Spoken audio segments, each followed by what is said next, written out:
Chapter 187, Chapter 39, Ghosts Number 2. Chapter 187, Chapter 39, Ghosts Number 2. The door was broken. Simultaneously, In-gong shot down the hallway while expanding the minimap. It wasn't hard to find her location because Felicia belonged to the King's Knights. Too far away. If he used wind style, he could get there in a few minutes. However, he felt like a few minutes was still too long. What would he do if something happened in the meantime? In-gong had already lost his temper when he heard Felicia scream. The image of Felicia protecting Sylvan from the famine knight popped into his head, and he felt a surge of fear. "Prince!" Carrick shouted from behind him, in an attempt to restrain him, but In-gong didn't care. "Felicia!" It wasn't a simple call. This was the powerful call of the King's Knights. He would normally have refrained from using it because he didn't know what Felicia was doing. However, now wasn't the time to consider such things. The moment he shouted the command, the space in front of him opened, and Felicia was revealed. Shock wave. Felicia cast a spell as she appeared in front of In-gong. It was because she had activated the magic the moment that call was used. Shutra? Felicia tried to stop the magic when she saw In-gong, but it was already too late. A powerful shock wave hit In-gong. However, In-gong's body was able to withstand this level of magic. He didn't resist the moment the shock wave struck, but instead of being blown into the air, he used strength to flip and land on the ground. Normally, a shock wave would cause blood and vomiting, but In-gong was fine. Felicia's attempt to stop the shockwave at the last minute had weakened the magic, but In-gong's durability itself was very high. "I'm okay. Is Nuna okay?" In-gong asked loudly, and Felicia flinched with surprise before nodding. She looked around in a voice mixed with embarrassment. Yes. I see you used call." Felicia was reminded of the fight at the 12th base of Curtis. Her breathing was probably rough due to her surprise. "Princess, what is going on? The fog is strange." Carrick asked Felicia. No matter how familiar she was with Carrick, she could not help but feel fear as the rough-looking Carrick approached. Felicia flinched again before shouting. "I don't know. This is the first time this has happened." Felicia stayed at the Demon King's palace more often than at the Dark Elf's palace, but she had still spent a third of her 20 years at the Sky Forest. This was a phenomenon which had never been present in the records. Kupaha. Right then, In-gong used dragon words again. Due to the exposed sidewall, the fog entered directly and banshees were forming. At that moment, Carrick remembered something and took a step closer to Felicia. "Delia. What is Delia's situation right now?" She was always with Felicia. Felicia had screamed, so maybe Delia was in a dangerous situation. However, it was groundless. If there really was a dangerous situation, then Felicia would be the first one to return to Delia. Felicia replied calmly. "She will be fine. I wasn't in danger. I just screamed because I was confused. A banshee suddenly appeared in front of me. So, Delia will be fine. Yes, I bet on it." It seemed like Felicia was reassuring herself, rather than Carrick. Felicia explained the situation in a bit more detail. According to her, she had been walking along the corridor with Delia and two servants when she encountered a banshee. After hearing about the growing number of banshees, In-gong spoke to Felicia and Carrick. "Then let's move on. First we need to secure the safety of Caitlin Nuna." After securing Felicia, the next one was Caitlin. Felicia was familiar with ghosts and spirits because she was a magician, but there was no telling how Caitlin would react to the banshees. Caitlin was also a magician, but she could only use some spells for combat support. Felicia had a subtle expression on her face, but she quickly nodded. She was also concerned about Caitlin. Caitlin's and Chris's rooms were somewhat distant from In-gong's room. If this were an ordinary mansion, the guest rooms would be close to each other, but this was the palace of the Dark Elves. Moreover, a distinction had been made between males and females, so the gap between rooms was quite substantial. They saw banshees in the hallway as the magic power of the fog became stronger. The sound of Dark Elves screaming, not banshees, could be heard in many places. In-gong gritted his teeth and used wind style. Carrick and Felicia were together, so it wouldn't be a big problem to go first. Like Felicia, Caitlin was a member of the King's Knights, so he had no trouble finding her room. As soon as he arrived at the guest room, In-gong used the divine flame to break through the door. Caitlin! The moment that In-gong shouted, several banshees exploded before him. Shutra! Caitlin blinked with surprise and greeted In-gong. There was a considerable number of dead banshees in the room. This, pant, before, pant, guess, pant. Felicia breathed roughly as she arrived behind him. Caitlin didn't have blood covering her body like at the time of the Red Lightning Tribe mission, but In-gong was reminded of that time. Even Cyrus standing beside her was unharmed. Indeed. In-gong thought Caitlin was scared of ghosts, but that was a mistake. Rather, Caitlin's eyes were shining like lanterns. It was at this moment that there was a deafening roar from behind them. Ca-Li-En. It was Chris. Felicia covered her ears reflexively with a frown while In-gong grabbed Caitlin's hand. Appa. Chris sighed with relief as he scanned Caitlin up and down after arriving. However, shortly after that, he turned toward Felicia, who was still breathing roughly, and grabbed her. Felicia knew him. What the hell is happening? It was a sharp voice, almost like he was interrogating her. Chris was terribly agitated. However, this wasn't simply due to the attack of the banshees. It was because the phenomenon that created the banshees was getting stronger. I don't know. This is the first time. Felicia hit Chris' hand several times before correcting her posture. In-gong sandwiched himself between Chris and Felicia and said, "We need to send people to Amita and Daphne." In-gong, Chris, and Caitlin were on the same floor, but Amita and Daphne were on a different floor.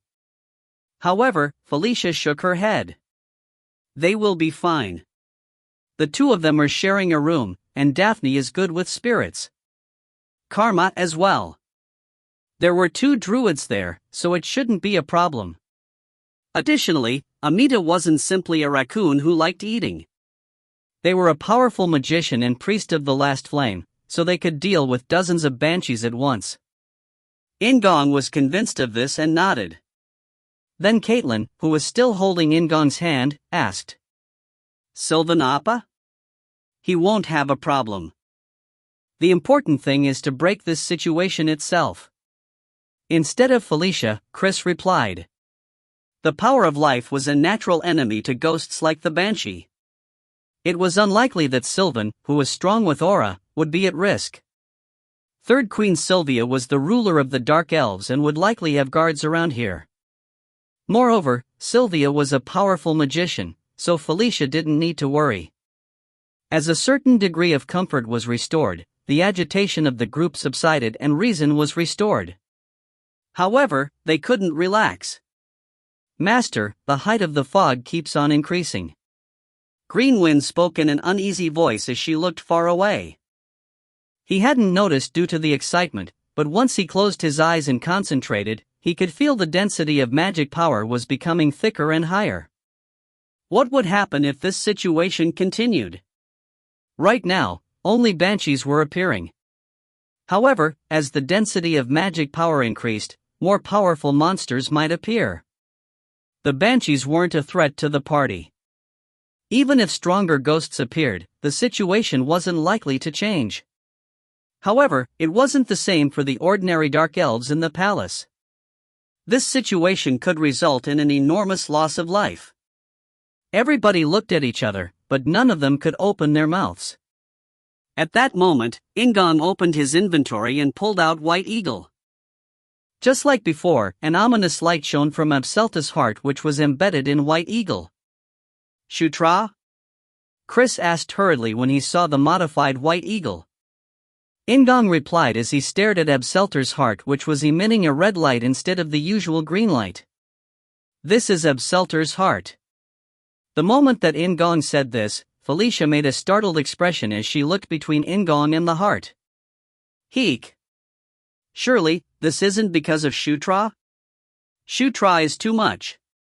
Chris and Caitlin also seemed resentful. In-gong sighed at Felicia's words and explained. I'm not the cause. Abselter's heart is just reacting to the phenomenon. It's reacting? Are you referring to creature Abselter? Chris asked quickly. In-gong was surprised. You know about him, Dot. I only know that he dealt the Dark Elves a massive blow in the past. Beyond that, I don't know anymore. Chris' hobby was collecting stories of heroes and battles from various places. So, it was natural for him to hear the name. In-gong gazed at Felicia, and she explained while fanning her face furiously with her hands, like she was trying to cool down. Abselter is a creature made by the first Fairy King. He was a guardian when the Fairy King was still alive but revealed his evil nature after the Fairy King died. Anyway, if Abselter's heart is responding, then that means it is clear that this incident has a connection to the first Fairy King. Felicia nodded at In-gong's words. The name, Abselter, was notorious, so she thought the cause of this incident was Abselter's heart. However, that was irrational.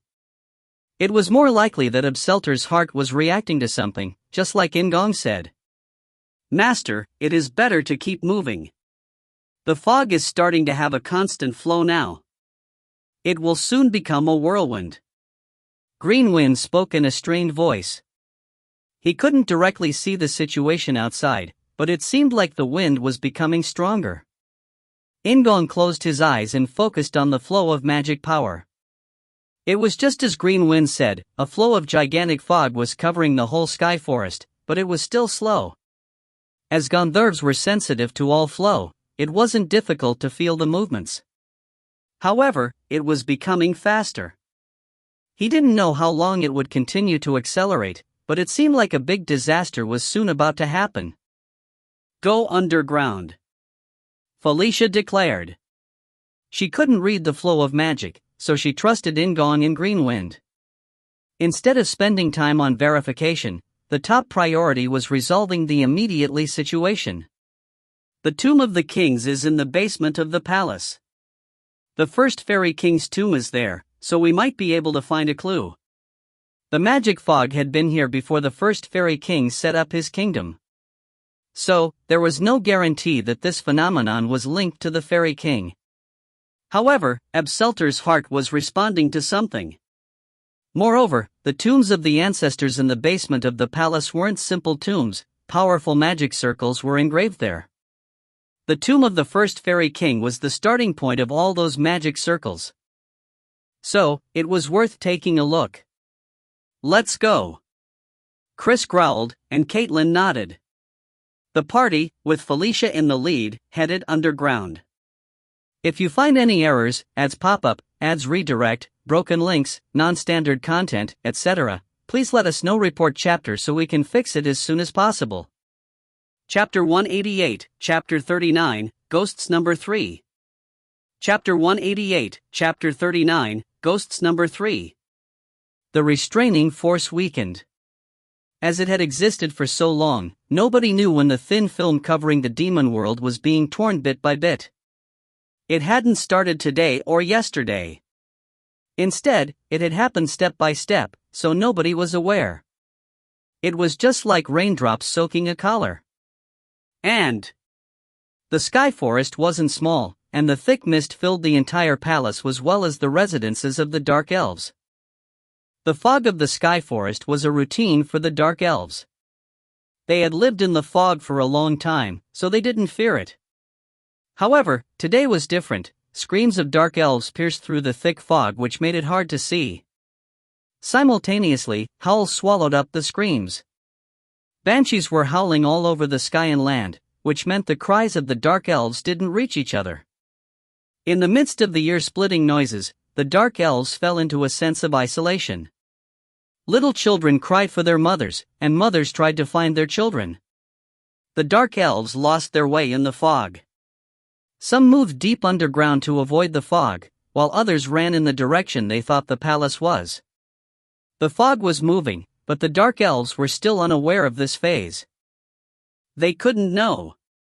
And Third Queen Sylvia Doomblade's breathing was rough.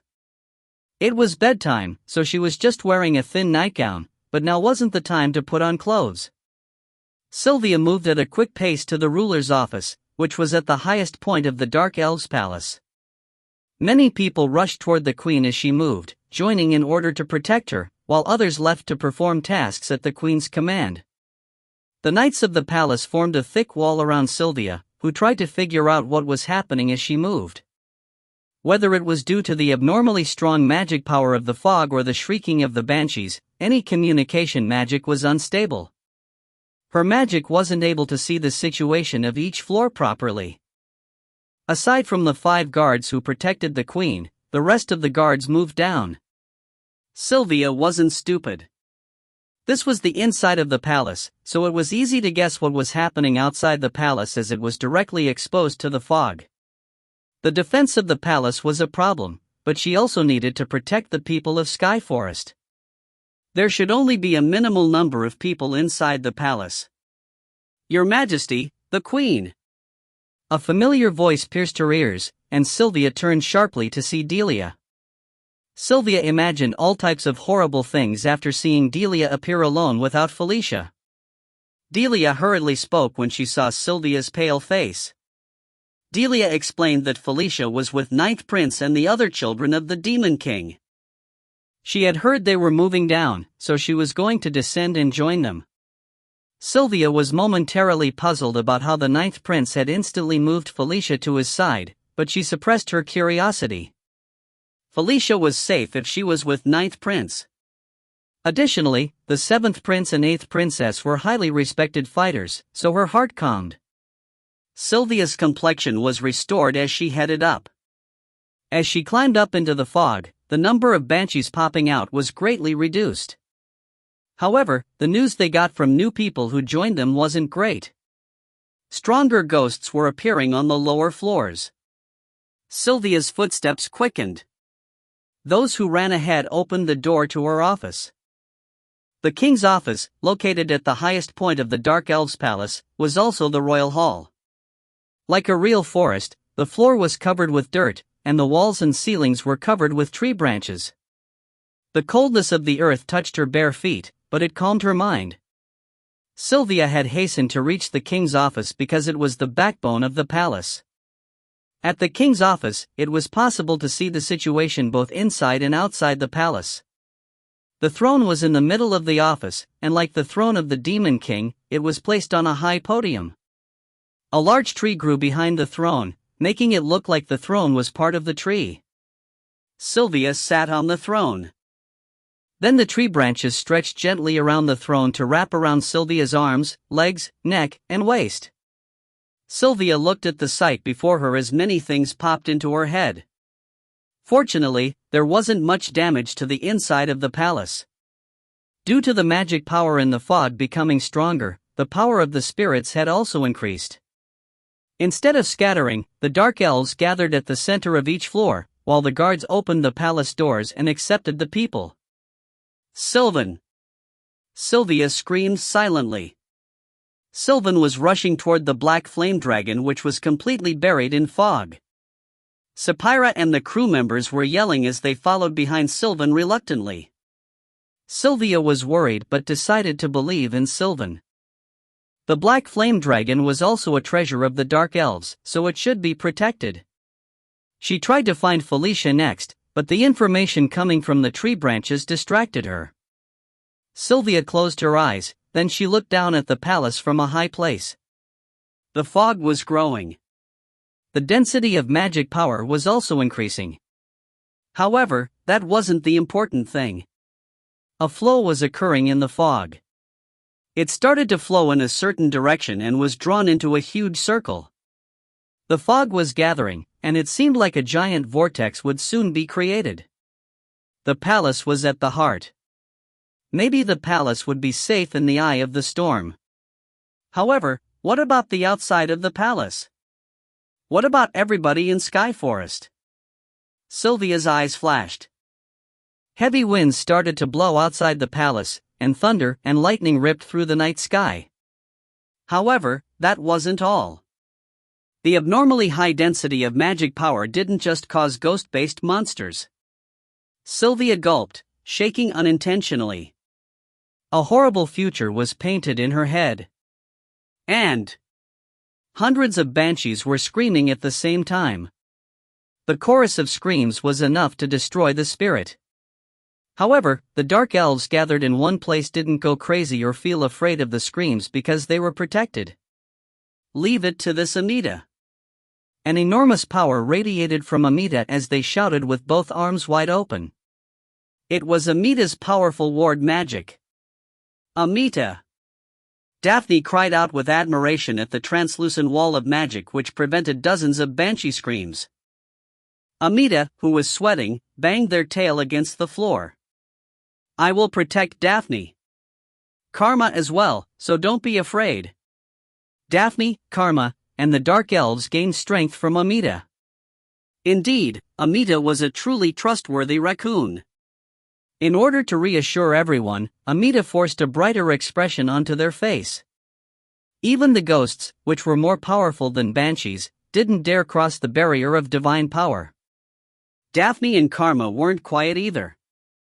The two druids and the dark elves used the spirits of fire appeared outside the magic ward and destroyed the banshees. It wasn't bad, so the dark elves couldn't help smiling a little bit. However, the one who had created such an atmosphere, Amita, wasn't laughing. This situation wasn't simply hard. They had fought for a lifetime, so they felt something unusual. Amita? Daphne felt the same thing. She rushed toward Amita, while Amita made a shocked expression. They exclaimed hurriedly. Stop using the spirits! Karma! Everyone! It was an incomprehensible command, but Karma, who was familiar with Amita, cut off her spirits. However, the Dark Elves didn't, and this was their big downfall. The Dark Elves operating the spirits screamed. Those using fire spirits were burned, while those with wind spirits had their bodies hacked. Daphne started sweating, and Amita's face distorted. The spirits had gone crazy. They escaped from the control of the Dark Elves and started to run wild. And Princess! Heads up! This place is dangerous. Get out of the way, ... Felicia shouted at the guards blocking her way. In-gong used telekinesis to push the guards aside, and the Demon King's children continued moving. The party was still too high up. As the density of magic power increased, jumping down the floating discs took too long. Take the shortcut. Follow me. It wasn't Felicia but Chris who yelled. Felicia's eyes widened with surprise, but she soon cursed.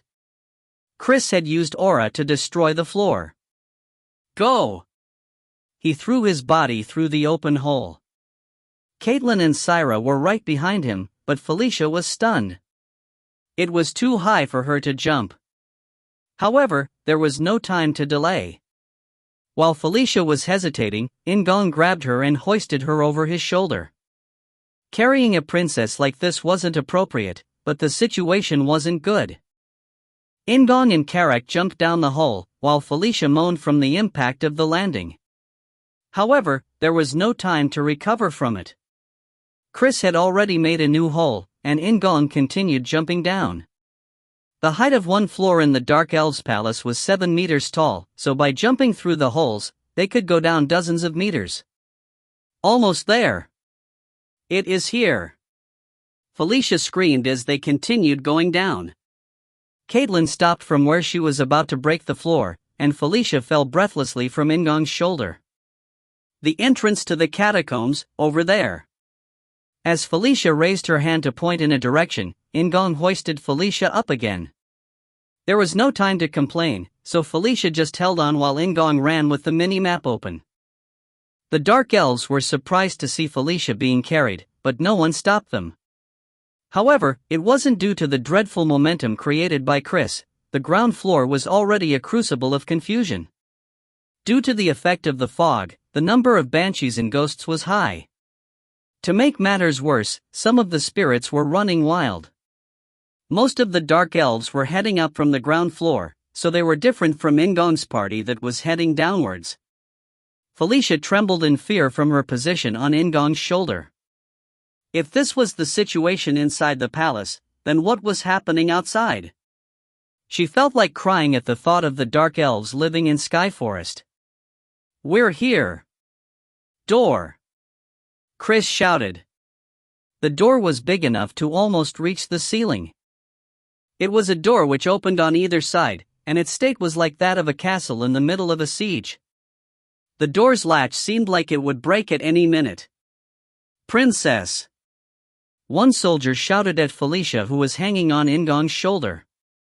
In-gong put Felicia down, while Chris and Caitlin raised their auras. "We are going to open the door to the tombs. Avoid it." The soldiers seemed to be the guards protecting the entrance to the tombs. Instinctively, Carrick knew what was happening inside, and Sierra was no different. The banshees and ghosts were already there.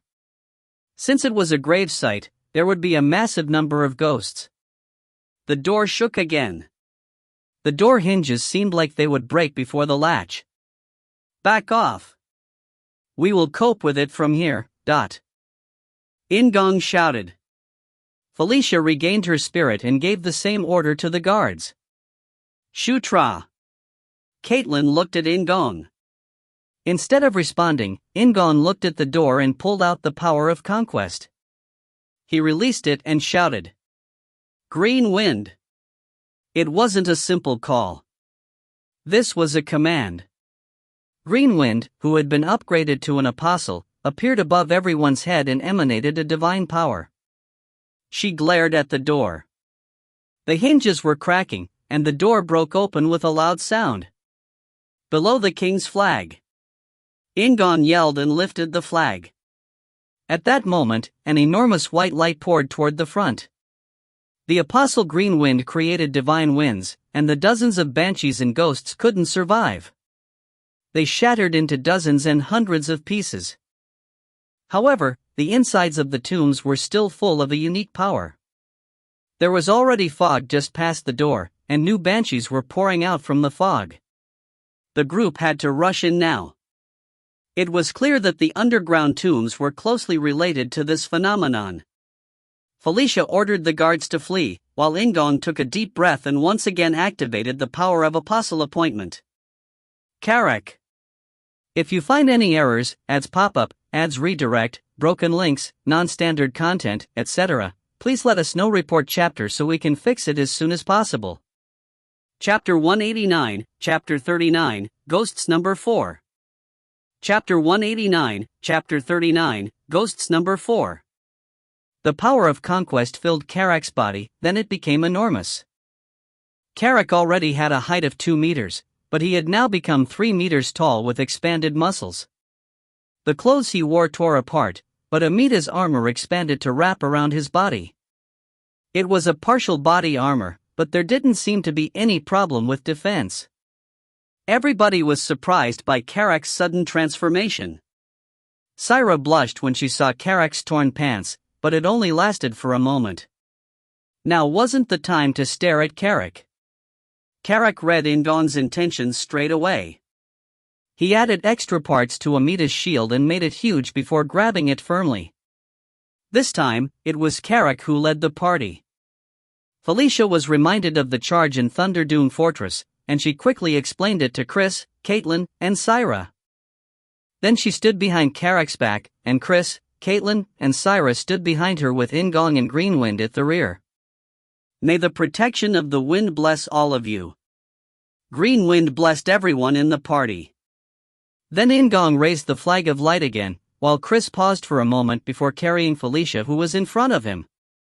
Run! Koraha! Carrick responded to In-gong's command with his battle cry. He rushed forward ignorantly, smashing everything blocking his way. It was like watching a runaway locomotive. The fog was thick, so the path up ahead wasn't visible, but In-gong saw it using the mini-map. Then Green Wind shared In-gong's directions with Carrick. Caitlin ran like the wind and looked around as the hands and heads of ghouls and skeletons suddenly popped out from the ground.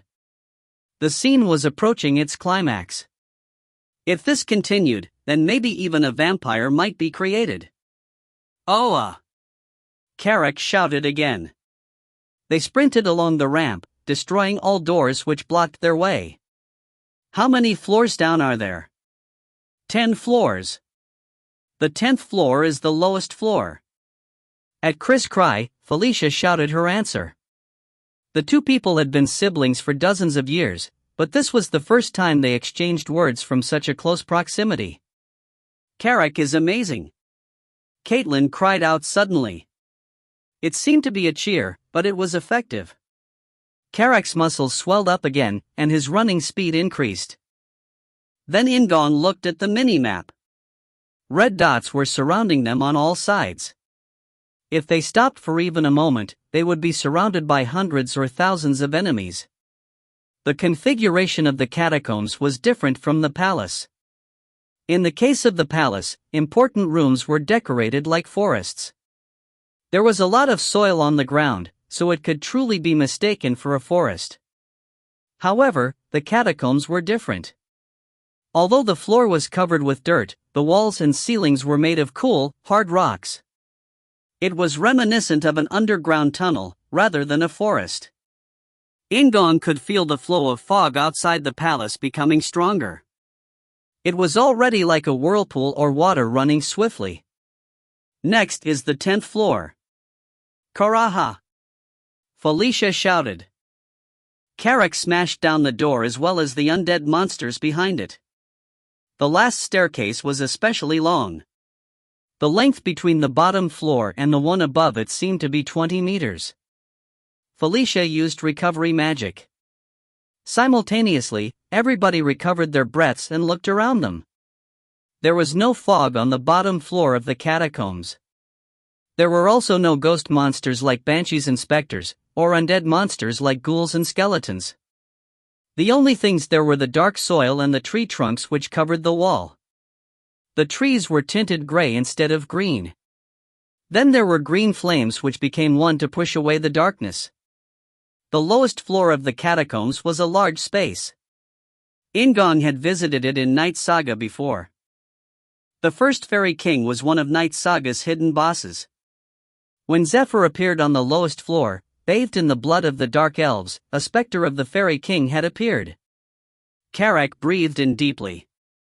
Chris and Caitlin walked to the sides, while Syra followed behind Caitlin.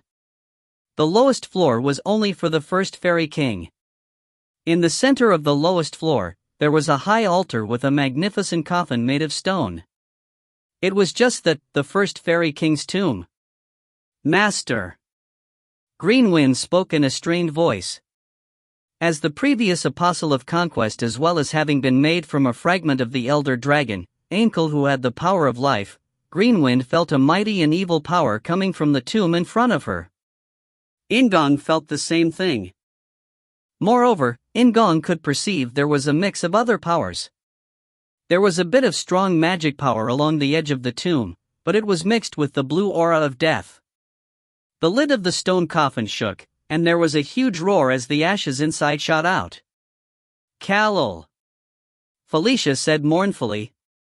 Kal-ul Kalsef, the name of the first fairy king and the ancestor of the dark elf, Lionel Doomblade.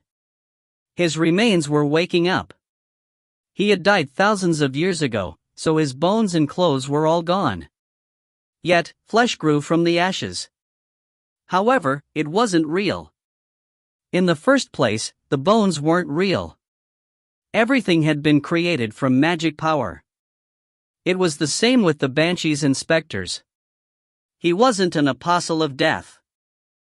However, it was clear that the specter in front of them had been touched with the power of death. Although death hadn't been used directly to raise the specter, it had some type of influence. In-gong sensed it intuitively. The presence before them, the specter of the first Fairy King, was much stronger than the man they had encountered at Thunderdoom Fortress. The Fairy King looked down at the party who were prepared to fight.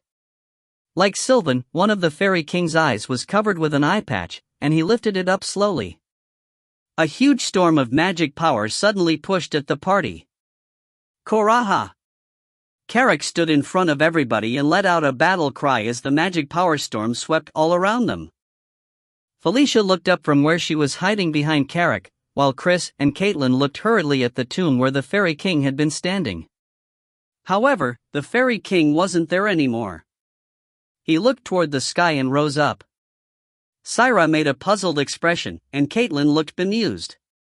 However, Green Wind was different. She trembled. The fog started to move along with the Fairy King. The Fairy King rose, and the fog of magic rose as well. Outside the palace, a huge vortex had finally formed. What would happen if the fog and the Fairy King combined? What the hell would happen? The fog of magic was pushed toward the lowest floor. Beneath the floors, the undead raised their heads as Banshee's inspectors appeared. Damn! We just came all the way down here. Chris growled out. At that moment, there was a huge vibration in the catacombs. It was like an earthquake. Prince! Carrick shouted, and In-gong understood. The ceiling was crumbling down. If they stood still there, they would be crushed. Gather! After gathering everyone together, In-gong looked up at the ceiling. He aimed at the wreckage which was beginning to pour down toward them. Break! This wasn't simply dragon words. It became dragon breath, and the power of great destruction rushed toward the ceiling.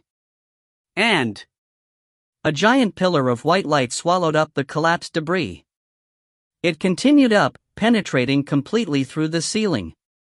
Just considering the momentum, it contained a destructive force which seemed like it could penetrate toward the sky. None of the dark elves on the ground level had been caught up in it, and the group's purpose was achieved. This time, Chris was the one carrying Felicia on his shoulder. Carrick and Chris jumped toward the hole in the ceiling, followed by Caitlin and Syra. Felicia screamed as they soared up toward the ground. In-gong then immediately followed on White Eagle. He grabbed the back of Carrick, who was about to fall, and looked up. The Fairy King kept on rising, and In-gong had to catch up with him. And the fog of magic increased around the palace. The fog, which covered Sky Forest entirely, was gathered toward the center. The sight of Sky Forest, with the fog removed, was grim. There was pandemonium everywhere. They would rather it be covered by the fog. The survivors, freed from the sense of isolation caused by the fog, screamed when they saw numerous corpses. However, there was something even more terrible. The Dark Elf Knight, who had cut the throat of a friend minutes ago, looked up at the sky with a blank face. The fog of magic was touching the sky. No, it couldn't be called a fog anymore. A gigantic vortex of magic power was opening in the sky. And Amita trembled, but it wasn't simply because they feared the mighty magic power. Amita remembered Catherine, the guardian of Spider Forest, and the story of the guardians who had been murdered by the people with a purple aura. Why? Amita didn't know, but the phenomenon occurring before them felt like it had some connection with past events. Amita erased the thoughts from their head and poured magic power into the ward. The only thing they could do right now was protect Delia, Karma, and the Dark Elves. I believe in you. Amita recalled In-gong's face. And Sylvia sat on the throne and looked up at the sky. The retractable ceiling was open, so she could see clearly the spiral of magic power in the night sky. Blue lightning struck, thunder exploded, and terrible magic power radiated from the vortex. Sylvia didn't know what was going to happen from now on. How should she break this crisis? Your Majesty. Sylvia thought of the Demon King, but her love, who was the strongest in the world, wasn't here in this place. It was at this moment that the tree trunks connected to Sylvia's left arm sent her new images. However, Sylvia looked at what was in front of her, instead of the images, as strong magic power rose from below. What she saw was a ghost. At the same time, it was also a great man. It was the soul of the great king who had tried to protect the Dark Elves. His will had been destroyed, but his mighty strength had still been left behind. He broke through the ground and soared up. It was the first fairy king, the ghost of the great Kal-El. However, it was distorted, and the phrase ruin was appropriate. Sylvia used her magic power instinctively. She sensed that she couldn't let the presence before her continue. However, that wasn't enough. There was a strong rebound from the magic power she gathered urgently. The guards moved hurriedly to protect Sylvia, but the fairy king didn't attack her. He just kept on rising toward the swirl of magic power. Sylvia looked up at the sky in pain. The loud sound of thunder tore through the sky. Thus, another sound was buried, the sound of someone rushing up to catch up with Kal-El. It sounded like hundreds of wings flapping at once. Dark blue smoke covered the sky. It united and blocked the path of the Fairy King, who was heading toward the vortex of magic power. The Fairy King looked at In-gong, who looked back at him. Instead of delaying again, In-gong immediately activated his divinity. Spiritualism. Dhritarashtra. The Gandharv god descended. If you find any errors, ads pop up, ads redirect, broken links, non-standard content, etc., please let us know. Report chapter so we can fix it as soon as possible. Chapter 190, Chapter 39, Ghosts Number 5. Chapter 190, Chapter 39, Ghosts Number 5. There was someone looking up, and he started moving as he watched from a distance. And In-gong's black hair. It was long, like a stroke of the night sky had been drawn. The white divinity was like the sun. However, instead of being dispelled, the specter of the Fairy King released magic power. Divinity and magic power clashed. They pushed each other, causing flashes of light and a deafening roar in the process. The Fairy King roared angrily, and In-gong also shouted without hesitation. He pulled back a fist and gathered aura and divinity together. While In-gong was doing this, Green Wind defended him. As a goddess of the wind through apostle appointment, she stood beside In-gong, who had awakened as a Gandharv god, and pushed with her own strength. The Fairy King was powerful, but In-gong's divinity was also powerful. Moreover, divinity was a direct power. It was the nemesis of those who twisted the natural world. Green Wind pushed out with her unique magic power, while the white divinity pressured the Fairy King. Don't waste time. In-gong had to settle it here. The damage which had already occurred was enormous. Additionally, the vortex of magic power in the sky needed to be resolved as well. In-gong shouted and punched out with a fist which contained the power of destruction. However, at this moment, when he was about to attack, time seemed like it was stopped. Sylvia looked up at the sky and screamed. Despite the Fairy King in front of them, Green Wind and In-gong were forced to look up. The sky had opened. Thunder and lightning struck around the giant magic vortex, which was several hundred meters in diameter, and something extended from its center. It was a huge arm of light, a huge mass of overwhelming magic power. Master! The giant's fist pierced through the vortex and headed straight toward the palace. In-gong broke off from his thoughts and immediately turned his body. He held Kultian's equipment, Night Watch in his hand, and the blue cloth swelled up and created momentum. In-gong looked at the magic vortex. The massive arm was in the center, and it didn't end with just one arm. He could guess what was beyond it. Shoot. While everyone was frozen, there was a shout. A black flying ship rose from the outside of the palace. It was the Black Flame Dragon. Fire poured from the dark elf ship, and a red column of light poured out from the majestic masthead at the front. However, it didn't reach. Just before it reached the giant arm, the red column of light twisted and headed to another place. It was pushed elsewhere, away from the ridiculously strong magic power. The twisted red pillar shot to the edge of the vortex created by the magic fog, and it was absorbed as well. The black flame dragon turned in midair. This wasn't due to fear of the giant arm but to prepare for a second attack. However, the giant arm didn't stay still. As it grabbed the air, golden magic power formed. It was like lightning. Everyone looked at the sky, and they couldn't even scream. Lightning, the purest power, poured from the sky like a punishment from the gods. The giant arm sprinkled lightning, and it rained down toward the palace.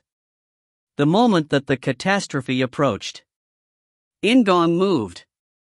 He poured his attack toward the lightning. True Destruction. It was the white of destruction against the golden lightning. The power of the great Enkidu exploded along with the divinity.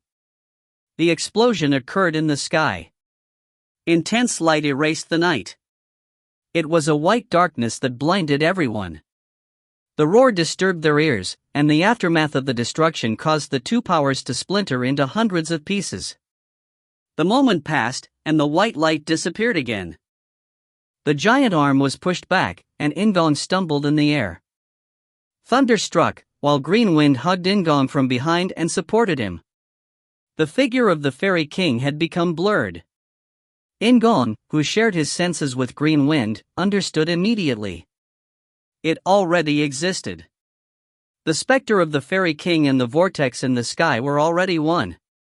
The loud sound of thunder tore through the sky, and another arm stretched from the center of the vortex. The two arms spread apart across the vortex as if it were a hole. The sky opened, and from the center of the vortex, a head was exposed. It looked at In-gong as it also looked down at the palace from above. And the runaway spirits all looked at the same place. Even the ghosts, who were howling with hatred, shut up and raised their heads to the sky. Amita knew. It was invisible, but they could feel it. There was also a deity. In-gong and a god created by magic power. The last flame whispered to Amita. They trembled with fear as their tails sagged down. Silence enveloped the palace, and there was a group running in there. "Oma mama!" Felicia shouted from Chris' shoulder. Chris, who had barely reached the top floor, stared up at the sky, while Caitlin's mouth dropped open. However, thanks to the flag of light that Carrick was holding, they weren't overwhelmed. The power of conquest didn't allow them to be ruled by something else. Felicia's call broke the silence, and Sylvia regained her spirit. She remembered a piece of knowledge which had been buried deep in her memories. That was a demonic god. The first fairy king had prepared it to defend the land of the dark elves. In fact, this was the first time he had actually shown up. The second fairy ruler, the eldest daughter of the fairy king, had an unexpected death. The original plan had been for her to complete the magic spell which the first fairy king had failed to complete. Sylvia continued thinking, then she made a decision as a queen. Give up the fog of Sky Forest. The fog of magic power originally existed in Sky Forest, but it wasn't at this scale in the beginning. The first fairy king had strengthened the magic fog. The magic power harvested from the dark elves who lived in the Sky Forest was also added to the magic fog. At first, it was insignificant. However, thousands of years had passed, and the magic power in the fog was now incomparable to what it had been originally. The magic fog had acted as a solid barrier which protected Sky Forest for thousands of years. As Queen of the Dark Elves, Sylvia knew this. However, she had to give it up. The power of the magic fog had to be crushed in order to stop the demon god in front of her eyes. Sylvia didn't worry and made her decision at that moment. The tree branches covered Sylvia's entire body on the throne. At that moment, dozens of message magic spread at the same time. Destroy the strongholds of magic hidden in Sky Forest. Disrupt the magic power that is strengthening the fog and break the power of the magic fog itself. Chris opened his eyes. His political knowledge meant he immediately understood the decisions Sylvia had made and what it meant. Felicia stared at Sylvia, who exclaimed decisively. Go! There was no time. They didn't know when the second attack of the demonic god would come. Nobody knew if In-gong could stop it again. Chris and Caitlin exchanged glances. Sylvia's message stated that there were 5 magic strongholds. So, they had to move individually to destroy the strongholds scattered throughout Skyforest. Chris threw Felicia, who he had been carrying on his shoulder, toward Caitlin. Caitlin snatched Felicia, who then hugged Caitlin's neck tightly and cast a flying spell. Caitlin looked up at In-gong one more time before throwing herself out the window. Chris was no different. He breathed in deeply and concentrated on the lycanthrope blood flowing through his body. After the battle with Gerard, he had triggered a new power. As a mixed race, he didn't have a complete beast form. However, it was possible to bring out the power of the beast. Chris' teeth and claws sharpened, and the muscles of his body swelled. The golden hairs growing on his body also became more abundant.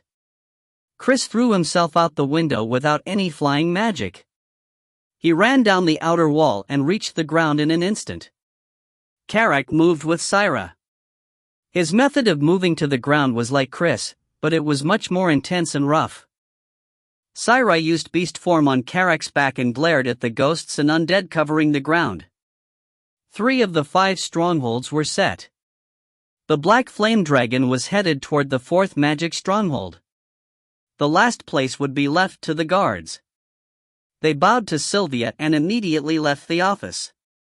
There were now only a few people were left on the top floor with Sylvia. The tree branches stretching from the throne didn't stop at Sylvia's body but pierced her skin. Sylvia looked up at the sky and concentrated the remaining power of the palace in one place. She watched the confrontation between the demonic god and In-gong. And In-gong understood Sylvia's plan. The only thing left was to buy some time. He needed to protect the Dark Elves' palace from the ruthless power of the demonic god. The demonic god was like a man hanging upside down. His huge upper body was emerging from the center of the magic vortex. The distance between the head of the demonic god and the top floor of the palace was only dozens of meters, and the upper body of the demon god was much larger than the top floor of the palace. It could literally crush the top floor with one hand if it reached out. In-gong laughed bitterly. The thought of running away didn't cross his mind at all. Since when had this happened? Was it because Sylvia, Amita, Daphne and Karma were in the palace? Conquer! The white woman shouted. In-gong nodded and drew on the power of divinity. He gathered the power of conquest, magic power, aura, and divinity together. Go! In-gong rose up. The demonic god only had one eye. A light shone in the place where the right eye should be, similar to the fairy. Break! In-gong combined dragon breath with dragon words and aimed it at the demonic god. The demonic god shouted, and an equally mighty magic power started to split apart the dragon breath from that end. Master! Oa! In-gong roared, and the dragon breath became bigger. A tight war was waged against the demonic god's magic power. The fairy inside the demonic god glowed, and the dragon breath started splitting apart faster. Sylvia created a huge shield using the power of the palace. In-gong broke the link with dragon breath and used blink. Dragon breath was completely smashed into dozens of pieces. Sylvia staggered as the demonic god's magic power hit the shield, while the demonic god used the fairy, instead of predicting where In-gong's blink would end up. Hundreds of lightning bolts poured down from the magic vortex. The moment that In-gong appeared, lightning struck. Green Wind moved White Eagle hurriedly and set up a powerful force field. In the middle of the rain of lightning, In-gong gritted his teeth. Kwaong! The lightning struck the ground. The spirits started to run wild again, and the ghosts cried out. The dark elves in Skyforest fell to the ground and trembled. Master! Green Wind shrieked with pain while still maintaining the strong force field in the lightning. In-gong used blink once again.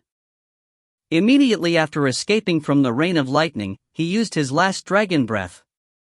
The demon god reached out immediately. The demonic god slid both hands over the light pillar and tried to grab it. Green Wind hugged In-gong from behind as he roared with all his strength. His strong willpower and emotion strengthened the dragon words. Kwa Kwang.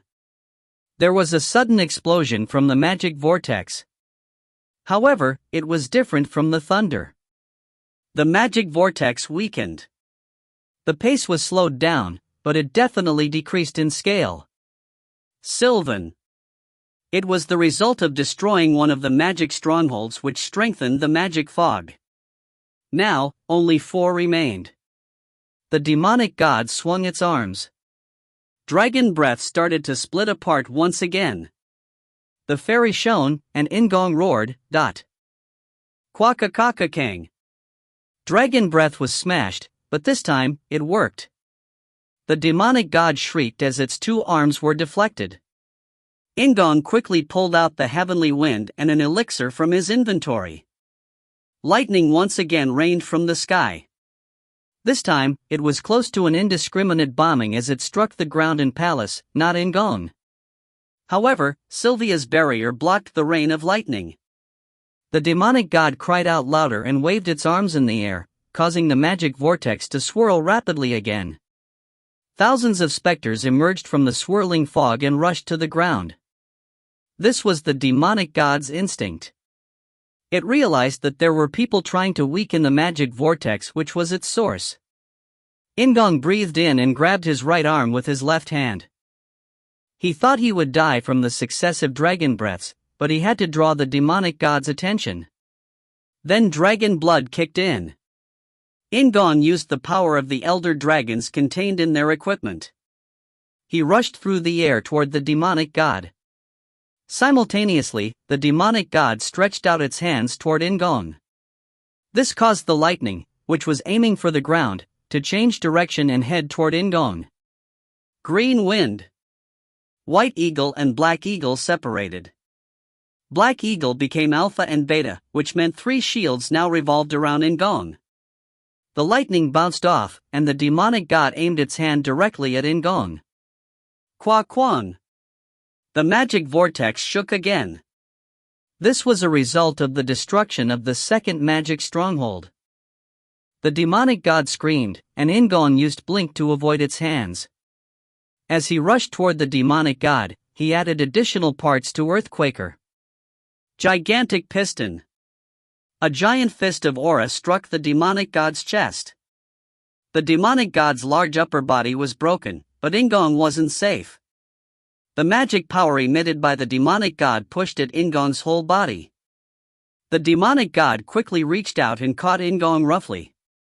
In-gong tried to use blink, but it was impossible. The demonic god's magic power didn't allow it. Kwa Kwang. The third magic stronghold was destroyed, but the demonic god didn't let go.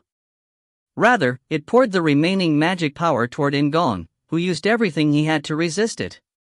Sylvia gritted her teeth as she watched this. So, she tried to save In-gong by turning the shield magic around the palace into an attack. Shutra. It was Caitlin and Felicia who destroyed the third magic stronghold. Felicia howled and Caitlin's aura exploded as they tried to do something from the ground. The black flame dragon rushed toward the demonic god. Chris broke through hundreds of specters and finally reached the fourth magic stronghold. The demonic god stared at In-gong. Then while Sylvia moved her magic power, In-gong squeezed out his divinity. Oa! Chris destroyed the fourth magic stronghold. This time, the explosion was huge and destroyed some of the giant. Quakakung.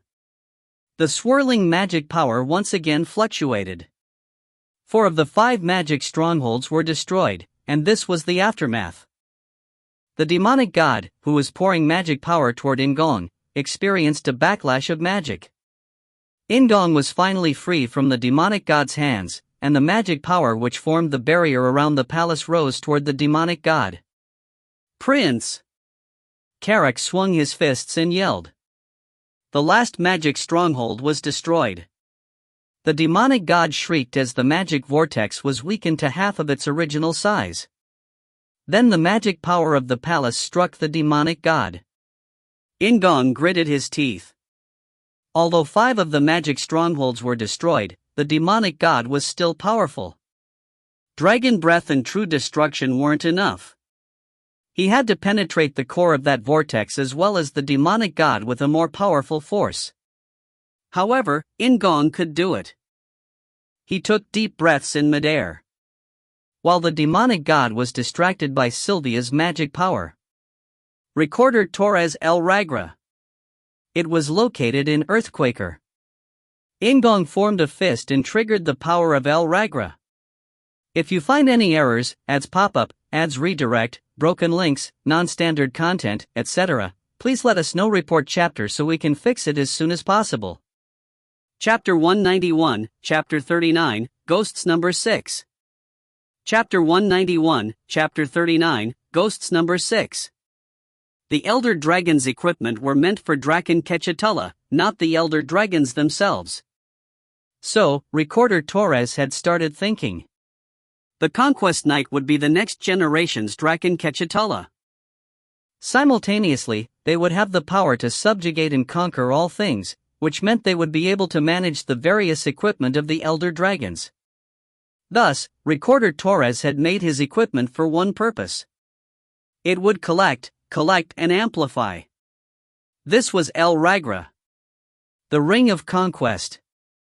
And the demonic god looked at In-gong. The fairy shone, and there was a burst of magic power.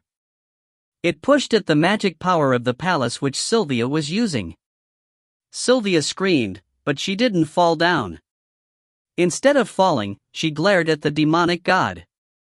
As queen of the dark elves, she had to do her best. Darkness enveloped the palace. She didn't even hold back any magic power to maintain the lighting of the palace. All the magic power of the palace was being used to pressure the demonic god. Sylvia's body trembled, and the clothes she wore were dirty with blood. From the beginning, the magic power of the palace was connected to the magic fog. The destruction of the magic strongholds which strengthened the magic fog also affected the palace. The palace was quickly being exhausted of its magic power, so it was impossible to push back the demonic god like this. However, she could buy some time.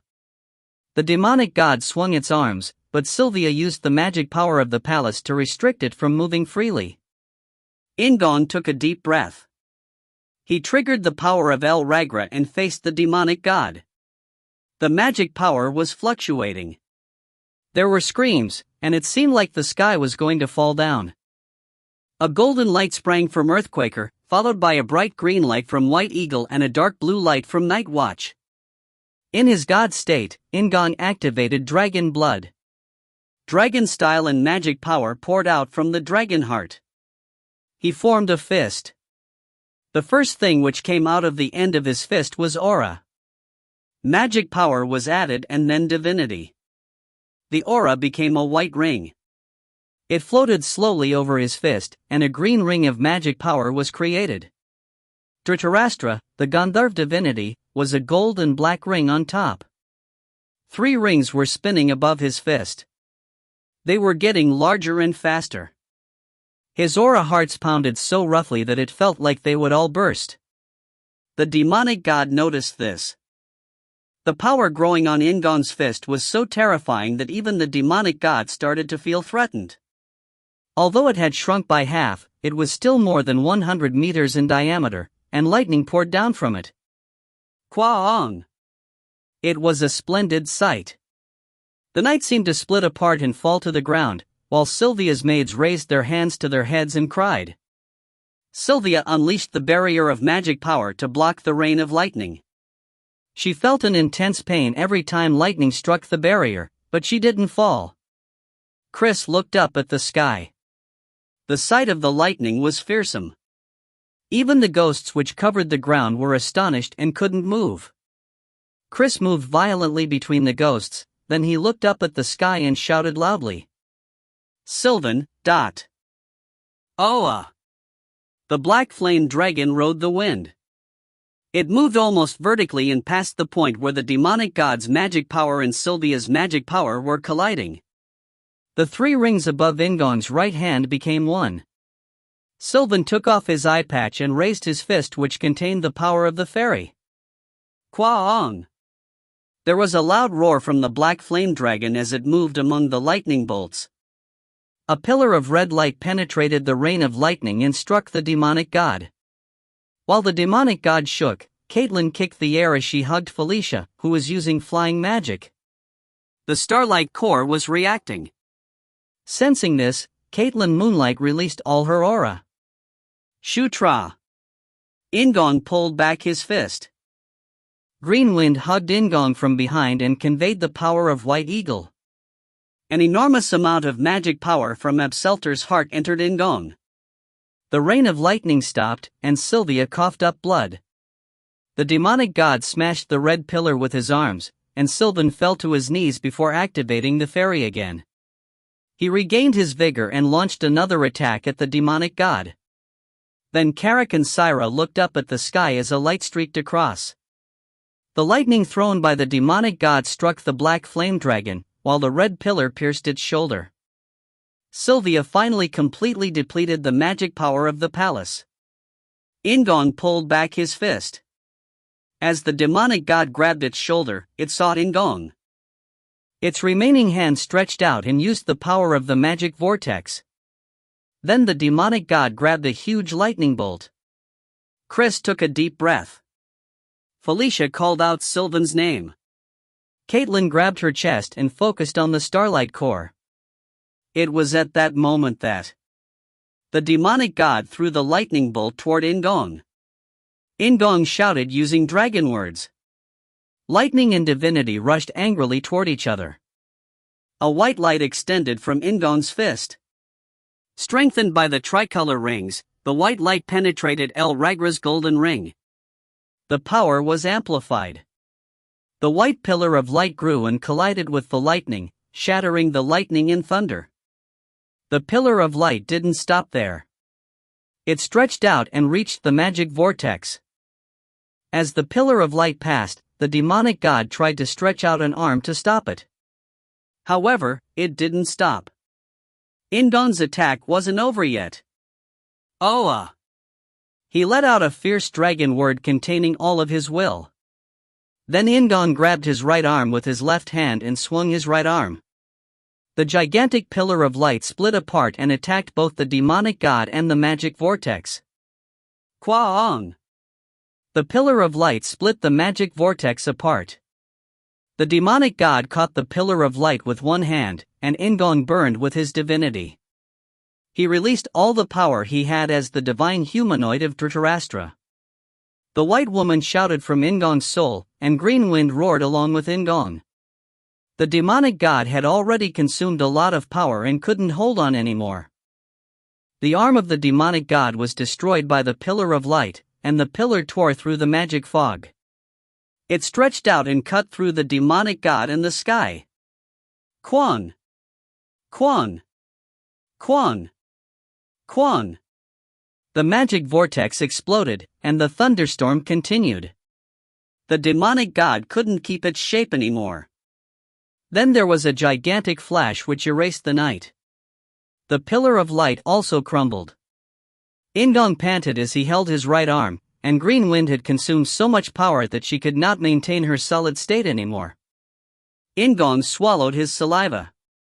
His spiritualism was now released, and the long black hair scattered in the wind, while the golden eyes returned to their original red color. He felt like he was dying. This was something he definitely didn't want to do twice. In-gong stretched and waited. Then the clear voice of a woman resonated in his head. Your level has risen. The voice sounded more exhausted than usual. As the white light, which signaled a level up, surrounded him, the woman's pained voice continued. Your level has risen. Your level has risen. Your level has risen. Title, Fresh Slayer, Beginner, has been acquired. You have acquired the rights to create volumes of Divine Sura authority. The level of divinity has risen. The level of heavenly wine has risen. The level of divine scent has risen. The level of pheromones has risen. In-gong laughed at the last sentence. He regained his physical strength, but he was so tired that he wanted to sleep. Therefore, In-gong relied on Night Watch and White Eagle to bring his body down. He then closed his eyes and heard Felicia's and Caitlyn's voices from afar. And the demonic god were destroyed. The power left behind by the first fairy king was now diminished, and the magic strongholds which had strengthened the magic fog were destroyed. The meaning of that wasn't small. And the black flame dragon crash landed. Its proud black wings were broken, but the body itself was relatively unharmed. Sylvan leaned back against the control panel and covered the fairy with his right hand. Thanks to the power of conquest, it was already stabilized. As Sylvan sighed with relief, his left eye focused on something else. Chris was approaching. And In-gong's body, wrapped in Night Watch, descended slowly and reached the top floor of the palace. Caitlyn, who had been running through the air, rushed toward In-gong. Felicia jumped from Caitlyn's arms and burst into tears as she hugged In-gong. After seeing In-gong's face, she felt relief that it was over. Her tension was released, and she didn't hesitate to collapse to the ground. Instead of sitting down like Felicia, Caitlyn stood. However, her tension was released as well. Sylvia looked at Felicia and Caitlyn from the throne. She had lost so much blood that her vision was blurry. Additionally, she was worried about the state of Skyforest after being separated from the fog of magic power. Instead of standing up, Sylvia lay on the throne. It was because she couldn't feel Skyforest. And Daphne and Karma hugged each other with relief, while Amita sighed as their ears and tail sagged. Why had the ghost of the Fairy King run wild at this time? What did it mean? Amita once again recalled Catherine, guardian of Spider Forest. And the person who was moving hastily stopped in his place, and he wasn't alone. The two people with him also looked up at the sky blankly. They were Beatrice, the incarnation of Mother Earth, and mercenary King Karlov, called the greatest warrior on the continent. The night was split apart. It was the only way to describe the sight they saw. Warrior Locke, who was at the forefront, gulped. He knew it was due to Draken Ketchatalla. The one who had cut through the night was a Draken Ketchatalla, just like Locke. It was the demon world's Draken Ketchatalla. No, that wasn't all. Locke felt divinity as well. It was clearly divine power. He couldn't help laughing. It was a smile filled with resilience and relief. Truly a monster. According to Kain, his teacher and father, the Draken Ketchatalla created by the demon world was the Conquest Knight. Locke grabbed the warrior's sword at his waist without knowing it. He stood and stared up at the night sky. If you find any errors, ads pop up, ads redirect, broken links, non-standard content, etc., please let us know. Report chapter so we can fix it as soon as possible. Chapter 192, Chapter 40, to the north. Chapter 192, Chapter 40, to the north. It was a dark and narrow room. The war knight in red armor was sitting before a platform. There was no opponent on the other side of the game board. However, on the game board, black and white pieces were fighting each other. The war knight had been alive for many years. The number of people in the demon world who had lived longer than him could be counted on one hand. However, the War Knight wasn't as old as the Death Knight. Therefore, the relationship between the War Knight and War was somewhat different from the relationship between the Death Knight and Death. War looked at the game board through the eyes of the War Knight. The War Knight was silent, and War didn't hate such a knight. There were many fights and many defeats. War lost some of his apostles. However, that was merely a tactical defeat. From a strategic point of view, the story had changed. War, the red flame-like woman, liked this about War. The dark elves of Skyforest had destroyed the magic fog with their own hands. The magic power the first fairy king left behind had disappeared, and there was no longer a magic fog in Skyforest. It was a little surprising. She hadn't expected the Death Knight to be defeated. The future the Red Woman had anticipated was one in which the demonic god self-destructed after exhausting all the magic power in the fog. The War Knight's hands carried out a move on the board. The singularity, second Prince Zephyr Ragnaros, was already in the north. Another singularity, the warrior, was heading toward the north, and he would soon reach. The Conquest Knight will also head north. There was no such thing as unconditional victory in a war. There were always many variables which could overthrow the direction of the war. The Conquest Knight had achieved several tactical victories, so his presence was impossible to ignore. Maybe the convergence of two singularities and the Conquest Knight in the north would cause a strategic defeat. The War Knight moved his hand again. The Red Woman looked at his fingertips and thought of the places which contained strategic value. The Demon World's absolute defense called Aegis Gate. The Demon King's palace located at the heart of the Demon World. And the Sanctuary. The Red Woman let out a long breath, savoring the flames of war which were deep in her chest. And Skyforest was a mess. As the fog disappeared and the surroundings became clearer, the terrible sight became more vivid. Beatrice laid down a family of dark elves, who had been slaughtered by the ghouls, next to each other and chanted a short prayer. She showed no discrimination as her golden magic healed other dark elves. Phew! Beatrice smiled warmly as she touched the cheek of a dark elf child. Locke, what will you do now? Beatrice asked, flicking back her golden hair.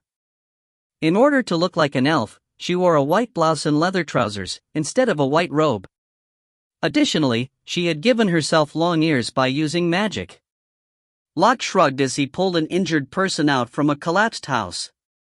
I will help here as long as I can. We aren't too conspicuous yet. Locke was dressed in the normal red clothes of Asura. Just like Beatrice was disguised as an elf, he was disguised as Asura. The group had been rescuing the Dark Elves for hours already. As he said, they were in the remote areas to avoid being noticed. Then, we will become the allies of the Conquest Knight we saw yesterday? Karlov asked as he moved between Locke and Beatrice. The mercenary king had taken advantage of his magnificent body to disguise as a lycanthrope. The lycanthropes wore armor, so there was almost no difference from what he usually wore. Karlov flopped down on the ground, while Beatrice sat down on some rocks nearby. Locke shrugged. Let's see. I haven't confirmed anything except for his strength. Moreover, the Guardian warned against the Conquest Knight. Locke had heard the story from Guardian Kaien. Kaien didn't fully believe in Conquest's betrayal. Even if she had really betrayed the other riders, Kaien believed that fighting together was dangerous. Locke understood Quien's thoughts. Although he had never encountered them personally, the four riders of the apocalypse were those born for the end of the world. It wasn't easy to change that innate nature. Locke remembered Quien's words and nodded. Then he turned back to Karlov, who was still staring in his direction. What is it? No, I just had an absurd thought. The three of us are in alone in the demon world.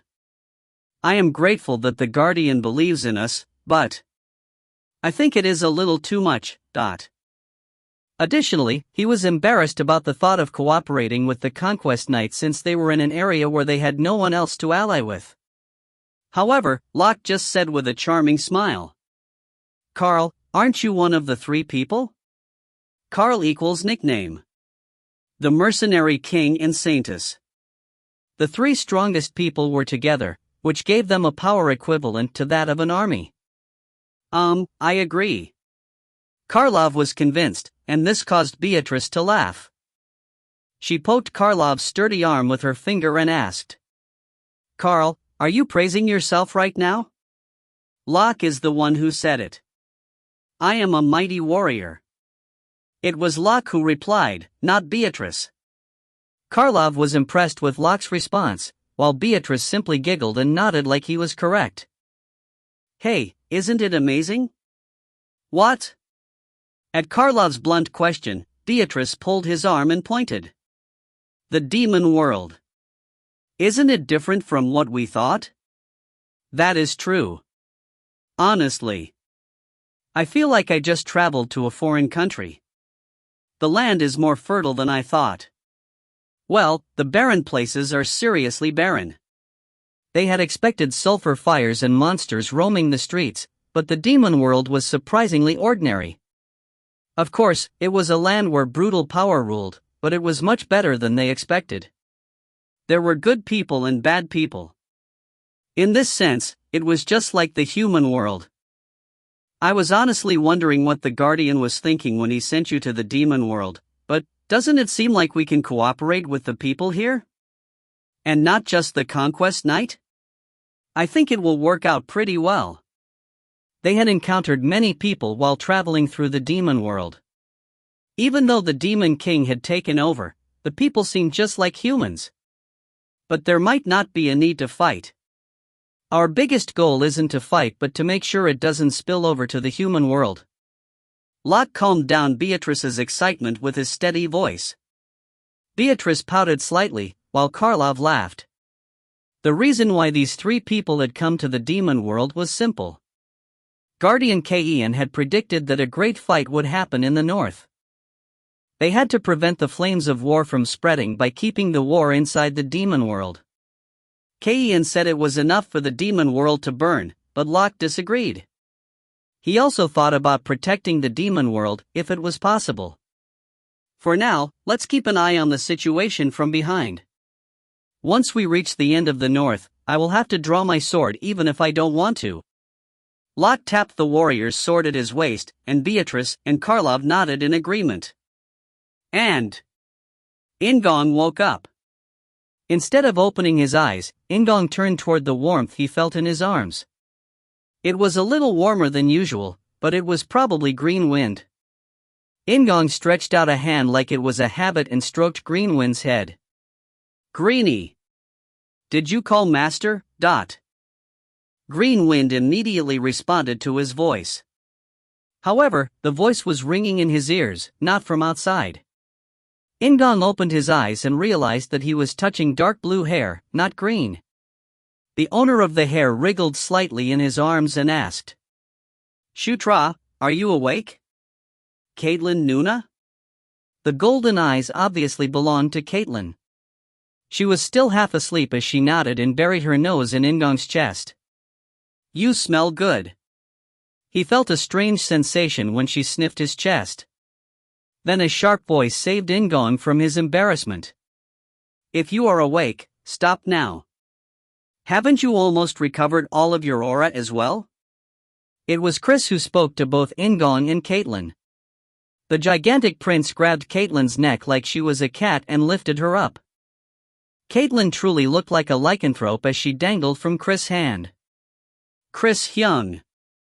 In-gong understood instinctively as he called Chris' name. The Moonlight Core and Starlight Core. Both of them had been placed on the same bed so that their aura could recover, just like before in the lycanthrope territory.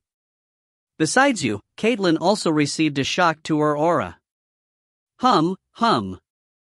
This scent is great. Chris started sniffing, and Caitlin spoke with a large smile. Isn't it? The lycanthrope siblings looked at In-gong and smiled. In-gong shrugged and tried to move back. Hey, you aren't going to eat me, are you? Why can I hear the sound of swallowing? Your body seems fine. Chris ignored In-gong's words and sat down on the bed. In-gong backed away a bit more and asked, How long was I asleep? Just a day. Indeed, In-gong checked the mini-map and saw that it was an hour before noon. He only overslept a little bit from his normal wake-up time. The others? Caitlin and Chris were the only ones in the room. Chris then replied in a somewhat darker voice. The damage was huge. Sylvan is still out there, and the third queen is lying in bed. She is just tired from yesterday, but I still can't help but worry. Sylvia had used the enormous magic power of the palace to fight the demonic god yesterday. An ordinary magician would have already lost their life. Felicia Uni is nursing the queen. Caitlin continued in a gloomy voice. Normally, Felicia would be the first one In-gong saw when he woke up after collapsing, but it made sense that she would be with Sylvia right now. Karak? Resting outside. Amita is also safe, so you don't have to worry. Sky Forest? As I said earlier, the condition is serious. There are over 1,000 dead or injured. The magic fog has disappeared, and most of the magical facilities, including the palace, are not operating. The rescue operations are still continuing, and it is still unknown what the cause was. Chris' tone was hard. This meant that the situation was still serious. Still, I'm glad. You were able to defeat the demonic god.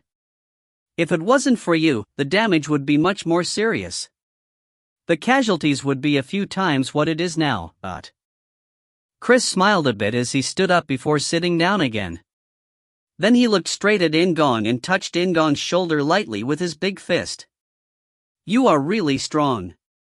I honestly don't believe it. What the hell are you doing to have become so strong in a year? I would have believed that a great captain was in Skyforest. The 5 captains could be called the mightiest weapons of the Demon King. They were just below the Demon King and were the peak of strength in the demon world. However, last night, In-gong had shown a strength comparable to that of the captains. Chris remembered the day he had seen In-gong during the Red Lightning Tribe mission. He had also been there at the moment when In-gong awakened his aura in an absurd manner. I finally know why the Sword Duke is interested in you. Maybe this world wants you to become stronger. Yes, that is probably the case. There is no other way to explain the many incidents. He really thought it was true. The Elder Dragon's equipment, the Dragon Heart, the Moonlight Core, and the Sword Duke's teachings were all once-in-a-lifetime things. Maybe that is the right answer. In-gong laughed as he thought about protagonist correction, while Chris shook his head. Suppressing his jealous heart, Chris got up from his seat. Anyway, I will be going. There are still a lot of things to do because of this situation. Caitlin, you should watch over Shutra. I think it is better if both of you lie down a little longer. Chris stroked Caitlin's head roughly before leaving the room. He was just as reliable as his large size. In-gong settled his thoughts and stretched his body. At that moment, he felt a breath touch his fingertips. Nuna? It was Caitlin. She placed her face near In-gong's fingertip and took a deep breath. Excuse me, Shutra. Huh? Can I suck it just once? Caitlin pointed at his finger, and In-gong couldn't help nodding. And? So, why is there a bite? Slightly, just slightly. If you find any errors, ads pop up, ads redirect, broken links, non-standard content, etc., please let us know. Report chapter so we can fix it as soon as possible. Chapter 193, Chapter 40, to the north number 2. Chapter 193, Chapter 40, to the north number 2. So, why is there a bite? Slightly, just slightly. In-gong avoided Karak's gaze and raised his finger. There was a clean lycanthrope bite on it. Although In-gong had agreed, his flesh was too hard for Caitlin at first. In-gong already had a durability figure which was over 100 points, so his skin was incomparable to Villager A. Karak looked at In-gong's wound with a surprised face and laughed. You must have been surprised. In-gong had been bitten suddenly. However, he just shook his head. I think Caitlin Nuna was even more surprised. She did it unconsciously while struggling. Her expression while it happened had been really cute. The way Caitlin bit In-gong accidentally and was even more startled than he was. It reminded him of a puppy from his childhood. It is really the same. Caitlin was pretty cute. In-gong continued thinking that word. Then Carrick narrowed his eyes and said with a serious voice. Prince, don't you think it is more dangerous if you keep thinking that? Is that so? The boat might have already sailed. It sounded like a joke, but unconsciously, it didn't really seem like one. Sniff, sniff. By the way, Prince's smell seems to have weakened. Even though he was pretty close, the smell was thin and delicate. If the person smelling it wasn't within a really close distance or concentrating like Carrick was now, it would be hard to know that the scent originated from In-gong. This hadn't been the case a few days ago. Previously, just by going near him, one would smell like a flower garden. In-gong answered with a smile. I'm controlling it. That scent, it was the aroma from your body? Yes. And now, you're controlling it? That's right. In-gong himself was surprised.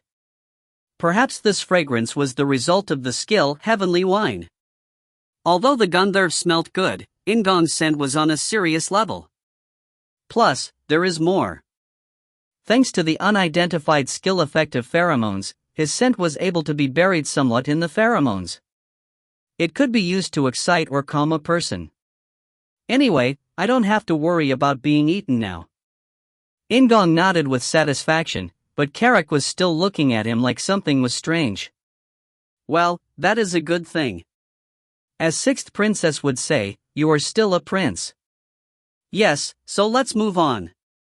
In-gong was already very different from ordinary Gandharv. He had a protagonist correction, separate from other Gandharv. Then Prince, do you know why something this big happened? Carrick's expression changed as he turned to a new topic. It was a very important story, so In-gong's expression became serious as well. Just before the specter of the Fairy King appeared, I saw a blue aura coming from the Fairy King's tomb. Is it like what we saw at Thunderdoom Fortress? Their memories of that time were intense because it had been a desperate crisis. In-gong nodded. Yes, this might be related to that power. Carrick had accompanied In-gong and encountered the energy of death. He didn't know what a death knight was, but he knew that the strong energy of death was blue. Then isn't there something strange? What? If the power of death was used specifically to resurrect the Fairy King, why now? Carrick scratched his chin and tilted his head to the side. In-gong couldn't understand the question. What does that mean? Well, I mean, why? Yesterday, the power of the fog in Skyforest was normal for Skyforest. If they wanted to target Skyforest, wouldn't it be better when the princes, princesses, and third queen wasn't present? Or at least wait until the princes and princesses have left. I would have done it like that. It was a reasonable opinion. If their purpose was to destroy Skyforest or to use the specter of the Fairy King, then doing it yesterday had been a really poor choice. Well, that might not be the only variable involved. It might not be possible to resurrect the Fairy King any time they wanted. It was the ghost of the first Fairy King, so resurrecting him wouldn't be an easy task.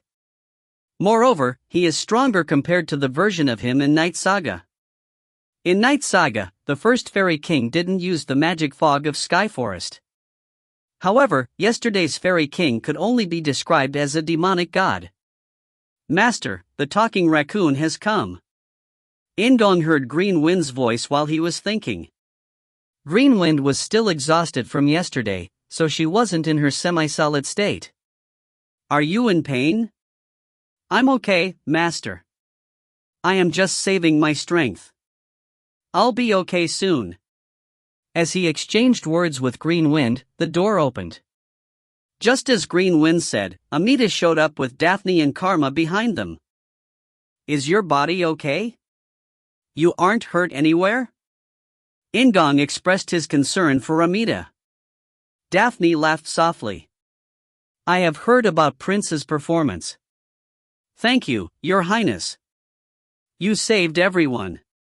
Daphne and Karma greeted him politely. In-gong's heart warmed at their words. I'm glad that Daphne and Karma are safe. Amita as well. He was truly relieved to see that all three of them were safe. Then Amita came up to the bed and said, "Hum. Prince, there is something I want to talk about." "What is it?" "It is simply a feeling, but it seems like this incident is related to the attacks on the Guardians." Amita didn't seem to just be talking about the purple energy or blue energy.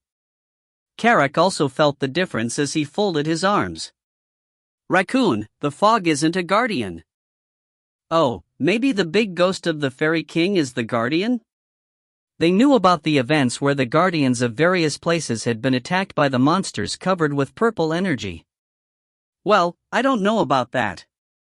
Like I said, it is simply a feeling." Amita responded as their ears and tail moved. It seemed like they had no confidence either. Then Carrick added, "Raccoon, it seems plausible, but Sky Forest hasn't become a desert. Is there any more specific evidence?" "No, I told you that it's just my feeling. Why are you taking it so seriously?" Amita burst out angrily. "Carrick is right, but..." In-gong was nervous. He didn't forget that Amita wasn't an ordinary raccoon. Amita had defended the last flame for many years, so he couldn't ignore Amita's senses. Carrick folded his arms and was about to say something else. Then at that moment, "Your Highness!" Amita opened the door to reveal a dark elf. It was Felicia's aide, Delia. "Delia," Carrick stated in a nice voice. Delia greeted Carrick with her eyes, but the expressions on both their faces were unusual. Is Delia the winner of the contest for Carrick? Doesn't Syra seem like she still has a chance? As In-gong was thinking this, Delia approached the bed. "Your Highness, the Queen is looking for you." "The Queen? Has she woken up?" "Yes, she just woke up. She said she has something to share with Prince. It is possible to visit her now." In-gong was half lying on the bed, but his stamina had already recovered. So, he nodded and said, "I understand, I will go right away. Just wait a moment." It was natural that he needed to be prepared to meet the Queen. Delia expressed her gratitude and stepped back from the bed. However, instead of putting on clothes like everyone expected, In-gong started pulling things out of his inventory. "Prince, what are you doing?" "Gifts." In-gong took out the heavenly wine previously made for Sylvia as well as the highest quality elixir. He instantly mixed them together. The combination of magic power, divinity, and dragon words made it an incomparable mixture. Come to think of it, if I create new blood, will it have a better effect and taste? Both divinity and heavenly wine had leveled up. However, it was too cumbersome to make a new heavenly wine right now. There were too many eyes. As soon as In-gong opened the bottle of heavenly wind, Amita sniffed and jumped up. "Heek! Are you mixing that good drink with the elixir?" "It is because the Queen is precious. She played a really big role in this fight. If it hadn't been for Sylvia, then he wouldn't have won against the Fairy King. Sylvia had collapsed from depleting her magic power, so he wanted to give her more." I also tried," Amita shouted. Both eyes were fixed on the heavenly wine. Well, Amita also played an active role. That's right." Amita's tail waved fiercely at In-gong's words. In-gong patted Amita lightly on the head and said, "Well done." Then he once again focused on the combination. After 10 seconds or so, Amita angrily pounded the floor with their tail. And dot. After preparing the new heavenly wine, In-gong changed clothes with Carrick's help. He walked along with Karma and Daphne, who was holding Amita, but it wasn't an exaggeration to say that Delia and Carrick were leading the way. Contrary to expectations, Delia headed to the top floor, instead of Sylvia's room. As soon as Sylvia woke up, she had insisted on going to the throne on the top floor. The evidence of yesterday's horror remained all over the palace. The number of dark elves walking around the palace was also greatly reduced. In front of the office on the top floor, there were guards standing with stiff faces. However, it wasn't just due to fatigue and tension. They are still worried. Sylvia was a very beloved queen, so it was likely the guards' expressions were due to Sylvia. The queen is waiting. Go in comfortably. A leader of the Dark Elf Guard said to In-gong. The leader knew the whole story regarding yesterday, so he had very favorable feelings toward In-gong. In-gong headed into the office. The structure of the room meant that all eyes went to Sylvia on the throne as soon as they entered. Shutra.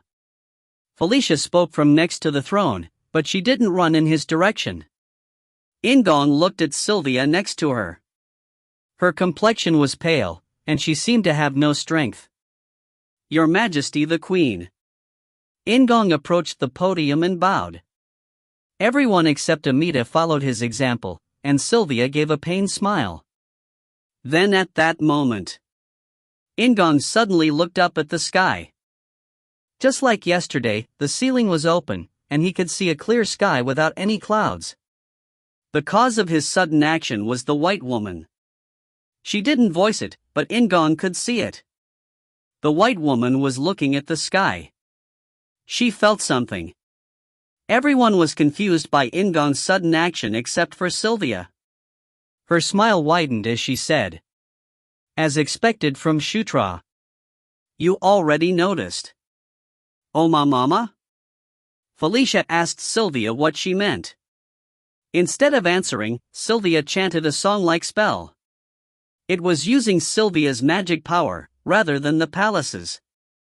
Felicia was nervous about Sylvia's condition, but fortunately, it wasn't a big burden.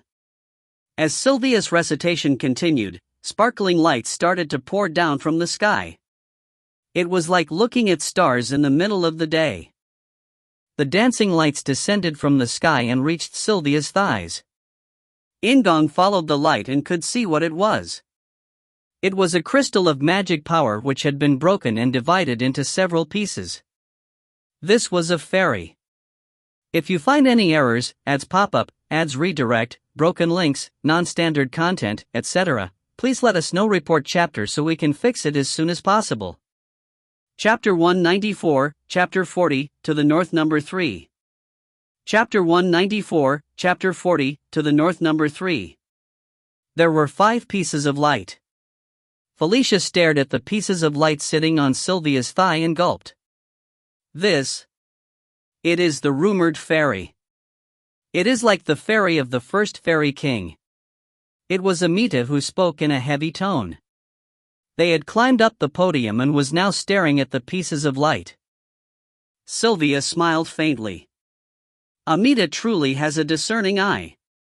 Yes, it is divided into several pieces, but it is a fairy. It was different from common fairies. Despite losing its shape, this was actually the fairy of the first fairy king. Sylvia slowly moved her hands and touched the pieces of light with her thin fingers. It gave off a warm magic power with no signs of wickedness at all. I saw it before losing consciousness and felt it immediately after waking up. Maybe it was the first fairy king who told me. The first fairy king was glad. The specter had attempted to destroy Sky Forest with the fog which had been prepared to defend it. However, Sylvia didn't think that was the true fairy king. After all, he was someone who had tried to defend the Dark Elves even after death. Sylvia had heard the voice of the fairy king at the last minute. It wasn't a mistake nor a hallucination created by a desperate mind. It had been the fairy king's voice. After nearly destroying Sky Forest with his own hands, he sent a message of thanks for stopping him. Sky Forest has lost the power of the fog. The source of magic power which enriched Sky Forest is gone. But if there is some contained in this fairy, I think I can regain half the strength. As the magic fog disappeared, the Dark Elves' palace also lost all its magic power. The restoration of the palace was necessary for Sky Forest to function properly. Sylvia picked up one of the 5 pieces. There was one sole piece shining green among all the gold pieces. Shutra, this is your share. As Sylvia placed the piece in the air, a mysterious thing happened. Although he didn't use any magic power or telekinesis, the green piece fell toward In-gong's palm. Can you tell after touching it? Sylvia asked, and In-gong nodded. He really felt it the moment he touched the piece. Yes, Your Majesty. Shutra?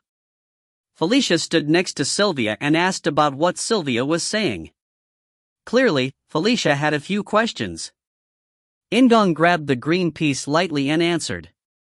This piece of the fairy is tinged with my magic power. Every magic had its own color and attributes. The magic power of the fairy king was gold while this piece was green. Not just the color but the nature of the magic power was the same as In-gong's. It might be the impact of the last strike or a gift from the fairy king. Only the heavens know the truth, but I think it is the latter. According to Sylvia's belief, it was a gift the fairy king left behind for In-gong. Conquest. The white woman whispered from In-gong's soul. In-gong grabbed the piece of light and used his magic power. Then the piece shone with a bright light and became a solid green gem.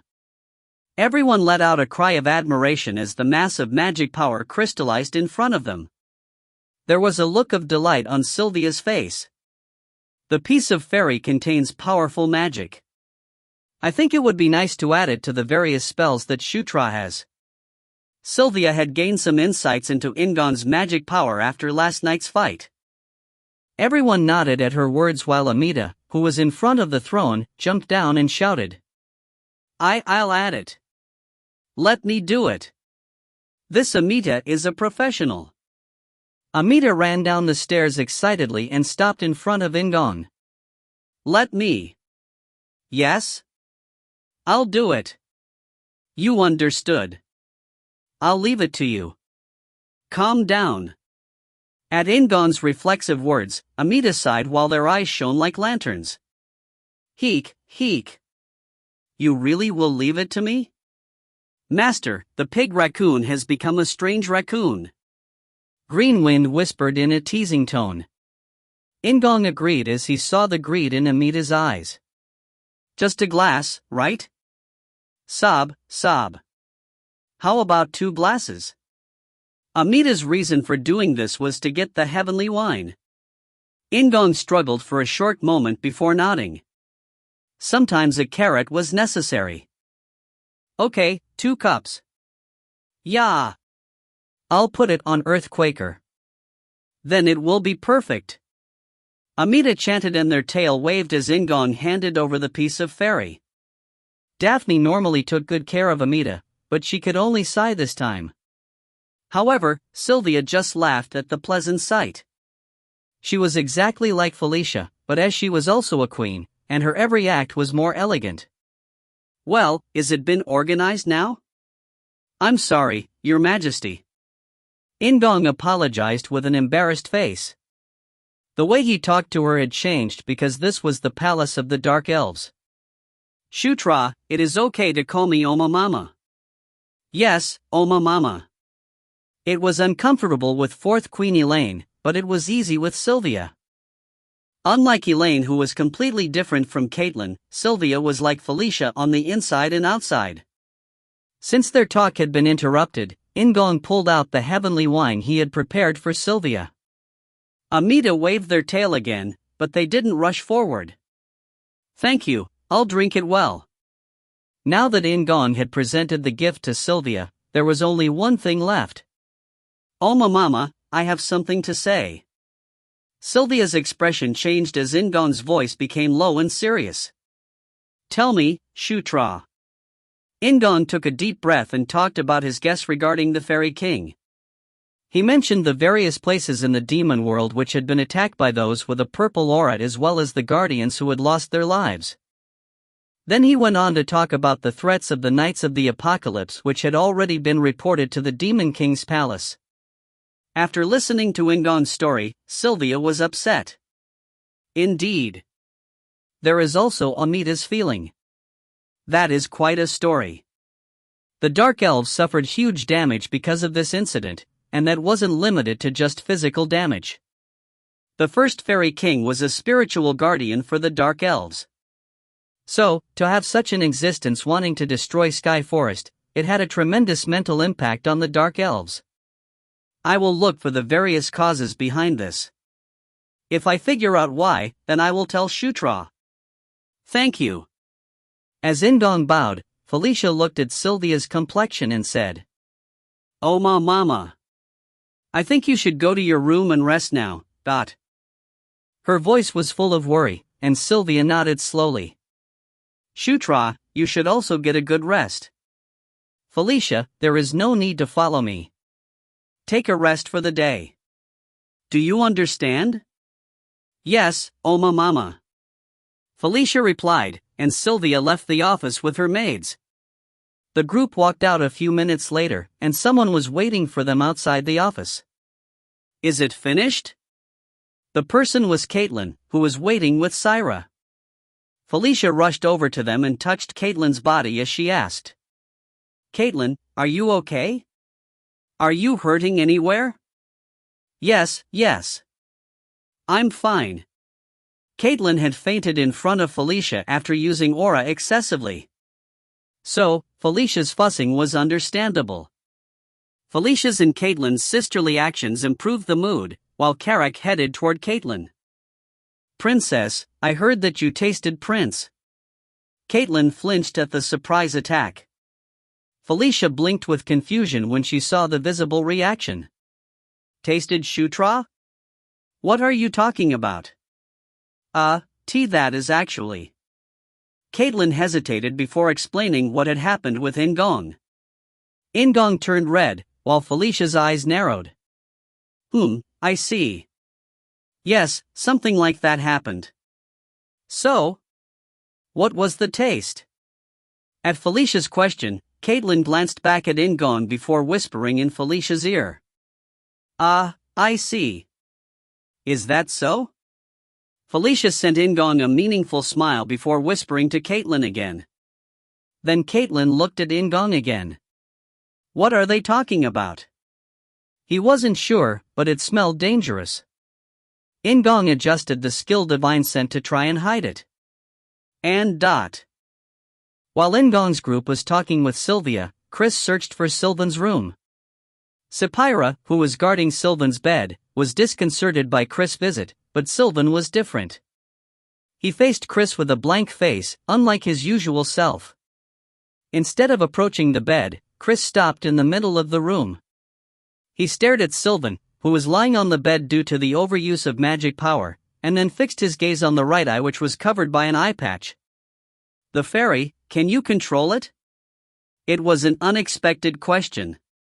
Sapphira gulped. The fact that Sylvan had the fairy was a secret which only a few dark elves knew. Yet the Prince of the Lycanthrope's words suggested that he knew about it. It was Chris who first came to the crashed black flame dragon. Did he see the fairy at that time? No, even if he saw it, how did he know it was the fairy? The fairy was just a superstition among the dark elves. Sapphira's expression became complicated as many thoughts passed through her head. However, Sylvan just replied in a calm voice. "Thanks to Shutra." Sylvan didn't say anything else, and Chris didn't ask. He just stared at Sylvan for a while and frowned. "Rest," Chris said in a low voice before turning and leaving the room. Sylvan watched Chris back with half-closed eyes. Rather than explaining to Sapphira, he lost himself in old memories. And the change at Skyforest had been passed on to the Demon King's palace. The capital of the Dark Elves, one of the strong supporters of the Demon King's palace, had been devastated, so the palace couldn't pass over this news. There were many discussions among the nobles of the palace, and measures were prepared in order to help the Dark Elves. Additionally, In-gong's actions became a hot topic. It wasn't just Chris who was reminded of the captains when In-gong defeated the demonic god. There were some who said the story was inflated, while others believed Ninth Prince would become the next Demon King. The strength of Second Prince wasn't easy to beat either. While the palace was in an uproar due to Skyforest and In-gong, the dwelling of the Demon King, deep inside the castle, was quiet. The Demon King, who had refused the requests of the queens to visit and was resting alone, opened his eyes slowly. There was a visitor in the quiet space which In-gong had visited once. Sword Duke. I heard about it on the way. Ninth Prince really seems to be driving the incidents. The Sword Duke had appeared without any noise.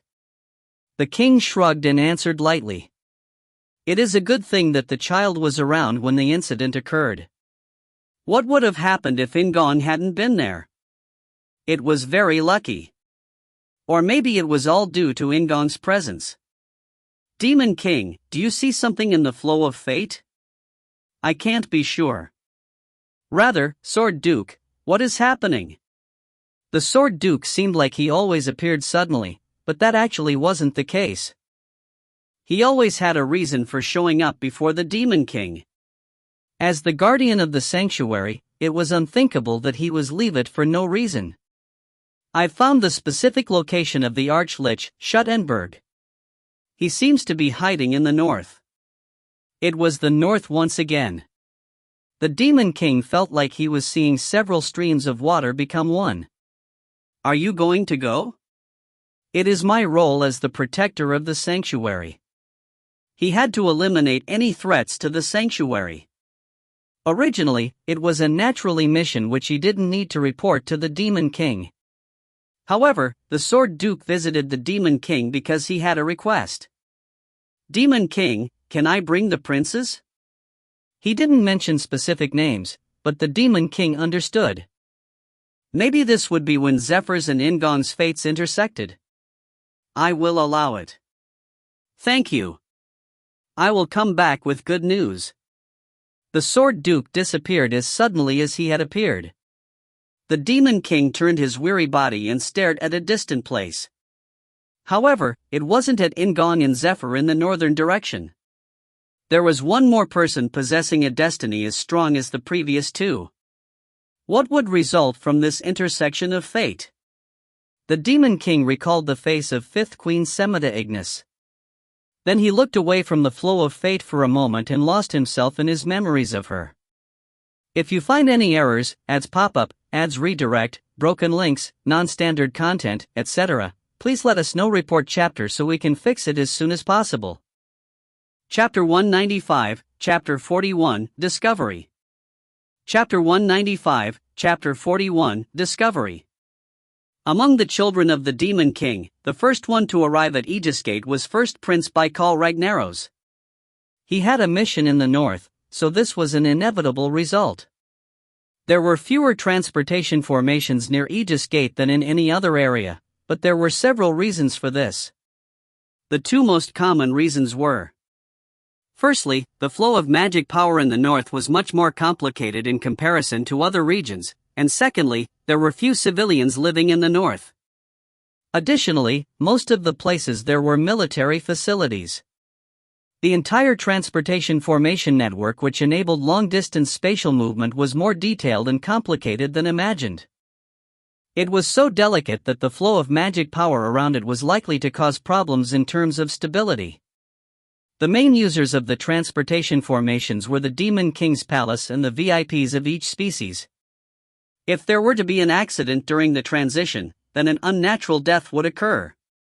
So, it couldn't be operated with low stability. The second reason was that it was a matter of efficiency.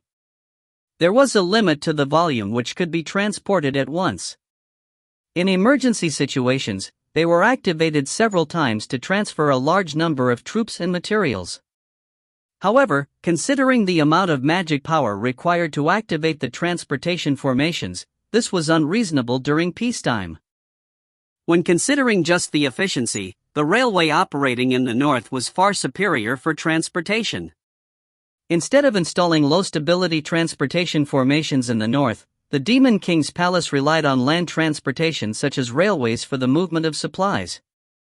Baikal was interested in the many new technologies which could affect the lives of the people in the demon world. Therefore, he had chosen to use the railroad, instead of heading directly north. It was well worth it. As he recalled the railroad, Baikal sat down at his desk and wrote a letter in a graceful and clear handwriting. It was a letter of reply to Anastasia. Of course, considering the time it would take for the letter to be sent and Anastasia's arrival in the north, it would be better to wait a few days and talk in person. However, Anastasia's letter was fascinating. As he thought about the pleased expression Anastasia would have when she received the letter, he didn't feel troubled about writing a reply. I think that many things have improved. Unlike her usual letters, this one talked frequently about the other children of the Demon King. Felicia was Anastasia's prized sister, so she appeared regularly. However, this time, Shutra's and Caitlin's names were mentioned for the first time. Rather, doesn't Victor appear less this time? Before receiving Anastasia's letter, Baikal had already received a report about what happened in Curtis. Victor and Anastasia had both moved rationally, so there were no complaints about each other's actions. However, the regrets and upset feelings would still remain. Perhaps it was a reflection of her heart that she wrote so little about Victor in this letter. Shutra, Baikal deliberately said aloud. Anastasia wasn't honest in person, but she was quite frank in her letters. Her tone was more youthful, like a child, and there were occasions where she seemed to be smiling. Thanks to that, Baikal was able to know about it. No matter how hard she tried to pretend in the letter, Anastasia seemed to like Shutra quite a lot. Baikal put his pen down for a moment as he thought about Shutra. A soulless child. Someone had said that once, and it described Shutra accurately. However, Shutra had changed. It wasn't just his personality, but he was also becoming stronger at a fearsome pace. Disturbance Shutra. That was Shutra's nickname recently. It was because he raised a disturbance everywhere he went. Moreover, Shutra boasted a great charm. He had been able to sway Chris and Caitlin to his side, and he even gained Felicia and Sylvan in the end. Based on this letter from Anastasia, Shutra was also charming her. A powerful competitor had appeared, but Baikal's thoughts were different. As he said to Anastasia, the children of the Demon King weren't enemies. They were good competitors. Baikal would be satisfied if a better candidate appeared and made the demon world into a better place. Of course, I have no intention of giving up. Baikal laughed as he suddenly looked out the window. A blizzard was occurring. Zephyr isn't here yet. The last time Baikal heard news about him was a fortnight ago. He heard that Zephyr caught the ice dragon, Quanta, but he had no news since. Even though Zephyr was the most powerful prince, he was just a blunt and brusque little brother to Baikal. I hope he doesn't get hurt. Baikal mumbled with concern before picking up his pen again. Then he thought about Anastasia's happy face and smiled. And Baikal was indeed Zephyr's older brother. While he was looking out the window at the blizzard, his worry was being realized at the northern limit line. Wicked wretch! A new white dragon burst out angrily. His roar shook the heavens, but those who faced his wrath felt bliss, rather than fear. It was because he was obviously weakened from when he first appeared. Just a little more. Push! The commanders cried out excitedly, and the soldiers responded with loud shouts, with the 3,000 troops of mixed species shouting at the same time. Their cries pierced through the blizzard and caused an avalanche. White Dragon Colossa. He was an evil dragon famous for his nightmare-like avalanches. The White Dragon Colossa had lived twice as long as the Ice Dragon, Quanta, and reigned over the Shibili Mountains for thousands of years. No one had dared to challenge him in the last several hundred years. So, his authority in this area was inviolable, like a god. However, yesterday. Bite. Zephyr's soldiers cried out like they were the gods. Colossa was lying on the ground with chains covering him, while Quanta sat on his chest. She had made herself bigger so that she could crush him.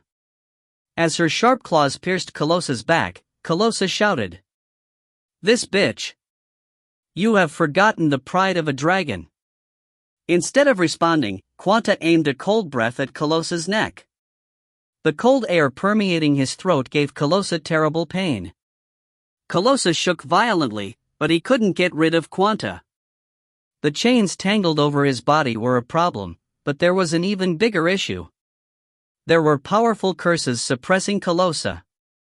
Horrible monsters hung on his body and interrupted the circulation of his magic power.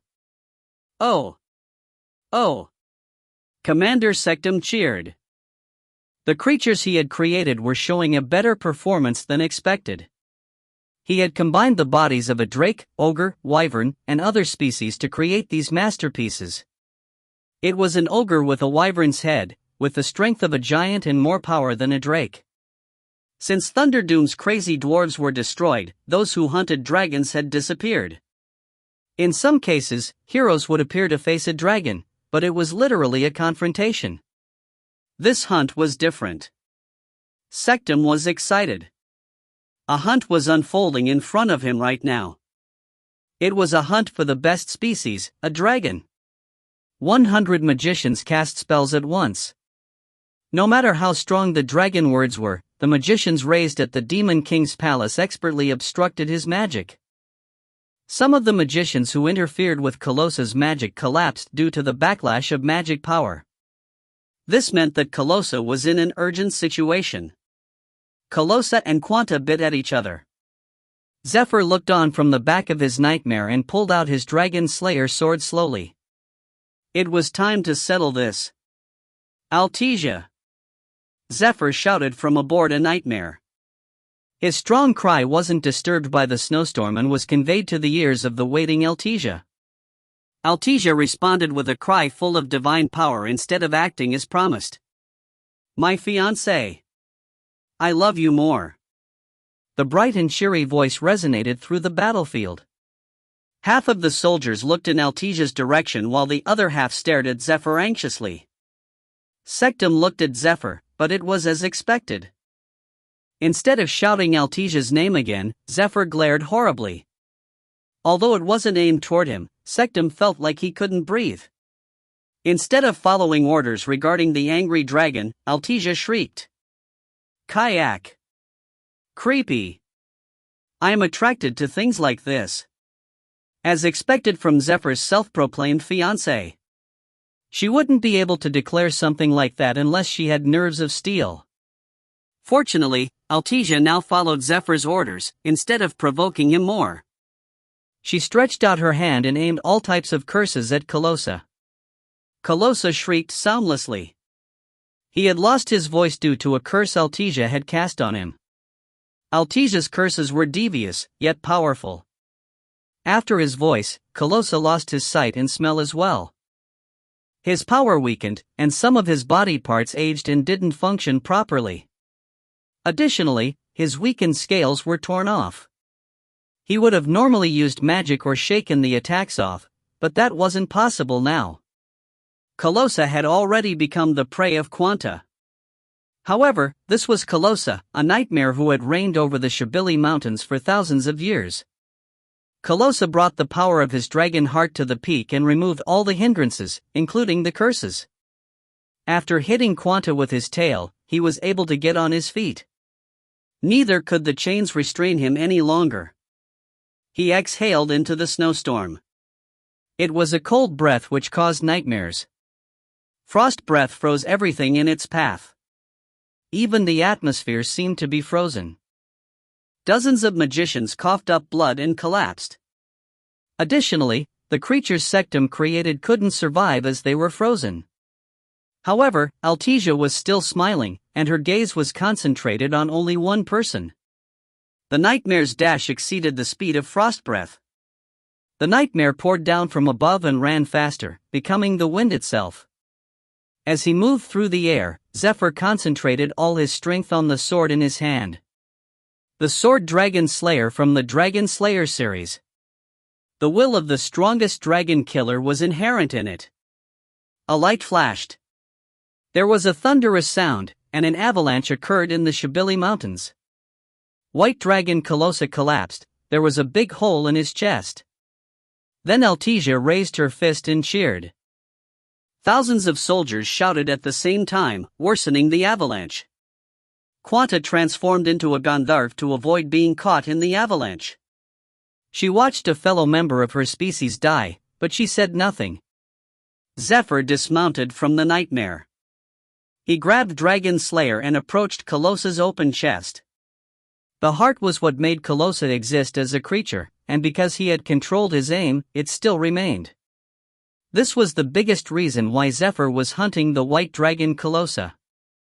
Zephyr reached out a hand, and he grabbed the heart of white dragon Colossa. And... so, this is a fairy? Yes. If you find any errors, ads pop up, ads redirect, broken links, non-standard content, etc., please let us know. Report chapter so we can fix it as soon as possible.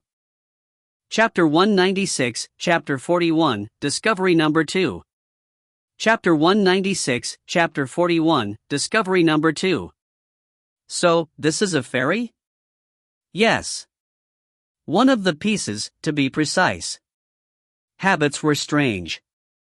The children of the Demon King who belonged to Shutra's faction gathered naturally in In-gong's living room, and such habits didn't change even when they arrived at the Dark Elves' palace. In-gong sat on the middle of a large sofa, while Chris examined Earthquaker and the green jewel attached to it. You really receive many things. After receiving the Moonlight Core and Dragon Heart, it was the fairy. In-gong could also now become a Gandharv god due to spiritualism. Additionally, there were the 4 equipments from the Elder Dragons. Yet Chris didn't feel envious. Did he truly not feel jealousy? Indeed, I have been in first place for a long time, yet he hasn't shown any jealousy. Chris had already cleansed his heart when he pushed In-gong as a candidate for the Demon King. Therefore, Chris just laughed and seemed curious about the fairy itself. Isn't the fairy a magic power generator that is difficult to control? I don't know if it is because the fairy is stained with my magic power or because it is stuck in Earthquaker, but there is no problem with controlling it. The performance isn't as good since it is just a piece, but it is still a powerful generator of magic power. In-gong smiled and gently stroked the fairy embedded in Earthquaker. The green light of the fairy shook like it was responding to In-gong's touch. If it has to be ranked, Earthquaker is now the SSS rank, instead of SS rank. It has been through this Amita's hands several times. Amita tapped their chest proudly from their spot on a table, while their tail waved happily. Then In-gong sneaked a peek at Daphne before pulling a small bottle from his inventory. Here it is. The heavenly wine is promised. Oh. My treasure. Amita accepted the small bottle and rubbed it against their cheek. It was a natural response after staying all up night for a couple of days to finish this work. Although Amita looked cute holding the small bottle, the way everyone was looking at Amita was strange. In particular, Chris' expression was subtle. Shutra, did you give this to the queen? Chris was worried about symptoms of addiction. In-gong waved his hands lightly and reassured him. It's okay. Hasn't Hyun also tried it? Amita is unusual. Well, I'm glad, although I also feel slight regret. If everyone was as addicted as Amita, then it would be a fearsome weapon. Indeed, Chris. In-gong understood Chris' thoughts and smiled awkwardly. In fact, if he made the heavenly wine using the pheromones ability, then it would truly become addictive like a drug. It had been a few days since the fog of magic power had disappeared. The pieces of the fairy had improved things, but the Dark Elves' Palace and Sky Forest were still suffering from a lack of magic power. The transportation formation linked to the Demon King's palace wasn't working, so they were dependent on support from the nearby Dark Elf cities. The good news was that Sylvia was improving quickly. Thanks to In-gong's group taking care of any worries, she was able to rest comfortably for a few days. After the conversation about the fairy, it naturally shifted toward their future schedule. In the first place, they had only planned to stay in the Dark Elves' Palace for a short while before heading to the north. It was now time to determine their movement path. Suddenly, In-gong got up from his seat and turned toward the window. Sword Duke. Everyone was puzzled by the sudden call, but it was only for a moment. The balcony doors opened as if in response to In-gong's call and the Sword Duke appeared. How great! Did you get new skills? The Sword Duke said with a laugh. This was because In-gong noticed the Sword Duke's arrival, unlike last time at his mansion. Not enough to brag. In-gong smiled as he replied. The change was the result of various skills being increased and the gaining of 4 levels after defeating the first Fairy King. Well, then. The Sword Duke moved as he spoke casually. Despite the fact that the Sword Duke took one step, everyone missed it, except for one person. Nuna doesn't like it. In-gong stood in front of Felicia as the Sword Duke suddenly appeared in front of In-gong. He really was like a ghost. Ho! Instead of taking offense at In-gong's words, the Sword Duke smiled joyfully. It was a situation where In-gong used wind style to catch up with the Sword Duke. Felicia realized the situation belatedly and said, Hoo-hoo, our Shutra has become stronger. Don't you think? Why is Noonim acting like you are the good one? Chris grumbled, but Felicia just laughed. Caitlin muttered in a grouchy voice. I like it. However, the Sword Duke stepped back instead of heading toward Caitlin. You are really strong. An impressive growth. Who hut? It was Felicia, not In-gong, who laughed triumphantly again. Instead of questioning Felicia again, Chris turned his attention toward the Sword Duke.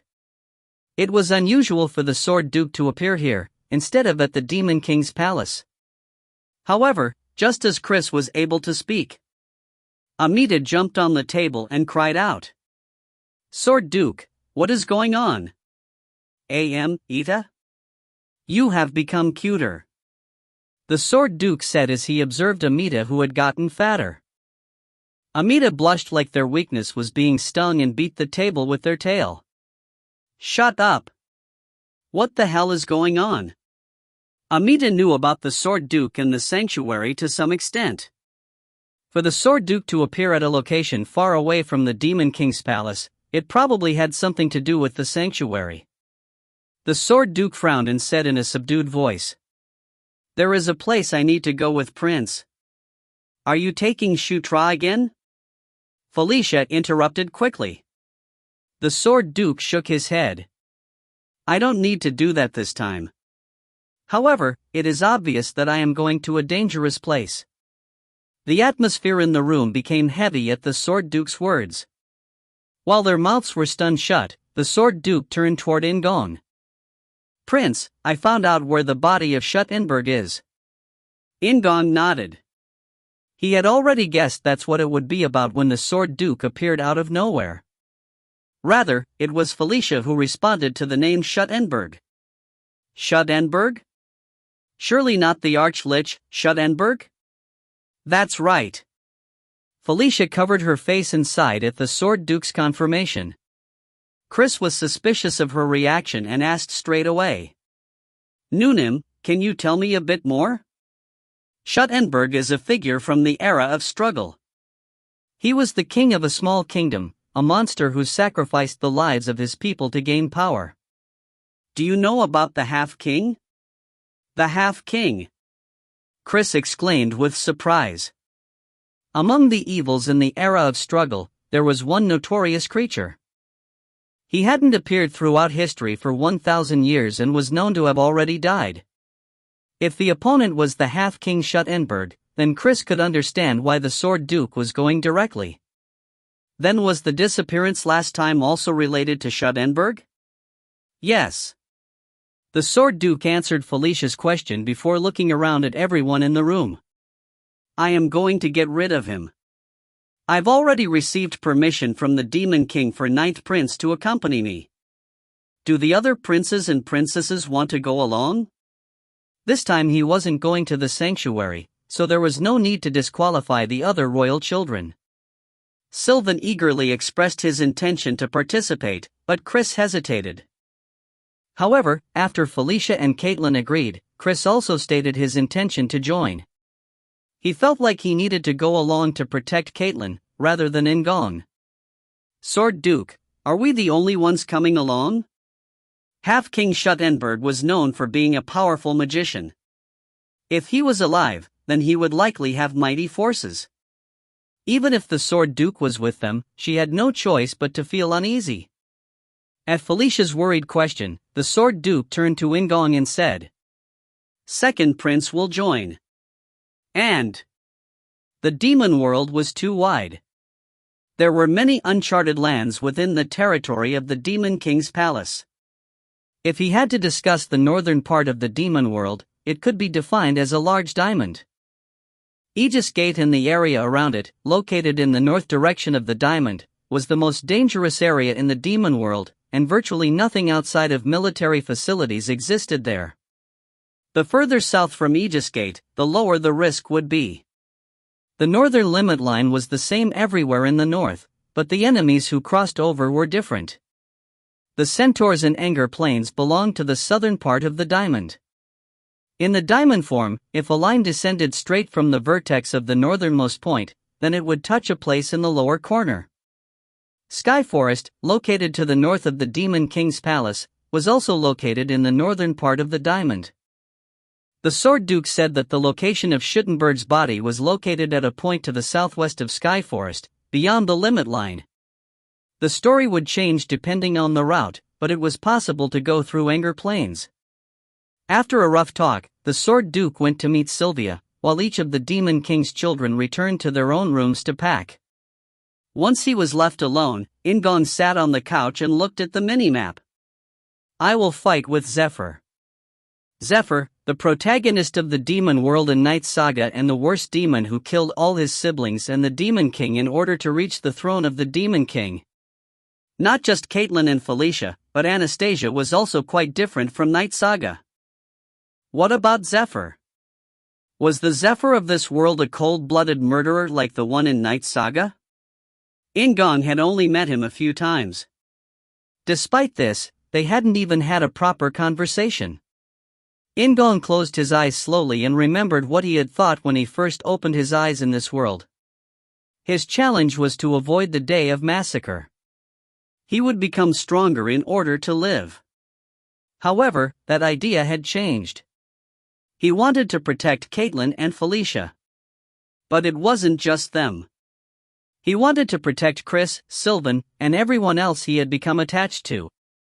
The Sword Duke had said that Shutra was the biggest enemy threatening the sanctuary. If he was removed, then the Sword Duke didn't need to worry about the sanctuary for the moment. Meanwhile, the children of the Demon King and the captains were also gathering in the north. The Demon King was starting a campaign beyond the northern limit line. Additionally, Cruel Talia's lair was somewhere in the north. The Eastern barbarians said that the War Knight was heading north. So, it was highly likely that the Death Knight was also located in the north. Conquest. The purpose of the White Woman and the Elder Dragons was to overthrow the War Knight and Death Knight. All these variables were being concentrated in the north. Shutra, the Sanctuary, the War Knight, and the Death Knight. In the past, the Death Knight had aimed at Zephyr. Why had he pursued Zephyr? What method was the Death Knight and War Knight using to bring about the end of the world? In-gong remembered the first Fairy King, and Torah's words from the Dragon Temple entered his head. Yet that was only a piece of the whole. However, in the near future, all the pieces would fit together. "Prince, what are you thinking about so intently?" Karak. In-gong opened his eyes and looked at Karak, who looked at In-gong with worried eyes as he sat beside him. "Were you falling asleep?" "Yes." "Your spirit isn't looking good. Drink some cold water." Karak handed him a bucket he pulled from somewhere. It was filled with cold water. And the reason for this? Karak hesitated again before smiling and knocking against In-gong's shoulder. "Don't worry. Prince will be able to get the job done as always." There was no basis other than faith for this. In-gong put down the bucket after drinking the water and looked at Karak, causing him to jump up quickly. "I don't know why you are making that disgusting expression, but I came to wake you up, so I am going." Then he really tried to leave. In-gong laughed and called out to Karak's back. "Karak. You know that I love you, right?" "Prince, I'm sorry, but I like women. I respectfully decline." Karak waved his hand and left hurriedly. Then a new voice entered his ears like it had been waiting. "Master, I like master. I am also a woman." Green Wind became solid and spoke to In-gong. In-gong stroked Green Wind's head and gave her a cheery smile. Then the next morning, with everyone on board, the Black Flame Dragon left Sky Forest and headed north. If you find any errors, ads pop-up, ads redirect, broken links, non-standard content, etc., please let us know. Report chapter so we can fix it as soon as possible. Chapter 197, Chapter 41, Discovery Number 3. Chapter 197, Chapter 41, Discovery Number 3. It was impossible to have a crowded banquet now that Sky Forest and the palace had suffered due to the Fairy King. However, it was also impossible to let the party that saved Sky Forest leave without anything. So, after Sylvia finished her conversation with the Sword Duke, she set up a small party. It was to compensate for the situation with Sky Forest and show that Sylvia was fine after collapsing. Due to it being a small banquet, the participants were simple: the children of the Demon King, their aides, and the Queen. The Dark Elves emphasized an atmosphere which was just as free as their clothing, so the formalities of the banquet were virtually non-existent. Since it was such a small banquet, they were able to lie down while eating and drinking. After a few drinks, the atmosphere naturally turned boisterous. The loudest ones were those gathered in the middle of the banquet hall. Higher! Higher!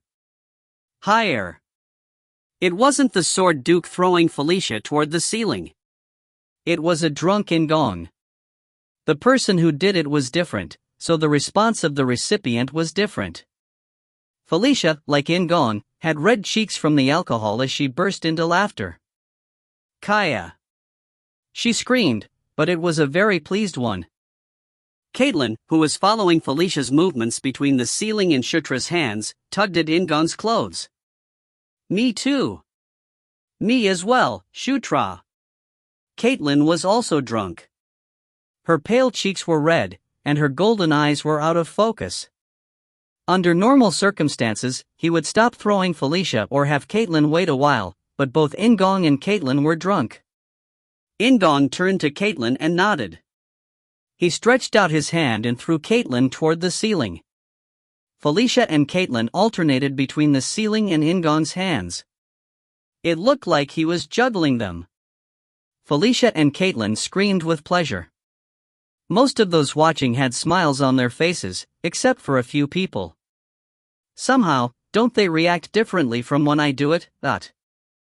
The Sword Duke complained while drinking. Chris, who was sitting next to him, shrugged and replied, "Sword Duke, it is the same for anyone else, so you don't have to worry." "Felicia, let Appa do it." "Ah, come on." The Sword Duke watched Sylvan try to grab Felicia, and he nodded with a convinced expression. "Yes, indeed." The Sword Duke nodded a few more times before turning his attention elsewhere. Caitlin's and Felicia's aides, who should be watching them, were talking to someone else. It was In-gong's aide, Karak. The Sword Duke found the sight of an orc being surrounded by a beautiful dark elf, a lycanthrope, and a satyr ridiculous. Then he turned his gaze elsewhere once again. Sylvia, Queen of the Dark Elves and third Queen of the Demon King's palace, was lying down sideways. Sylvia was lying down on a stack of cloth and smoking a cigarette, while Amita was fidgeting in front of her. It seemed like they were doing business. Looking at the two people carefully, the Sword Duke asked Chris again. "Prince, do you know why Amita is like that?" "They have a weak character that fell to temptation." "Indeed." The Sword Duke nodded and focused on the conversation between Sylvia and Amita. The two people's voices could be heard clearly in the noisy surroundings. "I understand. I'll make it. So, will you give me half?" Amita waved their hands, while Sylvia cocked her head and pretended not to know. Well. Can I ask you to make me a few sacks? 3 sacks. 3 sacks of weapons if you give me half a bottle. Omo, didn't I say it was 5 sacks?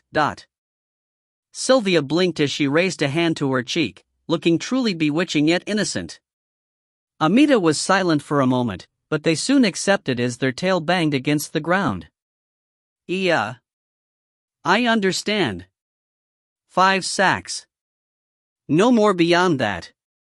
Okay. It's a deal. Thanks to Sylvan and Felicia, Sylvia was well aware of Amita's value. Gaining 5 sacks of Amita's equipment for half a bottle of wine was a good deal. I am curious. What flavor does this have that Amita is so enthusiastic? Sylvia put out the cigarette in her hand and opened the lid of the bottle containing the heavenly wine. As the lid opened, a fragrant smell emerged and those nearby turned to Sylvia without knowing. Sylvia was shocked and took a sip like she was spellbound. Her world changed with one sip. In-gong had created this by mixing an elixir and the heavenly wine. Sylvia closed her eyes and moaned, then she sighed and moaned again. She barely regained her mind after a few sips and said, Amita, I take back that contract. Such a thing. This is a violation of the contract. A violation of the contract. Amita gulped as Sylvia took another sip, but Sylvia didn't care. She got up from her seat and approached In-gong. Shutra, can you give me just one more bottle? In-gong flinched at her coy voice. She looked exactly like Felicia as she embraced him, so In-gong couldn't resist. Moreover, it was Sylvia who was asking. She had given him the fairy, so he should give her another bottle. I will. Me too. Me too. Amita ran over and made a fuss after seeing him give a bottle to Sylvia so easily. The Sword Duke watched this scene and shook his head. The delicious prince is really great. Although the Sword Duke had never tasted the heavenly wind made by In-gong, he knew about it. Then Chris asked him quietly. Sword Duke, are all Gandharv like this? As far as I know, only Prince is like this among the Gandharv. The scents of the other Gandharv aren't to this extent. The Sword Duke recalled 5th Queen Shutra Ignus. She always had a good scent around her. Chris looked briefly at the Sword Duke before turning his gaze back to the front again. Then he asked casually. Are the Gandharv healthy? In-gong was the only Gandharv Chris had met. There were rumors that those inside the confined area had died. The Sword Duke didn't look at Chris. He just filled up a new glass. They are alive and well. At least when I visited them a year ago. Chris' eyes narrowed. Sword Duke, is there any possibility that the Gandharvs can be released? It is up to the Demon King. It might be harder now. In-gong had gained divinity, proving that the Gandharvs' experiment was a success. Sword Duke? I am saying too much. We'll just have to see what happens. The Sword Duke set down his glass, stood up and took a step forward. He walked slowly, but it was like he was merging with the wind without even thinking about it. Chris stared at the spot where the Sword Duke had been, then he turned his gaze to In-gong. Shutra is amazing. Shutra is delicious. He. The drunk Caitlin said while hiccuping. She looked very cute, but In-gong's expression was different as he walked next to Chris, who was carrying Caitlin on his back. Be careful not to get eaten in your sleep. I'm glad that Caitlin Nuna can't transform. In-gong nodded at the sincere advice. If Caitlin could turn into a wolf like Syra or Elaine, then he would have already been eaten when she bit his finger. Caitlin smiled as she heard them talking and pretending to bite the air. Well, I really hope you don't get eaten. Yes. It seemed like the two of them were speaking to reassure themselves. Chris arrived in front of Caitlyn's room and opened the door. It couldn't be helped because Syra had been missing since the banquet. At any other time, Chris would have scolded Syra, but today was a special day. From the outset, they had been given permission to drink as much as they wanted. Instead of entered the room, Chris held the doorknob for a while. He looked at In-gong and said, "Shutra." "Ha?" In-gong turned to Chris. However, Chris didn't say anything. Instead, he licked his lips a few times before shaking his head. "Nothing.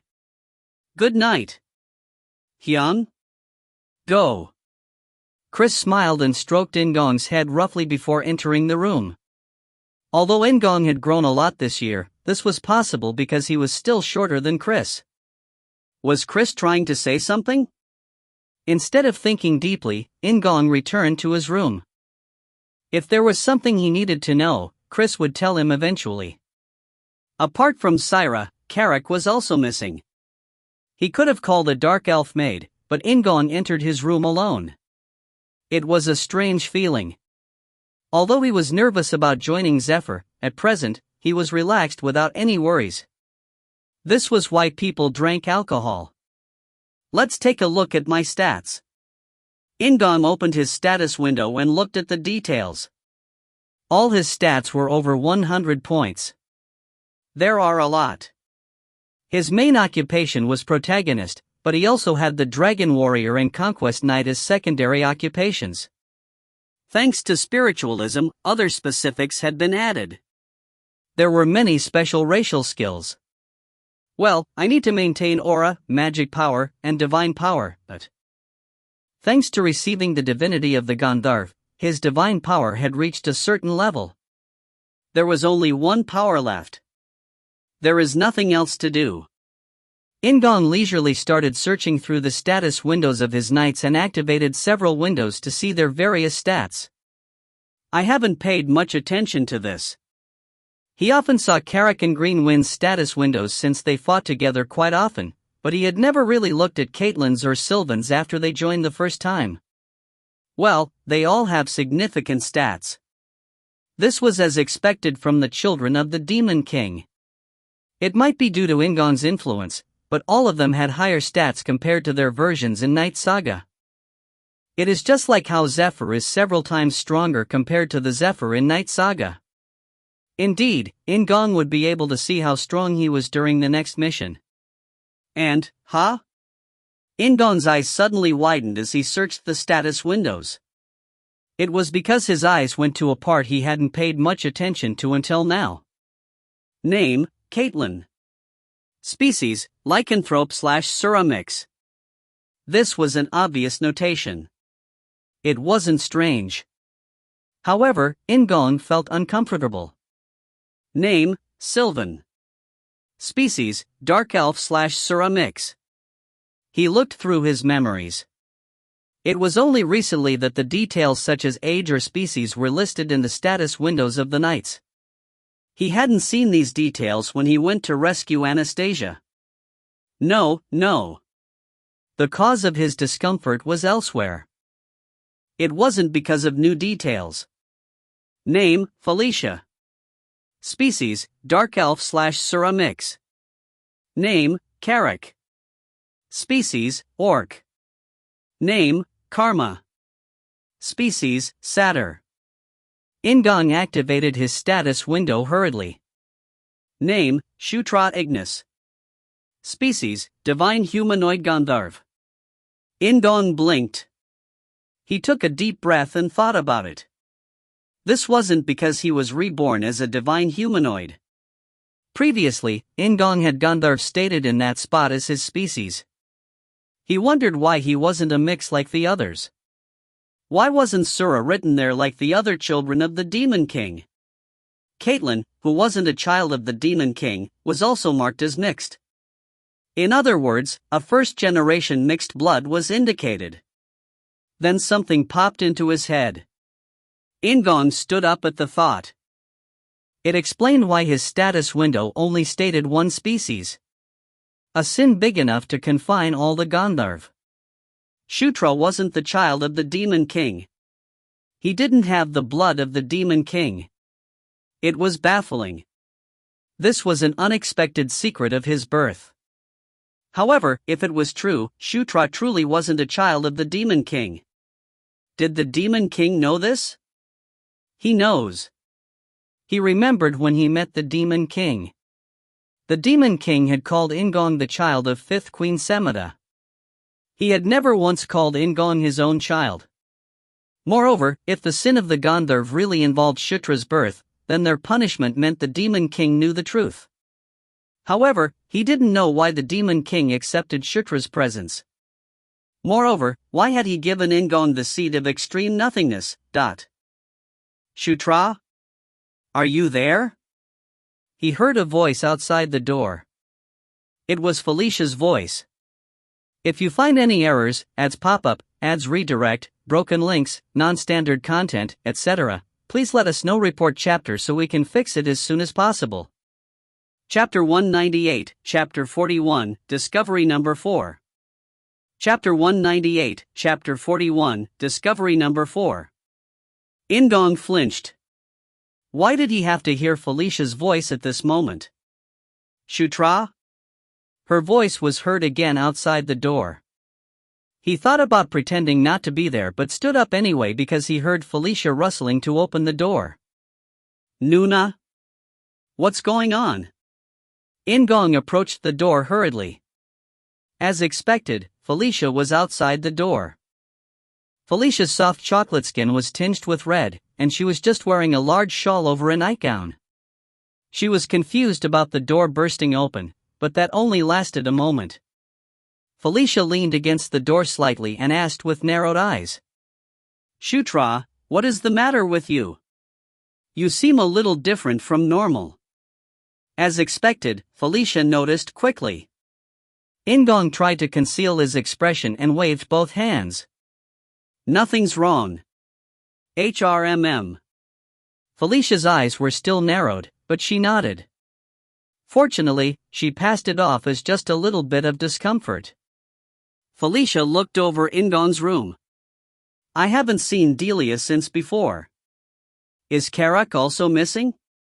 Huh? Delia as well? Yep, Delia as well. Felicia replied in a soft voice. She seemed to be envisioning a tryst between Karak and Delia. Wait a minute, wasn't Karak missing with Syra? If Delia was missing, then where was Syra? No way, are they fighting? In-gong had the absurd thought of Delia and Syra growling over Karak. Then shouldn't I look for Karma as well?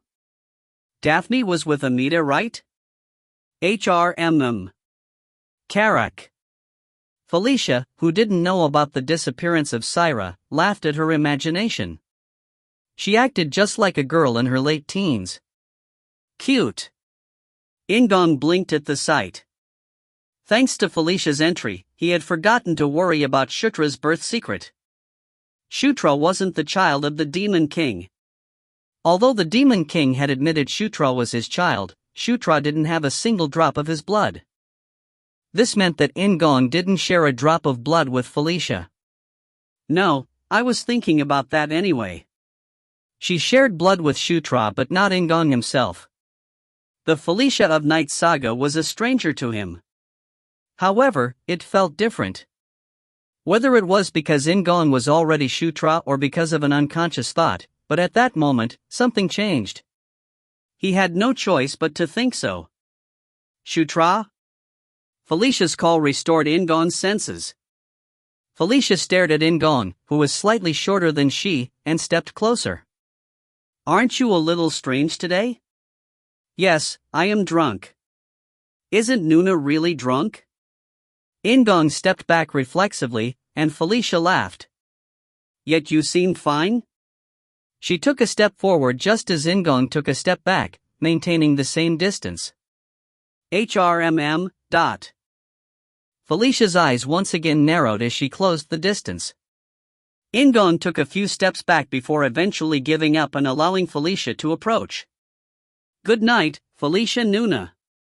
He patted Felicia's head awkwardly, causing her eyes to widen. Then she smiled. Yes, good night, Shutra. Sleep well. Felicia was definitely drunk. He could smell the alcohol on her breath as she turned around. As he watched Felicia leave his room, In-gong sighed before catching up to her. He went ahead and opened the door, causing Felicia to ask, "What is it?"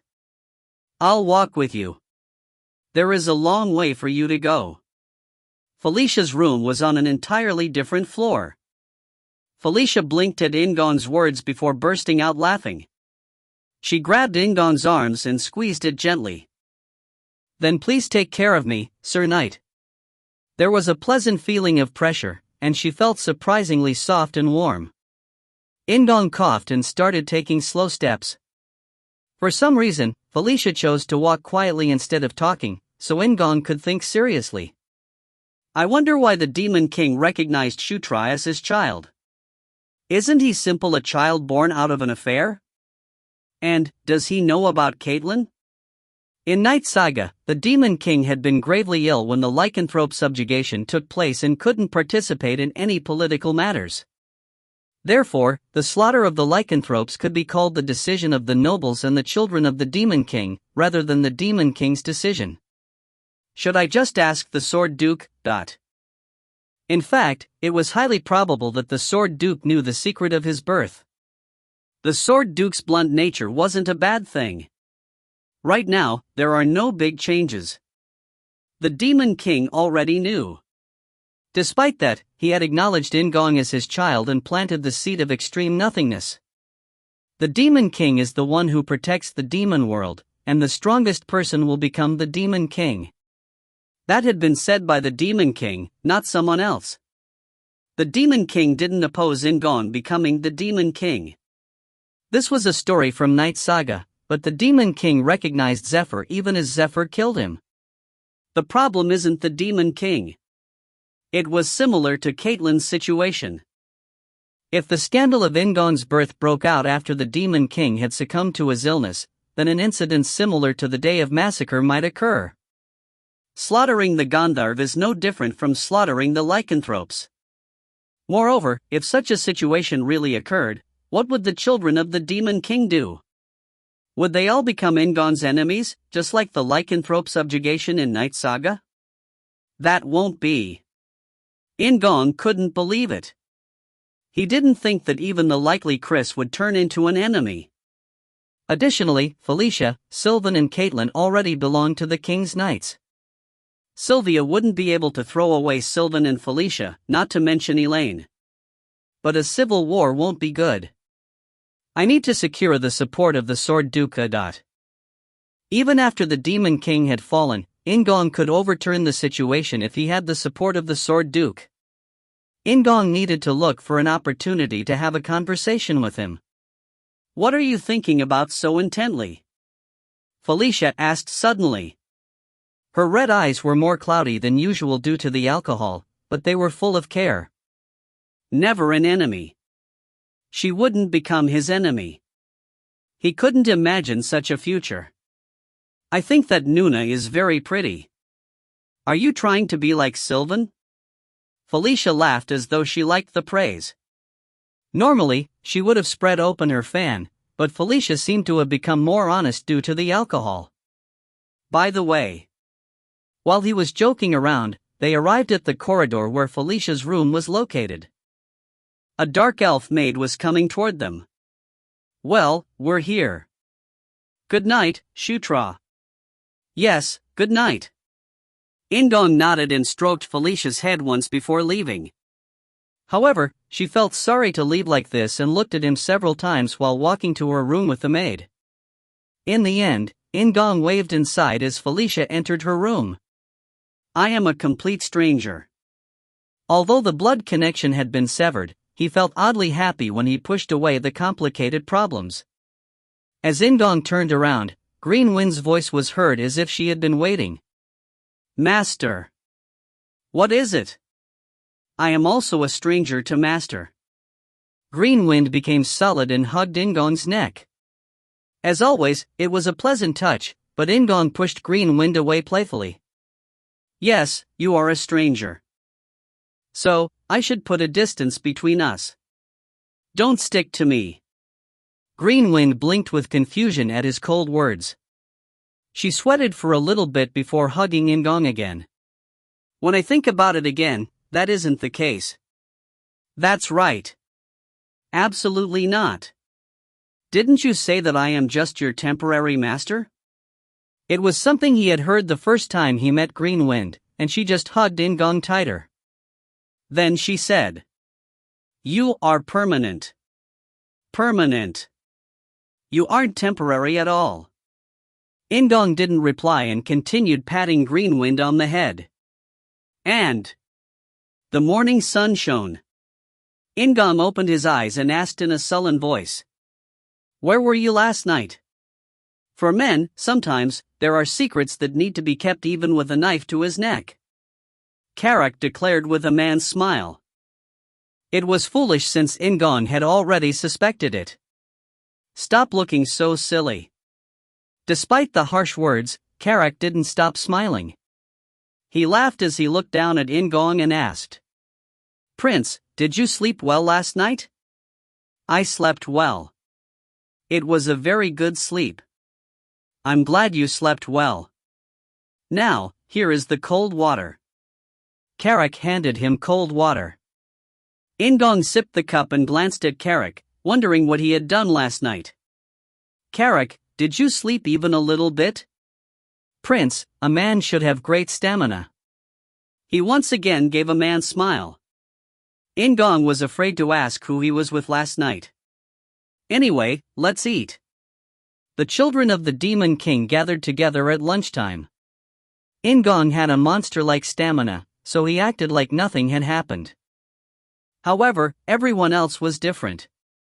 They were all suffering from extreme hangovers. After finishing a brief lunch, the party headed toward the landing area where the Black Flame Dragon was. At the landing area, 20 Dark Elves and Alita, Felicia's aunt and the leader, were waiting. "Master, the orc's eyes are shining." In-gong didn't want to know who Carrick was looking at. Therefore, In-gong stared up at the sky. Then after a few minutes, Sylvia, Queen of the Dark Elves, and the Sword Duke entered the landing area. "Shutra, please stay safe," Sylvia said sweetly as she embraced In-gong. She was also hugging Felicia and Sylvan, so he replied instead of pushing her away in embarrassment. "Yes, Oma Mama." Sylvia laughed like she preferred the title of Oma Mama over Queen. Then she approached Chris, who was standing stiffly. "Chris, please look after yourself as well." "Yes, Your Majesty." Chris responded stiffly, but Sylvia hugged him as well. It was a funny sight to see the huge Chris stand still and not face Sylvia. He is nervous. Rather than dislike, the look on his face was closer to embarrassment. Chris seemed a bit shy. In-gong then turned toward Caitlin, who was waiting for her turn. She smiled warmly when Sylvia hugged her. "Then, we will be going." Finally, Sylvan boarded the Black Flame Dragon and gave Sylvia a salute, with Sylvia returning the same salute. The Black Flame Dragon rode the wind. And the Black Flame Dragon flew quickly at a high altitude. Beatrice looked at Locke from a corner of Sky Forest as he looked up at the flying ship. "What do you want to do? Follow?" "I guess we have to follow." The direction was somewhat different, but it was clear that they were heading north. Even if they didn't join up with the Demon World's Draken Ketchatula, it was necessary to overlap the paths. "Then let's hurry. It will be sad if we miss them," Karlov said as he got on a Draco. The Black Flame Dragon was really fast, so they could easily miss it with the Draco's speed. Beatrice got on her Draco after Karlov. Lastly, Locke boarded his Draco and looked toward the south. "I will be back." Locke greeted Guardian Kaeyan in his heart before turning around. He rushed forward along with Karlov and Beatrice. And Zephyr, who was in the barracks, folded a letter containing the signature of the Sword Duke. Sectum didn't ask about the contents of the letter, and the normally talkative Altesia was also calmer than usual. She just quietly asked which direction they were heading in. To the west. Zephyr answered briefly before preparing his soldiers to move. Based on the Sword Duke's letter, a large army would be needed. Archlich Schuttenberg. Zephyr grabbed the magic stone refined from the heart of White Dragon Colossa and looked toward the north instead of the west. His gaze was directed toward the northern limit line far beyond the Aegis Gate where Baikal was. And 3 different groups headed to the same place. The War Knight and Death Knight finally felt like the time was coming. While the Death Knight stayed on his throne, the War Knight hastened to get there before the 3 groups. The Half-King, Schuttenberg. The flow of fate, which had split into several streams, started to gather together. If you find any errors, ads pop-up, ads redirect, broken links, non-standard content, etc., please let us know. Report chapter so we can fix it as soon as possible. Chapter 199, Chapter 42, Awareness. Chapter 199, Chapter 42, Awareness. 10,000 years ago, the Red Dragon destroyed all the civilizations in the demon world. Numerous species lost their civilizations. There had been a loss of history and traditions, as well as culture and technology. Some species even lost their language. Among the various species, there had been one with a particularly brilliant and great civilization. Those who ruled the demon world drove the rebellion against the Red Dragon and, as a result, lost everything. Unlike other species which had lost civilizations but still had survivors, this species had not even a single survivor. Their names had been erased along with their civilization and their history forgotten. However, they had also left something behind. The ruins of where the indigenous species used to live, as well as their relics, were scattered all over the demon world. Then someone thought. It was strange. Why had the indigenous species been wiped out? Unlike the other species, why were there no survivors? No, from the outset, were they really wiped out? And As the Black Flame Dragon rode the wind, Sylvan left the control room and headed to the bridge. All the key personnel, except for Sylvan, were already gathered there. Felicia, who had been waiting for Sylvan to arrive, looked around and asked. Sword Duke, where will we join up with Zephyr or Abione? Zephyr was currently near the Aegis Gate. Due to the fact that he was already in the north, the meetup point would differ depending on the party's destination. Felicia's question included the location of Archlich Schuttenberg. The Sword Duke stroked his beard and replied. Well, we have taken off, so I can talk about it now. You won't be joining Second Prince. Sword Duke? Felicia narrowed her eyes. The others were reacted in a similar way, so the Sword Duke added an explanation immediately. To be more precise, I alone will join the Second Prince. Sword Duke? The doubts of those in the bridge deepened. Everyone, including Felicia, looked confused, while the Sword Duke just stroked his beard and laughed. Don't look at me with that expression. I am going to explain it, so relax. The Sword Duke placed several models on the map of the demon world spread out in the bridge. Each of them were in a position which seemed to represent Joo In-gong's group, Zephyr's group, and Schuttenberg. It is very important for the Demon King's palace and the whole demon world that Archlich Schuttenberg is defeated. In fact, I asked if you wanted to participate, but I was actually going to compel you using the Demon King's name. I'm glad that it worked out well. Everyone's eyes widened at the declaration that the Sword Duke was going to forcibly drag them along from the very beginning. However, all those gathered here were children of the Demon King. They had already fought with enemies of the demon world in the form of missions, so this wasn't a new thing for them. The Sword Duke laughed at the subtle looks of the princes and princesses and continued talking. First Prince and Fourth Princess will also participate in this work. Actually, all the princes and princesses are fighting, except for Third Prince who is still in Curtis. The Sword Duke placed 2 additional models on the map of the demon world. The model representing Baikal was placed at the Aegis Gate, while the model of Anastasia was placed in a very familiar place to In-gong. Master, Anger Plains. Green Wind shouted. It was a cry only for In-gong's ears, but the Sword Duke smiled like he had heard it. You will join 4th Princess at Anger Plains. I will go alone to the north and join 2nd Prince. The Sword Duke moved his hands, and the models were split into 2 groups. Chris looked at it and asked.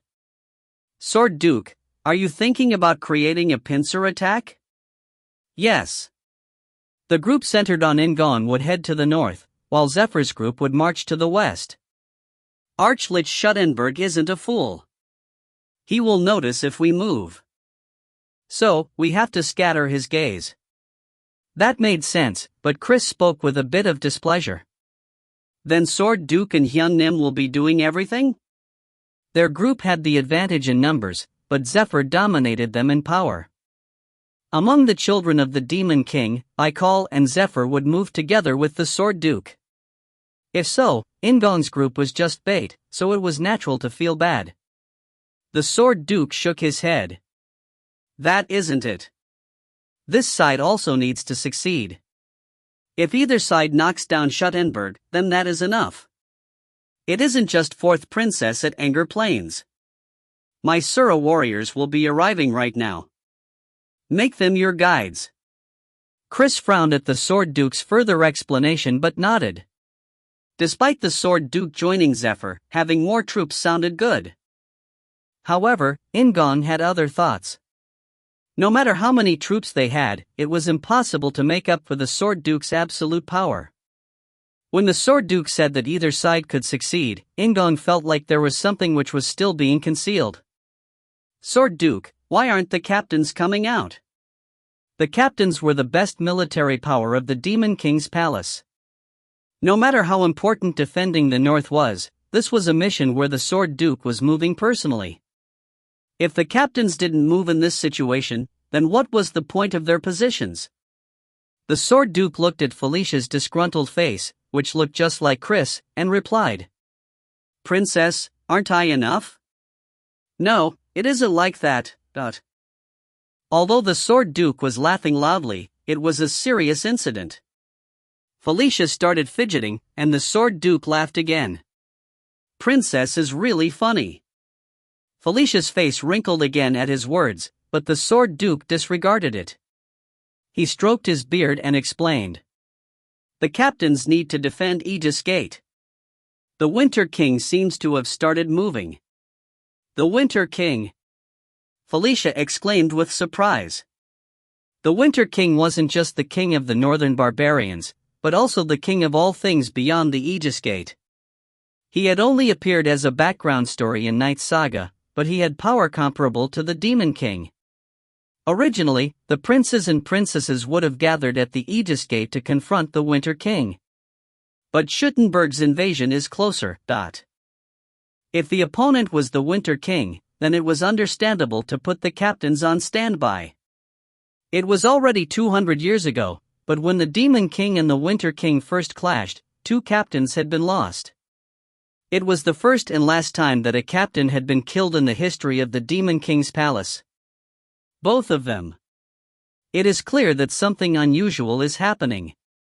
The Winter King was the Winter King, but Schuttenberg wasn't ordinary either. Apart from the Sword Duke, the children of the Demon King and the Sura warriors were also being mobilized. Therefore, Schuttenberg might be much stronger than Chris thought. The Sword Duke nodded at Chris' words. Yes, tremendous things are happening in the destiny of the demon world. Then please do this. And. After the meeting in the bridge ended, the Demon King's children scattered to rest. The story was heavier than they thought, so the mental fatigue was significant. Rather than following the others, In-gong went up to the deck where the Sword Duke was enjoying the wind. It was stuffy inside the narrow cabin, but he had a more important reason. Sword Duke. Prince. The Sword Duke turned like he had been waiting for In-gong's call. It was as if he had been waiting in a place where no one was present, knowing that In-gong would come. In-gong took a deep breath as he stood next to the Sword Duke and said, I'd like to ask you one thing. I can guess what it is, but go ahead. Ask.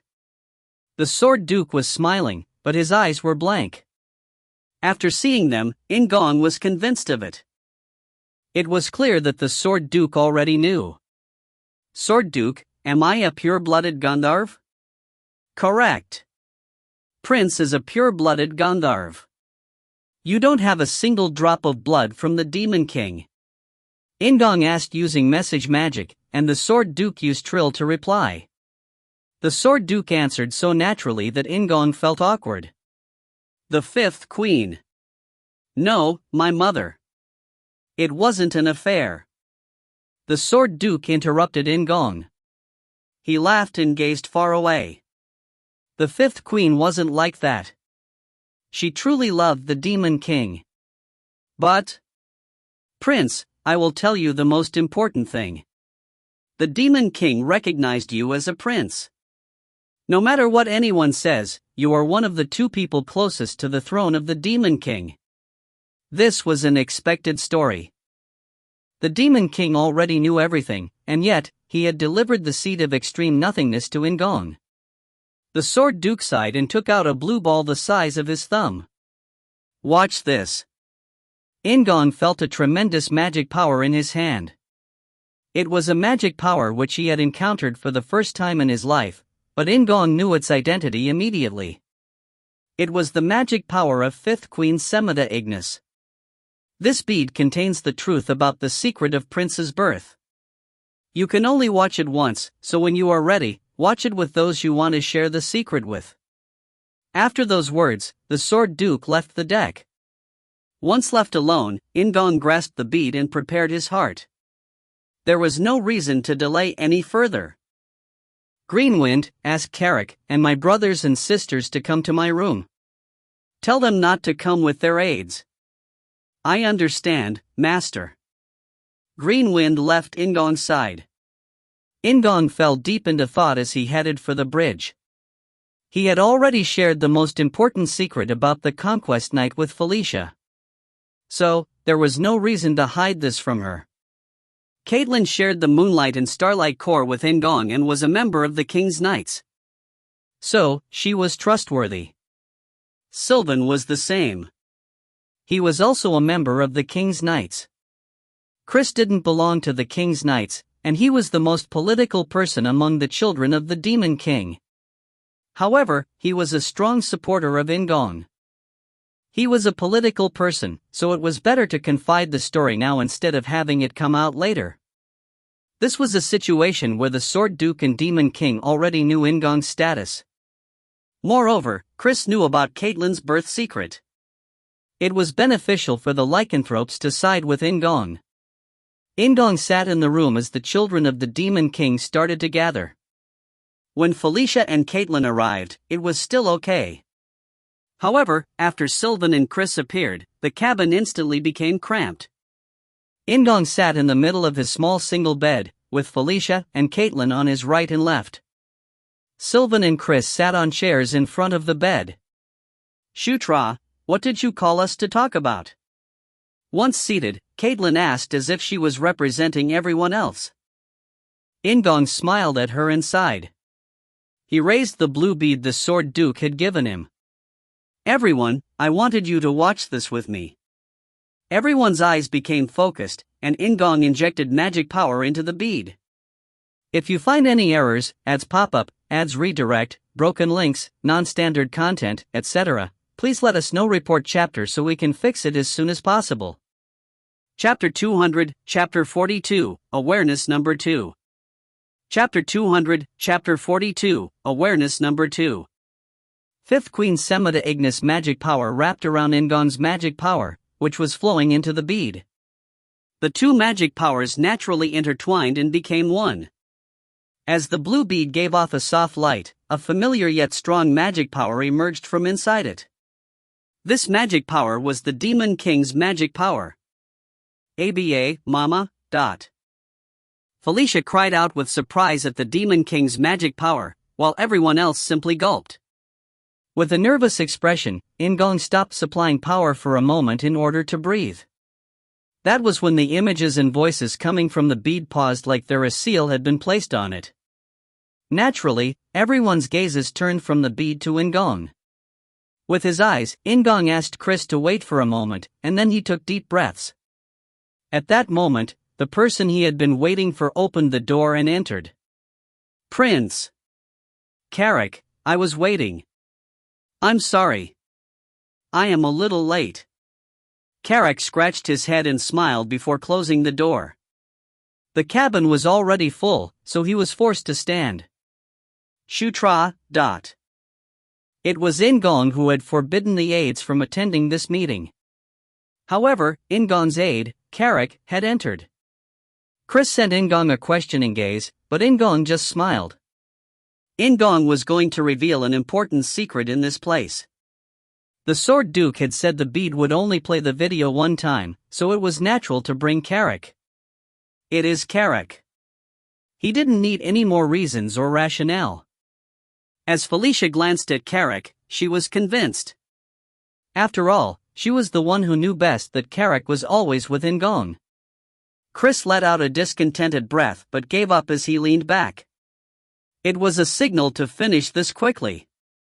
However, before injecting magic power into the bead, In-gong turned to face everyone. The reason he paused hadn't just been to wait for Carrick. First of all, I have something to say. Say? It is about my birth. Chris flinched reflexively at the word birth. Felicia and Sylvan had no idea what to say, while Caitlin was just curious, since she knew nothing about her birth. In-gong breathed out to speak again. He was already Shutra, so when he tried to tell the story, his lips didn't work well because of nerves. The sword was already half drawn, so In-gong squeezed his heart firmly. He then opened his mouth, and a surprisingly low and detached voice emerged. I talked to the Sword Duke. The Sword Duke said that no matter what happens, I'm still the son of the Demon King, and one of the two candidates closest to the throne. He stated the two most important things first. It was not just Chris. The other children of the Demon King also reacted after hearing that In-gong was one of the two closest candidates to the throne of the Demon King. However, it was generally a good response. Shutra, what are you talking about? Felicia asked cautiously. It was nice to have a declaration from the Sword Duke about In-gong's position, but his previous words were also in her mind. No matter what happens, he's still the son of the Demon King sounded sinister. No, it was more than that. Felicia's expression and voice were quite rigid. She didn't forget the first thing In-gong said. There was clearly something regarding In-gong's birth. Chris' face was stiff as well. Chris was very political, but he was still only in his late teens. With the thought that In-gong might know Caitlin's secret, Chris' face was filled with tension and confusion. The Sword Duke, he said that the Demon King knew all of it. And this bead contains all the answers. In-gong started injecting his magic power into the bead again. A warm light was once again emitted from the blue bead. This is a video that can only be seen once. So, I called all of you here. In-gong had already decided to reveal his secrets to Felicia, Sylvan, Caitlin, and Chris. So, instead of talking about it, they would see the video together.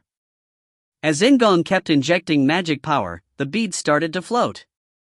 The bead stopped at In-gong's chest height and started to show a holographic video. As expected, it showed the Demon King. Abba Mama. Felicia said with a low moan. The image of the Demon King, which was the same size as the real Demon King, faced In-gong and opened his mouth.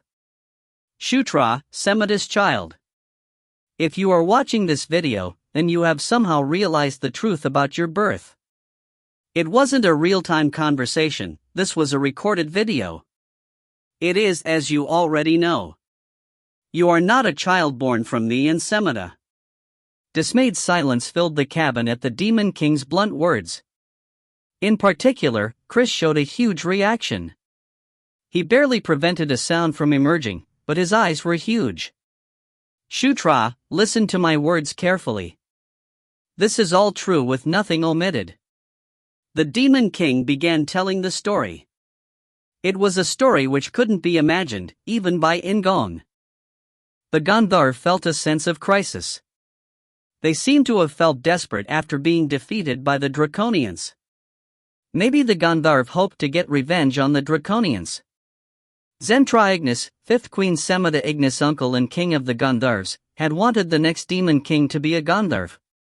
However, Shutra hadn't been able to have the demon king's child. To make matters worse, the Draconian first prince, Baikal, and second prince, Zephyr, had been born with exceptional talent. The nervous Shutra had a dangerous idea. So, he whispered sweet lies to his niece and my wife, Shutra. Shutra had then placed the essence of the Gandharv god, Dhritarashtra, which the Gandharv had been protecting, into Shutra's womb. He wanted to create a divine Gandharv child through powerful magic rituals. At the time, Shutra had thought the child would be born with the demon king's blood.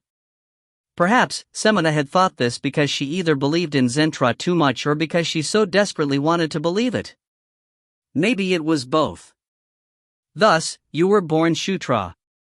Shutra's plan had failed. Shutra had been born without a soul and couldn't communicate properly, while Shutra noticed that the child was unrelated to the demon king. She could have deceived the demon king, but she hadn't been able to do it. Then the demon king recognized that Shutra wasn't his child. The demon king had gone on to punish the Gandharvs. Rather than slaughtering them, the entire species would be imprisoned for 200 years. Shutra had blamed herself. She had asked to be stripped of her position as queen and punished. However, the demon king hadn't allowed it. Shutra retained her position, and the demon king recognized Shutra as his child. Shutra, no matter what anyone says, you are the 9th prince of the demon king's palace. This fact will never change. The demon king ended with these emphatic words. Then all the pieces fell into place. The demon king loved the 5th queen as well. In-gong could only think of it like that. As In-gong manipulated the bead, he found out that the video of the demon king was added recently.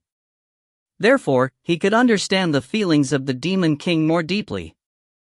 It had been more than 10 years since 5th Queen Shutra died, but the demon king still retained his feelings for the 5th queen.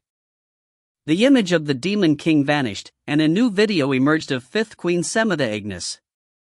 The pale-faced Shutra repeated the story the demon king had just told. As she spoke, there were a few moments in which she seemed to be on the verge of tears. Perhaps the demon king had added his video because he had been expecting this. Shutra looked bad in the video, like she had an immense guilt pressing down upon her. As she whispered, Shutra finally started crying. Her words were filled with a sense of guilt and love for Shutra, who had been born without a soul. Tears filled In-gong's eyes. They were tears shed by the body of Shutra who had been born without a soul. No, they were In-gong's tears, rather than Shutra's. In-gong and Shutra had already become one a long time ago. Then the blue bead lost its light. The video ended, and the bead turned into powder after fulfilling its task. The atmosphere was heavy inside the cabin. Everybody looked at each other, but none of them could open their mouths. In-gong wasn't the child of the demon king. However, the demon king recognized In-gong as his child. Chris was convinced by this and felt like he had finally realized the secret to In-gong's rapid growth. It was due to the essence of the Gandharv god, Dhritarashtra. At the same time, Chris also felt some fear. If the demon king recognized In-gong as his child, then what about Caitlin? Had the demon king also noticed the truth about Caitlin? If so, why did the demon king remain silent? Did he not know about Caitlin yet? Chris took deep breaths to calm himself down. The important thing right now wasn't Caitlin but In-gong. Caitlin was the one who moved first. She wiped away In-gong's tears without speaking. Then Felicia covered In-gong's hands with her own and said, "Shutra." In-gong turned at the call. Felicia smiled brightly and winked as she spoke in a bright voice. "It's okay. It is as Abba Mama said. There is no change. You are still my brother, and I am still your sister. Felicia Nuna. Felicia grabbed In-gong's hand gently. Her hands were very warm. Sylvan laughed too. Both Abimama and the Sword Duke acknowledges that there is no problem. Shutra, I am also like Felicia. I am still your older brother and you are still my younger brother. The reaction of the Dark Elves was as expected. However, even though it was expected, In-gong still felt touched, and his heart warmed at their words. That was when a heated gaze headed his way. Okay, that is your decision. Rather, it is a good thing. Chris said abruptly as he shook off his concerns about Caitlin. Chris? Felicia looked at Chris with a puzzled expression. Why did it seem as though he really liked this situation? It is good. Now, there is nothing in the way. Chris laughed and placed a hand on In-gong's shoulder. It does make a difference, Shutra. The future bride candidate, no, is Caitlin a future queen candidate? In-gong blinked. It was the same with the rest of the group. They had never imagined that the words queen candidate would appear in this situation. Moreover, the other person was none other than Caitlin. As Caitlin panicked, Chris continued to speak. There is no blood shared between both of you, so it doesn't matter. In any case, the Demon King is the law in the demon world. If you marry Caitlin after becoming the Demon King, then the lycanthropes will be relieved. In the midst of his panic, In-gong was convinced of something, but it wasn't because of Chris' logic. A thought flashed through his mind. Fourth Queen Elaine Moonlight often said that the Demon King was the law. She had also asked In-gong who he thought was better between Caitlin and Felicia. Additionally, Chris' response didn't seem to be one that he had just thought up. It was clear that he already had the idea of marrying Caitlin to In-gong. This was because the blood of the Demon King didn't flow in Caitlin. No, that still matters. What is this really? Is this possible? Were they intending to reveal Caitlin's birth secret? Or would In-gong and Caitlin just get married? Did they want to destroy any dispute about Caitlin's birth using the power of the Demon King? Even if he had the power of the Demon King, it was still far-fetched. However, Chris and Elaine were the ones who planned this. The two people wouldn't have thought about it if it wasn't possible.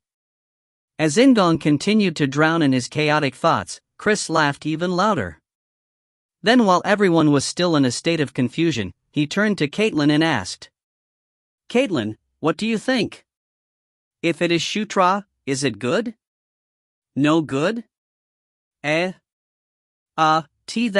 That. Caitlin shrugged from where she was sitting next to In-gong and wiping his tears.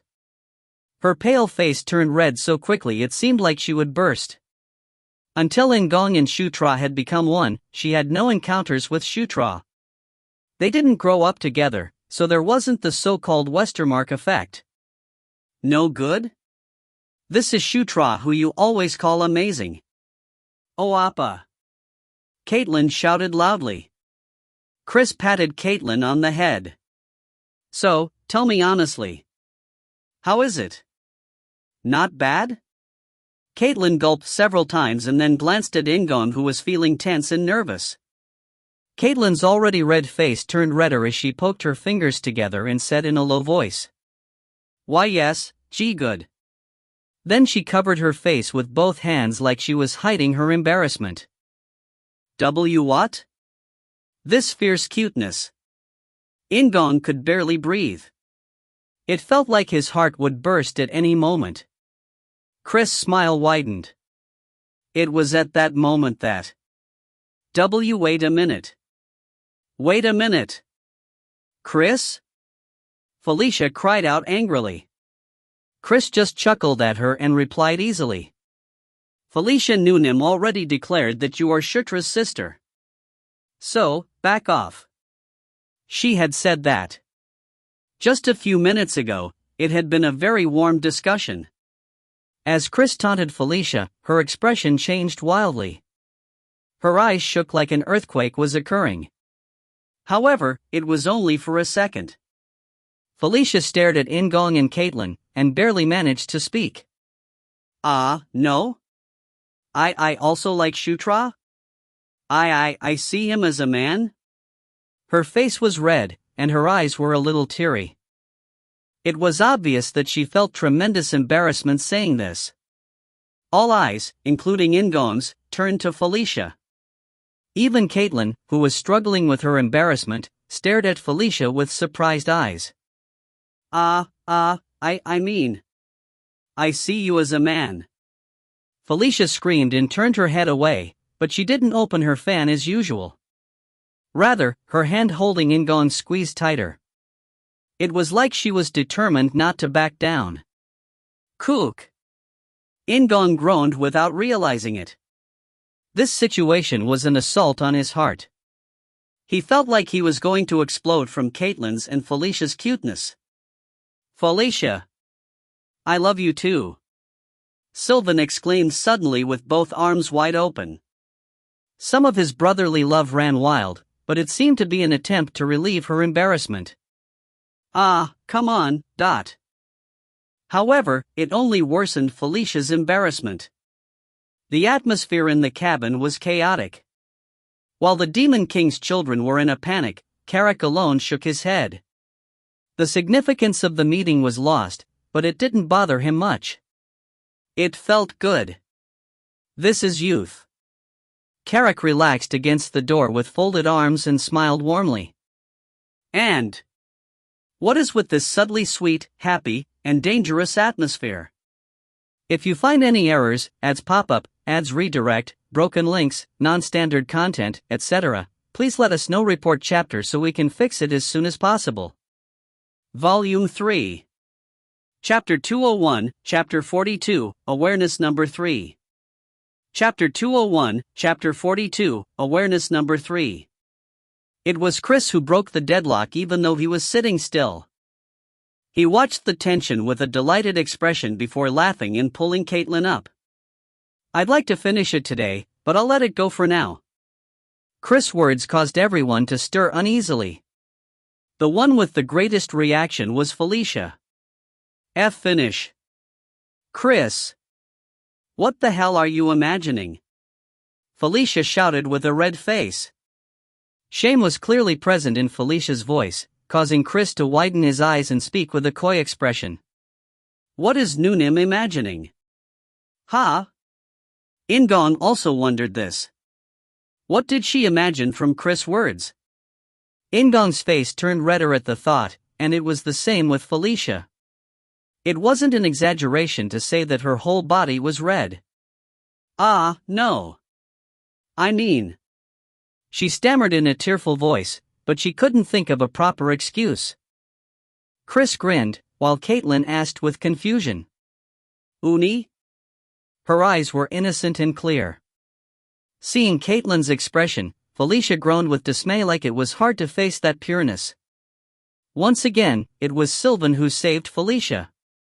Sob. Felicia, this is the heart of a father who is giving his daughter away in marriage. Come on. Felicia reacted like usual, but her eyes were filled with gratitude towards Sylvan. Then shall we end it here? Delia, Syra, and Sapphira will be worried. Carrick, who had been watching the situation calmly, spoke and wrapped up the situation.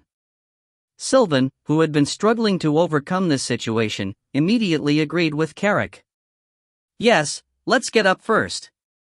It isn't just today. Let's talk about this slowly in the future. Time was needed for everyone to cool down and think. Chris seemed to agree, but then he laughed and said roguishly. Think about it, Shutra. Caitlin will be an even more beautiful woman in the future. Oh Appa. Caitlin felt his share of shame. As In-gong watched Caitlin try to hide behind Chris' big body, he nodded inadvertently. Caitlin, who was just ahead of her 16th birthday, was still a teenage girl. As Chris said, she would become even more amazing in the future. Once Chris spoke like this, Sylvan felt some rivalry as he gazed toward Felicia. Shutra, our Felicia is already an amazing beauty, but she will become more so in the future.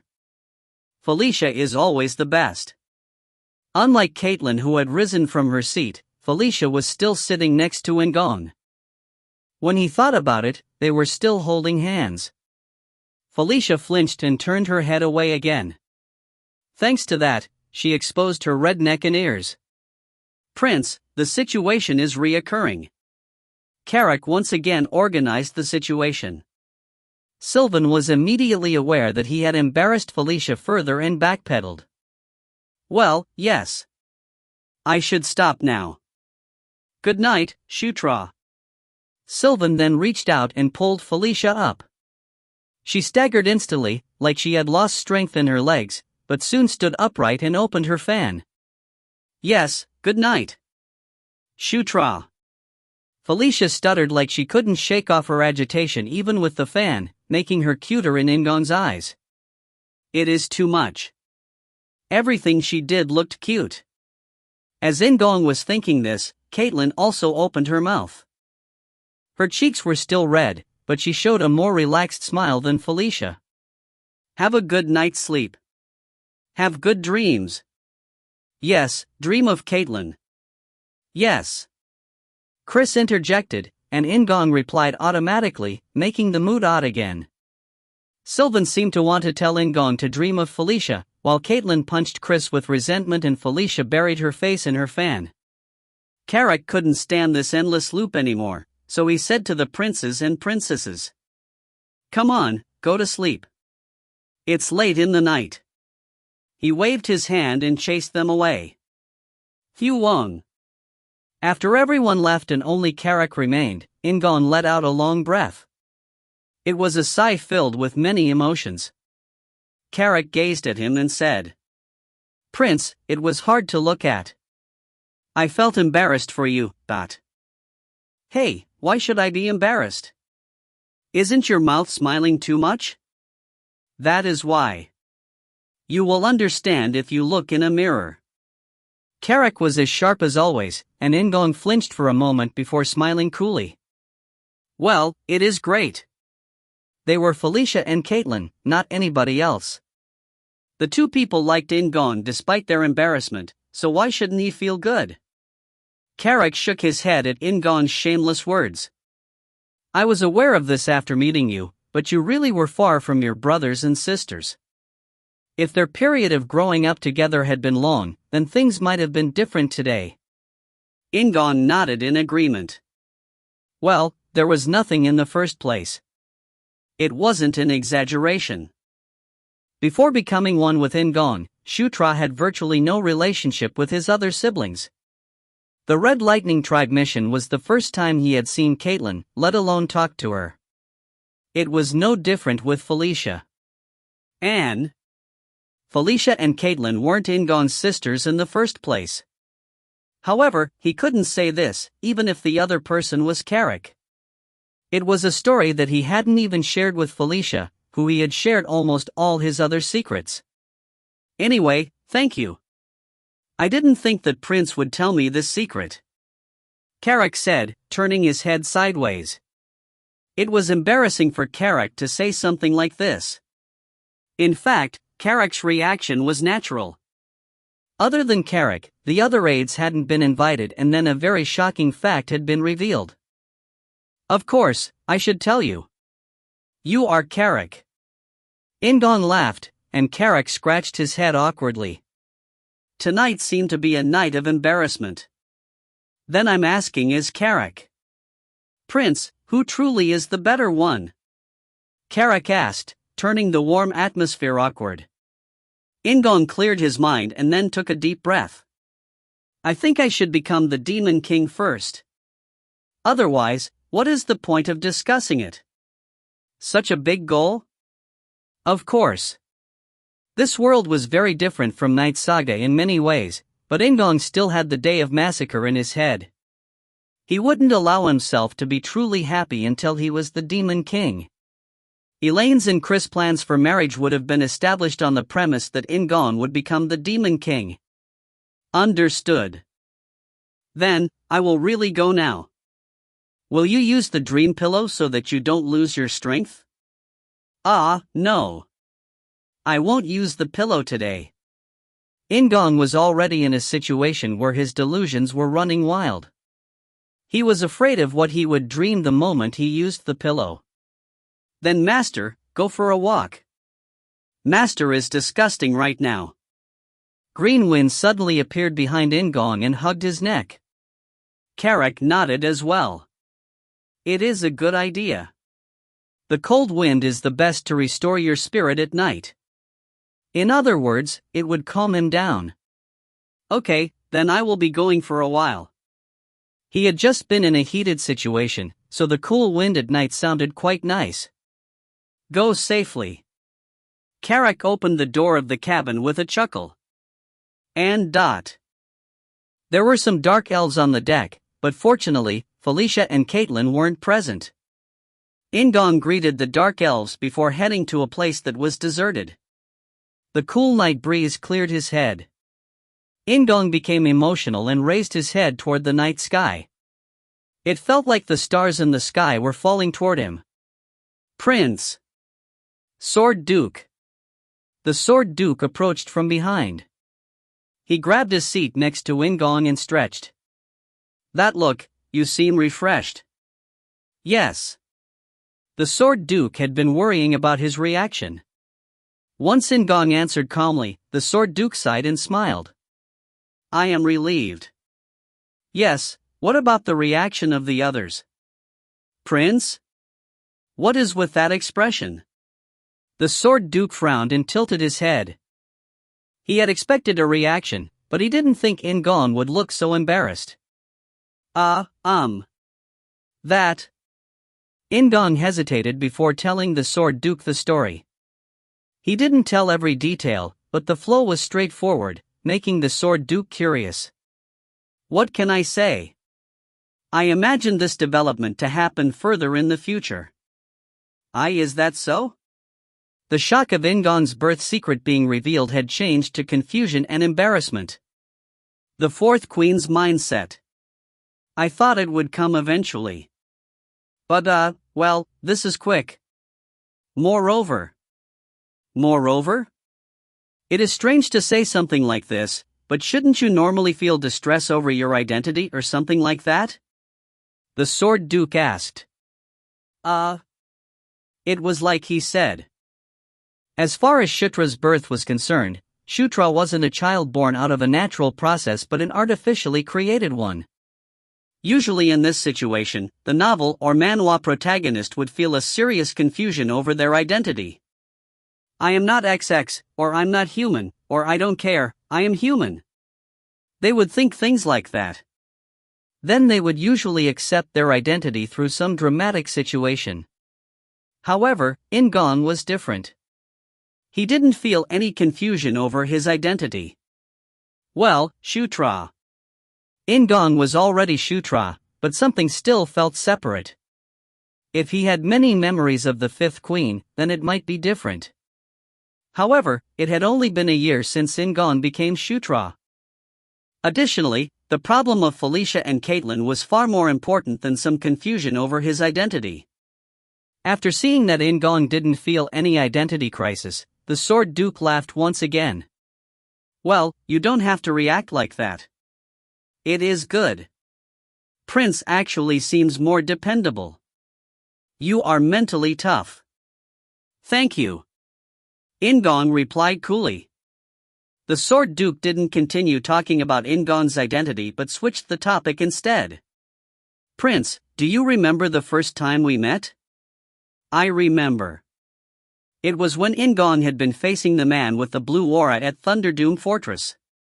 In-gong had been incapable of beating the enemy before him, and everyone was prepared for death.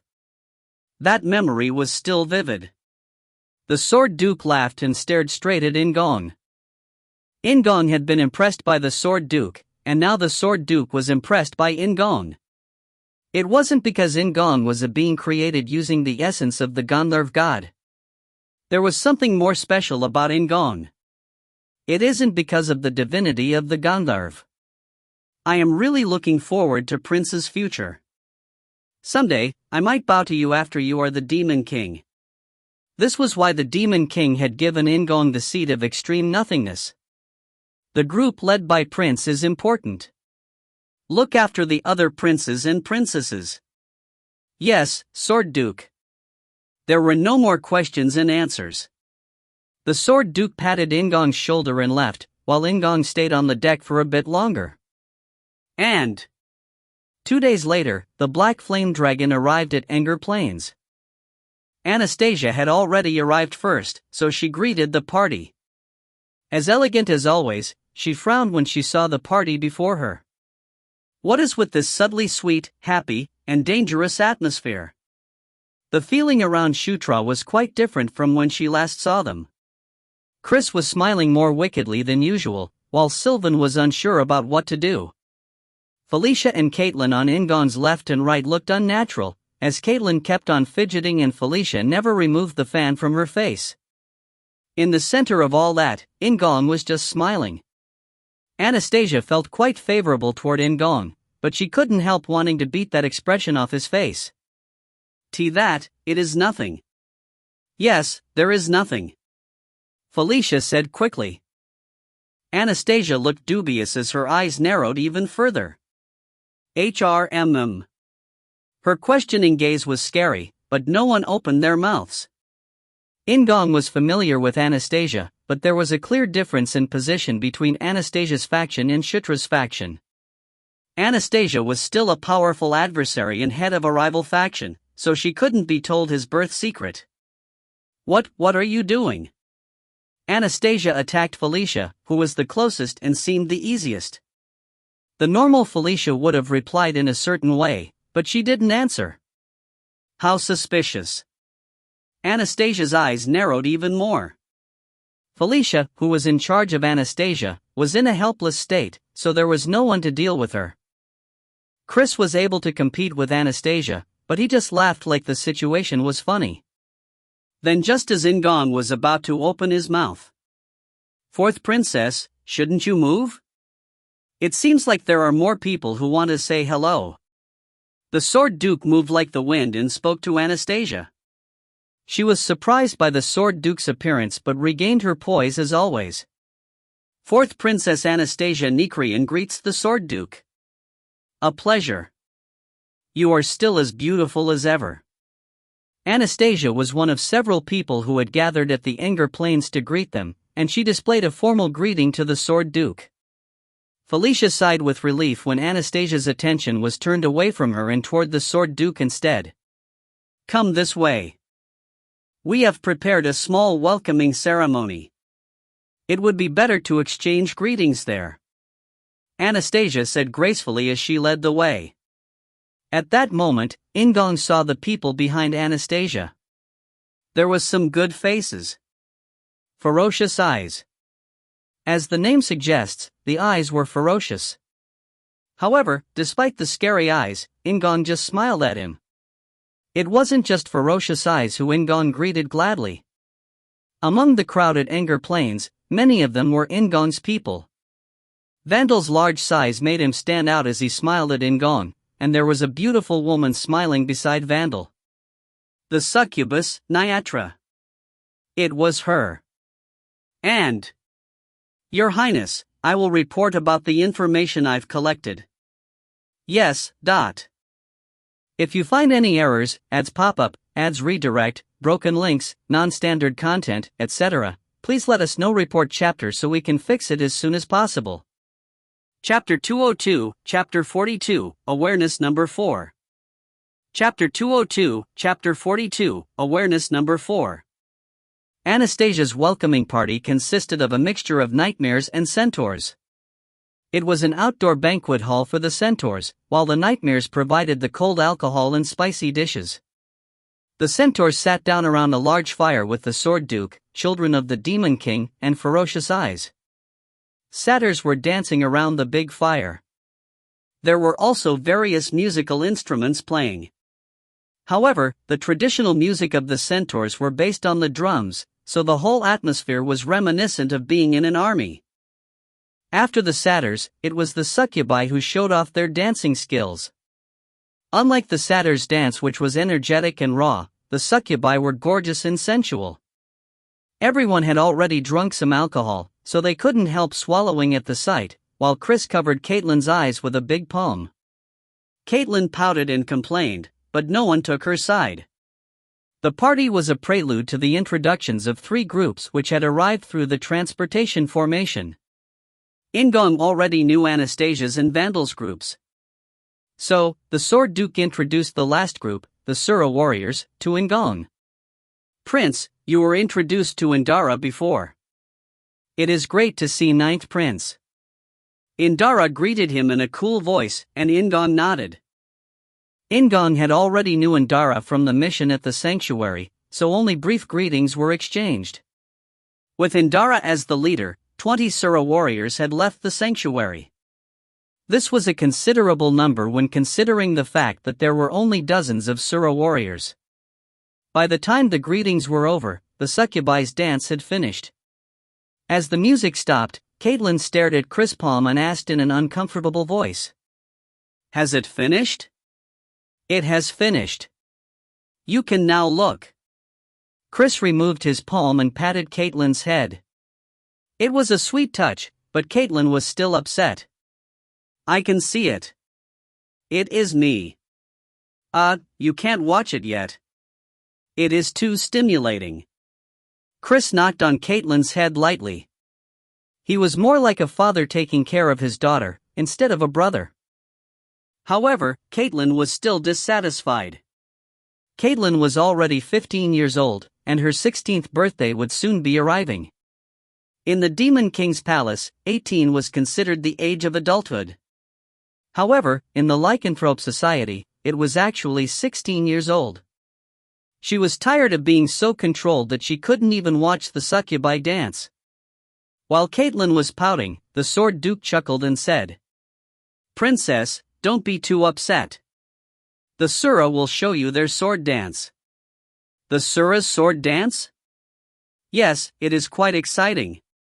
The Sword Duke shrugged and gestured to Indara, who delivered a brief request to the satyr musicians and stood in front of the large fire with 9 Sura warriors. "I will start." As soon as Indara laughed, a strong aura storm pushed around the big fire. It was because 10 powerful Suras had opened their aura at the same time. Once everyone's gazes were focused on them, Indara and the Suras started moving their swords. Thanks to their aura, the swords shone in different ways as they danced among the flames, creating a spectacular sight. Caitlin quickly fell for the sword dance. Anastasia, who was still questioning Felicia about what was going on, soon forgot about that matter for a while. In-gong also watched the sword dance with excited eyes. It was due to the splendor and beauty as well as the hidden meanings in the Sura sword dance. Sura sword dance LV1 has been learnt. Understanding of Sura heart law has increased. The clear voice of the woman melted naturally into the music. Then some time passed by. It wasn't an exaggeration to say that everyone in the banquet hall was captured by the Suras. The excited centaurs and satyrs woke up from their daze and applauded.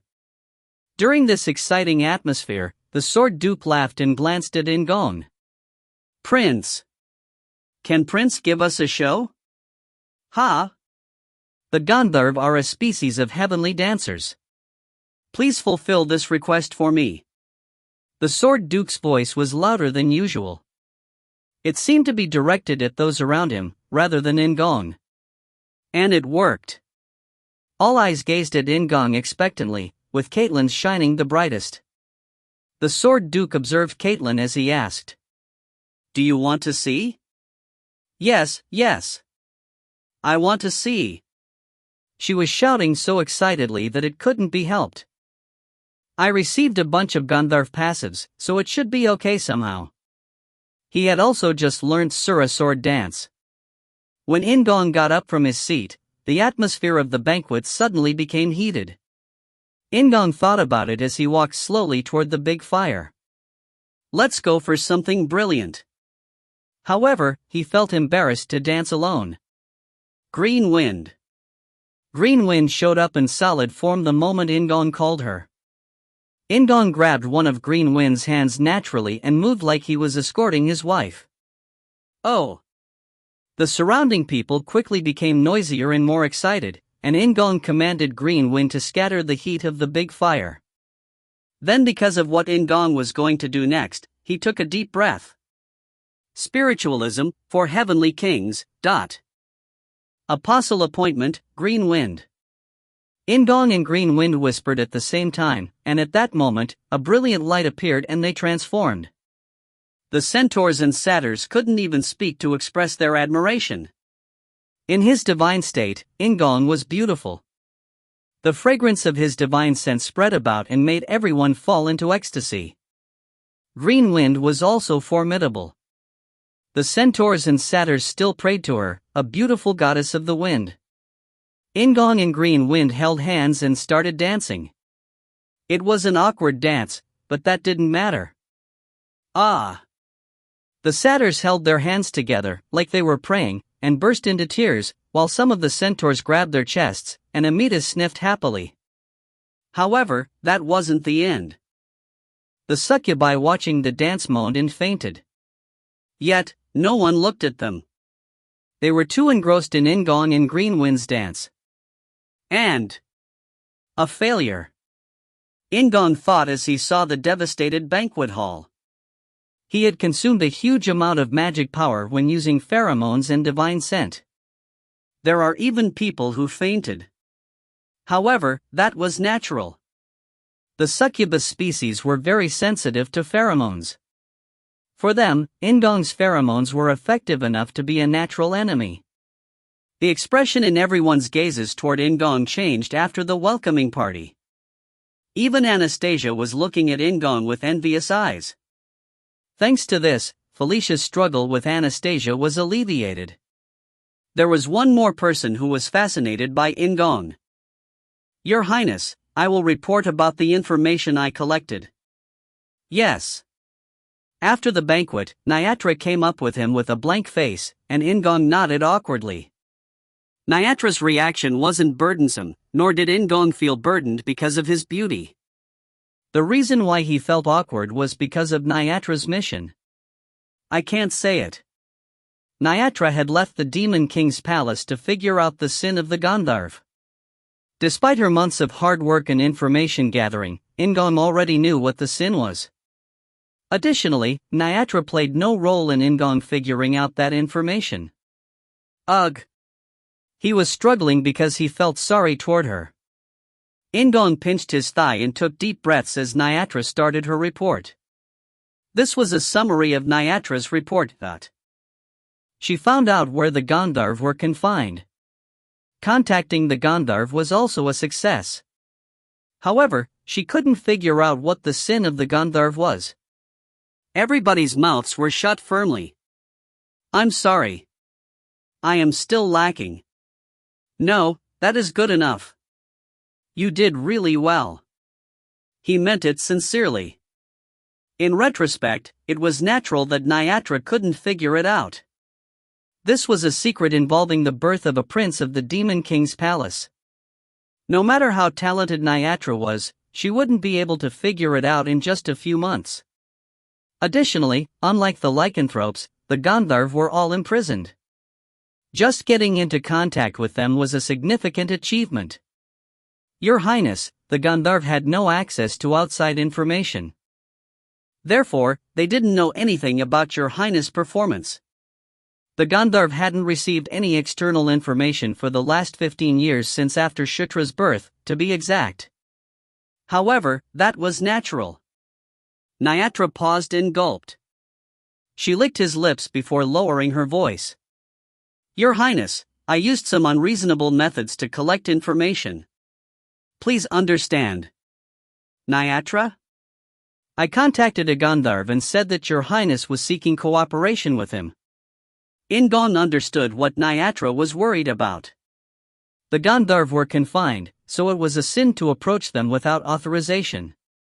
If the story of In-gong contacting the Gandharv leaked, then it would be a big problem for him. The Gandharv didn't reveal their sin, but they are very pleased about Your Highness. Nyatra pulled out a bead from a box she had prepared in advance. It wasn't a bead which recorded images like the one the Sword Duke had given him. In-gong could feel the power of divinity the moment he touched the bead. It contains divine power. The bead was a bit strange, but it was clearly something to strengthen In-gong's divinity. This was probably one of the artifacts of Dhritarashtra that the Gandharv kept. It was a very helpful harvest. In-gong patted Nyatra on the shoulder. Thanks for the trouble. You have distinguished yourself.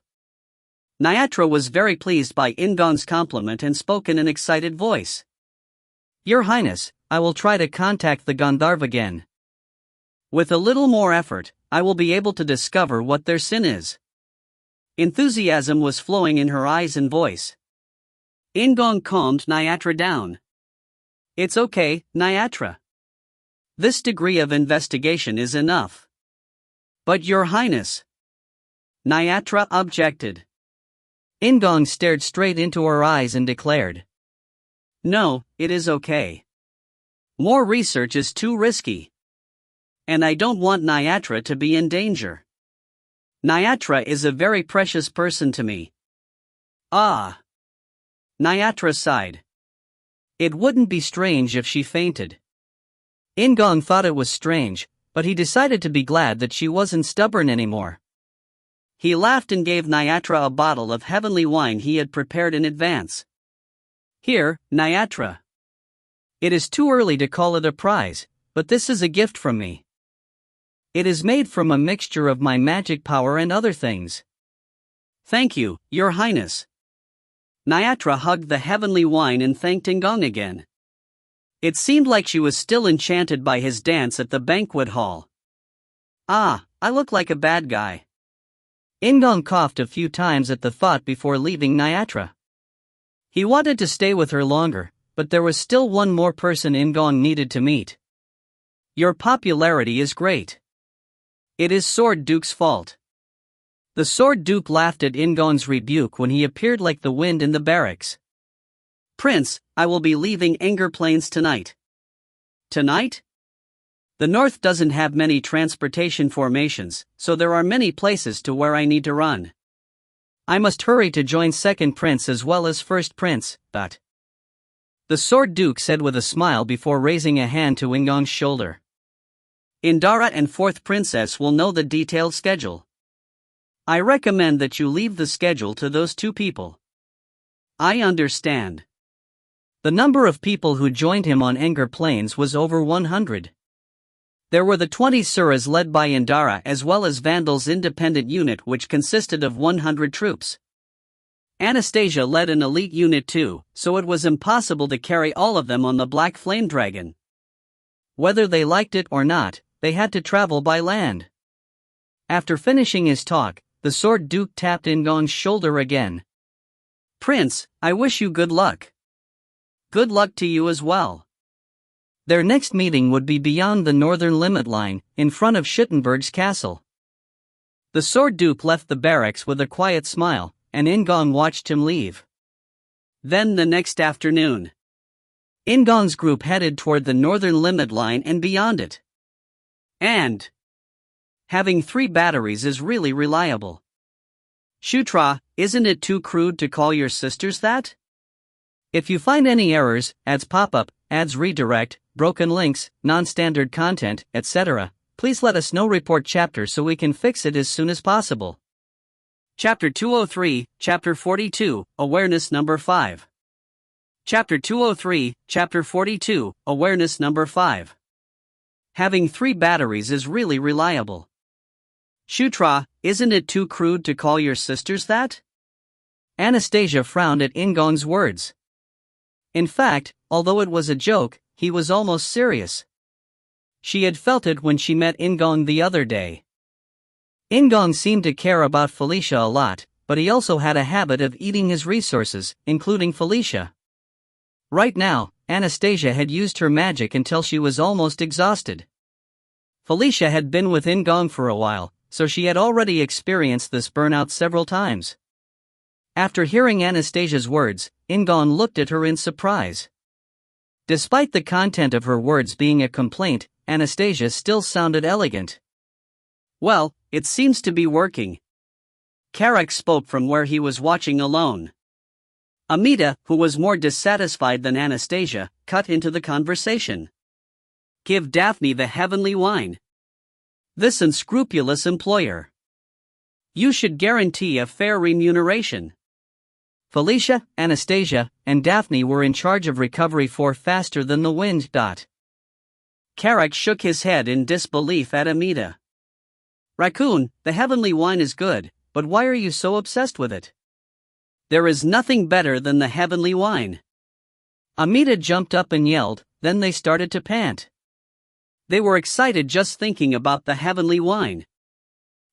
It won't last forever. This is why addiction is so terrible. Carrick looked at Daphne for sympathy, and Daphne couldn't help smiling. It was at that moment that... Shutra, what is the heavenly wine? Anastasia tilted her head and asked. She couldn't follow the flow of the conversation because she didn't know what the heavenly wine was. Yes. I never gave Anastasia Nuna the heavenly wine. It really seemed like that was the case. He thought he had given it to Anastasia because he had given it to everyone else, but it seemed like she had never even smelt it, let alone tasted it. Heavenly wine? Isn't the name too grand?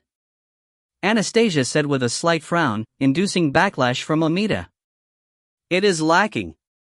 The heavenly wine is really amazing. You will be amazed after drinking it.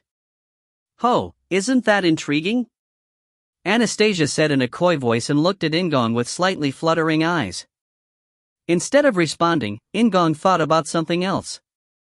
I can't just give it to her. Last night, he had drawn blood after using spiritualism. Due to the activation of pheromones and divine scent while dancing, they were infused into taste and smell of the wine, making it different from the previous heavenly wine. It was obvious that the effect would be great if he gave it to Anastasia without diluting it with alcohol or water. In-gong couldn't help smiling as he imagined Anastasia reacting like Amita.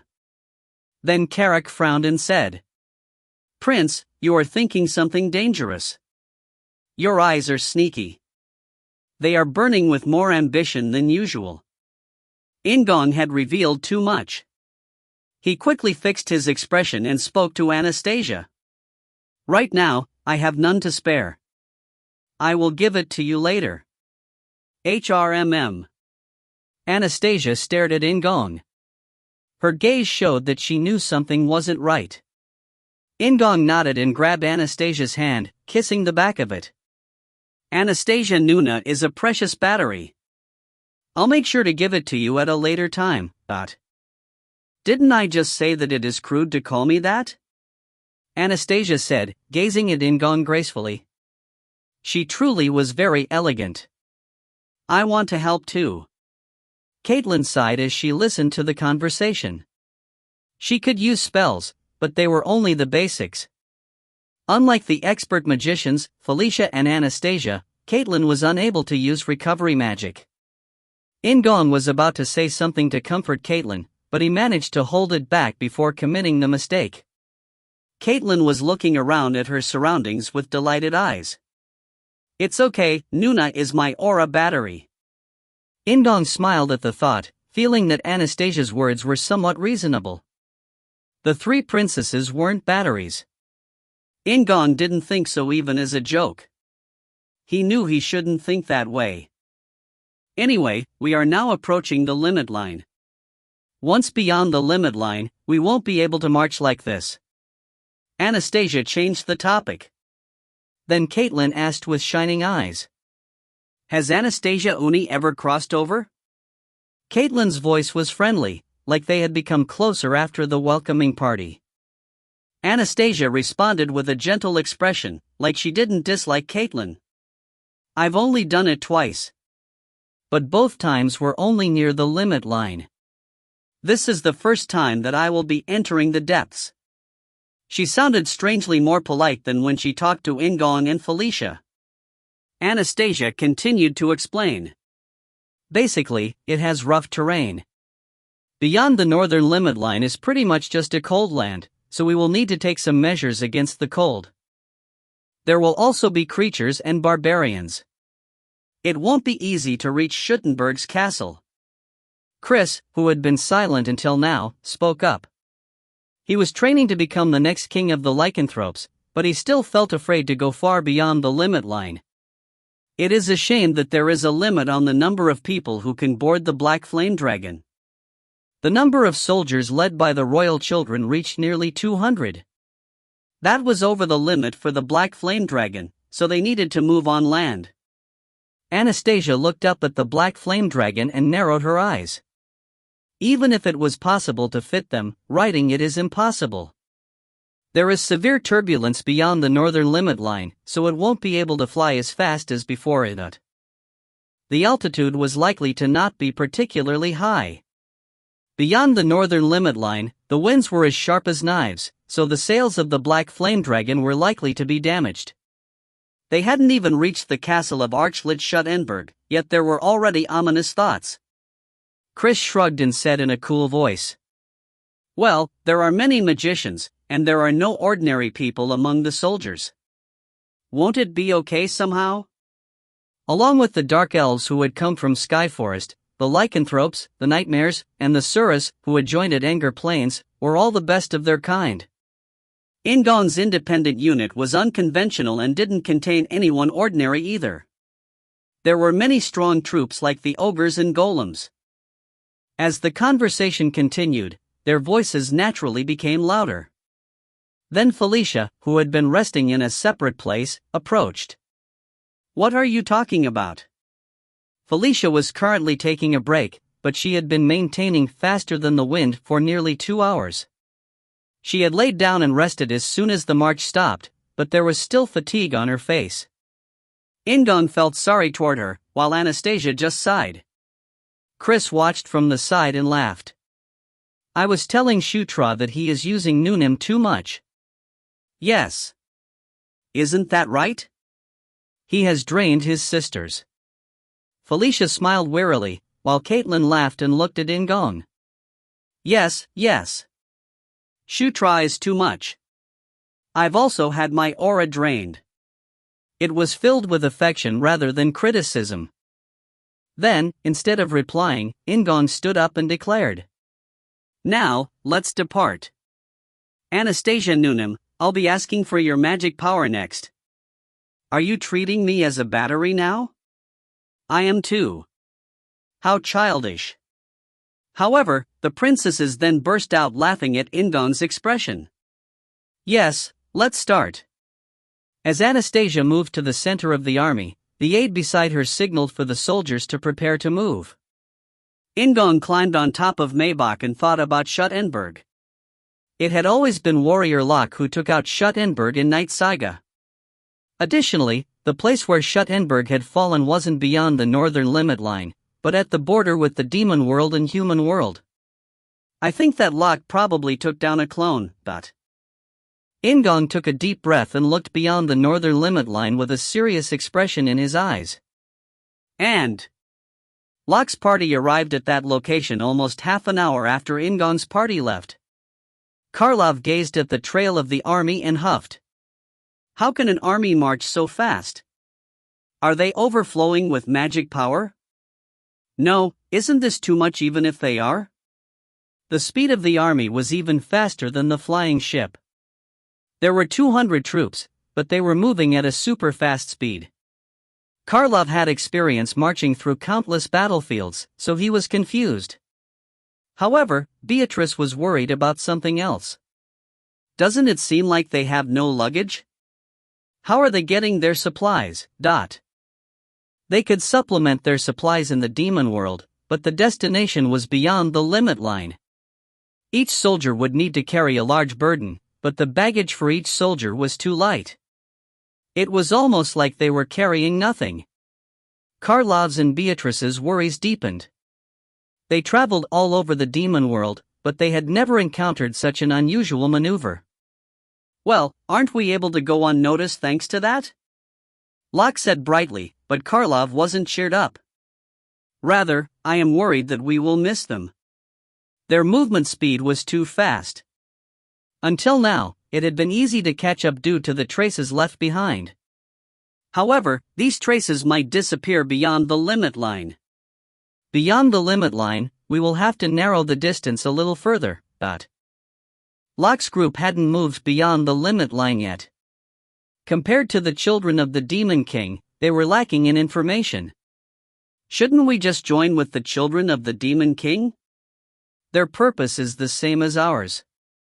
Karlov scratched his chin as he spoke, but Locke shook his head. It isn't easy to decide. The Guardian told me to maintain a distance. Guardian Ken didn't trust conquest. Although Locke wondered if he needed to be so careful, he would follow Quien's words for now. Anyway, let's depart. Otherwise, we really will miss them.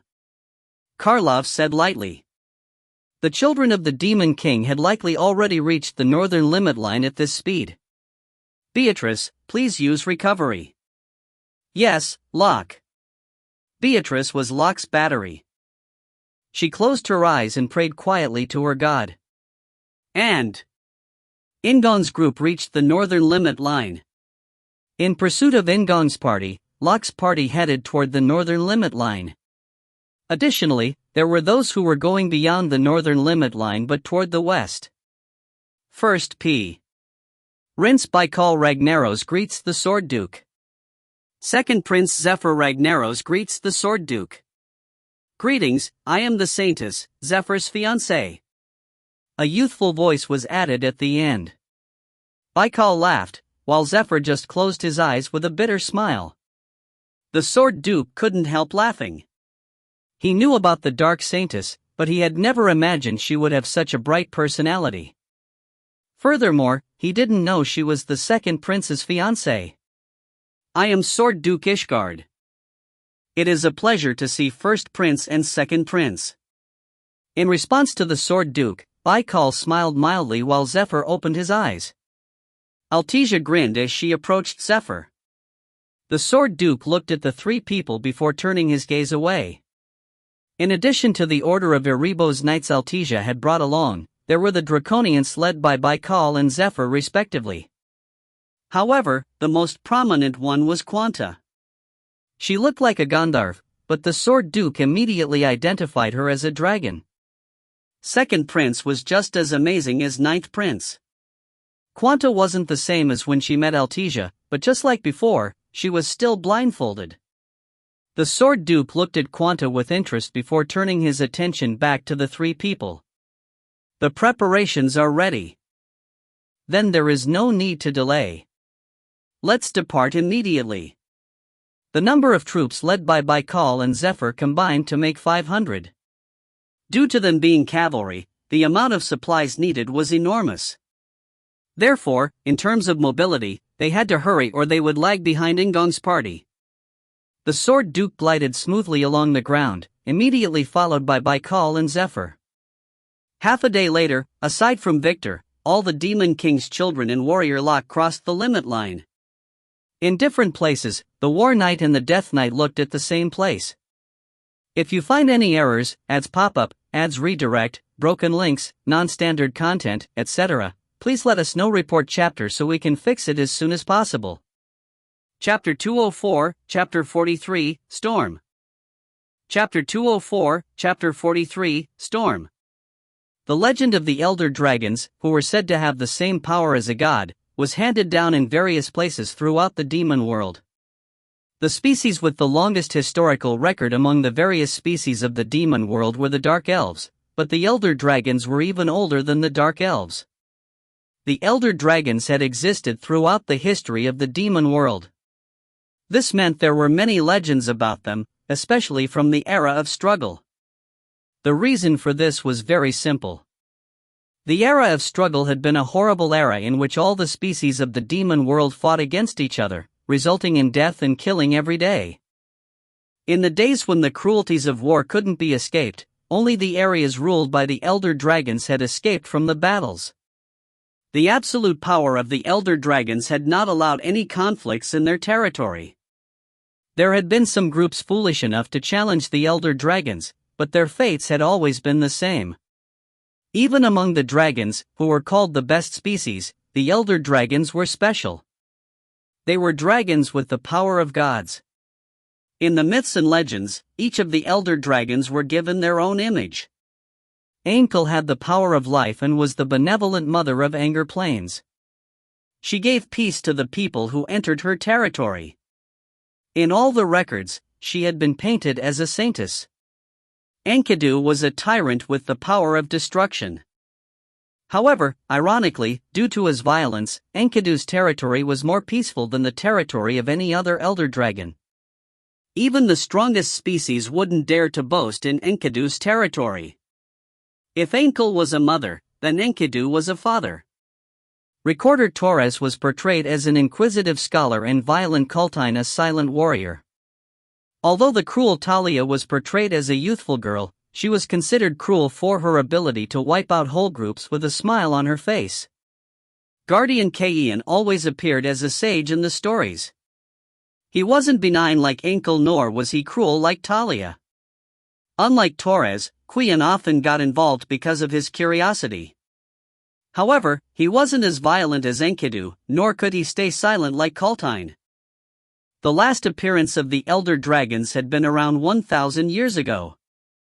Since then, no one had spotted the elder dragons in the demon world. And the great Enkidu had lived for thousands of years. He had been born after the first elder dragons had already been annihilated by the red dragon. From the time he had been born, he had known what his role was and who his enemies were. The elder dragon had the same power as a god, but he was no longer the same as he had been in the past. He had changed exactly 1,000 years ago. Enkidu thought as he lay down in lava. The four riders of the apocalypse and the elder dragons couldn't intervene in the world in the same way as before. Moreover, both sides had just woken up from a very deep sleep. However, the story was already continuing on without Enkidu's intervention. The indirect conflicts were then repeated, and the great Enkidu acknowledged that the flow of destiny was accelerating due to these conflicts. The great Enkidu was patient. He had a hunch about his role in this torrent of destiny and instinctively felt that the moment when he would need to perform his role was just around the corner. Enkidu sighed, with a fragment of Ainkel's broken soul remaining by his side. And a frigid cold. The entire world seemed to be coated in white. A blizzard was in motion, and the wind was like a knife. The harsh cold caused their breaths to freeze. It had been fine after just crossing the limit line. The cold was worse, but the wind was at a fairly bearable level. A group of Cassios attacked them, but they weren't a big threat. However, hell started once a day passed after crossing the limit line. In-gong was reminded of the documentaries he had watched of Mount Everest. They were obviously walking through the plains, but it was hard to breathe like they were in a high mountain area. The thick snow made it difficult to move, and the blowing winds couldn't be blocked by their collars. Sylvan had tearfully given up the black flame dragon. Of course, that didn't mean it had been left behind at the limit line. A minimal number of people had been left to run the black flame dragon, and it headed back to Anger Plains. All of those present were wearing winter clothes made of Cassio's leather. The previous big battle at Anger Plains meant it wasn't difficult to produce clothes for 200 people. However, there was a limit to how much they could protect their bodies using the winter clothes and tools. Magic. Create a fire with magic. Do it. Amita cried out from their position on Karak's back. Despite the winter clothing, Amita's tail still flinched from the cold. Amita's words weren't for Karak but the children of the Demon King at the front. Felicia, who was walking the closest to them, nodded, but she couldn't look back. Can't. Blow out everything. Her lips didn't move well because of the cold, so her pronunciation was weird. However, the meaning was understood. The wind and cold were so strong that it was hard to even use fire magic. Even if she did create a fire, it would blow out in a few seconds. Bellfire. Bellfire. Amita exclaimed as they buried their face in Karak's back. Although their pronunciation was off, they seemed to be requesting for hellfire. Felicia pretended not to hear it. She couldn't waste her magic power beyond the limit line where anything could happen at any time. Ha, ha. Her footsteps were too heavy because of the snow. She was wearing large colored goggles to protect her eyes from the light reflecting off the snow. She felt like she was going to die. It was difficult to breathe, and she couldn't see well because of the color's goggles. If there wasn't a rope tied around her waist, then Felicia would have missed the person in front of her. Due to the thick winter clothing she wore, Felicia wriggled and lost her footing. Normally, she would have screamed, but it didn't emerge this time. The good news was that Felicia didn't fall because there was a hand supporting her waist. "Are you okay?" It was In-gong, who often looked back while walking. Unlike the others, his pronunciation was fine, and he didn't seem tired at all. Felicia leaned against In-gong's firm arm clad in a thick winter coat. Pleasant. "Isn't Shutra cold?" "Yes," In-gong said, laughing awkwardly. In fact, In-gong didn't feel any cold right now. His was a body which didn't feel the cold, heat, or any poisons. Indeed, protagonist body. However, if In-gong said that he didn't feel the cold, then he didn't know what resentment would be poured towards him. "Shutra, sustain," Caitlin said with admiration from where she was walking, not far from Felicia. Her stamina was high, but her words couldn't help being affected by the cold. Felicia took a few breaths and tried to leave In-gong's arms to walk, but it wasn't easy.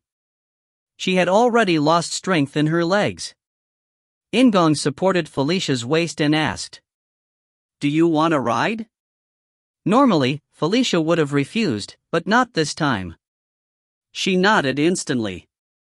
However, just as In-gong was about to raise Felicia to his back, there was a banging sound from the side. When he turned his head, he saw a red light which acted as a signal in the snow. "I'll be back." In-gong left Felicia to Caitlin and activated wind style. He glided over the snow as he heard a loud roar. Yeti. The Yeti, which looked like giant gorillas with white fur, were attacking the rear of the party. There were only a few Yetis attacking 200 people, but the party's combat power had fallen greatly due to the frigid conditions. It was a situation where the number of victims could be unimaginable. Coup. However, he didn't need to worry.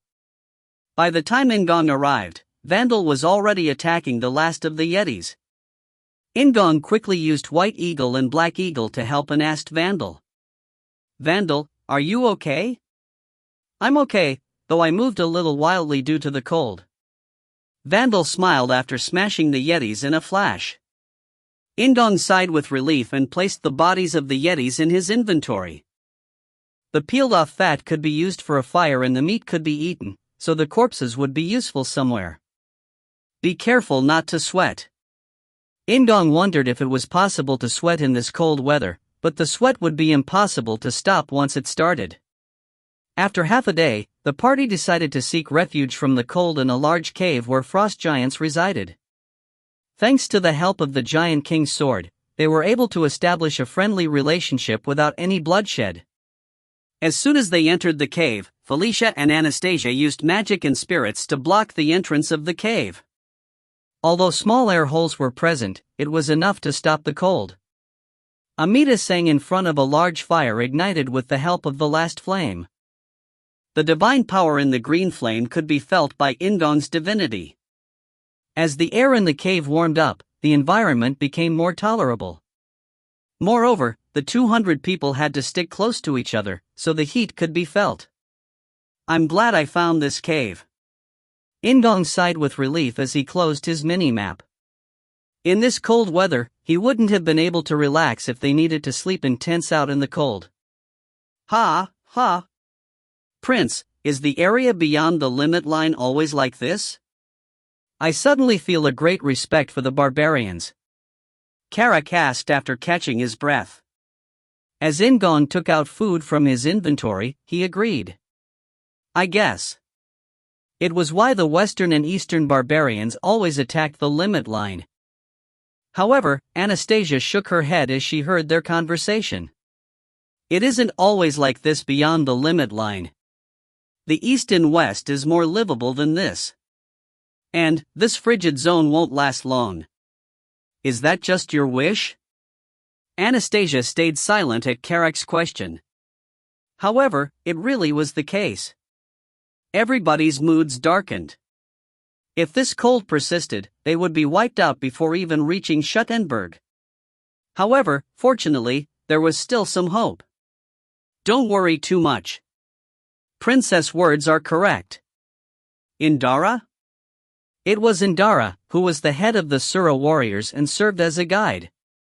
He reassured them with a confident expression. In around 3 or 4 days, the cold will weaken. But, the attack of the creatures will intensify from that point forward. I would rather fight. Karak answered, and everyone laughed in agreement. The demon world is really good. Someone muttered suddenly, and In-gong agreed. Compared to beyond the limit line, the demon world was really decent. There were some cases of wastelands like Evian, but the vast majority of the demon world were areas with livable temperatures and land where crops could be grown. After tasting the terrible environment beyond the limit line, everyone nodded while Indara shrugged. It is a legend, but originally the demon world was a very difficult land to live in. It was similar to beyond the limit line. What are you talking about? There was a legend like that? Felicia, who sounded like a dying chicken, asked with curiosity. Anastasia laughed at Felicia but instantly sat down next to her and used recovery magic. Indara took a deep breath before turning to In-gong and asking, Your Highness, do you know the legend of the Red Dragon? If you find any errors, ads pop-up, ads redirect, broken links, non-standard content, etc., please let us know. Report chapter so we can fix it as soon as possible. Chapter 205, Chapter 43, Storm Number 2. Chapter 205, Chapter 43, Storm Number 2. The Legend of the Red Dragon? It was Anastasia, not In-gong, who asked. It was apparently a completely new story for her. Felicia gazed at In-gong from her position next to Anastasia. Similarly, In-gong also looked at Felicia, and the two exchanged glances. They didn't use any message magic as their eyes were sufficient to communicate the message. In-gong gave a small nod, and Felicia responded with a similar nod. Indara gazed at Anastasia and Felicia, then he opened his mouth slowly. Yes, Your Highness. According to legend, the Red Dragon destroyed all civilizations in the distant past before the era of struggle. He was a type of destruction god. Although he had the power of a god, he hadn't been a being who walked alongside the gods. Every species had their own myths and legends. The destruction and creation of the world appeared in many myths and legends. The concept of a destruction god wasn't anything new. However, Anastasia was confused by Indara's story because there was something strange. The destruction of civilization? Not the world? Yes, the Red Dragon confronted the elder dragons of that time and both sides were destroyed after a bloody battle. In the process, the civilizations which had been shining brilliantly in the demon world were destroyed. In-gong and Felicia's gazes met once again. Apart from them, the other children of the Demon King showed interest in Indara's story. Chris, Caitlin, and Sylvan were staring with fascinated expressions, but Anastasia frowned. Although she didn't know as much as Felicia, Anastasia was an excellent magician and knew a lot of ancient knowledge. She frowned because she was reminded of the existence of the indigenous species.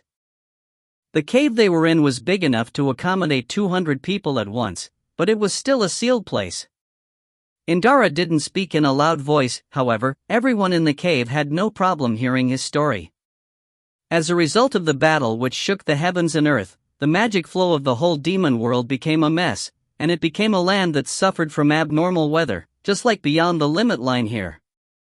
After many years of effort put forth by many people, the demon world managed to recover and become a place where people can live, but it is hard beyond the limit line because this area still hasn't recovered. Indara said slowly before catching his breath. Anastasia looked up as she thought about this story. This seems to be the first time I've heard this story. Felicia, have you ever heard it? Felicia was the best when it came to ancient knowledge. As all eyes focused on her, Felicia shrugged and replied. I've heard a similar story.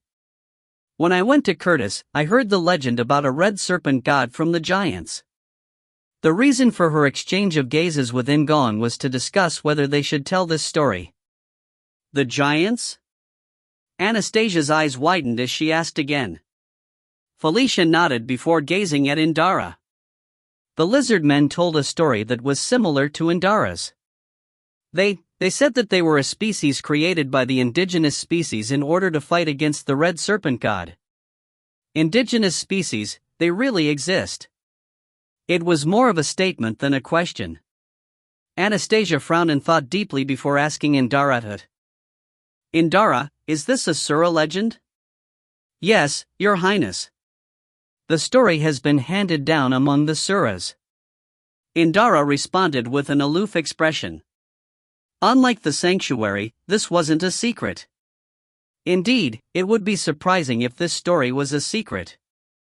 The fact that the four riders of the apocalypse and Draken Kechatala didn't appear in the story meant that it was quite simplified.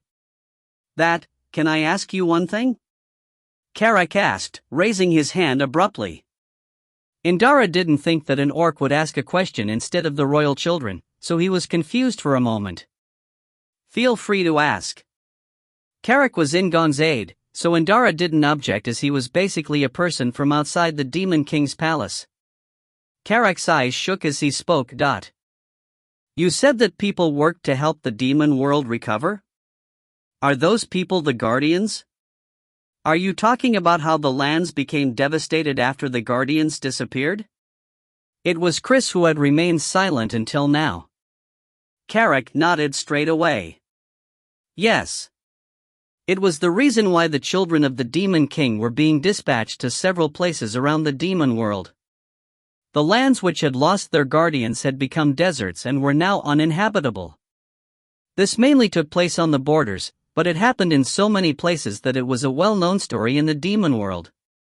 Indara nodded like he had also heard about it. It is possible. Anger Plains. Felicia said suddenly. As everyone's eyes gathered on her, Felicia took a breath and chanted a spell. Then a large and translucent sphere covered the place where the children of the Demon King were sitting. It was a magic shield which was used to block sounds from leaking. As Felicia opened the shield, everyone's eyes sharpened. Felicia looked at In-gong and said, Shutra, isn't that the reason we fought to protect Green Wind on Anger Plains? If Green Wind or the small temple was destroyed, then Anger Plains will lose its greenery. Only Felicia had been with In-gong at Anger Plains, even though she hadn't participated in the fight to protect Green Wind and the small temple. However, it wasn't important whether she fought or not. They quickly understood what Felicia was talking about. If this story explains the ultimate goal of the group with the purple aura that is attacking the demon world, do they want to turn the demon world into an area like the limit line?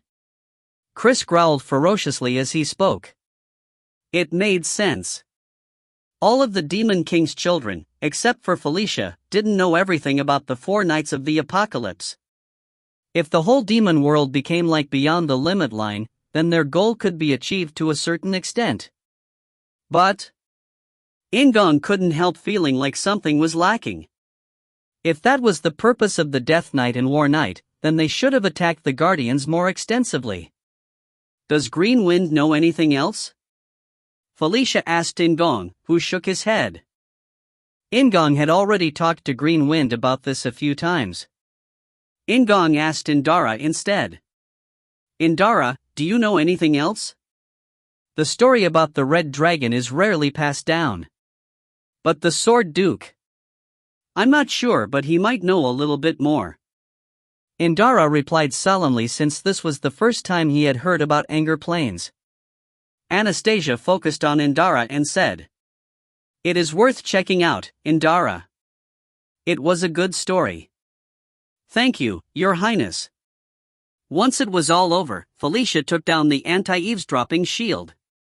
The reason for opening the shield in the first place was due to the part about Anger Plains losing its greenery if the small temple disappeared. If this information spread, something big could happen in Anger Plains.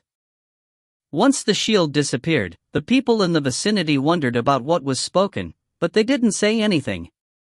It was the royal family who opened the shield, so they didn't think too deeply about what had been spoken. They consumed dry meat and hot water from In-gong's inventory before falling into a deep sleep against each other. Even the ogres prioritized sleep over the meal, indicating how harsh today's march was. Felicia, who didn't have the stamina of an ogre, also tried to fall asleep, but it wasn't easy. Anastasia leaned against Felicia in her thick winter clothes and asked, "Felicia, did you explore the ruin in Curtis with Shutra?" Felicia responded in a small voice. "Yes, we went to the holy place of the lizardmen, but..." The lizardmen hadn't told them not to talk about visiting the temple. Anastasia laughed and leaned against Felicia even more. That must have been good. Anastasia was just thinking about how much Felicia loved ruins, but Felicia's reaction was amusing. Eh? Yes. Gee, good. That, we were also with Carrick and Delia. The two of us were hardly ever alone. Oh, but the fireworks were good. Anastasia's eyes lit up at the unexpected babbling. Why was Felicia responding like this? Additionally, the center of the story was In-gong, not the ruin. Felicia? Ha? Your reaction is a little. Isn't it unusual? Anastasia asked, and Felicia swallowed hard. Suddenly, she regained her spirit. No. It's just... Felicia trailed off, avoiding Anastasia's eyes.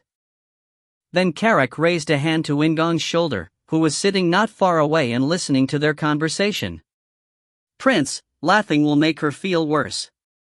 In-gong tried to fix his expression, but he couldn't help smiling. Felicia's reaction was very cute, but something was tickling at a corner of his heart. It is embarrassing. In-gong recalled Caitlin's and Felicia's reactions on the day his birth secret had been revealed, and his smile grew wider. This truly was very sweet. Carrick looked at In-gong and clicked his tongue. At that time, Anastasia shifted her suspicious eyes from Felicia to In-gong. "Shutra, what have you done to Felicia? What have you done since then?" "Uni." It was almost the same question as Third Queen Sylvia's. As Felicia and In-gong remained silent, Anastasia's suspicions grew even more. Then Caitlin, who was watching the conversation, sat down beside In-gong and said in a small voice, "I also want to watch the fireworks with Shutra." The way she moved her fingers while saying it was also very cute. While In-gong was suffering an attack once again, Chris laughed and raised a hand to Caitlin's shoulder. "Caitlin, once we return, I will prepare a big fireworks display." "Really? Really?" Chris smiled very gently. His smile was more like a father than a brother. Appa is the best. Unlike Felicia and Anastasia, who had used up all their stamina, Caitlin was still energetic. She smiled widely at Chris, painting a really warm scene. However, someone else was watching Caitlin and Chris with jealousy instead of warmth. "Felicia. This Appa as well. Come on." However, Felicia didn't have any stamina to fend off Sylvan. So, she was forced to stay in Sylvan's arms. Anastasia stared at Felician and Sylvan, and then at Chris and Caitlin. A bitter smile appeared on her face. She thought it was unsightly, yet she was also filled with envy. While everyone else was resting, the royal children were making a fuss, and it was the aides who ended up suffering. Carrick, with the help of Delia, Syra, Sapira, and Chandra, managed to restrain the royal children, and the atmosphere soon quieted down. "Everything is good, so do you have to sleep like this?" It would be nice if he was next to Felicia and Caitlin. As In-gong spoke, Carrick replied with a sour expression from next to him. Prince, I also want to sleep next to Syra, Delia, and Karma again. It wasn't just one person, and he said again. In-gong was just glad that Carrick hadn't mentioned Daphne or Sapphira. Now, Prince, come this way. Prince smells really good. I will help get rid of the cold. Carrick laughed with a really creepy expression. Despite knowing that he was joking, In-gong couldn't help shuddering. After Carrick laughed one last time, the cave fell silent. Some time passed by, and In-gong woke up abruptly from a deep sleep. Aside from Amita's flames, the inside of the cave was still dark, and everyone's breathing was calm. From the entrance of the cave, the sound of wind could be heard through the small holes in the magic shield. It was the same as before he had fallen asleep, but In-gong felt goosebumps. While everyone was sleeping, In-gong looked up at the ceiling. He could feel a vibration, and tiny flakes of rock were falling from the ceiling. The moment In-gong took a deep breath, the vibration was amplified. Then he felt a sudden change. In-gong shot up from his spot, and Carrick opened his eyes. The vibration became bigger, and large debris began to fall. Suddenly, In-gong shouted, Kwang! With a loud roar, cracking sounds rang out all over the ceilings and walls. It was at this moment that the cave collapsed with one final roar as rocks, snow, and water poured down from the sky onto top of everyone's heads. If you find any errors, ads pop up, ads redirect, broken links, non-standard content, etc., please let us know. Report chapter so we can fix it as soon as possible. Chapter 206, Chapter 43, Storm Number 3. Chapter 206, Chapter 43, Storm Number 3. The ceiling of the cave was high, while the frost giants had an average height of 8 meters. The difference was very short, but it caused a gap. Even that short amount of time was precious for In-gong. He was already facing the ceiling. So, as Amita's flames illuminated the falling rocks, In-gong used telekinesis. The power stretched out over everyone's heads, and the falling rocks were caught in the air. It was 3 or 4 seconds, but that time was enough to save everyone's lives. Koraha! Carrick let out a battle cry.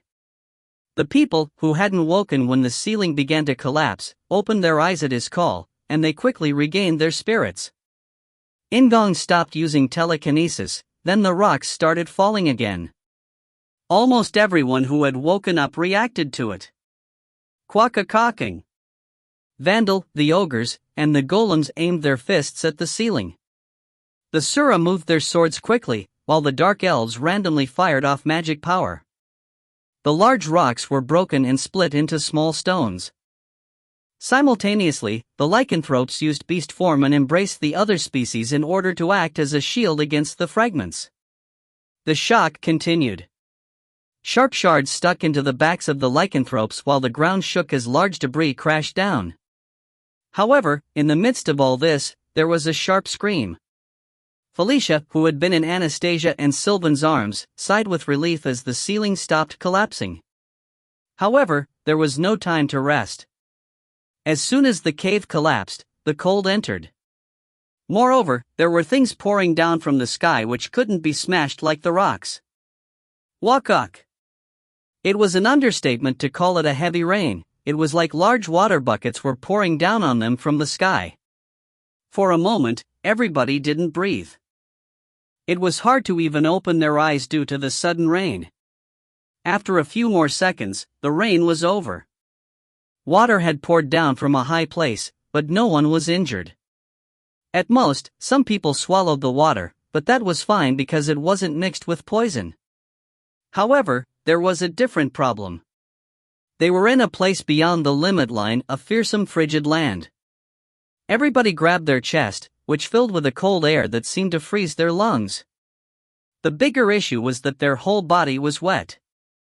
The wind, which seemed to cut at their flesh, threatened their lives.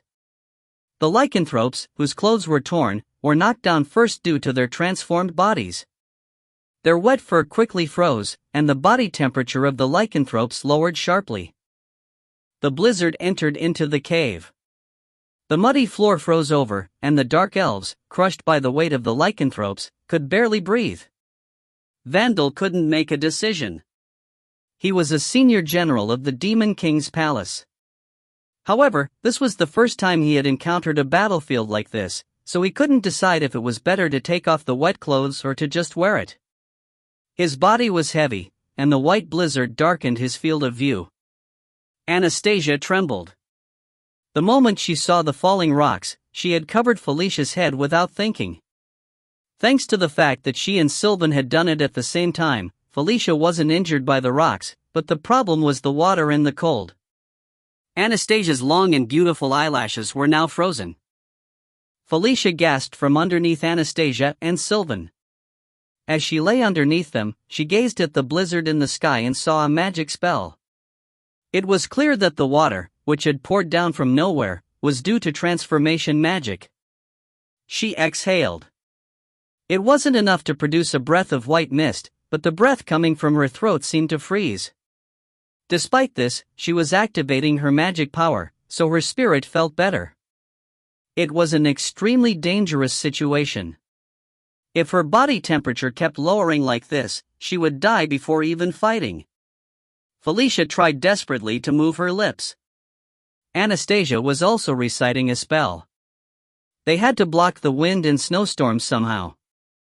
The next thing was to create heat to increase their body temperature again. However, the one who poured the water on them didn't give them this time. From the sky, death poured down directly. They were icicles as sharp as knives. In-gong got up from the ground and shouted as he pulled the Giant King's sword from his inventory. Green wind. It wasn't a simple call but an order for an upgrade. In-gong used telekinesis to rotate the Giant King's sword fiercely, and it destroyed the icicles. Meanwhile, Green Wind appeared as the goddess of wind behind In-gong, sharing her consciousness with him as she used her wind. Chokwakakak. The fragments of the shattered icicles were pushed back up in the sky, and they glistened like stars. Koha. In-gong's breath poured out. Protagonist's body increased his resistance to the cold, but he wasn't immune to it. As the cold seemed to penetrate deep into his lungs, In-gong gazed up at the sky. In the center of the magic blizzard, he saw a woman. It was the first time he had seen her, but In-gong knew who she was. It was Frost Queen Yoserina, a close confidant of Archlich Schuttenberg.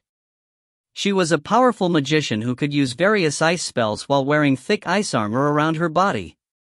The presence of one of Schuttenberg's swords meant that this attack wasn't a coincidence. Schuttenberg had already noticed the march of In-gong's group and had dispatched Frost Queen Yoserina to this cold land in order to stop In-gong's party. Chris had talked about a diversion attack, while the Sword Duke had said that both groups were important. The Frost Queen Yoserina had moved, so both of them were correct. In-gong had been too distracted by the cold. Schuttenberg didn't rule over the whole area beyond the limit line, so In-gong had thought the snowstorm would cover their march. However, this was a mistake. The party was already in Schuttenberg's area. Yoserina raised her hand in the sky. The armor around her made the Frost Queen look like a 5-meter-tall giant. A new sound was heard over the wind. It was a low and scary cry, followed by numerous heavy footsteps pounding against the ground. Green Wind, who maintained the barrier of wind, looked around with an uneasy expression. The sounds were coming from beyond the blizzard. Those who encircled the cave were advancing little by little. Ice golems, crazy ice spirits, undead yeti, and frost giants. Yoserina's ice core numbered in the hundreds, maybe even thousands. In-gong opened the mini-map reflexively and saw that it was filled with red dots. Someone needed to fight. The 200 elites In-gong led weren't capable of fighting right now. He had to earn time until they could fight again. Yoserina raised her hand again and started drawing a new magic circle at her fingertips. In-gong had to stop Yoserina. Spiritualism. He cried out, and power filled him. Yoserina paused while making the magic circle and looked at In-gong for a moment. In-gong used wind style to move forward, while simultaneously, he shouted again. Caitlyn. It was a choice he made in that moment. The light of conquest wound around Caitlyn, who was in Chris' arms, and she cried out angrily from inside the white light. Caitlyn was receiving an upgrade to an apostle. In-gong didn't look back as he rushed at Yosurina. The crazy ice spirits floating around Yosurina headed towards In-gong, and Yosurina started casting her magic faster. The frost core surrounding the party sped up. There were even those who started running. The floor rang out with loud thuds. Carrick gave a battle cry, while Vandal and the ogres lifted their weapons. The dark elves used magic to heal the lycanthropes desperately, while the Sura moaned painfully as they raised their swords. Felicia's and Anastasia's spells completed at the same time. A barrier of fire surrounded the party while the magic of recovery covered everyone. Caitlyn raised her head and revealed fangs through blue hair. Her eyes were reminiscent of an extremely wild beast hunting its prey. The fire barrier weakened, and In-gong shattered the ice spirits. Then White Eagle struck Yosurina's armor. Part of her armor broke, but Yosurina didn't stop moving her hand. Her magic circle was now complete, and In-gong prepared for water pouring on him again. However, this magic was different from the first one. Fire barrier turned off. Then Yosurina looked at the party and not at In-gong. The lycanthropes sensed it, and they quickly grabbed the dark elves near them. Caitlyn grabbed Felicia and Anastasia, while Chris cursed.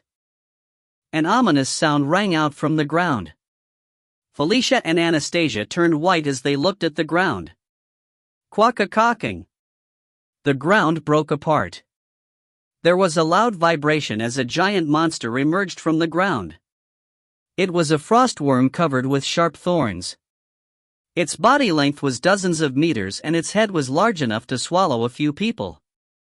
Dozens of people were caught when the frost worm rose up. Many more fell to the ground. The cold hit everyone again, and the frost core finally arrived just before the party. The frost worm shook. The weight of its body striking the ground was enough to cause damage. There were those who couldn't escape and were crushed, while others fell again due to the shaking of the ground. Simultaneously, some others were attacked by the frost core. Yosurina burst out laughing. It seemed like her laughter made the blizzard even stronger. They needed a solution. In-gong needed to break through this situation. He focused his thoughts, and the fire received from the last flame covered his whole body. In-gong needed to leave the frost worm and frost core to those on the ground, and concentrate only on Yosurina. Only then would they be able to overcome this situation. Then at that very moment, In-gong felt an unbearable impulse to look behind him. Beyond the red dots on the minimap, someone was rushing there. If you find any errors, ads pop up, ads redirect, broken links, non-standard content, etc., please let us know. Report chapter so we can fix it as soon as possible. Chapter 207, Chapter 43, Storm Number 4. Chapter 207, Chapter 43, Storm Number 4. It was still far off into the distance. This was the first time In-gong had felt that energy. However, it felt familiar to him. He could naturally recall the names of those approaching from afar at a terrific pace. Kwang. The ground split again as the frostworm hit the ground with its huge body once more. It was like a giant tower crashing down. Once again, there were those who couldn't escape. Their bodies and blood froze instantly after becoming injured. However, because of his senses, honed through many battlefields, Vandal didn't look back. Instead of heading towards the frostworm, he rushed towards the frost core. The independent army he had trained did the same, and the battlefield itself widened. General Vandal? Stay close behind me. Vandal said to Nyatra, who was clinging to his back, causing her to form two fists. He rushed like a tank towards the frost core and zombies, smashing into them and making the battlefield wider. The center of the battle moved away from the frost worm. Then Nyatra used secondary magic from behind Vandal, while he watched the front. He had a hunch that something would happen in the rear. He wouldn't be the one dealing with the frost worm. There were separate people assigned to that role. The blizzard was strong. After pushing out from the ground, the frost worm once again straightened its body. Chris cursed inwardly and roared loudly. His command, which spread clearly though the snowstorm, was in line with Vandal's behavior. It was a command to rush to the frost core instead of the frost worm. Immediately after giving the command, Chris turned around. Just like Vandal, his role wasn't to deal with the frostworm. He didn't say anything and simply turned around, exchanging a gaze with someone. Sylvan stared at the frostworm. His open fairy glowed golden, and a strong magic power was surrounding Amita's sword. It was clear that the power seemed to be under control. "Chris!" Felicia shouted. Rather than responding, Chris nodded to Caitlin, who was standing near Felicia and Anastasia. Caitlin understood immediately and sprang forward with an angry growl. "Let's go!" Noonim. Chris grabbed Felicia's and Anastasia's waists and moved at a high speed. Anastasia gave a short scream. Although she wanted to grumble about his rough treatment, her lips were already moving to cast a spell. As Chris dug through the frost core, Felicia's and Anastasia's magic swept through the frost core. The three of them seemed like a moving turret. "Sylvan!" Felicia shouted in the midst of the snowstorm. Her voice didn't have the power to break through the storm, but it reached him clearly. Sylvan smiled as he shone with the light of the fairy and charged towards a frostworm.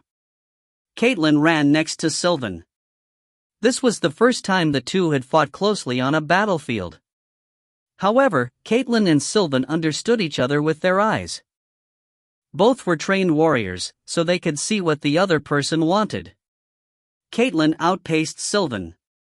She turned hastily, brought both hands together and lowered her posture. Sylvan leaped towards Caitlin's hands, and as soon as his feet touched her, Caitlin lifted Sylvan up with all her strength. Sylvan flew forward. He broke through the snow and raised Amita's sword up high. The frostworm's dozens of eyes turned toward him. Chakwakakak. Dozens of thorns, which had been covering the frostworm's body, flew toward Sylvan. Instead of squatting, Sylvan turned his body in the air. He swung Amita's sword around, and the magic power in the blade erased the thorns and blizzard at the same time. Sylvan took a deep breath and focused the magic power of the fairy on Amita's sword. Like when he fought the Famine Knight, lightning covered Amita's sword. Kwakang! The lightning tore through the blizzard, and Amita's sword pierced the body of the frostworm. Lightning bolts scattered all over the place and exploded continuously. Amita's sword, the lightning sword, split the body of the frostworm apart. The worm's thick outer skin was torn open and green blood burst out, causing it to shake and scream. However, the speed in which it was attacked was faster. Sylvan, who had created an enormous wound more than 10 meters wide, pulled the sword out. He kicked against the body of the frostworm and threw himself into the air before wielding his sword again. A golden light extended from Amita's sword and struck the frostworm. The frostworm thrashed around and sprayed thorns at Sylvan. As the frostworm's dozens of eyes stared at Sylvan, its wounds grew wider and green blood continued to leak out. Sylvan took a deep breath again. It felt like his lungs were freezing from the cold, but his mind was clear. He changed his body position by somersaulting in the air while panting. At that moment, Caitlin moved between Sylvan and the frostworm. She was like a white meteor blazing through the sky. During the time in which Sylvan had been injuring the frostworm, Caitlin had gathered a lot of aura and didn't hesitate to fly into the wound. Instead of closing her eyes against the sticky green fluid, she moved straight ahead, and the Starlight Core responded to the amplification of power from the Apostle upgrade. Caitlin didn't punch out.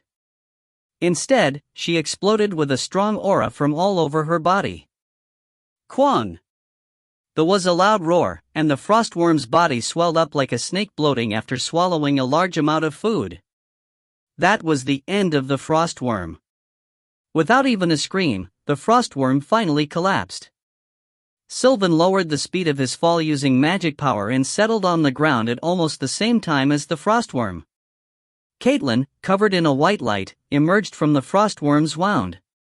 Her hair, soaring upwards like a flame, was impressive, but the sight of her torn winter clothes and the green fluid covering her body made Sylvan sad. However, Caitlin was used to being covered with the enemy's blood on the battlefield. So, she just looked toward the sky, where the battle between In-gong and Yosurina was in full swing. Kwang! Kwang! Kwang! There were several explosions, and the ice pieces scattered. Then Yosurina attacked In-gong with an ice storm. Huge ice blades made from magic were aimed at him from all directions. There were so many that In-gong would be torn into pieces if they struck. However, In-gong used his divinity to destroy all the ice blades and narrowed the distance to Yosurina. White Eagle, the Alpha and Beta Black Eagle, and the Giant King's sword wandered around In-gong, crushing everything which headed toward him. Finally, In-gong and Yosurina collided.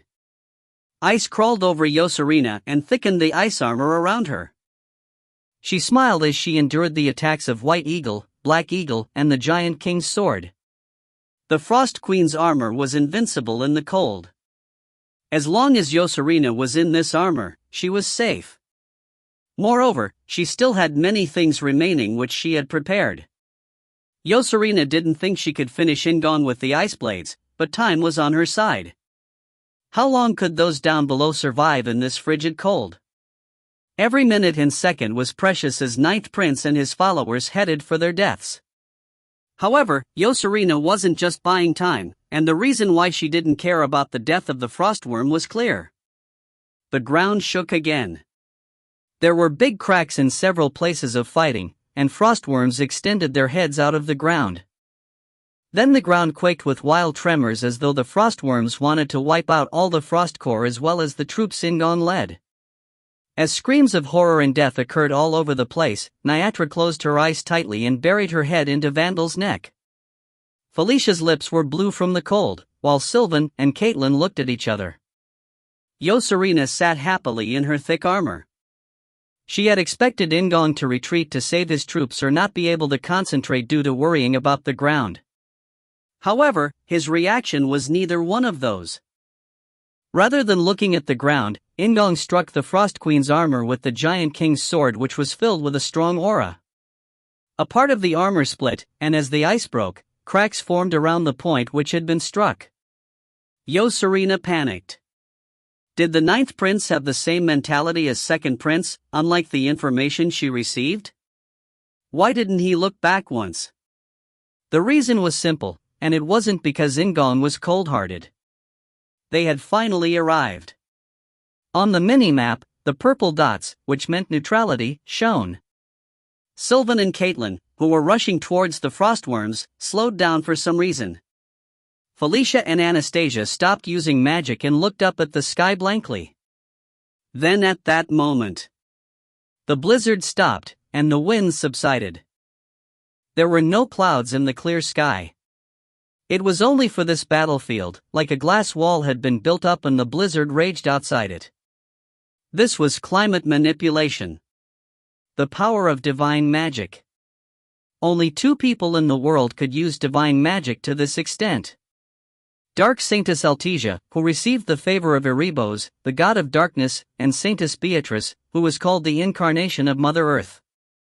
It wasn't Altesia. It was Beatrice. The gold cross in the clear sky showed this. There was one more thing. One more fact which proved it was Beatrice. A huge sword of light, made from a masked aura, pierced a frostworm. The name of the sword was the Warrior's Sword. It was something which only Warrior Locke could use. The sword of light exploded and scattered the aura. The frostworm fell with a shriek, and the warrior's sword crossed the air. It moved quickly past In-gong and struck Yosurina. The upper part of the Frost Queen's armor was now broken. Yosurina screamed, and In-gong rose up into the air instead of following Yosurina or looking back. Warrior Locke had appeared. In-gong didn't know why he was encountering Locke in a place like this, but Locke was a powerful ally. This was proven by the fact that he attacked Yosurina and the Frostworm instead of In-gong and his companions. Warrior Locke moved near In-gong, using the sword given by Guardian Kaien to pressure Yosurina. Yosurina restored the ice armor hurriedly and shot out ice blades, but Locke faced them head-on without retreating. Every time his sword flashed, dozens of ice blades were smashed. Master! Green Wind whispered from within White Eagle. In-gong understood the meaning of her short call. The climate manipulation was only temporary. No matter how great Beatrice's divine power was, it was unreasonable to completely remove the cold from this area. In the cold, Yosurina's defense was beyond imagination. However, even without the cold, the armor could still survive the warrior's sword. In-gong needed to knock Yosurina down before the climate manipulation was lifted. Once the cold returned, everyone with already lowered body temperatures wouldn't be able to last much longer. Even In-gong was affected by the cold as he confronted Yosurina, and his stamina was already low. Taking deep breaths, In-gong swallowed the cold air anyway as he concentrated on Earthquaker. The fairy embedded in it started to emit a strong magic power in response to him. In-gong didn't stop there and squeezed out all the aura from his aura heart. It wasn't the power which had destroyed the Fairy King. This was now something else entirely. In-gong remembered the sun he had encountered in a ruin of the indigenous species. The power of divinity, aura, and magic power gathered together, and the image was realized through dragon words. Those fighting on the ground looked up at the sky with no conscious reason. Then Felicia laughed like it was ridiculous, while Anastasia shook her head and muttered, "Shutra." Carrick felt warm. Chris and Sylvan forgot to fight, while Caitlin, who had been staring at the frostworms with fearsome eyes, cried out with a mixture of confusion and joy. Amazing. Locke felt the warmth above his head as well. He laughed while cornering Yosurina, who looked up at the sky from within her armor and felt fearful. The sun shone brightly in the sky. It was a 30-meter-wide mass of power which glowed with a white light. In-gong formed a fist, and the white woman in his soul whispered. Green Wind embraced In-gong and delivered her strength. The sun was compressed, and the sphere became a large spear. As it emitted flames which were hotter than a furnace, In-gong manipulated it using telekinesis. Yosurina tried to escape, but Locke didn't allow it. He called several huge swords of light to stop her retreat and used divine magic to interfere with Yosurina's movements. As Yosurina shrieked, the sun spear crossed the air. Yosurina moved her body to try and avoid the sun spear, but it was manipulated by telekinesis. In response to Yosurina's movement, the tip of the sun spear shifted, and the gigantic mass of heat melted the frost armor, piercing Yosurina's chest. There was no screaming. The spear pierced Yosurina's chest, and she took her last breath in the armor. With her emerald hair, she became a piece of ice, and the frost armor around her shattered and scattered. Your level has risen. In-gong closed his eyes and panted heavily. Although his stamina was restored, the sweat still remained on his body. However, In-gong didn't reveal his difficulties. He opened his eyes and gazed at the face in front of him. The Draken Ketchatula created by the demon world. It was the face of Warrior Locke, a protagonist of Knight Saga. He was the new Draken Ketchatula raised by Guardian Kaien. The owner of the warrior's sword held out his right hand as if he wanted In-gong to shake it. If you find any errors, ads pop-up, ads redirect, broken links, non-standard content, etc., please let us know. Report chapter so we can fix it as soon as possible. Chapter 208, Chapter 43, Storm Number 5. Chapter 208, Chapter 43, Storm Number 5. In Knight Saga, it wasn't until year 514 that Warrior Locke went on his adventure. It was currently year 513. So, according to Knight Saga, Locke was supposed to be staying at the temple right now. It might have been due to In-gong, but many things had already changed from Knight Saga. Still, he had never thought he would encounter Locke in this place. In Knight Saga, Locke was the mighty warrior who defended the human world from the Demon King's army. Due to that, In-gong hadn't thought of him as a possibly ally. The Demon King's army hasn't invaded the human world yet. Recorder Torres had said there was another Draken Quetzalcoatl. In-gong knew it the moment he saw Locke. In-gong could feel the strong aura of a dragon from Locke. Moreover, warrior Locke had called In-gong the Draken Quetzalcoatl of the demon world. His gaze was filled with a strong curiosity rather than enmity, and he had a bright smile which was filled with confidence. I wonder if he is an ally.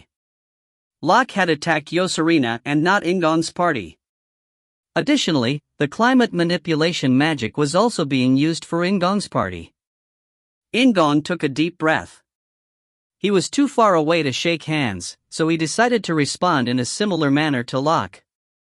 In-gong greeted, the human world's Draken Quetzalcoatl. Locke's eyes shone brilliantly, and his smile widened.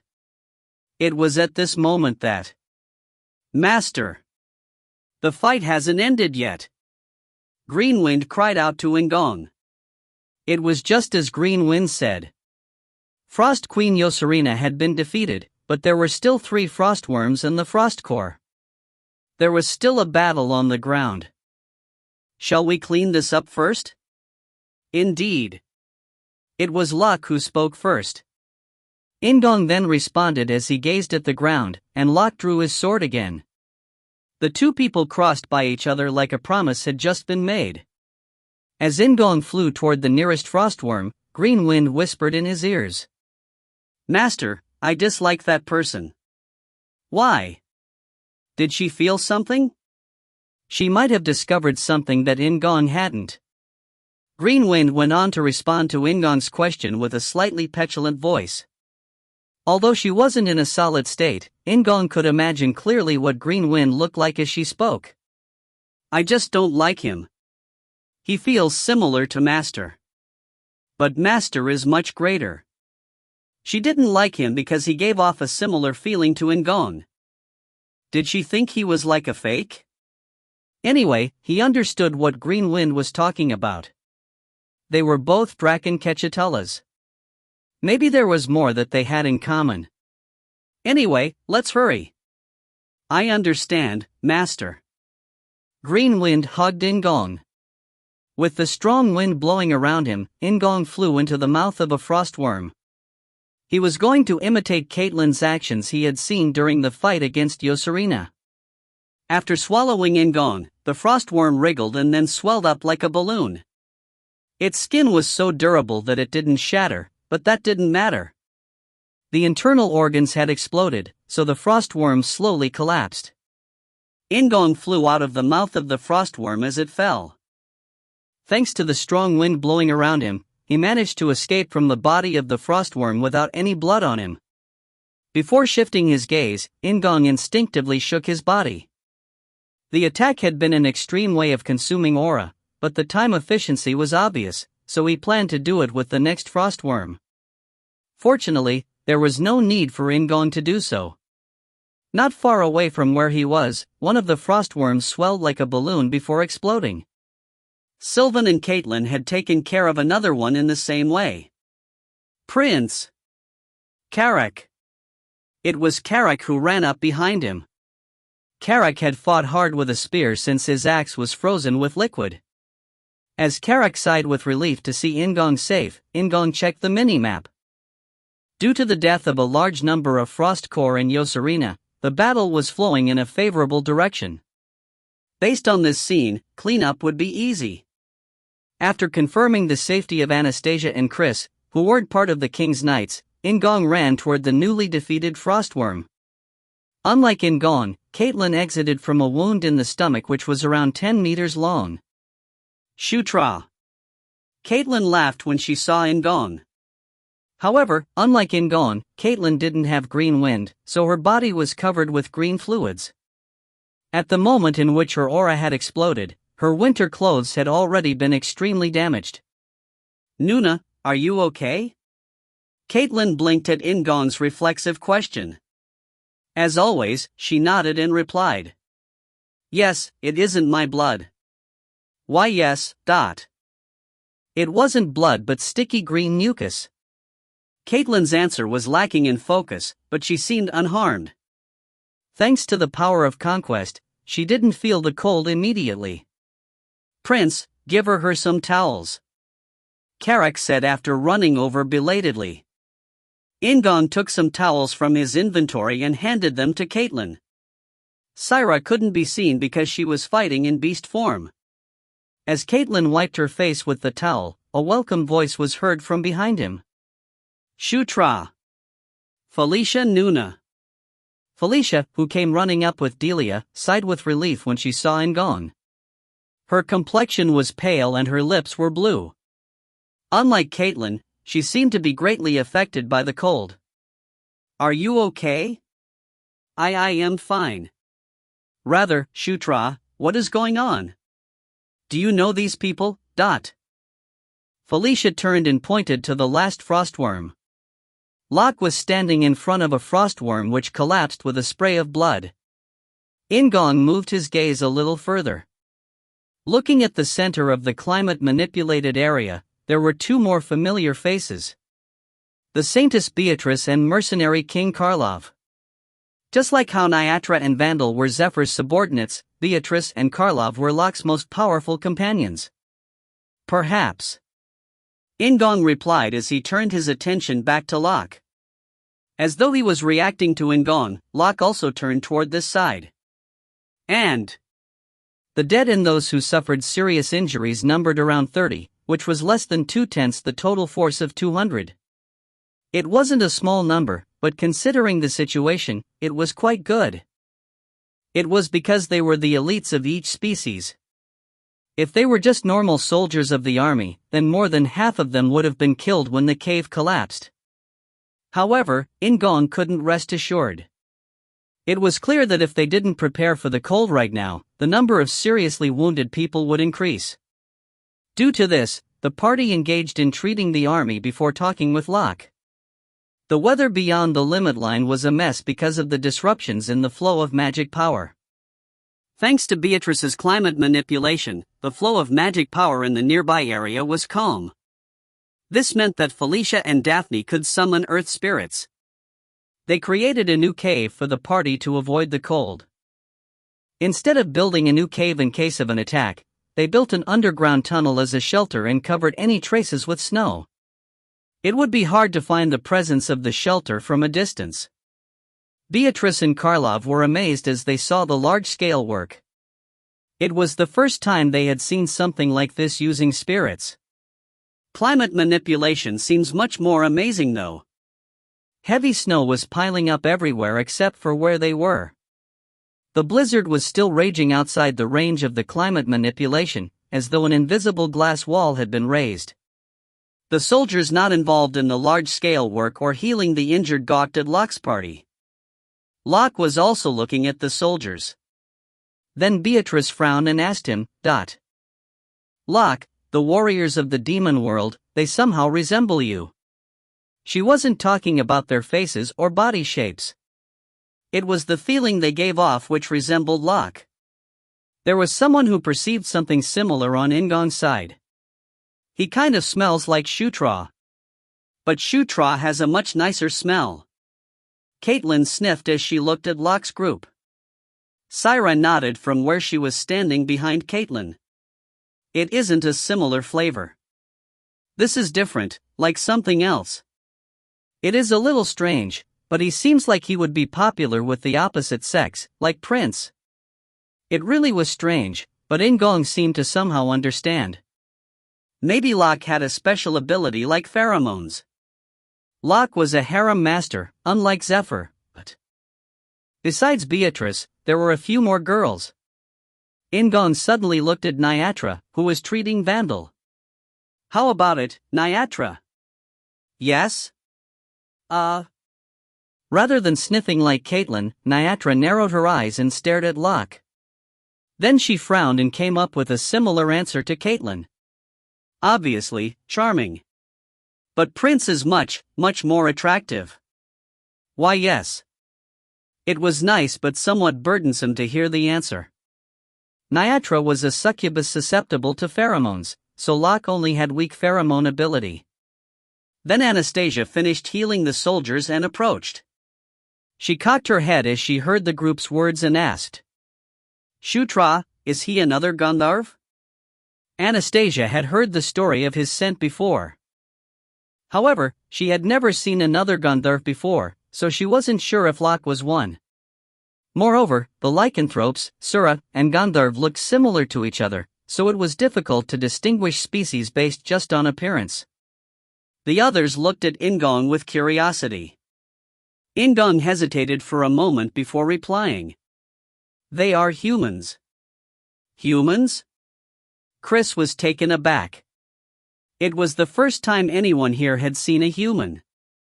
"They really look just like us," Chris said with admiration, while Caitlin and Anastasia nodded blankly. Even Karak's eyes were wide with surprise. This is the difference in point of view. There were many species here such as orcs, dark elves, succubi, and lycanthropes. Locke's group approached the children of the Demon King who were talking, aside from Felicia who was busy building the tunnel. Their chatter stopped instantly. Chris moved automatically to protect both Caitlin and Anastasia.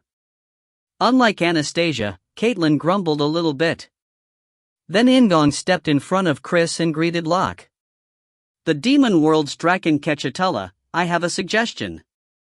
The group reacted in surprise when Locke said Draken Kechatella. It was because they had heard the it several times since Curtis. The Great Dragon Warrior.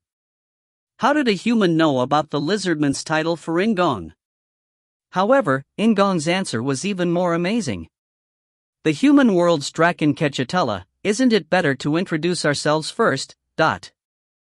It was a stunning answer for everybody but Anastasia. In-gong was the demon world's Draken Kechatella and the man in front of them was the human world's Draken Kechatella? Yes. Warrior Locke smiled. His smile was charming even for men. Beatrice sighed and muttered from where she was standing behind him. "I told you already." "Then I will do it from now on." Locke smiled again before bowing and saying, "I am a warrior from the human world, Locke. These are my colleagues, Light Saintess Beatrice and Mercenary King Karlov." Chris and Anastasia reacted to hearing the words warrior and saintess. Anastasia's reaction was subtle, but Chris was clearly vigilant as he let out a low growl. Locke, Beatrice, and Karlov remained calm like they had expected such reactions. However, In-gong raised one hand to restrain Chris and said, "I am 9th Prince Shutra Ignus. These are my half-siblings 4th Princess Anastasia Nekrian, 7th Prince Chris Moonlight, and 8th Princess Caitlin Moonlight." Locke nodded as the children of the Demon King were introduced, while Beatrice smiled. She seemed to be curious about the Demon King's children and glanced between Caitlin and Felicia.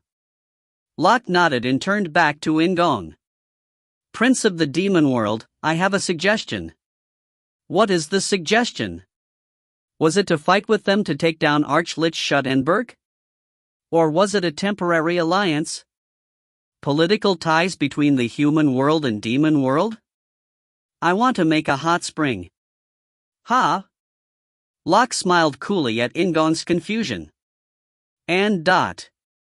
Uni, will this be delicious as well?" "Shutra is the one who made it." Is that so?" If you find any errors, ads pop-up, ads redirect, broken links, non-standard content, etc., please let us know. Report chapter so we can fix it as soon as possible. Chapter 209, Chapter 43, Storm Number 6. Chapter 209, Chapter 43, Storm Number 6. It was much easier than expected to create a hot spring in the middle of the blizzard. Felicia, Daphne, and the other dark elves used earth spirits to create a place for the hot springs. It was a huge exaggeration to say it was just making a hole in the ground. They were making a space which would fit 200 people without any pillars, but with dozens of earth spirits being mobilized, that meant the space was able to be created very quickly. The next thing they needed was water, which was where Beatrice came in. There was talk about using snow on the ground. However, that was dismissed because the volume would be reduced extremely during the process of converting snow to water.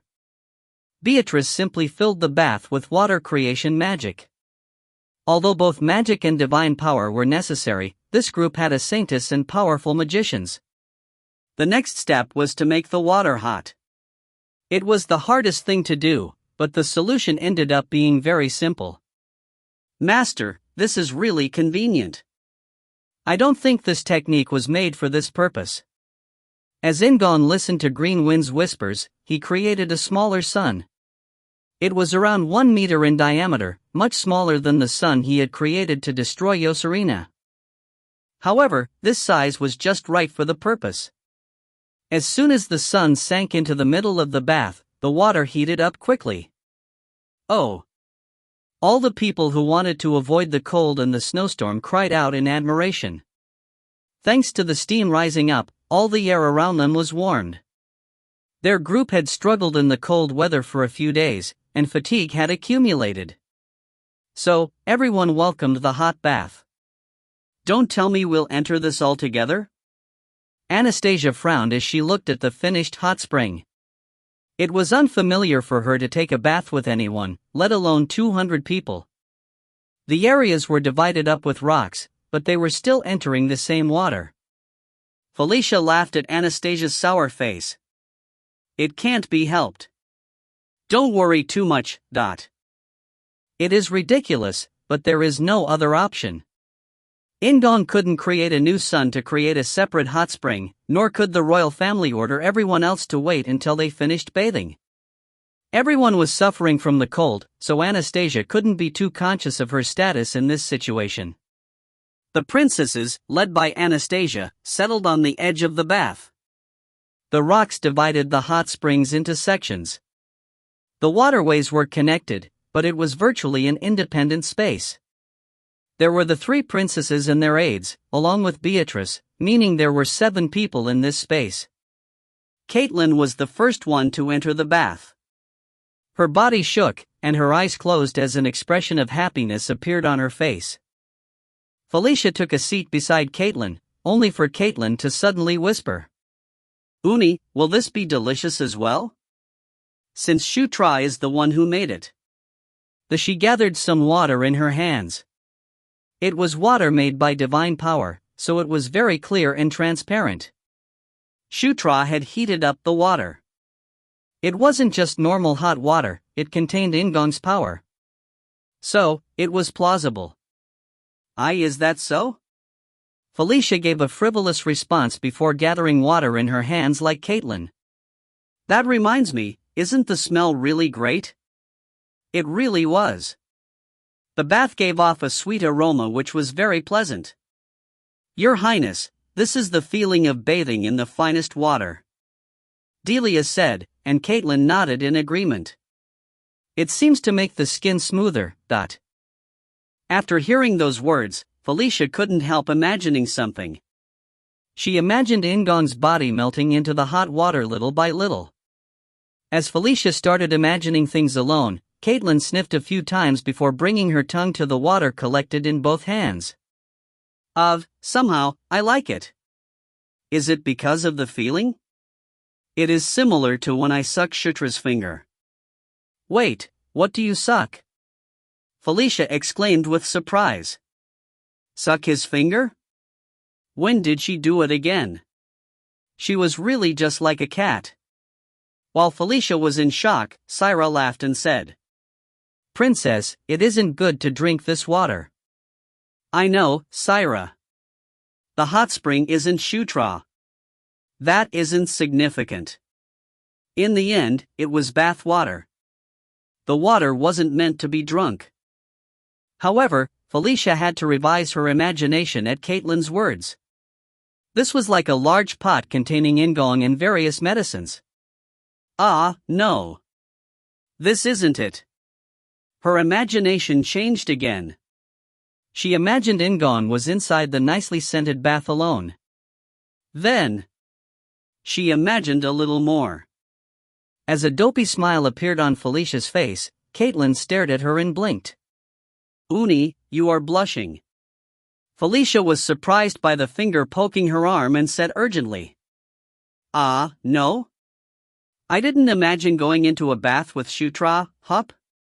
She covered her mouth with both hands, but it was already too late.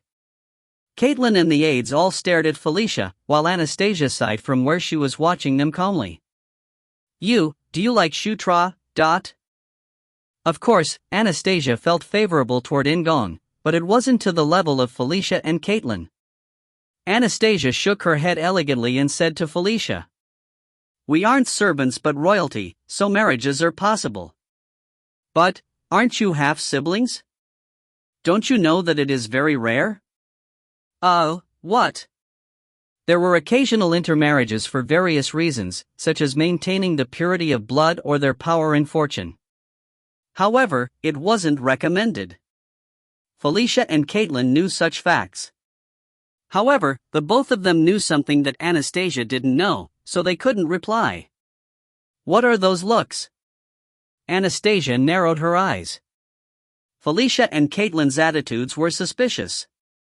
It was at that moment that a small laugh was heard from the right. No one had been talking, so that small laugh became very obvious. "I'm sorry." Beatrice stopped laughing and fixed her expression. There were many reasons for her to stay with the princesses, including for them to keep an eye on her. "Uni said you are a saintess of the human world?" "Yes, Princess Caitlin." Beatrice responded with a smile to Caitlin's words. She had been cautious when first entering the bath. However, she felt better after seeing the princesses chatting together. Anastasia turned to Beatrice and spoke in a voice which was different from when she talked to Felicia and Caitlin. "You must have had a hard time coming this far." "It was a mission given to me." Beatrice also showed a different smile to what she gave Caitlin. The two people started to talk slowly, while the still recovering Felicia told a good story, instead of a silly joke. Left alone, Caitlin started sniffing again, instead of interrupting. She closed her eyes and saw In-gong's face. "And how bold." Chris frowned as he shared a bath with the other males, just like the princesses. Carrick was lying beside him in the bath with his arms folded. However, Locke just replied without any fear. "I'm not an enemy." "Aren't you also being very bold?" Locke had suggested it, but this was a situation in which everyone were bathing together. Given that Locke and In-gong's group had only met today, it was an amazing situation even if they had fought together. Chris sneered at Locke's words before speaking again. "You're a warrior from the human world, a special being born among tens of millions of humans." "That's right, I'm on a business trip right now." There were 6 people in this bath, and they were In-gong, Chris, Sylvan, Carrick, Locke, and his companion, Karlov. Locke took a deep breath and spoke in a dramatic tone. "Like I explained before, I am the Draken Ketchatula of the human world. I studied under one of the elder dragons, Guardian Ken. It is my role to keep the battle in the demon world from spilling over into the human world." It had already been confirmed by In-gong that the Draken Ketchatulas and elder dragons were related. Therefore, Chris focused on the other part of Locke's words. "Are you afraid that a battle beyond the limit line will spill over to the human world?" Locke shook his head. "Archlich Schuttenberg is clearly powerful, but he isn't the only enemy. The ultimate reason why the Guardian sent me is to stop the 4 Knights of the Apocalypse. That's why I met up with the demon world's Draken Ketchatula." Locke's eyes turned to In-gong, and Chris glanced at In-gong as well. While In-gong was a Draken Ketchatula chosen by the elder dragons, he was also an artificial being with the divinity of the Gandharvs and a prince of the demon world. These were enough qualifications for him to become the protagonist. Chris couldn't help sighing and looked back at Locke. "I believe in Shutra, not you. So, refrain from any suspicious behavior." "Of course." Locke smiled, and the silent Sylvan finally spoke up. "Locke, is that a sword from the Elder Dragon?" Locke's sword was unusual. Locke nodded at Sylvan's question. "That's right, The Guardian made it. The Guardian told me to collect all 6 equipment of the Elder Dragons. Then you should give Shutra the warrior's sword. Shutra already has 4 pieces. Chris said ferociously. Locke shrugged as he stated that he had no intention to hand over the Elder Dragon's weapon. I don't intend to snatch Shutra's equipment away. We are allies now. We are also both Draken Ketchatellas. There was no selfishness in Locke's eyes. Then he looked away and continued speaking. Master said that both the War Knight and Death Knight seem to be located in the north. If we knock down Schuttenberg and the Knights of the Apocalypse, then my mission is over. After that, I will return to the human world with Beatrice. Hey, Locke. What about me? Karlov frowned, but no one focused on his words. Chris' eyes narrowed as he folded his arms. He had heard the story of the 4 Knights of the Apocalypse from In-gong and Felicia. Shutra said that Gerard was the Famine Knight. If the Death Knight and War Knight is in the north, the only one left is the Conquest Knight. Yes, only the Conquest Knight. Locke agreed as he looked at In-gong. Neither Locke's expression nor voice seemed odd. Rather, Locke reached out his hand to In-gong like he wanted a handshake. Once again, it is nice to meet you, Draken Ketchatella of the Demon World. The protagonist of the human world, Warrior Locke. In-gong had never imagined that he would encounter Locke this way, but Kayan had responded to the actions of the 4 Knights of the Apocalypse. As a warrior, Locke was certainly a strong ally. Moreover, if he was the same as Locke from Knight Saga, then he would return to the human world as soon as this was over. In-gong looked at Locke's hand for a moment and laughed. He reached out to shake it and said, "Just Shutra is enough. Then you can just call me Locke." "I was already calling you Locke." "Is that so?" Locke laughed again, and In-gong smiled brightly. Naked men are laughing while holding hands. Carrick said bluntly, and In-gong and Locke quickly released their hands. It was at this moment that Master, he heard a woman's voice in his ears. Moreover, a very soft and gentle touch was delivered to his body on the skin. Gee Greenie? It was Green Wind. As she suddenly appeared in reality, the confused In-gong covered his lower body with both hands. However, it was very obvious because the water was so transparent. Green Wind made a puzzled sound. "Why are you doing that when I see it every day?" Chris and Carrick's eyebrows raised at Green Wind's words. In-gong exclaimed hurriedly. "Ah, no? And every day? What are you talking about?" It truly was news for him. Surely, Green Wind hadn't been peeking at In-gong every day? In-gong had forgotten that Green Wind had been with him 24 hours a day since leaving Inger Plains. Carrick summed up the situation. "Anyway, Guardian, why have you appeared all of a sudden, that?" Green Wind shook her head at the question and said in an urgent voice. "Master, the stupid raccoon seems to have drunk too much of the bath water." "Bath water?" In-gong got up quickly, put on some clothes, and moved to the place where Amita was. Amita while lying on the ground with a puffed-up stomach, while Daphne sighed from next to them. Heavenly wine, the taste of the heavenly wine. There was nothing more to be said. Locke looked at In-gong and asked, "A pet?" In-gong then returned to his bath instead of answering. Then next morning, In-gong's group marched toward Schuttenberg's castle. If you find any errors, ads pop-up, ads redirect, broken links, non-standard content, etc., please let us know. Report chapter so we can fix it as soon as possible. Chapter 210, Chapter 44, Rendezvous. Chapter 210, Chapter 44, Rendezvous. Around 500 years ago, the Demon King's palace ended the era of struggle and unified the kingdom. In the human world, 500 years was a long time, and they spanned dozens of generations. However, it was different in the demon world. Like the other species of the demon world, the demon kings had longevity, so there had only been 6 demon kings who ruled during the 500 years of history. The invincible king, who ended the era of struggle, had ruled for the shortest period of time. He had established the Demon King's palace and left his position in the 12th year of his reign. The first Demon King was an old man by the time he set up the palace. It had taken him over 100 years to end the era of struggle, so he had led his army for over 100 years. The Demon King was obviously old, but the decisive reason for his retirement wasn't age. When considering the lifespan of the Sura, the Demon King was only middle-aged when he retired and still far from death. There was only one reason for the first Demon King to step down. He had become weaker. The Demon King of the second generation had surpassed his strength.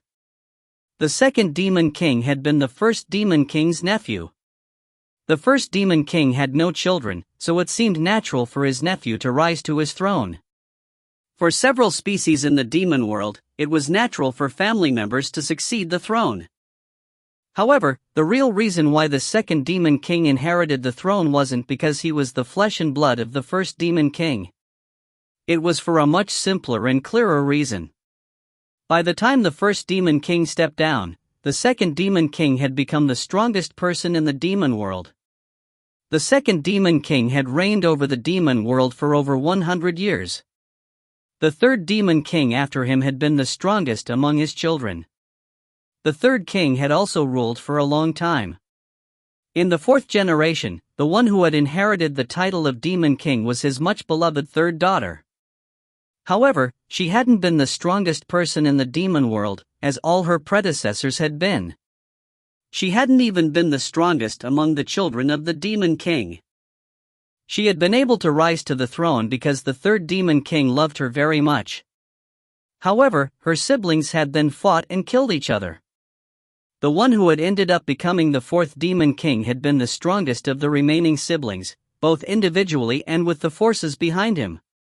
The fifth Demon King had been the eldest son of the fourth king. He had been the strongest among the children of the Demon King but not the strongest person in the demon world.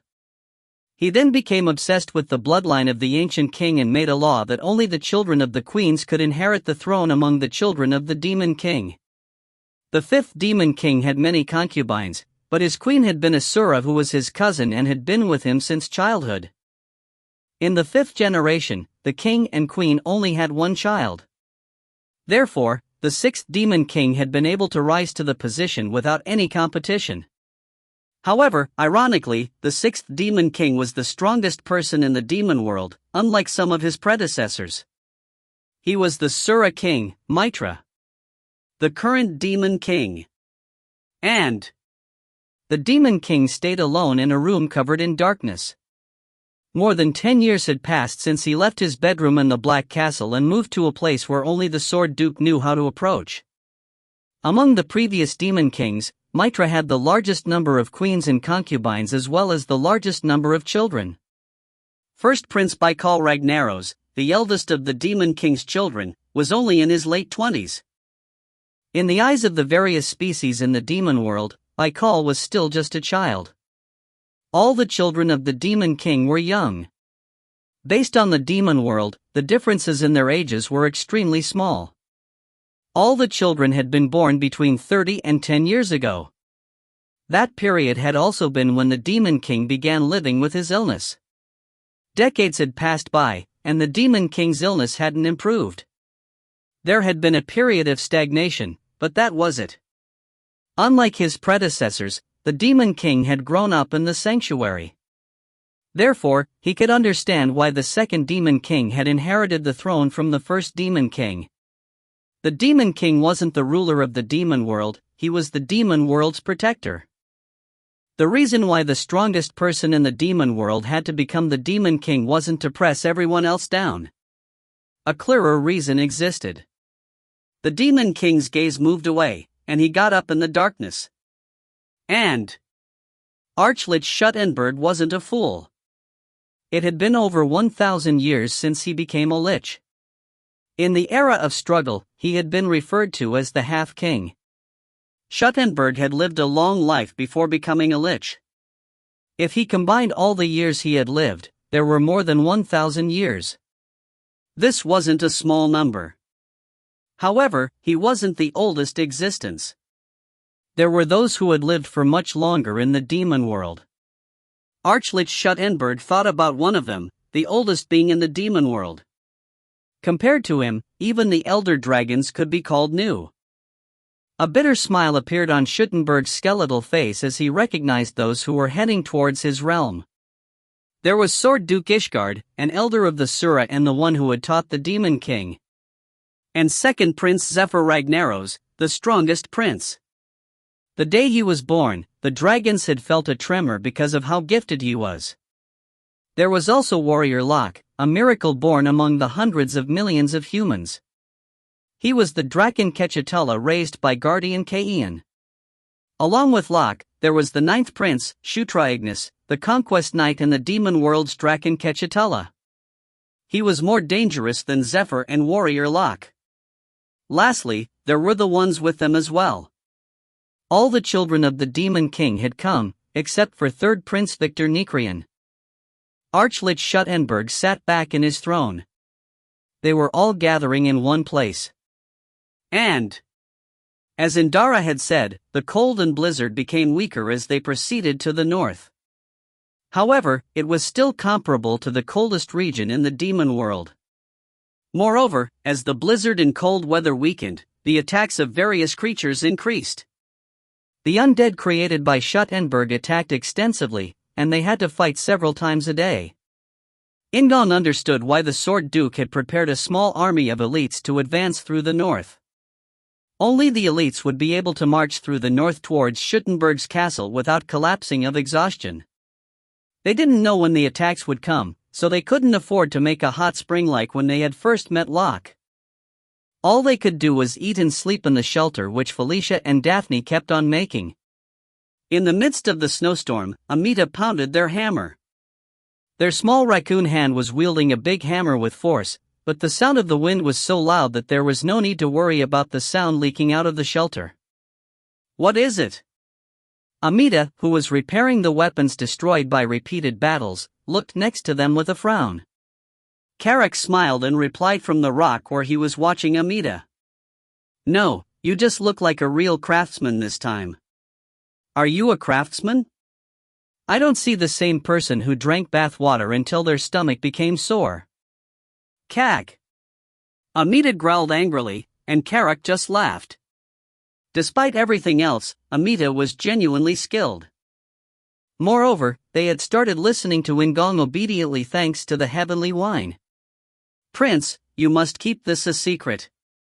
Otherwise, it was clear that Amita would pounce on In-gong in order to get a taste. Carrick imagined Amita gnawing on In-gong's fingers and laughed again. The most eye-catching area was the place where the princesses were gathered. Beatrice Uni, tell me more stories about the human world. Beatrice was located between the princesses and their aides. Caitlin had befriended Beatrice over the last few days and now called her Uni. Beatrice wasn't from the demon world, so she claimed that the stiff title was needed. Anastasia sighed as she looked at Caitlin all over the human world saintess. She liked Beatrice after spending a few days together, but the time was still too short. Anastasia was uneasy at the fact that Caitlin seemed to have forsaken all vigilance. Caitlin, don't play around too much. Shouldn't you give the saintess a rest? Caitlin flinched at the reproach, however, Beatrice just smiled slowly. It is okay, Princess Anastasia. It isn't anything hard to talk about. Anastasia couldn't say anything in response to that. As she backed away with a disgruntled expression, Caitlin smiled widely and hugged Beatrice. Uni, I like you a lot. Beatrice smiled with a pleased expression, and Felicia's lips distorted as she watched the two people. She felt somehow like she was being deprived of Caitlin. Carrick laughed at the sight of the princesses playing well and headed towards the entrance of the shelter. It wasn't just the princesses. The mercenary king and warrior were also mixing well with the troops. Their stories of the strange human world were welcomed by all. After reaching the entrance of the shelter, Carrick exited it while lightly greeting the soldier guarding it. It was a mysterious sight to see snowflakes in the sky of the demon world, but it only caused curses for the last few days. Karak. Prince. In-gong looked away from where he was staring at the sky and turned toward Karak, who moved toward In-gong in his winter clothes. It is night, so you should rest. Wait a minute. After stopping Karak, In-gong closed his eyes and took a deep breath.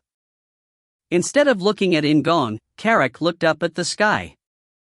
There was a small green light shimmering in the distance. In-gong was sharing Green Wind's vision and looking around from a high place. The mini-map was heavily influenced by the user's actual range of vision. Therefore, the range of the mini-map was widened dramatically when viewed from a high position. Then In-gong opened his eyes. Karak recognized that White Eagle had begun to descend rapidly from the sky and asked, "We aren't far away?" "Yes, we should arrive no later than the day after tomorrow." Archlich Schuttenberg. He wasn't a big presence in Knight Saga. Schuttenberg was powerful, but he was a type of hidden boss who didn't have a big influence on the story. However, in this world, his existence was obviously different. The evidence was that not just In-gong's involvement but that the Sword Duke and Zephyr were involved as well. In-gong's mind felt heavier. The children of the Demon King were all together, but he still felt worried. The Death Knight and War Knight. How long would those two remain silent? They were also in the north, so they should be acting. His head was cold, but his thoughts were becoming complicated. Karak raised his hand to In-gong's shoulder. "Prince." Karak smiled as In-gong turned to him. "Don't overthink it too much." In-gong couldn't help smiling in response. "Yes." White Eagle returned, then In-gong looked towards the north. And dot. As Zephyr sat on the back of Quanta, he looked towards the west from the sky. Due to the snowstorm, it was impossible to see it with the naked eye, but he could tell. Schuttenberg's castle wasn't far. Depending on the enemy's resistance, they could arrive as early as tomorrow. Zephyr closed his eyes and focused his senses. The armor of the Elder Dragon on his body, Cruel Talia's armor, seemed to growl in response to something. "Let's go back." Zephyr gave a low order, and Quanta headed towards the ground. In the midst of the strong winds, Zephyr once again looked in the direction of Schuttenberg's castle. And the War Knight spoke. Archlich Schuttenberg could feel it. The Death Knight didn't wait any longer and raised his body from the throne. If you find any errors, ads pop up, ads redirect, broken links, non-standard content, etc., please let us know. Report chapter so we can fix it as soon as possible. Chapter 211, Chapter 44, Rendezvous Number 2. Chapter 211, Chapter 44, Rendezvous Number 2. Time passed by. It was a bit longer than a day. Each group was moving toward one goal. There were several different movements, with interlocking fights. Then it was time. Now, there was no turning back. And first Prince Baikal Ragnaros took a deep breath as he looked at the castle. The frigid cold beyond the limit line was obviously threatening, but the draconian strong bodies had already completely adapted. Baikal's lungs had already stabilized against the cold. The warmth and gentleness which Anastasia liked so much was shining in his eyes. There were hundreds of draconian knights by his side. They wore black cloaks and had been with Baikal for over a decade, so they could breathe as one. Baikal didn't know much about Archlich Schuttenberg. He just knew that Schuttenberg was a formidable enemy once called the Half-King, as well as a powerful lich who had lived since the era of struggle. However, Baikal thought that was enough. He was just an enemy to be removed. It was easy to forget due to Baikal's mild temperament, but he contained the blood of King Zanskal, who was famous among the draconian rulers. A snowy field stretched out beyond the blizzard, and at the end of the snowy field was a huge castle made of ice. He knew intuitively without anyone telling him that this was Archlich Schuttenberg's castle. His cloak blew in the wind, and Baikal took a deep breath. Instead of looking back, he pulled out his sword. In the raging blizzard, there was a roar which announced the start of the battle. 100 draconians using dragon style rushed forward, with their aura rising around them like flames. Then Schuttenberg responded. The snow piled high in the wake of the fierce dragon style rush. Every gust of wind changed the appearance of the snowy field. Baikal understood, and Sektum shook as he stared at Schuttenberg's castle in the distance. Archlich Schuttenberg, he was the person who had made Sektum an undead. He was the world's greatest necromancer. I am back. I'm back. Schuttenberg. As Sektum raised his fist, thousands of undead shone as they prepared for battle. It was the undead which he had made with the bodies of the soldiers and creatures who died beyond the limit line. Sektum ordered a charge, and the undead rushed towards the castle. At the same time, the snowy field moved as well.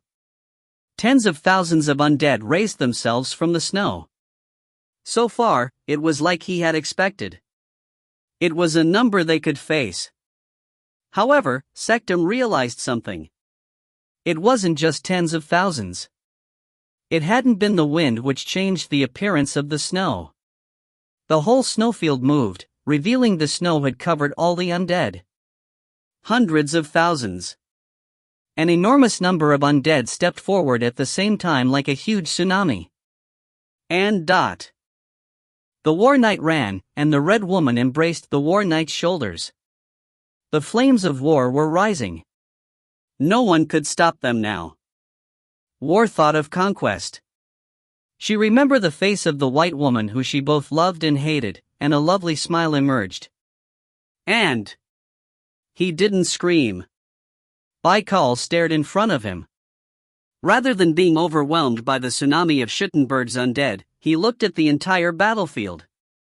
There was a strange light, and he felt a strong magic power from the snowfield as the undead rose. It can't be. Baikal didn't know it for sure, but he sought to deny his intuition. However, he couldn't. He already understood.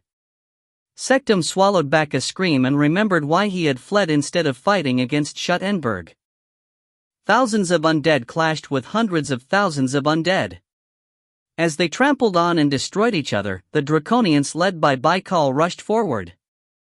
The ice dragon Quanta poured out her cold breath, and her big wings blew away the undead. Meanwhile, Zephyr's magicians chanted hundreds of magic spells at the same time. It was a cool sight. Hundreds of thousands of undead were destroyed in an instant. Hundreds of magic spells poured down from the sky and swept over the undead. In a single collision, thousands of undead were destroyed. The enemy might have overwhelming numbers, but the quality of Baikal's troops were far superior. However, Sektum was desperate. He had forgotten to create new undead as he stared at the magic circle, which covered the entire snowy field, start to shine. There were no spells or chants. Schuttenberg's broken and destroyed undead were raised again.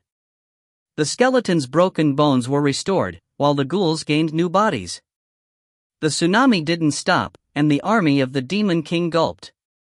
And the Death Knight took a step forward and picked up the sword which had been created 1,000 years ago.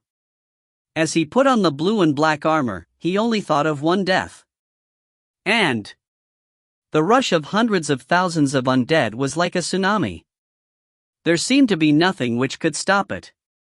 It was their future to be destroyed by that tsunami. However, they couldn't think differently. Compared to that great tsunami, they were too small and shabby. The undead ran. They trampled each other. The broken undead rose again to continue that huge tsunami. Even Baikal's Draconian's warriors, who had a lot of experience, felt fearful. However, there was one person who didn't feel any fear.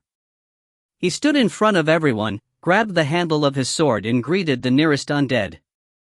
Then the tsunami struck. At the same time, he drew his sword. Sword Duke Ishgard. He cut the tsunami. And it was like an island formed in that area. The sharpness was enough to cut both time and space. However, a catastrophe, which was supposed to destroy the sky and the ground, didn't happen. The atmosphere didn't tear to pieces either. There was just the cry of a sharp sword which spread over the snowy field. The undead at the front collapsed, and the fearsome momentum stopped. All of them were split apart. The Sword Duke adjusted his hold on the sword. He swung his sword again before the bodies of the undead could be raised. This time, the undead a little further away were affected by the Sword Duke's movement, and the wind dug through the undead. If he dealt with them one by one, there would be no end. So, the Sword Duke considered doing a frontal breakthrough. He was going to destroy the nucleus of the magic circle in order to stop the resurrection of the undead. Baikal understood the Sword Duke's plan, and his draconians threw themselves to open a path for the Sword Duke.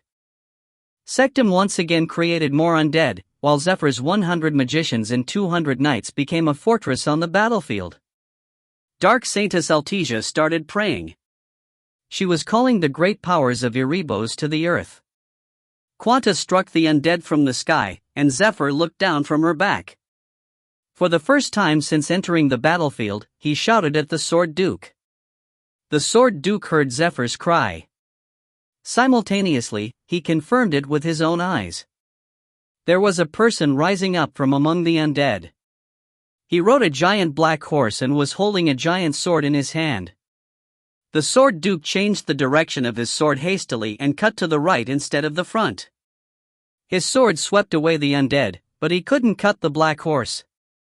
The person riding on the black horse blocked the Sword Duke's attack. It was the first time Baikal had seen the man on the black horse. However, he instantly realized who it was, and he screamed out. Winter King! It was the king of the northern barbarians. The presence who didn't allow the captains to leave the Aegis Gate. A blue energy was pouring from his whole body, which was wrapped in a black armor. Then the Sword Duke changed the direction of his sword. He attacked the Winter King. And the power of Archlich Schuttenberg exceeded expectations. No one had expected the Winter King to appear here.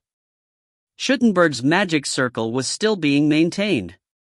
Baikal and his 100 draconians tried desperately to break through the undead, but it wasn't easy. The battle between the Sword Duke and the Winter King was devastating the surrounding area, and no one dared interfere with their fight. Why? The Sword Duke thought as he fought the Winter King. The Winter King attacked whilst seated on his huge horse, and the attack was heavy and violent. It was impossible to compare the Winter King to the Demon King, but the Winter King's power was still enough to cut down a captain of the Demon King's palace. He had never imagined there would be a contact between Archlich Schuttenberg and the Winter King. If they were allied, why did only Schuttenberg attack the sanctuary? Why didn't the Winter King come out directly? It was hard to imagine the relationship between Schuttenberg and the Winter King. The auras released by the Sword Duke and the Winter King exploded against each other and went in different directions. The hundreds of undead in the surrounded area turned into powder instantly. The Winter King was covered with a blue energy, but it wasn't just mere aura. It was the type of power the Sword Duke had encountered at Thunderdoom Fortress. The Death Knight. No, the Winter King wasn't the Death Knight. He was definitely one step lower. Kwang! A roar shook their ears. Simultaneously, Altesia's prayer was completed. Altesia, who was covered in sweat, shouted in a lively voice. Smash! Her voice spread through the battlefield. Perhaps this was a miracle from Erebos, the god of darkness. A black power, which was the opposite of Altesia's youthfulness, stretched out menacingly across the sky. It took away the false life from the undead and gave them true death. Tens of thousands of flying undead returned to the ground in an instant. The dark power of Erebos affected Schuttenberg's magic circle temporarily. The undead flying in the sky crashed to the ground and couldn't get back up again. The reason for Altesia's attack to occur in the sky, and not the ground, was to create a gap.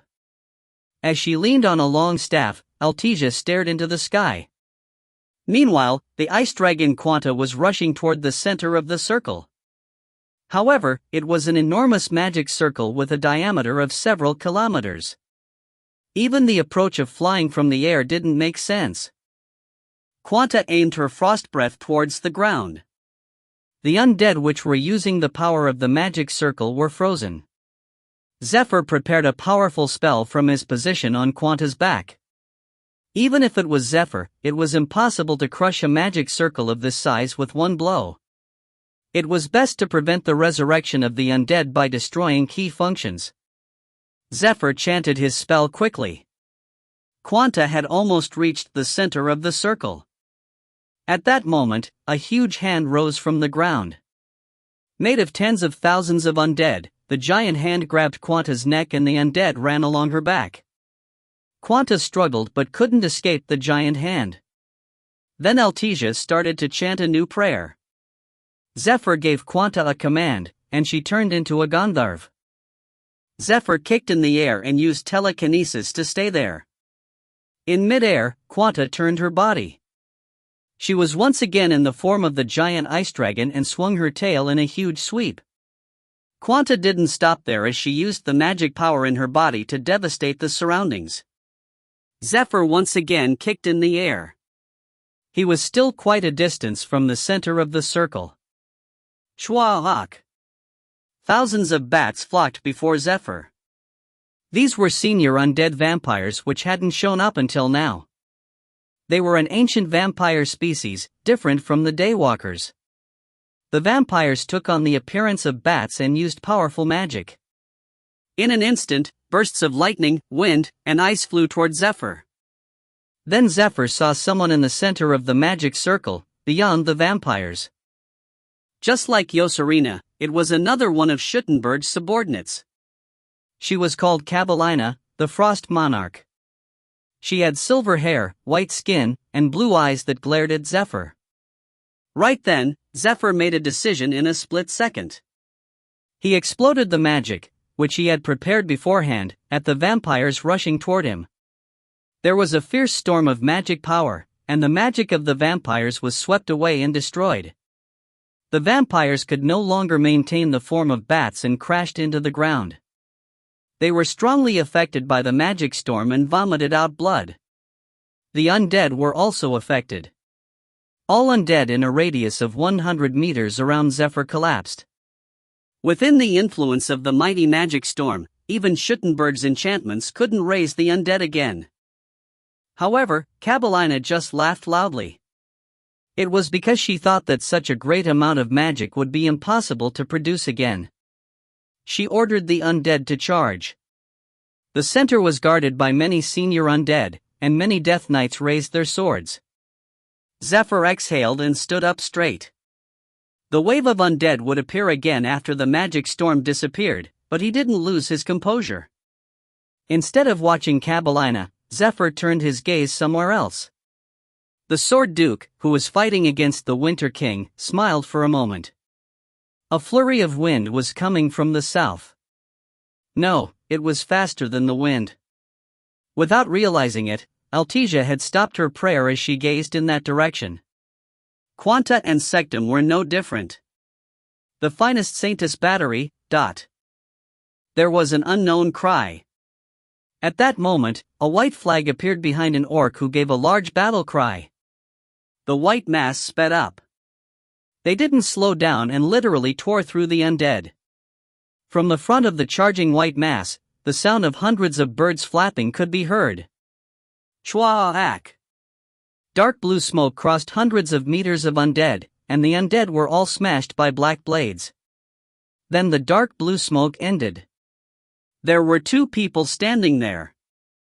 One was a warrior holding a mighty sword, while the other one clenched his fist and faced Zephyr. Zephyr stared at In-gong. And In-gong stared right back. Then at the same time, the two people turned their gazes towards the center of the magic circle. Spiritualism. It was the strongest prince and the Gandharv god. If you find any errors, ads pop up, ads redirect, broken links, non-standard content, etc., please let us know. Report chapter so we can fix it as soon as possible. Chapter 212, Chapter 44, Rendezvous Number 3. Chapter 212, Chapter 44, Rendezvous Number 3. Long black hair stretched out, red eyes turned gold, and a heavenly scent filled the surroundings. Locke had already encountered this, but he still stared at In-gong. Zephyr wasn't much different, his gaze turned from the center of the magic circle to In-gong. A smile formed on Locke's face, and Zephyr's eyes lit up. "Heh, my master is amazing." Green Wind suddenly sounded like Felicia. Locke, who was nearby, laughed as he heard Green Wind's words and then stared at the front again. Zephyr didn't hear Green Wind's voice, but he couldn't help frowning a little bit. Rather than delaying further, he focused his attention on the center of the magic circle again. It is too early to be surprised. "My master is much more amazing," Green Wind shouted. Fortunately, In-gong was the only one who heard it this time. He ignored Green Wind and called up the divine flame in his body. As In-gong gazed toward the front, he also looked at the mini-map to figure out the situation. There were red dots all over the map. The number of undead was enormous, and In-gong, Locke, and Zephyr were in the center of them. Thanks to Zephyr's magic, the nearby undead were swept away, but that was a small number compared to the entire battlefield. Moreover, it was a hole which could be filled at any time. The area which In-gong had passed by with Black Spectre had also filled up with new undead. Zephyr didn't explain it, but In-gong immediately understood. Zephyr's purpose was to strike the center of the incredibly big magic circle. The undead would keep recovering if the magic circle wasn't destroyed. "Let's go, Green Wind." "I understand, Master." Then In-gong's aura exploded. Green Wind, who had been promoted to an apostle, revealed her goddess form behind In-gong. Thanks to Green Wind's strong winds, the heavenly scent spread through the battlefield. Quan. In-gong kicked against the ground, and a dust cloud was generated due to the tremendous momentum. He was running faster than the wind. Cabellina, who had been caught by the heavenly scene, quickly recovered while recalling the death of Yoserina. As she gathered her magic power angrily, the Death Knights around her rushed toward In-gong. There were dozens of them. Quanta, who had been enjoying the divine scent, landed on the ground at Zephyr's order and aimed her cold breath at the vampires. Then she swept away the undead around her with her tail. As Zephyr passed through the frozen vampires, he prepared a new spell, and a mighty magic power moved around him. Locke prayed to the gods. If Saintess Beatrice was the most beloved of her god, then Locke was one of the most divine human beings. Several gods of the human world had blessed Locke. This was proven by the 7 glorious lights which now emerged from Locke's sword. The divinity was so strong that the undead fell down just from standing near Locke. Locke focused his divine power on the warrior's sword and thrust off from the ground, catching up with the quick In-gong in the blink of an eye. There weren't just 3 people fighting. Carrick stuck the flag of light into the ground, and the power of conquest increased the strength of all their allies. Caitlin once again showed the power of an apostle. Her dark eyes, which resembled the night sky, were drenched in pure white.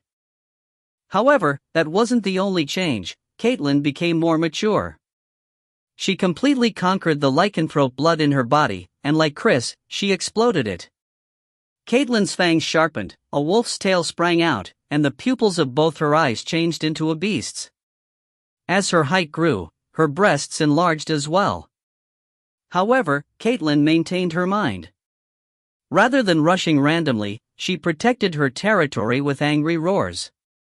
Her mission was to protect everyone, including Felicia. Meanwhile, Vandal didn't consider the number of enemies. He just swung his hammer at the enemies around him. Contrary to Vandal, Chris had a more strategic mindset and headed towards Baikal's party. Simultaneously, Sylvan took off his eye patch, and golden light flashed from the fairy like lightning. Every time he swung his sword, dozens of undead exploded. Baikal Orabioni. Anastasia sensed Baikal fighting in the distance and bit her lips. If the undead were the enemies, then she couldn't use any bewitchment magic. Therefore, her mission shifted. Instead of Beatrice, who was breathing hard from working for half a day, Anastasia would become a new battery for the party. She cast several spells simultaneously, and they were all wide area magic. These were powerful magic spells to boost the ones currently fighting. Their courage grew, and they soon forgot their fear. A new vigor was breathed into the flesh of those fighting. Felicia also supported her allies on the battlefield. Like Anastasia, Felicia didn't use direct magic spells but limited the battlefield by using a powerful fire barrier. She was anxious because she couldn't see In-gong through all the undead, but she was encouraged by the heavenly scent. "See that smell?" Amita sniffed enthusiastically but could barely discern it. In order to protect Daphne, who was preparing various recovery magic, Amita gathered the power of the last flame in their hands. They sniffed some more while preparing to cast a barrier once again. However, there was still too many enemies. For this great number, they needed thousands of people who could take out many enemies with one strike. It was then that Baikal made a decision. He noticed Chris' movements and moved to join the other royal children instead of moving towards the center. However, he never forgot the Sword Duke. Baikal could neither enter the vicinity where the Sword Duke and Winter King were fighting nor leave the Sword Duke alone. In order to be able to help at any time, Baikal also kept an eye on the Sword Duke's fight. The battlefield had transformed into a breathtaking melee. At the forefront, In-gong collided with the Death Knights. "Quan!" Earthquaker growled angrily as the first conflict started. In-gong moved smoothly like the wind, so the Death Knights couldn't catch him. Then he slammed his fist into a Death Knight's chest. That Death Knight's massive power was destroyed. In-gong soon moved on to another Death Knight as Green Wind also took action. Quack-a-cock-cock. White Eagle, Alpha Black Eagle, and Beta Black Eagle struck the heads and chests of the Death Knights repeatedly. Unable to withstand Green Wind's brutal attacks as well as the power of conquest which suppressed the power of death, the Death Knights' heads and chests shattered.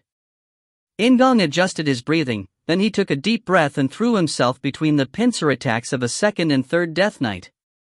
Concentrating his strength on both his legs, there was no need for In-gong to think as he used a technique. Divine Sura Authority, New Lightning. Lightning emerged from In-gong. Then the white lightning which started from In-gong drew a sharp trail over the waist and chest of the Death Knights, pushing them away. The old lightning would have ended here, but this one took it one step further. Intense lightning poured towards the remaining Death Knights. Quack-a-cock-a-kang.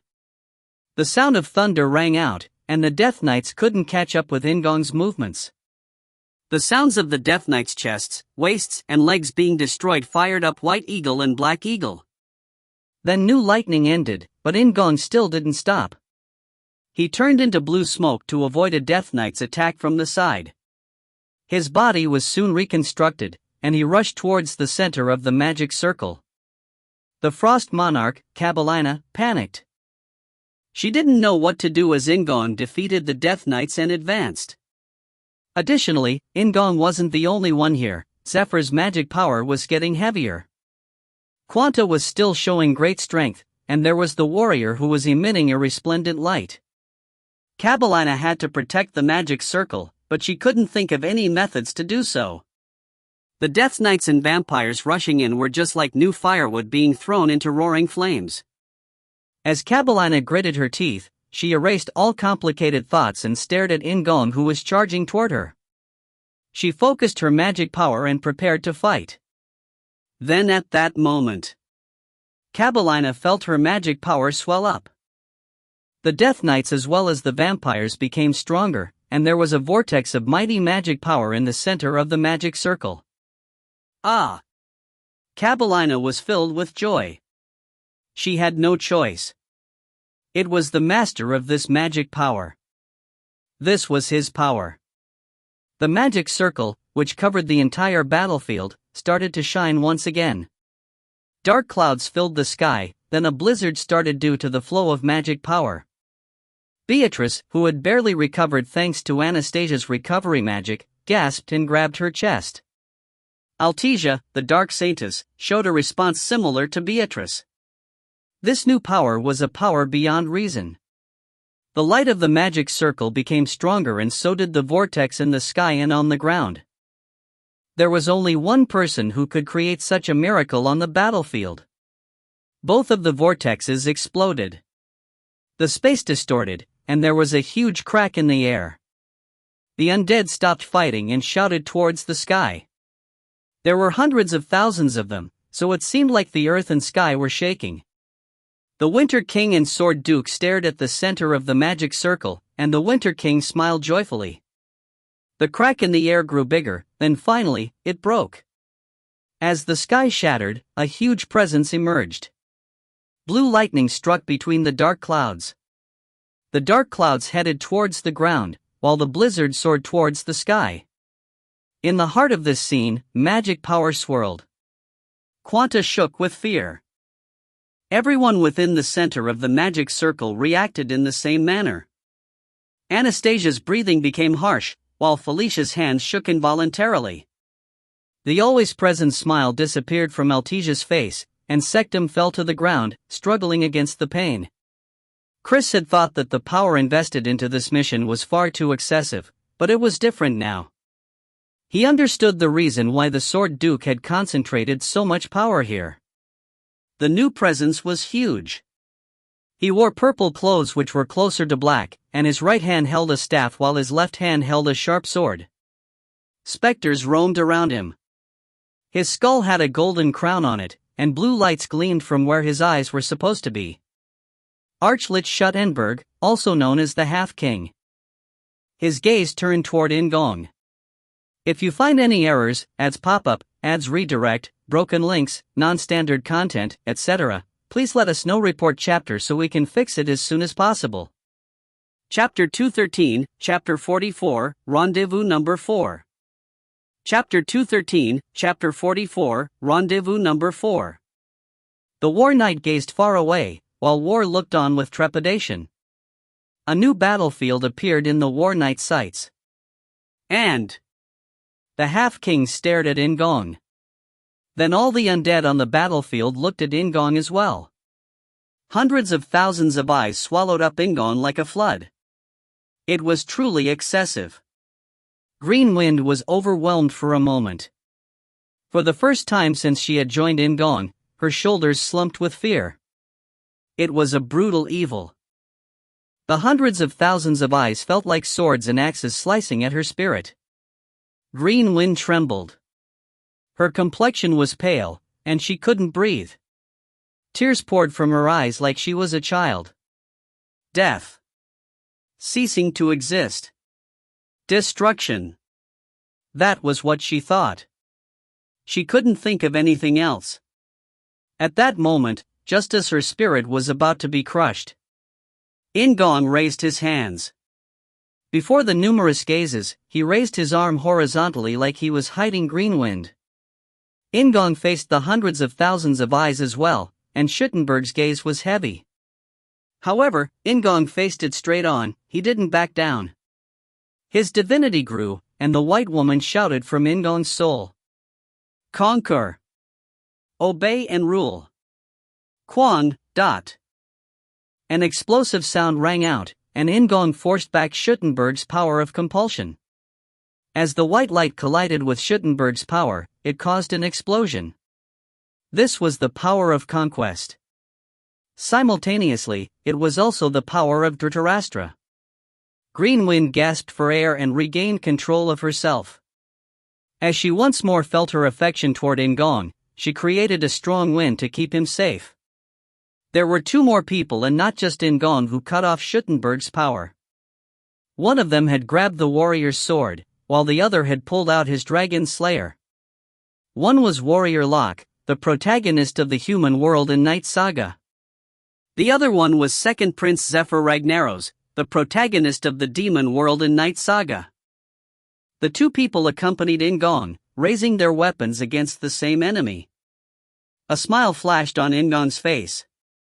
Although he knew it wasn't the time, he couldn't help laughing. He was with these two. In-gong was going to fight the enemy with both of them.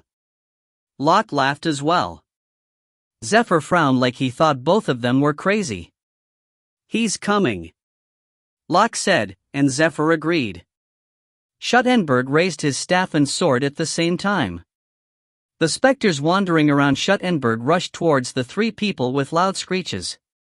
In-gong saw them, and Earthquaker growled as In-gong formed a fist.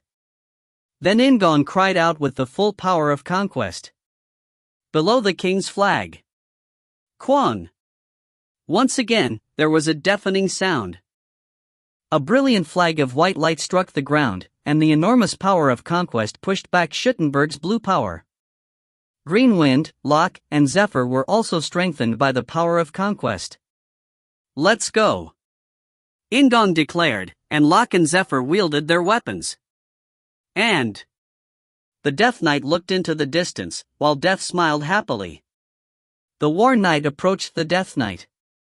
And the whole battlefield was crying. The huge swirl of magic power in the sky was emitting lightning, and Felicia was reminded of the vortex she had seen in Skyforest. The advent of Archlich Schuttenberg affected the undead as well. They became stronger and more ferocious. Rather than the fire barrier, Felicia dug into the ground and raised the earth. Every time the ground crumpled, the undead fell and trampled each other. They weren't able to resist being crushed either as walls of earth formed. However, there were too many undead. The reason why Felicia and the others kept on moving was not just to join by call. It was obvious that if they stayed still, they would be crushed by the wave of undead. Caitlin and Vandal opened a path for the party at the front. After gaining the power of an apostle, Caitlin was like a typhoon. Every time she launched an attack, dozens of undead collapsed. Considering the overwhelming difference in numbers, the party was overpowering. When a huge bolt of lightning from Sylvan disintegrated the undead in front of them, Felicia felt a sense of security. She wanted to praise her always reliable brother, but she kept it in her mind since she knew Sylvan would go crazy if he heard it. It was difficult for Felicia to keep changing the terrain while moving. She needed time to breathe for a moment. While she recovered her breath, Felicia's gaze moved far away. She saw the true center of the battlefield, which was much further away from the blue ice dragon. Despite using far-seeing magic, she couldn't see it properly. All she knew was that a huge amount of aura and magic power were colliding with each other. It was clear that a terrifying battle was taking place. Maybe it was more terrifying than the fight against the demonic god in Skyforest. Felicia couldn't help shuddering. Anxiety and impatience ate away at her heart. Since the Red Lightning tribe subjugation, she had always been with In-gong. Despite being in the same space, this was the first time she wasn't able to see In-gong fight. Was In-gong okay? Could he win this time? Don't worry, it is Prince. Carrick came up to her and said. It was a relaxed tone that didn't fit the atmosphere of the battlefield. Felicia turned to look at Carrick. Instead of facing Felicia, Carrick was smiling as he looked towards where In-gong was fighting. Yes, it's Shutra. Felicia agreed. It was strange, but her heart felt lighter. Then let's get back to work. We don't want to be lazing around when Prince comes back. Yes. At this moment, Felicia understood slightly why Delia had fallen for Carrick. Felicia then took a deep breath, patted her cheeks lightly, and focused on her magic again. Carrick grinned and raised his axe. There were still too many undead remaining. And the mercenary king, Karlov, was a mercenary like his title suggested. It wasn't an exaggeration to say that he had spent his whole life on the battlefield. However, this was the first time he had seen a battlefield like this. There was an infinite number of approaching enemies, and there were allies who advanced while crushing those enemies. This was truly the demon world. While traveling through the demon world, he had realized that the species of the demon world were much more militant than the human world. However, his true realization came on this battlefield. They displayed a tremendous combat power, worthy of being called the elite of the demon world. Some knights from the human world would be unable to fight like the ones before him right now. In particular, the children of the Demon King were amazing. Despite only being in their mid-teens to early 20s, their abilities were truly great. Karlov whistled as he watched them. He wanted to fight together with Caitlin, who showed off the charm of a fighter, but his duty was to protect Beatrice. Beatrice was praying with her eyes closed. Every time she sang, the divine aura around her became stronger. She wasn't the only saintess who was praying. Dark Saintess Altesia was also praying with the dark power of Erebos surrounding her. Whether it was a coincidence or inevitability, the prayers of the two saintesses finished at the same time and they shouted loudly, "Parents in heaven! Show your strength and illuminate this world with the glory of your light. Believe." There was a big difference in their last cries, but fortunately, the gods of light and darkness loved their saintesses equally. The god of light gave his daughter a miracle in response to her prayer, while the god of darkness gave power to his youthful daughter. A gleam of light shone from the sky filled with dark clouds. It was like a giant golden sword was splitting the earth and sky apart. The power of light was absolute. Any undead touched by the golden light was immediately turned to ashes, and tens of thousands of undead were evaporated from the battlefield in an instant. The dark miracle descended as well. A darkness, which seemed to devour everything, covered the sky and the earth. The darkness erased everything it swallowed, sweeping away everything in its path and leaving nothing in its place. It was a huge feat which everyone in the Demon King's army couldn't help admiring. This was natural since the miracle from the two saintesses had wiped out close to 200,000 undead. Karlov quickly grabbed Beatrice, who was about to fall down. Altesia also collapsed, and the Erebos knights by her side hastened to catch her. Despite being bathed in sweat, the two saintesses were very satisfied and once again prayed to each god. Simultaneously, two people were feeling a great joy. Orabione. Anastasia. Anastasia and Baikal smiled brightly as they found each other. Anastasia wanted to run into Baikal's arms, but the distance between the two of them was still great. Hyung Nim. Chris shouted sharply while filled with the power of wilderness. Then Baikal skillfully changed the course of his troops. Thanks to the miracle of the two saintesses, the surrounding undead had been swept away, so he didn't need to worry about the battle between the Sword Duke and Winter King for a while. The Sword Duke's fight was something that couldn't even be imagined. Currently, Caitlin was the best fighter amongst them, while Chris and Baikal fought on either side of her. Baikal was greatly confused by Caitlin's transformed appearance, but there was no time to talk about it. Wedge formation. Charge. Chris commanded, and Caitlin shot off. The entire army was like a huge arrow, with Caitlin being the very tip. Their goal was the center of the magic circle where a huge battle was taking place. And the Sword Duke and Winter King didn't move while facing each other. It was the confrontational phase after several fierce exchanges. The Winter King's reputation wasn't in vain. There would be none among the captains who could beat him. He really was the strongest beyond the limit line. The Winter King laughed wildly. There was joy and exultation in his eyes. They were the eyes of a person who enjoyed fighting against the strong. The Sword Duke smiled. He too enjoyed fighting against the strong. As someone who walked the path of the sword for his whole life, this was a huge enjoyment for him. However, it wasn't time to be immersed in his joy. The Sword Duke closed his eyes, and he took a deep breath. The princes were fighting Archlich Schuttenberg. Originally, he was an enemy the Sword Duke was supposed to deal with. The new generation of hope would struggle to overcome Schuttenberg's power.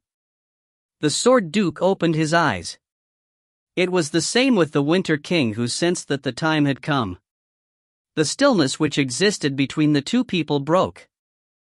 The Sword Duke and Winter King once again crossed swords. And a fierce battle was unfolding. It wasn't an exaggeration to say that the fate of the demon world was hanging on this battle. It was as they thought. This was intentional. And Archlich Schuttenberg was strong. His magic power was comparable to the demonic god at Skyforest. Moreover, his magic power wasn't great due to absorbing the magic power of Skyforest like the demonic god. Instead, his magic skills had been accumulated over 2,000 years of living and were enough to make Felicia and Anastasia look like children. So, even though Locke and Zephyr fought together, Schuttenberg was never caught off guard. In-gong did his best to fight against Schuttenberg. However, inside In-gong's soul, conquest, the white woman wearing the golden crown, turned her attention elsewhere. She thought of those separate from Schuttenberg. The Death Knight and War Knight. Where were they? Why hadn't they showed up at this moment? The white woman lifted her head in the darkness. She had sacrificed many things to escape from her fate 1,000 years ago, and she was still incomplete. Therefore, she shouldn't have realized it. However, the white woman had a hunch. She had realized something. And the Death Knight and War Knight faced each other. The knights didn't feel that much despite 1,000 years of separation. However, death and war were different. Since they lost their leader Conquest, the two felt deep emotions over being together once more. War, the Red Woman, embraced Death in the darkness. Death, the Blue Man, hugged the Red Woman back. Ah! The Red Woman was crying. She felt pure delight as she faced the Blue Man. The Blue Man was no different. Finally, he let go of his sister and stared across the darkness. The Death Knight joined Death. He was 1,000 years old and different from the other knights of the apocalypse. The Death Knight could be called Death itself. The War Knight turned his attention to the Death Knight. Death and War stood together in the darkness and looked at the new battlefield. Finally, the time had come. All those who would interfere were in the north. The Death Knight and War Knight took a step forward. Their gazes were focused on the new battlefield. The Demon King's Palace. It was the place where the man who protected the demon world was located. If you find any errors, ads pop up, ads redirect, broken links, non-standard content, etc., please let us know. Report chapter so we can fix it as soon as possible. Chapter 214, Chapter 45, Demon King. Chapter 214, Chapter 45, Demon King. 1,000 years ago, there had been a species with a mighty civilization in the demon world. They were called the indigenous species. And the area was filled with the power of death. Due to the miracles caused by the god of light and the god of darkness, hundreds of thousands of undead had been erased from the world, but there were still many remaining. Schuttenberg also had the power of death, and a mighty blue aura emitted from his body. The man at Thunderdoom Fortress couldn't even compare with Schuttenberg. In-gong sensed it intuitively. Archlich Schuttenberg wasn't the Death Knight. He had received power from the Death Knight and was an apostle. However, he was different from the other apostles. He had 1,000 years to build up the power of death. Before he became an apostle of death, he had been a powerful magician with barely any rivals. Archlich Schuttenberg used magic as naturally as he breathed. Every time his staff moved, a new spell enveloped the sky while the undead moved in an orderly fashion, in unison with his sword. Awful curses rained down from the sky. They were curses which weakened stamina, strength, and the spirit. There were also powerful curses which caused death or deprived someone of life. The power of conquest, branching out from the king's flag, blocked the curses, but Schuttenberg didn't hesitate to continue using them. It seemed he wanted to see how long In-gong and the others could endure the curses. Schuttenberg didn't just use curse magic. There were also direct magic attacks which threatened In-gong's party. As an archlich, every one of his magic spells was unimaginable. Hellfire sprang up from the ground, while blizzards swirled and several spheres were created, which erased what it touched. Despite growing up in a temple, various curse words emerged from warrior Locke's mouth. He destroyed the spheres using his divine power, then he used the warrior's sword to make dozens of aura light swords to protect himself as well as In-gong and Zephyr. Zephyr used magic. Rather than attacking Archlich Schuttenberg, he created a magic storm which disturbed all magic around it. It contributed to their defense by reducing or eliminating the power of Schuttenberg's magic. Locke and Zephyr were truly performing greatly.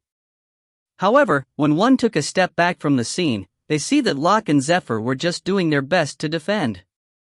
The undead cried out. It was the screaming of hundreds of thousands of enemies. Like both crying and singing, it was more than enough to cause the living people to feel despair and horror. Schuttenberg didn't give any complicated orders to the undead. The command he gave the undead was simply to rush forward. The undead climbed on top of each other, trying to swallow up In-gong, Zephyr, and Locke like angry waves. Every time Locke and Zephyr wielded their weapons, the undead broke like waves crashing against a breakwater. However, there were too many undead. Locke and Zephyr couldn't think about attacking. Due to the unceasing number of undead, even Schuttenberg became invisible. As In-gong pushed through Schuttenberg's curses, he was busy thinking. The white woman was very anxious about something, but the situation in front of him was so urgent that he didn't have time to worry about it. Archlich Schuttenberg was strong, but he wasn't the god of death. His current brutal strength was due to the enormous magic circle covering the whole snowfield. It was just like when In-gong fought the demonic god at Skyforest. He had to destroy the magic circle first. Earthquaker growled angrily. Then In-gong used dragon breath and destroyed the undead in front of him. As the shattered bones were scattering, he heard Zephyr's voice. Save your power. Concentrate on defense rather than offense. Message magic. It was magic that was sent to Locke as well as In-gong. By some time. Prepare a powerful blow for when there is an opportunity. The message magic only conveyed a short instruction which didn't explain everything. Zephyr was collecting magic and aura for a strong blow while defending. He had also realized that the magic circle had to be destroyed in order to beat Schuttenberg. But just defending? Isn't it better to dig into the center and attack the magic circle somehow? As Locke shared those thoughts, Zephyr shook his head and sent another message magic. Altesia will somehow do it. Locke frowned because he didn't know who Altesia was, but Zephyr didn't explain anymore. Attacks started to pour down on Locke again, so he wasn't able to ask more questions. While In-gong used dragon words for defense, he was perplexed. It wasn't because Zephyr had mentioned Altesia instead of the other children of the Demon King. He was perplexed because Zephyr seemed to smile slightly when he referred to Altesia. Smile? Zephyr? Saying a girl's name? It wasn't somebody else but Zephyr? Master. There was no time. In-gong poured his magic spells in Green Wind's direction. And, of course, it was hard to use magic while running. The damage was weak compared to when it was focused properly and the efficiency was poor. However, Anastasia used almost perfect magic spells while running. It was because she was used to it after using faster than the wind several times. When she thought about it, she had never imagined the situation of burning out of magic before meeting In-gong. The magic which emerged from Anastasia was the wide area recovery magic necessary when she had been the battery for faster than the wind. It was magic which not only healed wounds but also revitalized the body and cleansed the targets of fatigue. With Caitlin in the lead, a new group joined the wedge formation and was smashing through the undead towards the magic circle. They were the knights from the Erebos church as well as Altesia. Altesia rode a phantom steed and approached Beatrice, who was being carried on Karlov's back. Although clearly exhausted, Altesia's eyes were shining like lanterns. Beatrice couldn't hide her confusion, and she felt some fear as Altesia came closer. However, Beatrice was a saintess. She was revered as the incarnation of Mother Earth, so she quickly recovered and confronted Altesia. The two saintesses recognized each other pretty quickly. Their gods were different, but both of them were greatly loved by their gods. The divine power which only the two of them could see looked like the full moon. Altesia suddenly smiled widely. She brought the phantom steed closer to Beatrice and made it show off some tricks. "Let's pray together. Shatter the magic circle." Beatrice's eyes widened. Then Altesia stood up straight and looked up at the sky. "Will you help me?" The god of light was also the mother of all things. In response to Altesia's cry, a stream of golden light poured down from the sky and illuminated her. Like an actress in the spotlight, Altesia laughed once again. "We will be helped." "Oh?" Beatrice was confused. Karlov, who was carrying Beatrice, was the same. "What? A light poured down in response to the cry of some random saintess? No, that's not right." Altesia was a saintess, but she was the saintess of another god. While Karlov was baffled, Altesia looked up at the sky again. She suddenly laughed and said in a bewitching voice, "Aish, Erebos as well. Am I cheating on you? You're jealous. But that is also charming. So good, dot." What the hell was she saying? However, it couldn't be ignored.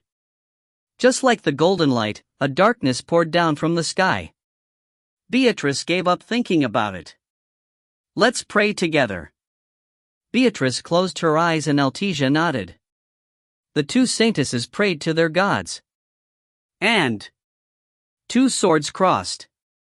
In the battlefield where the undead and soldiers were fighting, it was like another space. There wasn't his usual kindness on the sword duke's face. His eyes penetrated through everything and only chased one thing. At that moment, his sword cried out, and the noise filled the space distinctly. The balance collapsed. The sword duke's sword started to push back the Winter King's sword. And amazing! Caitlin shouted from where she was running in the vanguard. Baikal smiled like he couldn't believe it, while Sylvan looked like a child. Chris just sighed with admiration. A miracle was happening as the two saintesses prayed together. The both of them were already exhausted from creating a miracle earlier, but they did this by drawing out all their stamina. On the ground, the huge incarnation of a god rose up. It was so huge that it was dozens of meters in size, despite only having the upper half. A golden sword was shining brilliant in the black incarnation's hand. That sword was the incarnation of the god of light. The black incarnation roared and grabbed the sword of light. Then the force of the gods were released towards the ground. The sword of light exploded, and the brilliant golden color covered the ground as a huge roar rang out. The world was once again covered with light and darkness. Beatrice could no longer withstand it and fainted, while Altesia fell back on her phantom steed after letting out an unknown cry. She had also fainted.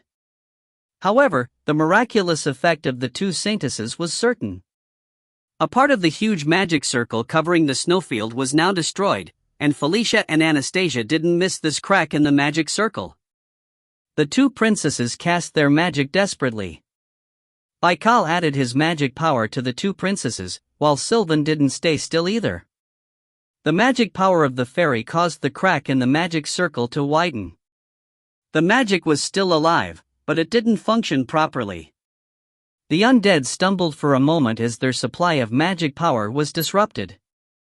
It was like the tremors of an earthquake were running through the snowfield as thousands of them collapsed at the same time. The once overpowering flow of magic power was disrupted, and Green Wind realized that the wind had changed. It had to be now. The chance wouldn't come a second time. Locke and Zephyr moved at the same time. The warrior's sword in Dragon Slayer released terrible auras. Locke used the super special move of the warrior's sword. Meanwhile, Zephyr used the super special move of Dragon Strike. There was one additional power which contained great destruction. True destruction. Earthquaker roared angrily. If you find any errors, ads pop up, ads redirect, broken links, non-standard content, etc., please let us know. Report chapter so we can fix it as soon as possible. Chapter 215, Chapter 45, Demon King Number 2. Chapter 215, Chapter 45, Demon King Number 2. It was something which couldn't have happened originally. The magic circle on the snowfield wasn't an ordinary magic circle. Magicians usually surrounded their homes with powerful magic, and the magician would add various magic circles to increase their power by several times. Shutra had created this thousands of years ago. The magic circle had been created before Shutra's castle. It was a magic circle with a weight of over 3,000 years behind it. Even with fairly powerful magic, it had been impossible to damage the outer parts of the circle. Since the magic circle wasn't drawn on the ground, they were forced to hit it with pure power. The reason why Zephyr had tried to dig into the center of the circle was because there was no other way to damage it. Yet, the outer parts of that magic circle were now destroyed. It was truly a miracle, which was possible only because there were two saintesses beloved by their gods. In-gong and Locke realized it instinctively, and Zephyr also clearly understood. The miracle created by the incarnation of the two gods didn't end with just creating a crack in the magic circle. The magic circle was collapsing. It was like a domino falling down. The damage to the outside meant the inside would soon be destroyed. Felicia and Anastasia accelerated the collapse. Due to the fact that it was such a huge magic circle, it would take some time to collapse. However, it was clear that a collapse was imminent. The undead covering the snowfield stumbled. This was a precursor, and thus In-gong, Locke, and Zephyr moved. Archlich Shutra was also affected by the magic circle, so this was a chance. The cracks on the magic circle grew bigger. Light scattered and blended with the blizzard, while the rough winds drove the cries of the undead upwards. Locke felt wonder. Throughout his whole life, he had never met anyone who was his match. In the meantime, he had fought creatures several times with In-gong's party, but they had been easy fights. However, their breathing was now in sync, and he could see what the other two people would do next. It was something he had never felt with Karlov and Beatrice. A smile appeared on Locke's face. Knowing what the other two would do, he kicked off from the ground. Then he looked around as he inserted energy into the warrior's sword. Locke met another's gaze.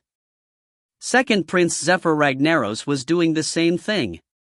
He grasped a white sword and was looking in Locke's direction. Both of them understood, they exchanged words with just their eyes. It was a strange feeling, but they didn't dislike it. Locke and Zephyr didn't look back. They didn't pay attention to the third person who would play the most important role. It was baseless confidence, but the two of them didn't doubt it. The first to attack was Zephyr. He went beyond the wall of the crumbling, leapt in the air, and used Dragon Strike. It was truly an overwhelming sight. A dragon's head made of magic power and aura roared, and light enveloped the world. This was a wide-range attack and the reason why Zephyr had moved first. The undead between In-gong's group and Shutra were swept away. Along with the magic circle collapsing, a large hole was made. Locke plunged into the light. It was hasty enough to seem like a self-destructive move, but the reality was different. It was the most accurate timing. The moment that the aftermath of Dragon Strike began to fade, Locke was in the center of the destruction. As Zephyr's light faded, Locke pierced the air. A huge sword made of light was emitted from the tip of his sword. The mass of divine power and aura rushed toward Shutra. Kwang! With a violent roar, the warrior's sword was stopped in the air. To be precise, it was embedded in an invisible wall. Cracks formed in the air. The warrior's sword shook, and Locke didn't hesitate to swing it. Quack-a-cocking! A huge explosion occurred. The reason why it had occurred was simple: Shutra's chain of defense spells had been broken. Locke laughed. He once again felt a strange feeling. It was the first time he was leaving the final move to someone else. Go! He shouted excitedly.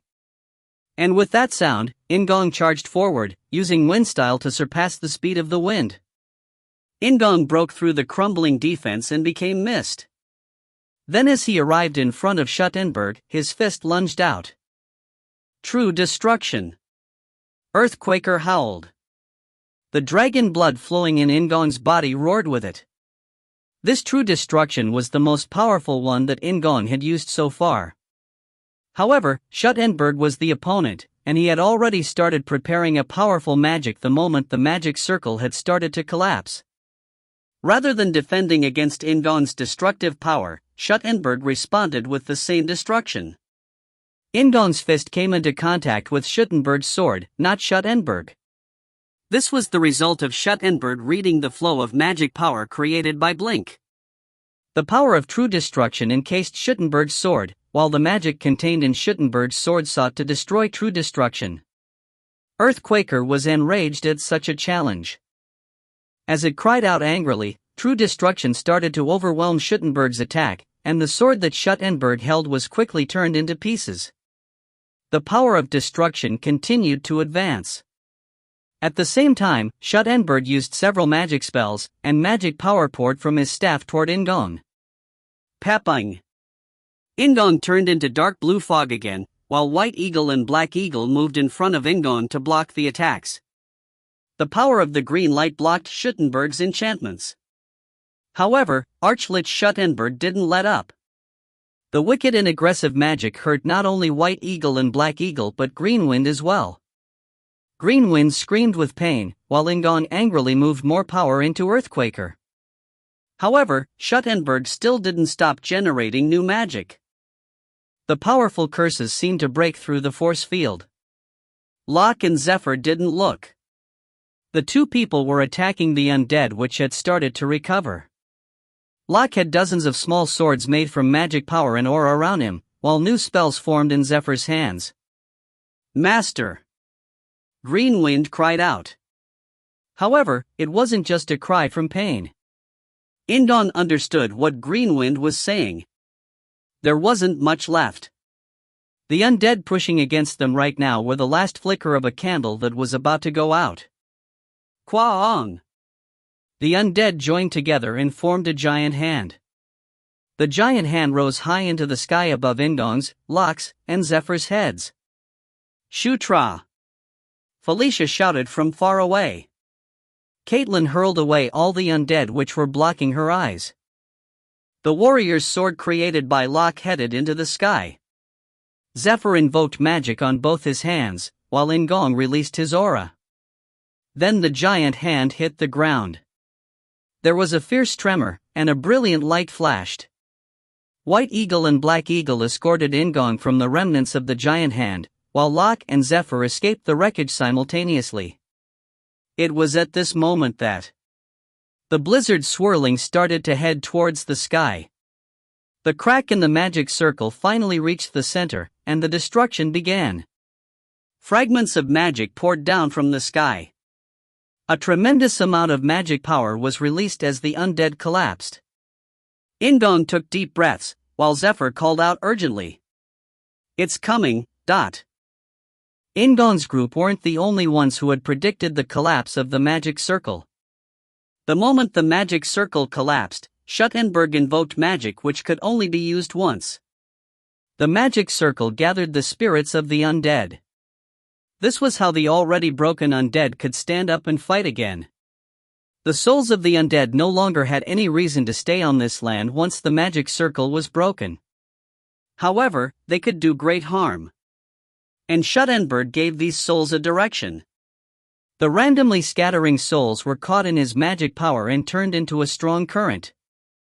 Shutra's staff aimed at In-gong's party. At that moment, the hundreds of thousands of souls in the sky drew a huge trajectory and flew towards In-gong's party. Locke thought that last move had been the end. It was the same for Zephyr. Therefore, they didn't even have time to think about blocking it. However, In-gong was different. He looked straight at the torrent of souls and lifted his right hand. He placed the tattered white eagle and black eagle on his left arm and took a deep breath. Locke and Zephyr saw In-gong's intentions and moved towards him. In-gong grabbed the air and summoned a flag of light. Below the king's flag. He roared and struck the flag into the ground. At that moment, the huge torrent of souls swallowed up In-gong's party. Kwaong!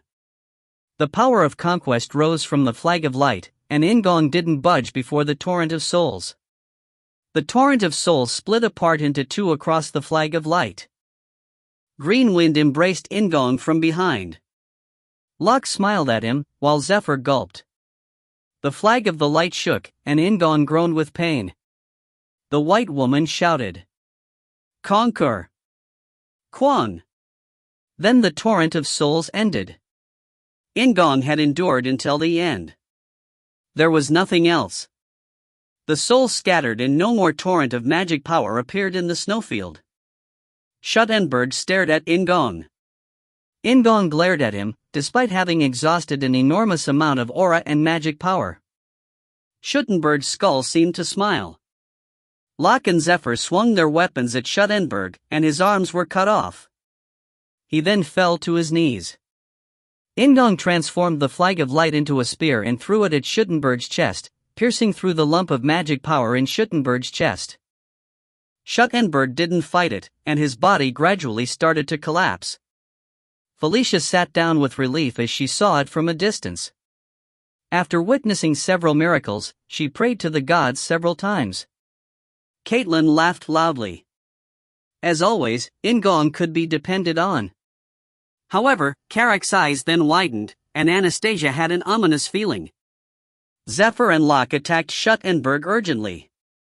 However, his body had already started to crumble, so there was no point destroying it quicker. Your level has risen. Your level has risen. In-gong understood as he listened to the voice of the woman. The torrent of souls wasn't Schuttenberg's last move. He was an apostle, a person who had received the power of the Death Knight. His mission was to wipe out everyone who was here. This was his mission for the Death Knight, who had been his master for 1,000 years. Freedom! Schuttenberg whispered. The last spell was triggered by sacrificing Schuttenberg's soul. The lump of magic power pierced by the spear wriggled. It shone with a blue light and started swelling. It was like looking at the artificial sun In-gong had created. Zephyr recognized it and was astonished as the blue gradually darkened. This was a black sun. A magic which could only be described as a disaster. In the past, when Schuttenberg had been called the Half-King, this destructive magic had erased the allied forces of 5 kingdoms from this world. The force had been enough to spread over dozens of kilometers. Even if they tried desperately to escape right now, they would not be able to leave the range of the destruction. However, Archlich Schuttenberg couldn't produce the Black Sun in such a short time. In his days as the Half-King, he had invested at least a decade to produce the Black Sun. The land itself was a trap. Archlich Schuttenberg had been thinking about self-destruction from the beginning. It was a destruction worthy of the Death Knight. There was nothing which could stop Schuttenberg's move. Locke looked around for Beatrice hurriedly, while Zephyr wondered desperately if there was a way to reduce the magic aftermath or defend against it. Anastasia also recognized the Black Sun, which was why she was desperate. Felicia knew about the Black Sun as well. Just like Zephyr, she tried to think of a way to stop it but couldn't come up with anything. Time passed by, and the Black Sun became even bigger. It wasn't long until the time of its destruction. Then at that moment, just as everyone was thinking it was a disaster, a single wind pierced through In-gong's group. In-gong laughed while his clothing was in tatters. It was only shortly after the fall of the Winter King. Therefore, his whole body was messed up. Only half his usual aura remained. However, he had to do something. The Sword Duke stared at the Black Sun.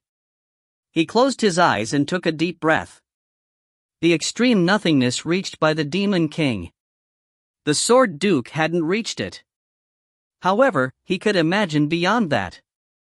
It was possible to almost imitate it once in his life. "Look carefully, Prince," the Sword Duke ordered, and then wielded his sword. An extreme nothingness spread out in front of In-gong. And there was a line above the black sun. It was an attempt to cut the power of destruction. Those watching from afar were delighted, and Sylvan yelled the Sword Duke's name. Locke and Zephyr, however, were different because they were closer. Indeed, the sword of the Sword Duke was truly beautiful. There was no arguing that it reached the extremes of his limit. However, the fight with the Winter King had made his sword blunt, and the Sword Duke couldn't destroy the Black Sun completely. The Black Sun collapsed. The original destructive power couldn't emerge, but it could at least wipe out this snowfield. The Sword Duke coughed up blood. Zephyr and Locke sought to surround the Black Sun with their magic power and auras. Then In-gong saw it. Green Wind whispered to In-gong. The White Woman also passed her feelings on to In-gong. He had done this before. The scale and form were different, but the essence was the same. In-gong reached out towards the Black Sun. To Locke and Zephyr's shock, the power of conquest was revealed. It was like when In-gong conquered the Thunderlight Anvil. The enormous power of the Black Sun couldn't be compared to that time, but In-gong's power of conquest had also strengthened. Green Wind once again called to In-gong. She embraced In-gong from behind and conveyed her strength. The White Woman smiled at In-gong. Punishment, obedience, governance. This was the power of conquest. In-gong roared. A pure white light enveloped the Black Sun. And the Demon King raised his head. Even those who could read the flow of fate couldn't foresee the future. However, he understood. The time had finally come. He had to defend it. The Demon King smiled just as Third Queen Sylvia's face appeared on the telecommunications device. The Demon King looked towards the north, then he slowly raised his body from the throne. His sword cried wildly. If you find any errors, ads pop-up, ads redirect, broken links, non-standard content, etc., please let us know. Report chapter so we can fix it as soon as possible. Chapter 216, Chapter 45, Demon King Number 3. Chapter 216, Chapter 45, Demon King Number 3. Night was approaching. The cold darkness had come. The Death Knight closed his eyes and welcomed the night. As he took a deep breath, cold air filled his lungs. The connection with Archlich Schuttenberg had been broken. The destruction of his older apostle gave the Death Knight a great deal of emptiness, but the Death Knight didn't dwell on it. It was within the assumed range of possibilities. Even if Schuttenberg died, it was enough if the Black Sun was activated properly. The Death Knight took a breath again, consciously driving everything else out from his mind. He was aware of how foolish it was to have lingering attachments. 1,000 years had passed. The day in which everything had changed was too far in the past, so it was okay. The weight of time would protect him. The Death Knight barely suppressed the old memories of loss and opened his eyes. The night view of the calm Demon King's palace was visible at a glance. Death urged him on, while War laughed at the thought of the fight that would take place now. The Death Knight raised his sword. And the blizzard didn't stop. The snow which headed into the sky started to cover the ground again after the collapse of the magic circle. Anastasia, who had closed her eyes tightly against the explosion, opened them again. She sighed with relief as the landscape in front of her hadn't changed. As the tension in her legs relaxed, they lost strength, and Anastasia fell onto the snow. She stretched her shoulders several times and sighed with relief, using the last of her determination to not fall down. The Black Sun hadn't exploded, and the power of destruction didn't cover the snow. What had happened? It was hard to imagine the natural collapse of the magic. Archlich Schuttenberg had used the last of his life to cast the spell. It was more sophisticated than the large magic circle he made, but it was hard to imagine him having made a mistake with the spell. At that moment, Felicia stood up from her position a little bit ahead of Anastasia. She staggered like she had no strength in her legs, but her face was filled with joy. Shutra. Felicia mumbled and smiled like a fool. The despair she felt when she saw the black sun had been too great. Her heart pounded and her cheeks turned red. She didn't know for sure what had happened, but she could grasp the situation. In-gong had blocked the black sun. She didn't know what he had used, but she was sure of it. It was Shutra, truly Shutra. Her cheeks puffed up as her urge to see In-gong grew bigger. She couldn't stand it anymore. Your Highness. You will fall. Be careful. Delia and Carrick approached and helped Felicia up. Delia couldn't help smiling warmly and said in a small voice, "Isn't it good?" However, Felicia didn't hear it. As always, Carrick was smiling. Felicia felt relieved just seeing that smile. She had never imagined that she would feel relief when looking at the face of an orc, but just like In-gong was In-gong, Carrick was also Carrick. How had In-gong stopped the black sun? Her curiosity as a magician raised its head, but her urge to go and hug In-gong was stronger. Shutra is amazing. Felicia tried to imitate Caitlin. Delia raised her eyebrows at the unexpected words, but Felicia didn't care.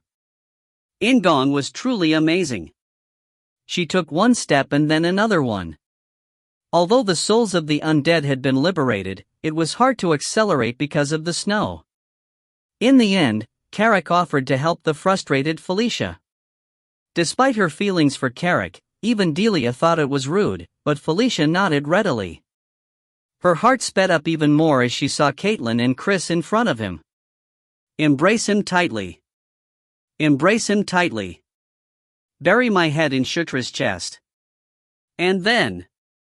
Felicia became shy as she imagined something. Despite the chill from beyond the limit line penetrating into her bones, her red face showed no signs of cooling down at all. When Felicia finally reached him, she jumped down from Carrick's back and barely held back her scream. Delia followed the direction of Felicia's gaze, and they froze in place. Shutra! Shutra! Warrior Locke appeared in their sights, and Zephyr was standing next to him. Chris stood by his side, while Caitlin was on the ground and shouting angrily. In-gong's figure couldn't be seen at all. No, In-gong's always smiling figure couldn't be found. Felicia staggered forward. She almost fell over a few times, but she couldn't stop. In-gong was collapsed in front of Caitlin.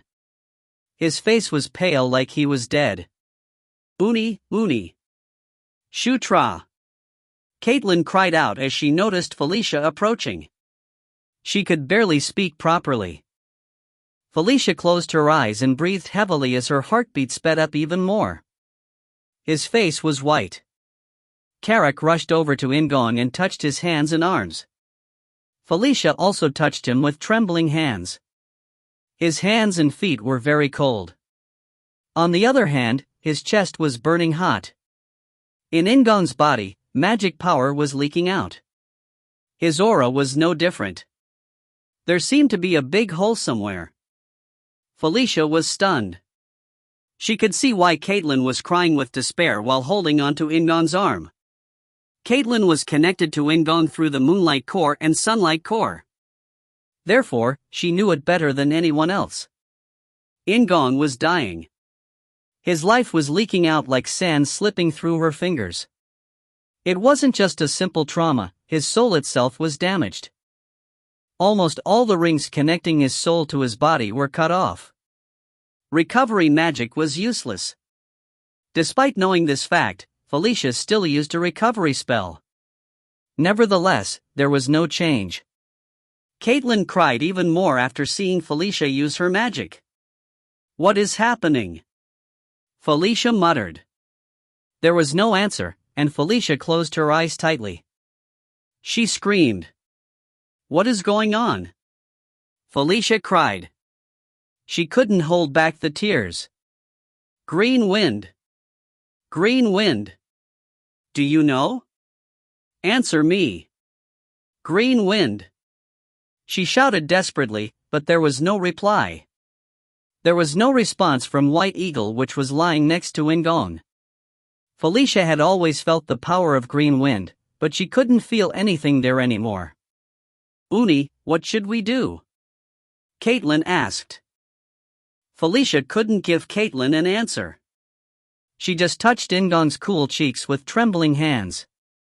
"Shutra, it's Nuna. Open your eyes, Shutra. Shutra." He had defeated Archlich Schuttenberg, and he had blocked the Black Sun. In-gong had created a miracle as always, so she thought he would come back smiling like always. Then why? Why? Felicia's body was seething with magic power. It was a result of her magic power's reaction to her deep sadness and anxiety. If this continued, then Felicia could also be in danger. Locke and Chris, who maintained their calm, were about to speak, but Carrick was one step ahead of them. "Calm down. Calm down, princess." Carrick grabbed Felicia's hand. Felicia gazed at Carrick with eyes full of tears, while Carrick smiled at her. "Prince is still alive. He hasn't died yet. He won't die so easily. I can feel it." "Can Princess feel it as well?" "The King's Knights." Felicia responded to it. She understood what Carrick meant. Caitlin had a link between the Moonlight Corps and Starlight Corps, but Felicia was a member of the King's Knights and Carrick's words were true. In-gong hadn't died yet. He was still alive. He was persistently holding onto the string of life. In-gong hadn't given up. So, Felicia couldn't give up either. Somehow, she had to find a way to revive In-gong. Caitlin also tried to stop crying. Carrick pulled out a handkerchief from somewhere and handed it to her. Chris, who wasn't part of the King's Knights, urgently asked if there was a way. Anastasia, who came late, almost stopped breathing after seeing In-gong, and Baikal closed his eyes tightly. Felicia thought desperately. The first thing that came to mind were the two saintesses. They could create miracles using the power of the gods. Could that power save In-gong? Felicia turned her head and looked at Zephyr. His face was a little darker and harder than usual. It was too much. Seeing this, Felicia was reminded of Zephyr's personality. No, maybe. Maybe. Would Zephyr use this opportunity to let In-gong die? Was he going to just watch? It was a bad idea, so she didn't want to believe it. She wanted to maintain a string of hope. Zephyr closed his eyes, while Felicia opened her mouth to try and appeal to his sympathies. Then at this moment, "I know a way to save Prince." "Sword Duke!" Sylvan and Chris shouted at the same time. The Sword Duke was very tired after cutting the Black Sun. Therefore, the Sword Duke was in a much weaker state than usual. His mouth was red from the numerous times he had coughed up blood. As he caught his breath, he barely managed to speak. "However, I'm not the one who can do it. Even the Dark Saintess can't revive Ninth Prince." The Sword Duke had witnessed everything. In-gong had controlled the Black Sun. It was a Black Sun which had been weakened by the Sword Duke, but it was still amazing. However, as a result, In-gong's soul was twisted. There was a large hole in his soul which was impossible to heal with simple recovery magic. Since In-gong's origin was a Gandharv god, it was difficult to heal him without the divinity of another god. This wasn't simply treating a trauma. However, using a different divinity was likely to make the condition worse. "I have a plan." The Sword Duke squeezed his sword. It was hard for him to take a step, let alone talk. Princess should already know. The explanation was lacking, but the two people connected to In-gong knew it instinctively. Both Felicia and Caitlin knew In-gong's birth secret, and that's why they were able to infer the correct answer. Go to the Gandharv. Only they can save Prince. It was the Gandharv who had originally planted the seed of divinity in In-gong. So, they must have a way to restore In-gong's divinity. The moment the Sword Duke finished speaking, Zephyr suddenly reached out to In-gong. Locke and Chris both reacted, but fortunately, it wasn't an attack magic. Zephyr's magic power enveloped In-gong's body. Felicia looked up at Zephyr and asked hesitantly, "Zephyr Orobioni?" Zephyr frowned at Felicia's uneasy voice and explained, "It is a magic that stops time. It is just a temporary measure, but it should be able to buy him some time." A small smile appeared on Caitlin's face.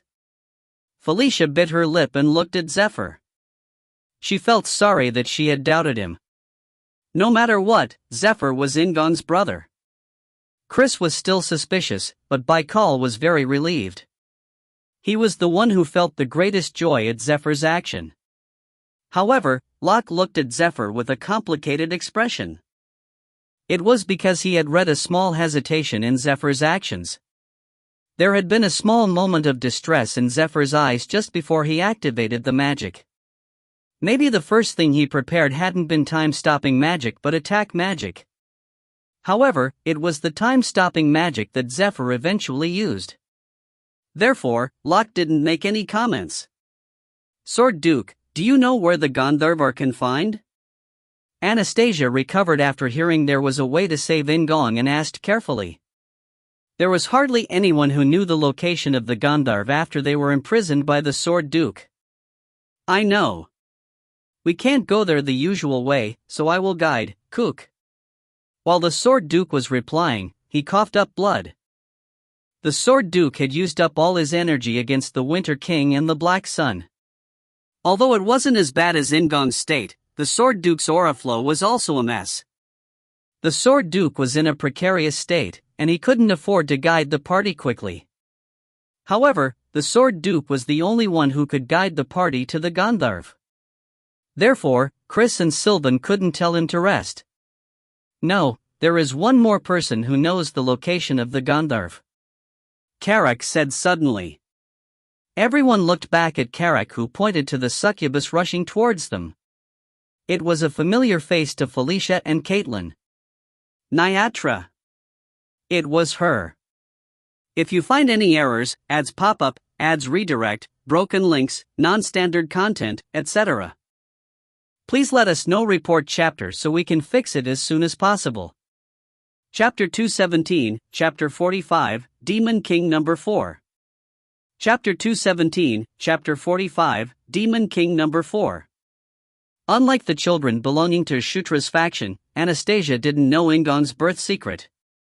However, the Sword Duke showed no signs of doubt that In-gong could be restored by going to the Gandharv. The species had similar appearances and could mix together, but in the end, they were all different. The succubi all had similar bodies, so she thought it was the same for the Gandharv. Moreover, this was the Sword Duke. She would have believed it even if the story was more absurd. The Sword Duke had the type of reliable presence for the children of the Demon King. Instead of wasting time on unnecessary doubts, Anastasia took immediate action. After opening a shield to stop the cold and blizzard, she looked at the time-stopping magic Zephyr had used on In-gong. Zephyr had truly used time-stopping magic, and according to his words, he had bought some time. Meanwhile, Felicia started treating the Sword Duke. Thanks to In-gong, she was an expert at recovery magic. The Sword Duke's aura was in a twisted state, but compared to In-gong, it was an ordinary symptom. She performed as much first aid as she could. While Felicia healed the Sword Duke, the children of the Demon King were doing different things. Chris ordered Caitlin to look at the status of the two saintesses. They were exhausted from using powerful miracles twice in a row. Additionally, it seemed good to give Caitlin something to do for now. Sylvan moved along with Caitlin. Once the plan was decided, it was necessary to take care of the troops. An intense battle had just finished, but the troops couldn't rest well in this freezing weather. Chris stared at the backs of the two people as they left together before approaching the Sword Duke, who was already accompanied by Baikal and Zephyr. "The Winter King has been brought down," the Sword Duke said painfully. Chris only knew that the Sword Duke had been fighting a powerful being, so his eyes widened with surprise. The Winter King was the king of the northern barbarians. Dealing with him was the biggest reason why the captains had been dispatched to the Aegis Gate. Yet the Winter King had just been killed in battle. For the Demon King's army, that was really good news. There was a possibility that the plan for the Demon King's deployment to the Aegis Gate would be completely cancelled. The Sword Duke tried to restore his breathing and closed his eyes like he was falling unconscious. Then he opened them again and said, "I will go to the Gandharv with Ninth Prince. I don't think I will wake up for a while. So, please do the rest." "I understand, Sword Duke. You can rest now," Baikal said lightly, causing the Sword Duke to nod slowly and close his eyes. As soon as the Sword Duke closed his eyes, he immediately lost consciousness. Felicia noticed Baikal's concern and explained the Sword Duke's status. "It is okay, he is just sleeping. His body is in this state so that it can recover." It seemed like the Sword Duke wouldn't be opening his eyes for a few days. Beside him, there was someone else who could lead them to the Gandharv. Indara sighed with relief as he approached. He bowed to the children of the Demon King and carefully examined the Sword Duke. It was the first time that Baikal had met Indara, but Chris and Felicia allowed him to see the Sword Duke, so Baikal didn't feel any distrust. "We should hurry.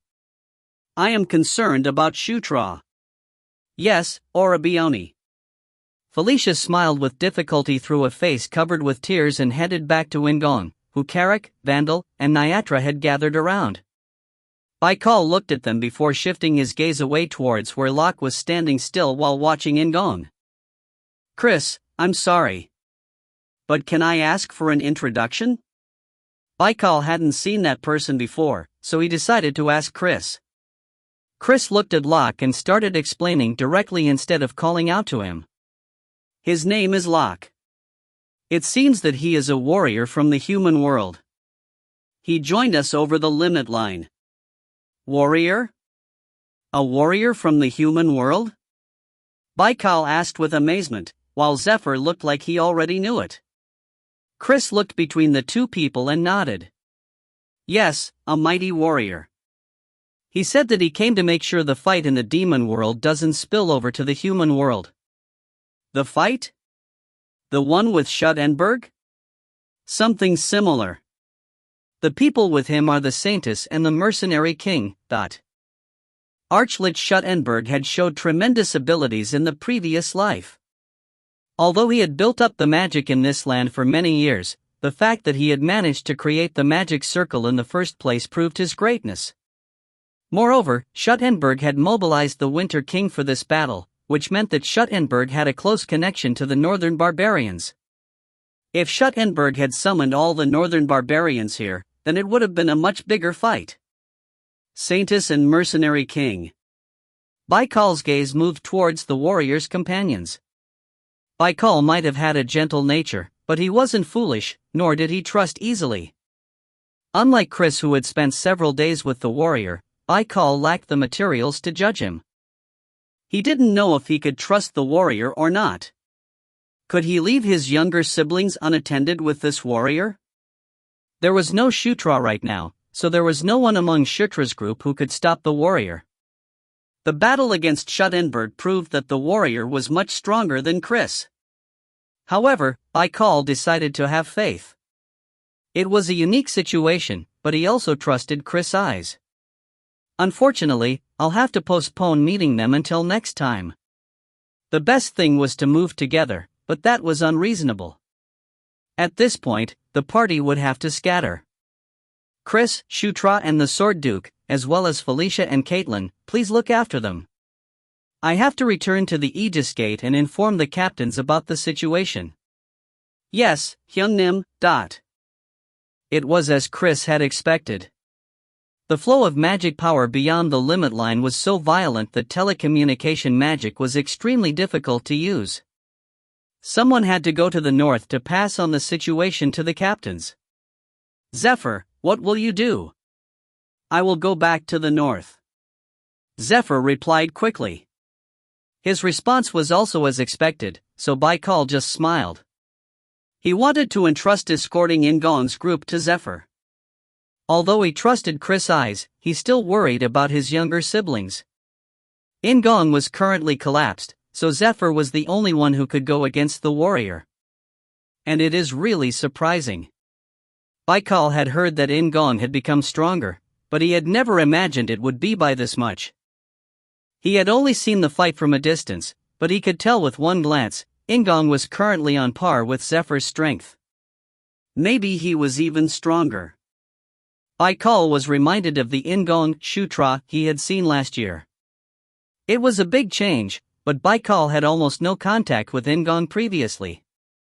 At most, it was just a few presents once a year. As Baikal closed his eyes, he organized his thoughts on In-gong's strength. Even if the talent had blossomed late, it was a tremendous growth. However, there were more urgent things to think about right now. Baikal took his troops and moved towards the Aegis Gate, while Chris returned to Caitlin without any delay. Zephyr stood alone and stared at the spot where the black sun had disappeared. Then he turned around and looked at In-gong's party. The succubus, who knew the location of the Gandharv, was standing next to Vandal with an expression of worry. She looked somehow familiar, and Zephyr felt a strange connection to her, like when he saw Vandal or Sectum. Zephyr's gaze moved a little further away. It was at Locke. He was also looking at Zephyr. A warrior of the human world. Locke was an unexpected variable, but instead of feeling reluctance, Zephyr welcomed him. He had been a great help in the fight against Schuttenberg. Zephyr closed his eyes. He took a deep breath and suppressed his doubts about In-gong. The power In-gong had shown during the fight against Schuttenberg certainly resembled the power of death and war, but it was also different. Maybe it was just a groundless anxiety. Death and war. That was the only way to describe the energy in the gazes which had always been looking at him from the north. Zephyr opened his eyes abruptly, then he looked towards the north. He didn't feel any gazes. It was possible that their power had been pushed away by the violent vortex of magic power. So, it wasn't unusual to not feel their gazes. However, Zephyr felt anxious, and he remembered the aura of death around Schuttenberg. He had always felt their gazes during a big fight, yet he hadn't felt anything in this one. Why? Was it really because he was beyond the limit line? Zephyr turned instinctively, and his gaze headed south. And the Demon King's palace was huge. It was also the strongest city in the demon world and was protected by high and thick walls. The Demon King's palace had never been invaded, and nobody had ever dared attack the palace. However, that was now a story of the past. The Demon King's palace was burning. The power of war swelled and grew into a force which devoured the entire Demon King's palace. Thanks to the height of the flames, the black sky was turning red. The War Knight walked among the flames, with War always by his side. In the midst of the burning world, War closed her eyes. The Red Woman counted calmly. 500 years. That was the duration of the Demon King's palace's history. Compared to 1,000 years, it was too short. Since waking up after nearly 1,000 years ago, the Red Woman had observed the Demon King's palace.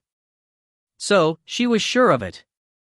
The tradition of the sanctuary had been disconnected. It was natural that it hadn't been able to continue for 1,000 years. Shouting rang out in the distance. Compared to those who guarded the walls, these people were strong. They were obviously the guardians of the Demon King's palace. Maybe the Demon King's royal guards had started to move. The War Knight raised his sword slowly. The Red Woman hugged herself in the darkness and groaned. However, it wasn't because of the fighting that would soon begin, nor was it due to fear of the upcoming bloody battle. The Red Woman felt it, and she was thrilled. With envious eyes, she looked at the Black Castle, which was called the true Demon King's palace. The one who protected the demon world. The strongest person in the demon world. He was approaching. If you find any errors, ads pop up, ads redirect, broken links, non-standard content, etc., Please let us know report chapter so we can fix it as soon as possible. Chapter 218, Chapter 45, Demon King Number 5. Chapter 218, Chapter 45, Demon King Number 5. The Death Knight took a step forward. He stood alone among the flames and screams coming from every direction. The Death Knight and War Knight weren't the only ones attacking the Demon King's palace. Many troops had been prepared for today. The apostles of war were raging everywhere. They were those who lived for war, so the battlefield was the only place where they could feel this pleasure. There were also the apostles of death. Every one of them was old, and some of them had lived even longer than Archlich Shutra. The Death Knight raised his sword, which was already covered with blood. The Death Knight's sword was enveloped in the power of death, so all the dead were reborn as undead which hated the living. It was thanks to the power of death that the Demon King's palace became so chaotic in such a short period of time.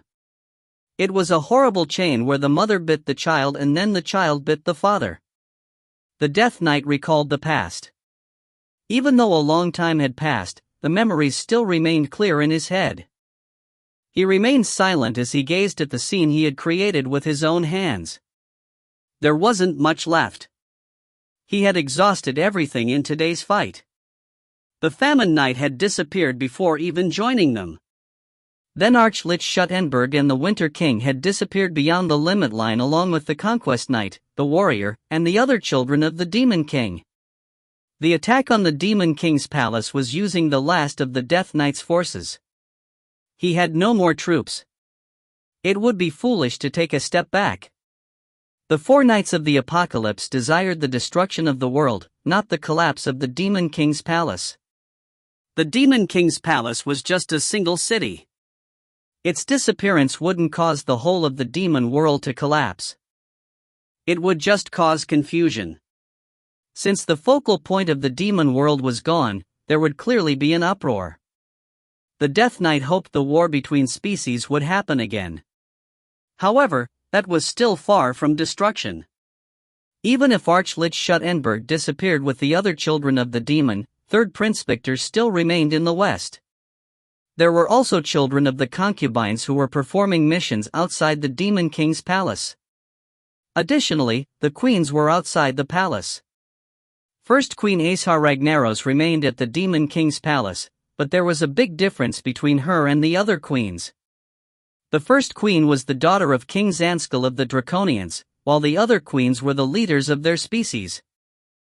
Harming the first queen was different from harming the others. It would be inefficient and stupid to waste his remaining forces on attacking the Demon King's palace just for a slight chance of restarting the era of struggle. Rather, it would be more effective to raise the northern barbarians along with the Winter King and Shutra. Nevertheless, the Death Knight attacked the Demon King's palace. Despite everything else, he tried to erase the Demon King's palace from the world. However, it wasn't due to a personal grudge, and it was far from clinging to an obsession. This was necessary. Everything he had done so far would end with the destruction of the Demon King's palace. Feeling what the War Knight felt, the Death Knight paused for a second and took a deep breath. A certain person was approaching. Instead of fleeing the Demon King's palace, he had chosen to fight. He was the king, the demon world's protector. It was something the Death Knight had hoped for, but he couldn't help feeling a little bit of bitterness. He both admired and despised the Demon King for his devotion. Then the Death Knight stepped forward again. It was time to settle this. And 4 of the 5 captains of the Demon King's palace were in the north. Reinhardt, a yaksha and the only remaining captain, was furious at the sight of the scene at the Demon King's palace. As befitting of his nickname, the Silent Knight, he didn't speak. He simply rushed toward the War Knight as flames covered the red armor on the War Knight's body. It was at that moment that Reinhardt discovered that the opponent was a woman. However, he didn't have any problems with that. With every stroke, Reinhardt tried to smash her. He was a yaksha and several times bigger than the red woman in front of him. Rather than a sword, he wielded a greatsword which contained a huge blunt force. The War Knight received Reinhardt's sword. As soon as it was blocked, her sword moved to the side of Reinhardt's sword, seeming to slip down along its side smoothly. Reinhardt's sword soon landed on the ground. The War Knight was silent, but War laughed. Then she sped up. The movements of the War Knight became faster and faster, and the crescent sword curved toward Reinhardt's throat. Simultaneously, flames burst out everywhere. The Apostles of War, riding on fire, rushed towards the guards. And it had started with the removal of the guardians around the demon world. Numerous guardians had been killed, and by the time the Demon King's palace had noticed the guardians were being hunted, half of the target number had already been achieved. The transformation of lands into deserts or wilderness was merely an additional effect, as the goal wasn't the devastation of the demon world. What were the guardians in the first place? Why had the lands been devastated after the disappearance of the guardians? The reason for the latter was simple. The demon world was originally a land where people couldn't live, and it had become like this due to the red dragon. This wasn't devastation. It was just giving a glimpse of the demon world's original appearance. If so, who had created the present demon world? Who had put a shell over the ravaged world?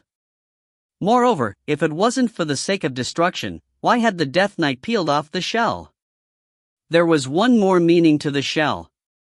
And the fact that the Demon King's palace was being attacked spread quickly.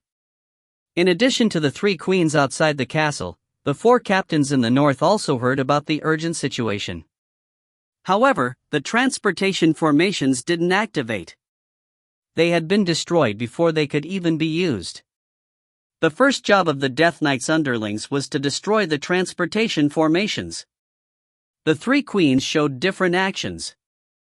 3rd Queen Sylvia hurried to the Demon King's palace. Since the transportation formation of the palace wasn't in action, she wanted to use the one nearest to the Demon King's palace. 4th Queen Elaine wasn't in a better situation. She also wanted to head to the palace in a hurry, but she was outdoors, not at the palace of the lycanthropes. Elaine didn't love the Demon King, but she didn't hate him. She simply thought it was for the best that he rule over the entire demon world. Elaine sped up along with her blood companions. Their goal was a transportation formation close to the Demon King's palace. 2nd Queen Titania Nekrian didn't rush. She remained calm despite hearing that she couldn't move directly to the Demon King's palace through the transportation formation. It wasn't because she was cold-blooded or not worried about the Demon King. Among the queens, she was the one who believed in the Demon King's strength the most. Thus, she was able to keep a calm state despite the Demon King's palace being attacked. The 3 queens were leading their armies towards the palace in their own way. The problem was whether they would make it in time. And the Red Dragon and Elder Dragons had been annihilated in the fight more than 10,000 years ago. After that, the 4 riders of the apocalypse had suffered such big damage that they slept for thousands of years. Then in the battle 1,000 years ago, the 4 riders of the apocalypse and the new Elder Dragons had met. It had been unfair. Recorder Torres had used some wickedness to deceive Conquest. Additionally, there had been a crucial difference between the 2 fights. The Red Dragon. It was the Dragon of Extinction which had led the 4 riders of the apocalypse. The Elder Dragons had been replaced by new ones, and the numbers filled up again. The riders had returned as well. However, the Red Dragon hadn't returned. The Red Dragon alone had been completely freed from this world. Why? What was the reason? The difference between the 2 fights wasn't just the Red Dragon. One more difference existed. And the Death Knight knew what it was. And 10,000 years ago, the Death Knight had been the king of the indigenous species. He had been the ruler of the demon world and the father of the people. The king had done his best to fight against the Red Dragon and the 4 riders of the apocalypse. No one could deny his struggle. However, eventually, he had been defeated. The king had been caught by the 4 riders of the apocalypse and had to watch his people die. Although defeated, he had still been the most powerful warrior and magician of the indigenous species. Death had then turned the king into his knight, and the king of the indigenous species became the Death Knight and slaughtered his own people. All of that had worn his spirit down. In the end, the only thing left had been a shell of the former king.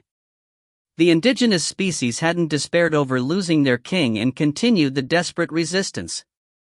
The 6 elder dragons with the powers of the gods had fought with the indigenous species. A long battle had ensued which then devastated the entire demon world. At the end of the fight, the indigenous species had been completely destroyed. They hadn't been wiped out because they had been embroiled in the fight. There was no way that one species could be destroyed so completely. The indigenous species of the demon world had cast the ultimate magic to defend the demon world, so all of the indigenous species died at the same time on the same day. Their souls had united together into a mighty power. This power had decided the last fight. It had prevented the red dragon, whose soul had been destroyed by the Draken Kechatella, from resurrecting in this world. The entire demon world was covered with the magic of abundance.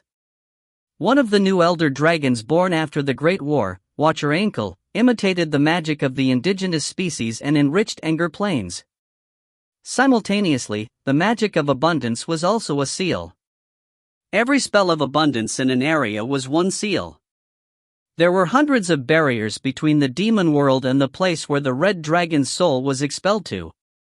Over time, the significance of the abundance became larger than the seal. In the first place, the indigenous species had placed more weight on that side. The abundance had been a solution to the problems which they had been facing right then, rather than worrying about the red dragon. As years passed by, the people slowly forgot about the seals. Even the abundance had been incomplete when it was handed down through guardians. The Death Knight had destroyed the seals slowly over a long period of time. It wasn't necessary to destroy all of the seals. He just needed to weaken the seals so that the red dragon could use its own power to break the barrier. The War Knight had started her activities in earnest and helped the Death Knight. After making trouble in various places and driving away the attention of the gazes of those in the Demon King's palace, the Death Knight destroyed the seals on the far side and prepared to call the red dragon. There were strong and weak seals. Sometimes the seals were in the form of things other than abundance magic. The Death Knight had caused the ghost of the Fairy King to run wild. As a result, the seal that the Fairy King held had been destroyed by the children of the Demon King. One powerful seal had disappeared along with the magic fog that covered Sky Forest. The goal had been achieved. Thanks to that, the Death Knight started moving. He exposed the home of Archlich Schuttenberg to bring all the powerful variables there. The Sword Duke, whom the Death Knight and War Knight didn't know when and where he could appear, turned towards the limit line. The Conquest Knight and Draken Kechatella of the human world were also with him. Additionally, there was Second Prince Zephyr Ragnaros. The captains were gathered at the Aegis Gate. Predicting their movements was as easy as staring into the palm of his hand. The last thing was the Demon King's palace. Thus, the Death Knight had risen from his throne and headed there. However, the goal wasn't the Demon King's palace. The Demon King's palace was just a place. There was something else which should be deleted from the world. Protector of the demon world. It was the Demon King. The Demon King wasn't the ruler of the demon world, he was the one who protected it. The first Demon King had ended the era of struggle. He had been the guardian of the sanctuary. Although he had traveled outside the sanctuary to wage war during the era of struggle, his true role hadn't changed. The Demon King himself was the most powerful seal. He wasn't simply a guardian but the source of the sanctuary's strength. This was why the strongest person had to be the Demon King. Therefore, the Demon King was the guardian of the demon world. The Demon King's palace was burning. Flames rose into the night sky, and the screams of those dwelling in the palace could be heard as the sounds of fighting rang out. The Death Knight gave strength to the hand holding his sword, and the power of death exploded out.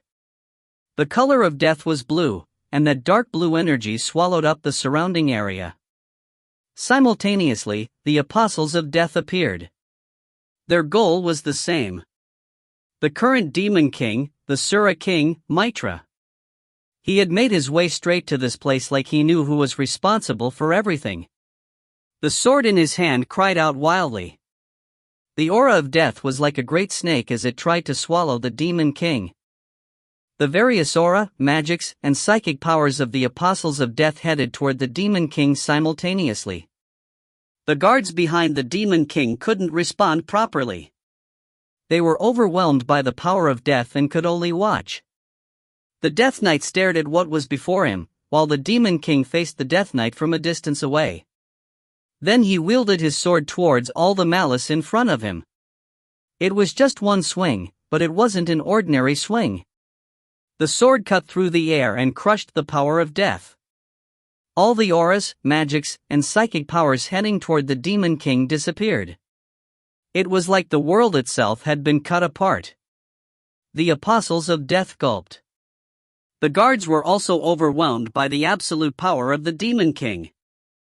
After watching this scene, the Death Knight understood and was convinced of something. He could only acknowledge it after watching this scene. It was the reason why he had to remove all the external variables, including the Sword Duke. It was because of the strongest person in the demon world. And what that meant. The Demon King swung his sword one more time.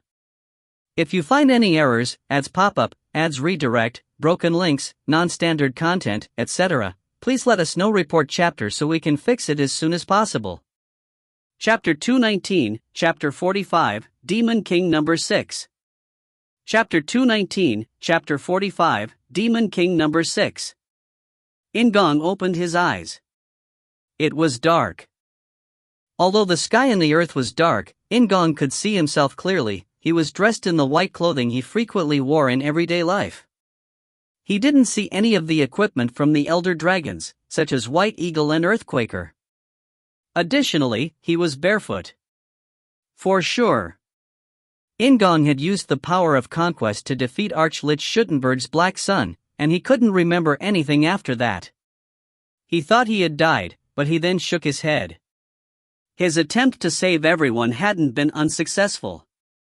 Moreover, this space was very familiar to In-gong.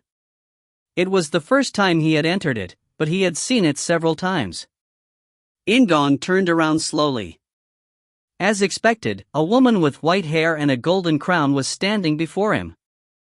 It was the first time they had faced each other in this space. In-gong approached the white woman, who was slightly shorter than In-gong. She looked up at him with red and blue eyes, as In-gong had unknowingly arrived right in front of her. It is continuing. He is coming. There was fear in the white woman's voice, and her shoulders trembled with anxiety. The white woman took one step toward In-gong, reaching out and touching his chest. The forces of conquest were communicated through the palm of her hand. In-gong's and the white woman's consciousness became connected. In-gong closed his eyes reflexively, and he saw the Demon King's palace burning in the darkness. And the Demon King wielded his sword. The heavens seemed to shake every time he moved.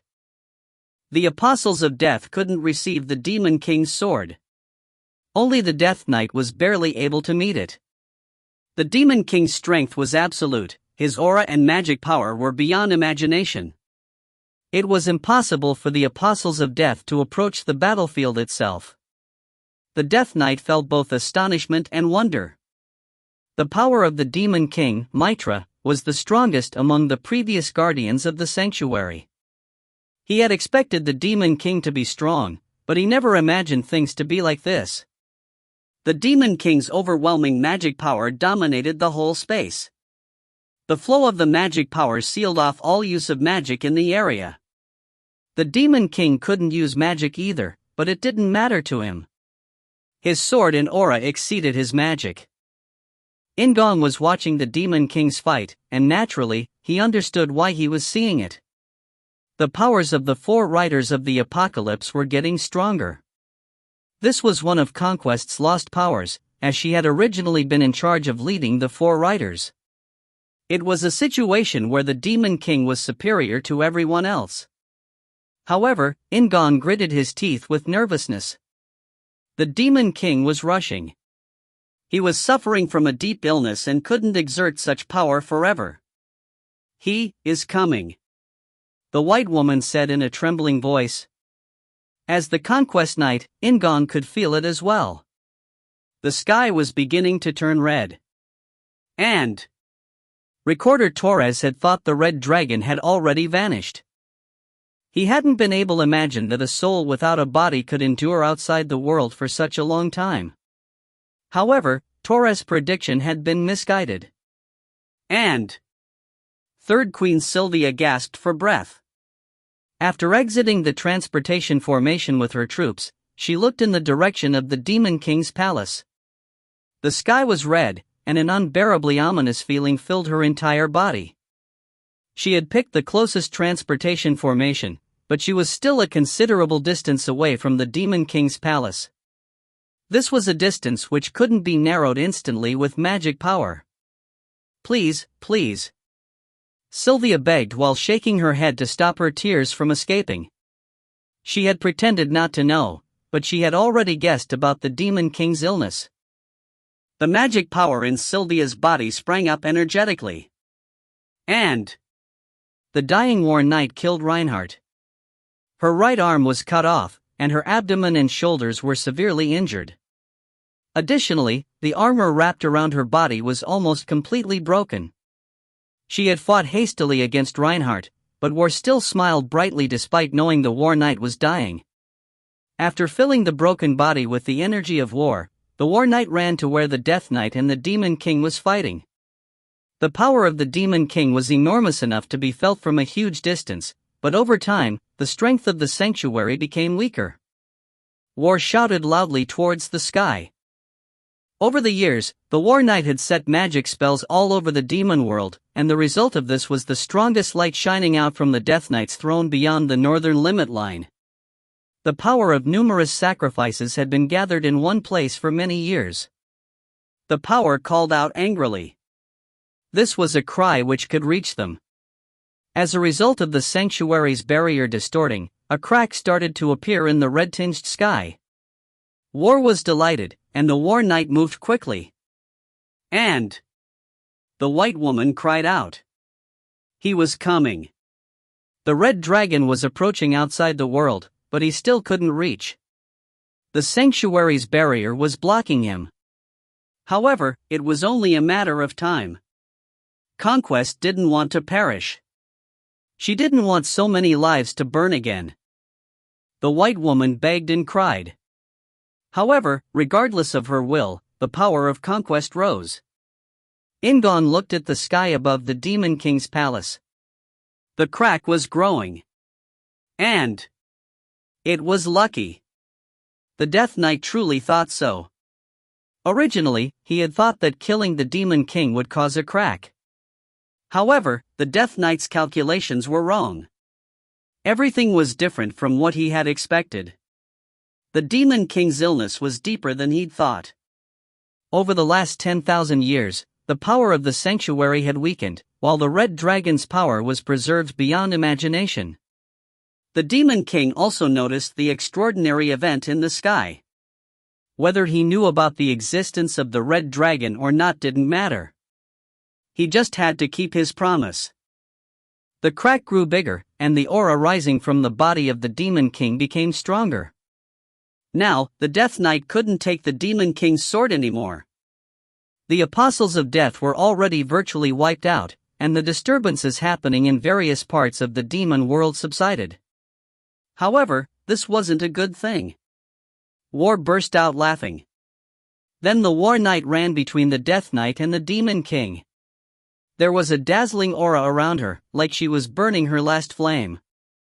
Her movements were faster than the eyes could see. When it came to just swordsmanship, the War Knight was probably the best. However, the Demon King wasn't confused by her dazzling movements, and his sword broke down her sword dance. The War Knight stumbled backwards from the impact. The Death Knight quickly tried to protect the War Knight, but the Demon King was faster. The second attack of the Demon King stabbed the War Knight in the chest. The War Knight, who was already dying after the battle with Reinhardt, could no longer endure her injuries. The upper half of the War Knight exploded. Her body burst, and the red energy of war was released. It was something that War had prepared after giving up on the War Knight. As the Demon King confronted the aura of war, he pulled out the sword from the War Knight's chest and released his aura. The white aura pushed away War's aura, and he swung his sword again. The aura of War was split apart. However, the Demon King didn't stop there and cut deeper. For the first time since she had appeared on the battlefield, War screamed in pain. She tried to block, but the Demon King's sword was faster. War didn't scream again. The brutal blow broke the aura of War itself. War had lost her mediator, the War Knight, and could no longer intervene, just like famine. She just felt terrible pain. At that moment, the sword of the Death Knight stabbed the Demon King. There was a sharp sensation at the tip of the sword. A huge wall of magic power pushed roughly at the Death Knight. The Death Knight accepted it without any resistance. After being pushed aside, he stared at the Demon King. The Demon King was breathing roughly. Blood could be seen between his lips, but his sword didn't shake. Despite the fact that his life force had already weakened, the aura surrounding his body was still a blazing light. The Death Knight declared, "It is too late. You can't stop us now. He will be back." The ceremony was already underway. The crack in the sky grew bigger, and the Demon King didn't have much aura and magic power left. Eventually, the illness would take his spirit. The Demon King looked up at the sky.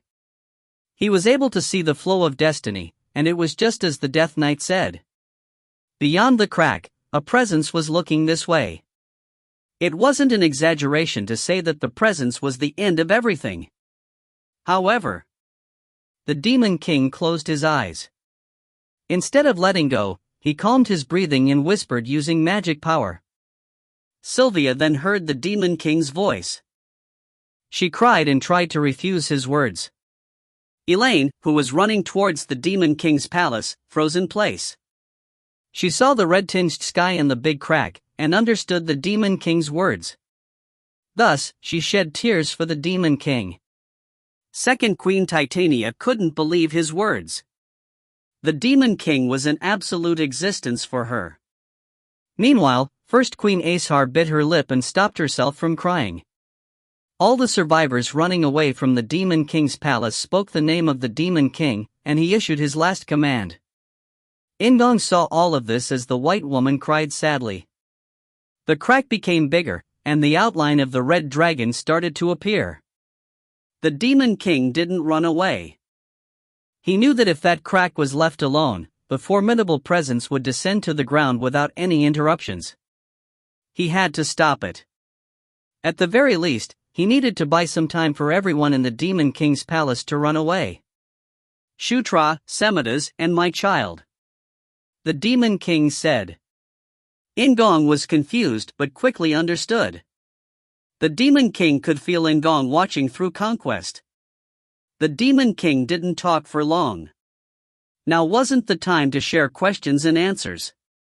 This was the last message. So, the Demon King had to show him.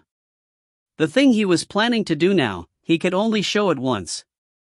The Demon King held out his sword, and his gaze turned to the crack in the sky. In-gong realized it now. He understood what the Demon King was going to tell him. The Death Knight's eyes widened. He raised the aura of death desperately, but it was useless. This space was already under the Demon King's control. His aura and magic power were flooding the world. How far would it go?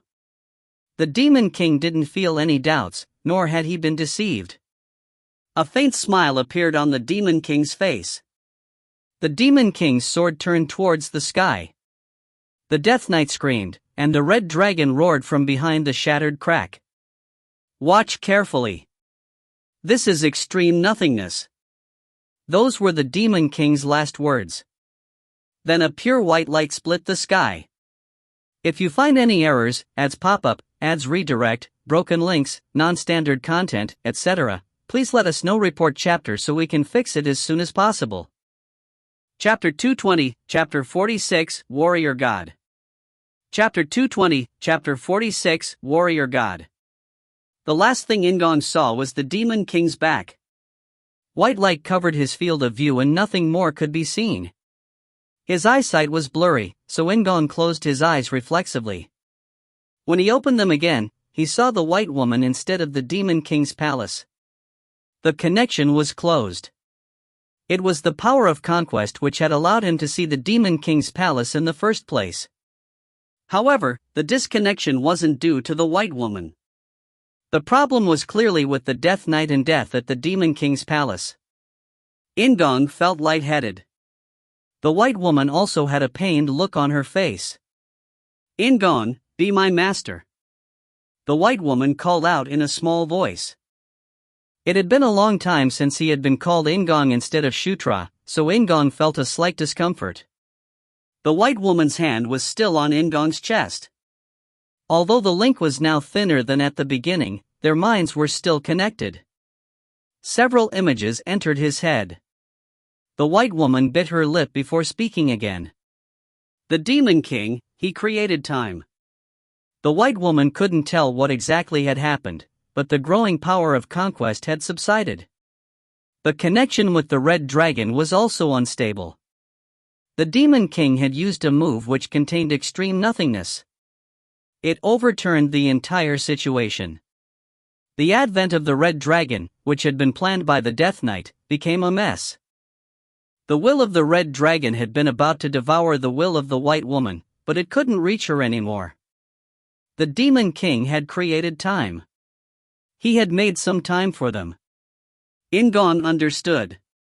He remembered the extreme nothingness he'd seen. The White Woman's hand touched In-gong's cheeks and wiped the tears which had started to flow down.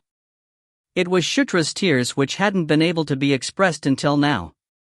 The Demon King, Mitra, had been the strongest person in the demon world, the protector of the demon world. In-gong closed his eyes. This time, the White Woman embraced In-gong. As their minds were still connected, he was able to realize something. The White Woman was afraid. She truly didn't want the burning of the world to be repeated. However, the White Woman didn't express it. She hid her fear and showed a kind smile to In-gong. In-gong once again felt lightheaded, and a sharp feeling passed through his head. It was hard to maintain consciousness. In-gong, you should sleep a little longer. He had only woken up because it was an urgent situation. In-gong's spirit was still a mess due to the black sun archlet Schuttenberg had created. In-gong needed time to recover. You aren't alone. Those outside are trying to save you. Many faces appeared in his fuzzy mind. Maybe he was seeing the scene outside for a moment. Caitlin was crying with a messy expression, while Felicia was yelling for help. He also saw Karak and Nyatra, as well as the faces of Locke and Zephyr. In-gong fell deeper into his consciousness. At that moment, another voice aside from the White Woman's was heard. Master. It was Green Wind. She appeared unexpectedly before In-gong and embraced him as usual. The White Woman's eyes widened with surprise. Her surprise was passed on to In-gong through their connection. This was Conquest space, which was located at the deepest part of In-gong's soul. So, Conquest was surprised that Green Wind had appeared here. Master is my master. He isn't your master. He's my master. Green Wind said suddenly in a young voice. The White Woman blinked before regaining her composure. She felt a little uncomfortable due to Green Wind's eyes, but she accepted it. Conquest knew that Green Wind's reaction was derived from a deep affection for In-gong. As the White Woman stared at her freely, Green Wind's determination weakened. However, her two arms didn't let go as she held In-gong tightly. The White Woman gave a small laugh and suppressed her fears firmly. Then her gaze turned back to In-gong. In-gong, go to sleep now. I will see you soon. The white woman touched In-gong's cheek. It was a soft and warm touch. In-gong closed his eyes, and he once again recalled the Demon King's back. Then he fell into a deep sleep. And Quanta flew in the sky above the limit line at a really terrifying speed. There were approximately a dozen people on Quanta's back, and every one of them was unusual. Felicia and Anastasia were sitting side by side at the front and using magic. Anastasia reduced the air resistance with her magic power, while Felicia restored her strength. Both of them were using magic which improved the efficiency of faster than the wind. Thanks to this, Quanta had been flying at full speed for several hours. Two women were sweating while laying next to each other. They were the saintesses of the human world and the demon world, Beatrice and Altesia. Due to an excessive abuse of their divine power, the two people were exhausted. However, everybody wasn't that worried as they were accustomed to the princesses being exhausted. Baikal spread out magic barriers to protect everyone on Quanta's back. It wasn't the first time he'd had to maintain magic for hours, so his complexion wasn't good, but he didn't feel like it was unreasonable. After all, he was the oldest among the children of the Demon King. So, both his aura and magic power were powerful. In-gong and the Sword Duke were lying next to each other in the middle. Unlike the two saintesses, the guests watching them weren't that unconcerned. Caitlin held In-gong's hand and seemed like she would cry at any moment. She wanted to help In-gong recover using the power of the Starlight Core, but the situation was different this time. It was possible that Caitlin's own flesh would be destroyed as well as In-gong if she intervened. She eventually cried again while worrying if the Gandharv could really restore In-gong. In-gong's condition was serious. She sensed it because of the connection between the Starlight Core and Moonlight Core. It wasn't possible for him to recover using ordinary means. Chris patted Caitlin and comforted her, while Sylvan looked between the Sword Duke and Felicia with anxious eyes. Felicia looked smaller and thinner today. Carrick was silent and didn't say anything. Daphne was on standby, ready to take Felicia's place at any time, and Amita pulled out a bottle of heavenly wine while being hugged by Daphne. Nyatra was looking towards the east. It was the direction of the Gandharv.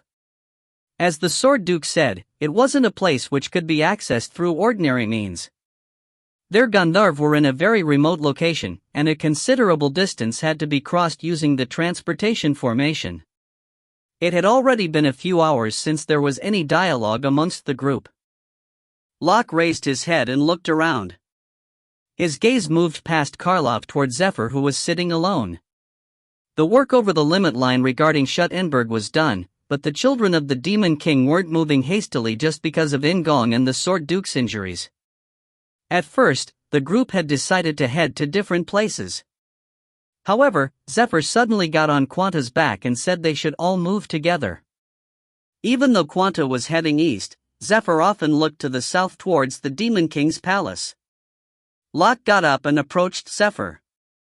Zephyr was known as the strongest prince all over the demon world. Locke got a strange feeling from Zephyr. He thought it was a fateful encounter, but it was different from when he met Beatrice or Karlov. It felt like he was facing his fated enemy, not half of his soul. However, that didn't mean there was a strong hostility. Rather, it seemed like they could be friends. Locke took a deep breath. He would have to become friends with Zephyr at a later date. It was more important to finish the work in front of them immediately. Unlike the others, Locke was able to somewhat guess the reason why Zephyr was in a hurry. Locke, Zephyr, and In-gong all had one thing in common: the equipment of an elder dragon. After Archlich Schuttenberg had been defeated, the warrior's sword suddenly reacted violently. It seemed to be announcing danger. The elder dragon pieces which In-gong was wearing seemed to react in a similar manner. Additionally, Cruel Talia's armor owned by Zephyr had done the same. What was going on outside the limit line? The Death Knight and War Knight. Those two popped into his head. It was obvious that the two Knights of the Apocalypse were doing something big. Locke remembered something from a few hours ago. Zephyr had hesitated before using the time-stopping magic on In-gong. He might have hesitated at the thought of having a powerful rival for the position of Demon King. When Locke thought about it objectively, that was the most natural answer. However, Locke thought differently. Zephyr had noticed that In-gong was the conquest knight. Therefore, he was worried about treating In-gong. How much did Zephyr know? Was it because he had judged In-gong to be an ally that he finally used the magic?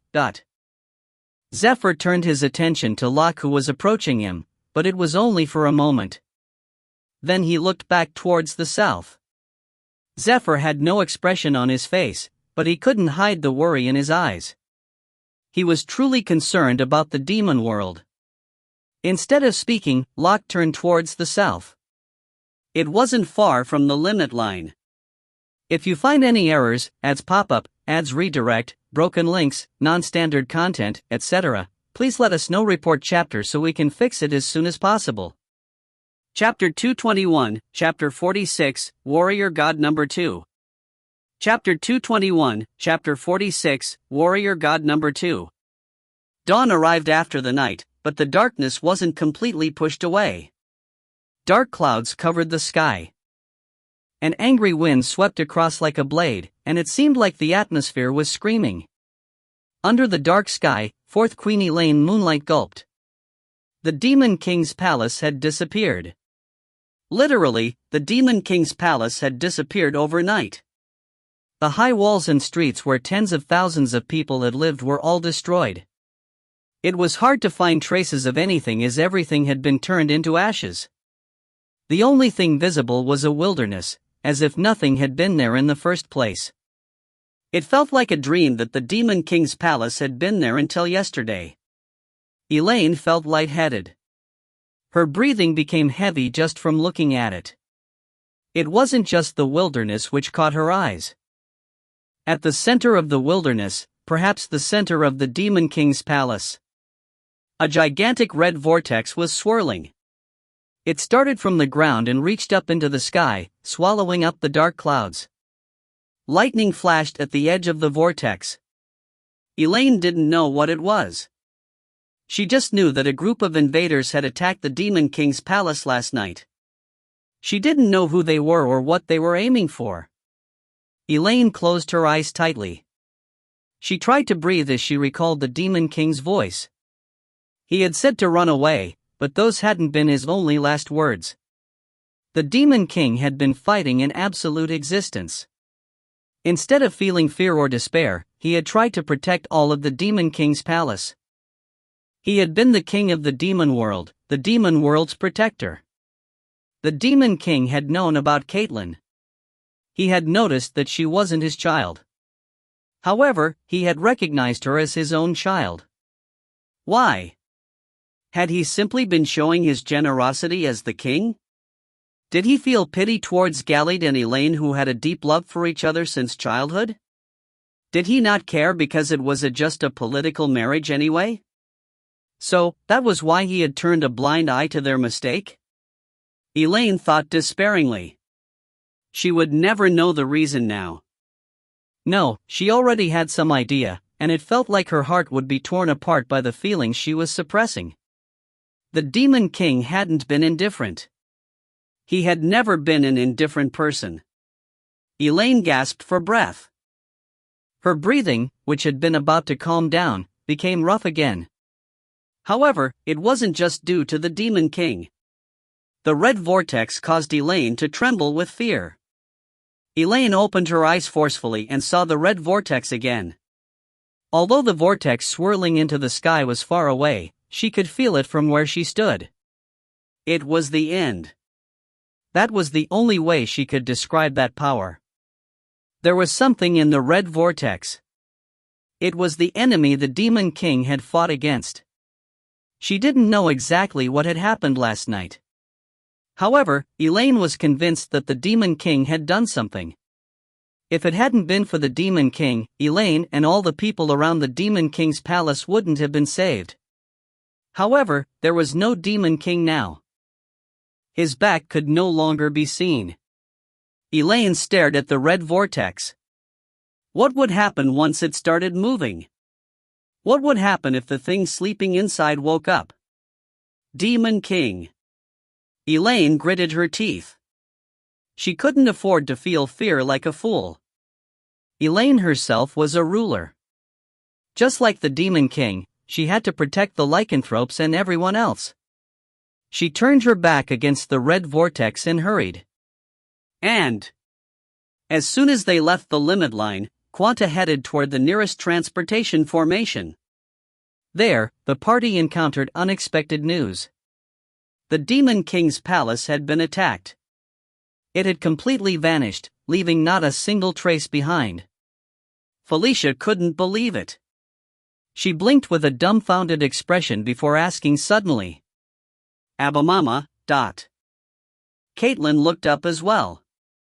All the children of the Demon King showed the same reaction. The manager of the transportation formation could only give one answer. He didn't know, nothing was known. However, there was some circumstantial evidence. The Demon King had remained alone in the palace, then the Demon King's palace had disappeared. Felicia collapsed to the ground. She couldn't endure it anymore and burst into tears. Caitlin wasn't much different as she cried like a child. Tears welled up in Anastasia's eyes as she staggered. Baikal helped Anastasia while restoring his breathing. He couldn't understand what was going on, so his breathing was rough. Sylvan turned around and wept, while Chris covered his face with a big hand and said not a word. The only one who remained upright was Zephyr. He closed his eyes tightly before getting the rest of the story from the manager. It was about the current situation of the Demon King's palace and the captains. The captains were divided into two groups. Captains Richard and Yekaterina remained guarding the Aegis Gate, while Galid and Parist were on standby at a transportation formation near the Demon King's palace. They didn't know that the Winter King had fallen at the hands of the Sword Duke, so they couldn't leave the Aegis Gate unguarded. Leaving two of the remaining four captains behind was the right decision. "We need to decide our destinations." "Orobioni?" Anastasia, who was leaning on Baikal, was baffled, but that only lasted for a moment. She immediately understood that the children of the Demon King needed to act separately. Baikal hugged Anastasia and looked at everyone. "I will go to the Aegis Gate as planned. Maybe we will need the power of all the remaining captains. It will be better if they know the situation as soon as possible." He spoke in a somewhat detached voice. The anomaly of the Demon King's palace wasn't over yet. This wasn't the time to mourn. The Sword Duke had killed the Winter King, so there was no reason for two captains to be tied up at the Aegis Gate. One or both of them could head south. Upon hearing Baikal's words, Zephyr let out a breath. "I will gather Captains Galid and Parist in one place, that." The group which had attacked the Demon King's palace was likely to have been the Knights of the Apocalypse. The captains would have to gather to deal with them. "Warrior of the human world, what will you do?" Zephyr asked Locke unexpectedly. Locke, who had been standing in a corner, turned around and replied in a quiet tone. "I will follow you." Zephyr's location would be at the front lines. He wanted to prevent the fight in the demon world from spilling over to the human world, so this was the obvious choice. As the eldest sons revealed their destinations, Chris made a heavy expression and patted Caitlin's head. "Caitlin, you should take Shutra and go with Felicia Noonan to the Gandharv. I will join Mother and make some preparations." The original plan had been for Chris to go to the Gandharv, but the situation had changed. Now that the Demon King was gone, the role of the queens was more important than usual. Chris needed to help Elaine. "Yes, I will do the same. Felicia, you can leave Oma Mama to me." Sylvan tried to smile brightly, and Felicia nodded while crying. The approximate destinations had been set. Baikal then finally looked at Anastasia, who was in his arms. "Anastasia, what are you going to do?" "I will join Mother." Second Queen Titania was known for her thorns, but she believed in the power of the Demon King more than anyone else. She was probably the most shaken by the Demon King's disappearance. Titania was Anastasia's mother, so Anastasia should be beside her. Baikal nodded as though he was delighted and turned his gaze toward the last person. Karak and Nyatra would obviously go with In-gong, so it was just Indara left. I will go to the location of the Gandharv with the Sword Duke. It was what the Sword Duke wanted before he lost consciousness. Quanta was restricted in the number of people she could carry, so only 3 Suras accompanied the Sword Duke. Baikal nodded again. There was no reason to ask the Sword Duke. They could only hope that he recovered as soon as possible. All the destinations had been set. The group had been working hard for several hours, but there was no time to rest. Right now, they had to hurry. However, instead of going towards the transportation formation, Zephyr headed to where Karak was carrying In-gong. Locke watched with narrowed eyes, but Zephyr didn't do anything. Felicia instinctively flinched at Zephyr's approach, while Caitlin moved slightly to hide Karak and Felicia from Zephyr's gaze. Zephyr frowned slightly at the movement, which seemed like a mother defending her child. He then moved a few steps away from In-gong and gazed at him. "Please look after Shutra," Zephyr said before turning away. Felicia couldn't help letting out a sigh of relief, and Caitlin wasn't much different. Now that the Demon King had disappeared, who would become the next Demon King? Baikal shook his head. It was a problem, but he didn't want to think about that right now. All the children of the Demon King entered the transportation formation one by one and headed to their destinations. The place where the Gandharv were confined was in a rugged canyon in the northeast of the demon world. The canyon was a wasteland, so dry air blew continuously. It was a place with no military value like Evian. The transportation formation allowed for instant movement, so it was still morning when they arrived at the canyon. Karak, who was carrying In-gong on his back, turned towards the party. The party included In-gong, the Sword Duke, Nyatra who was leading the way, Felicia, Caitlin, Amita, Daphne, Delia, Syra, Indara, and 2 other Sura warriors. Along with Karak, there was a total of 13 people. It would be more reassuring if Vandal was here, but he and Karma were leading the troops over land. "Is it inside that canyon?" Karak asked Nyatra. She nodded and spoke to the exhausted Felicia and Caitlin. "There is a magic ward inside the canyon. Beyond that is where the Gandharv are located." "Will they be hostile?" Daphne asked with an anxious face. Her reaction was natural since the Gandharv had been imprisoned for over 10 years. So, it wouldn't be strange if they held a grudge against the Demon King's palace. Moreover, she didn't even know what the Gandharv were guilty of. It might be a terrible sin. Caitlin's expression darkened at the reasonable concern, but Nyatra just smiled and reassured everyone. "It's going to be fine." They all think of the prince as a star of hope. They had already heard about In-gong through Nyatra. In-gong was their hope for being freed, so they would be more eager to save him than anyone else. Felicia looked at In-gong. Thanks to Zephyr's time-stopping magic, he didn't even make any small movements. Shutra. She was like the Gandharv. In-gong was already Felicia's star of hope. Just a little bit more. Karak smiled and encouraged her. Then the party stepped into the canyon. If you find any errors, ads pop up, ads redirect, broken links, non-standard content, etc., please let us know. Report chapter so we can fix it as soon as possible. Chapter 222, Chapter 46, Warrior God Number 3. Chapter 222, Chapter 46, Warrior God Number 3. A sharp wind was blowing in the canyon. The cliffs were cut vertically, and the spacing was short and complex, so it was like a maze made by nature. The Sword Duke knew it was difficult to approach the canyon using an ordinary method. There were a few routes to move between the cliffs. "I really struggled when I came here the other day," Nyatra said from where she was leading at the front. It seemed like she wanted to tell In-gong the story of her struggle, but he was unconscious. At the entrance of the canyon, the remaining Sura, except for Indara, returned to the sanctuary. However, there were still 11 people in the group. The canyon was a rare place for humans, so the animals gathered around them. There are a lot of people here, so they won't attack.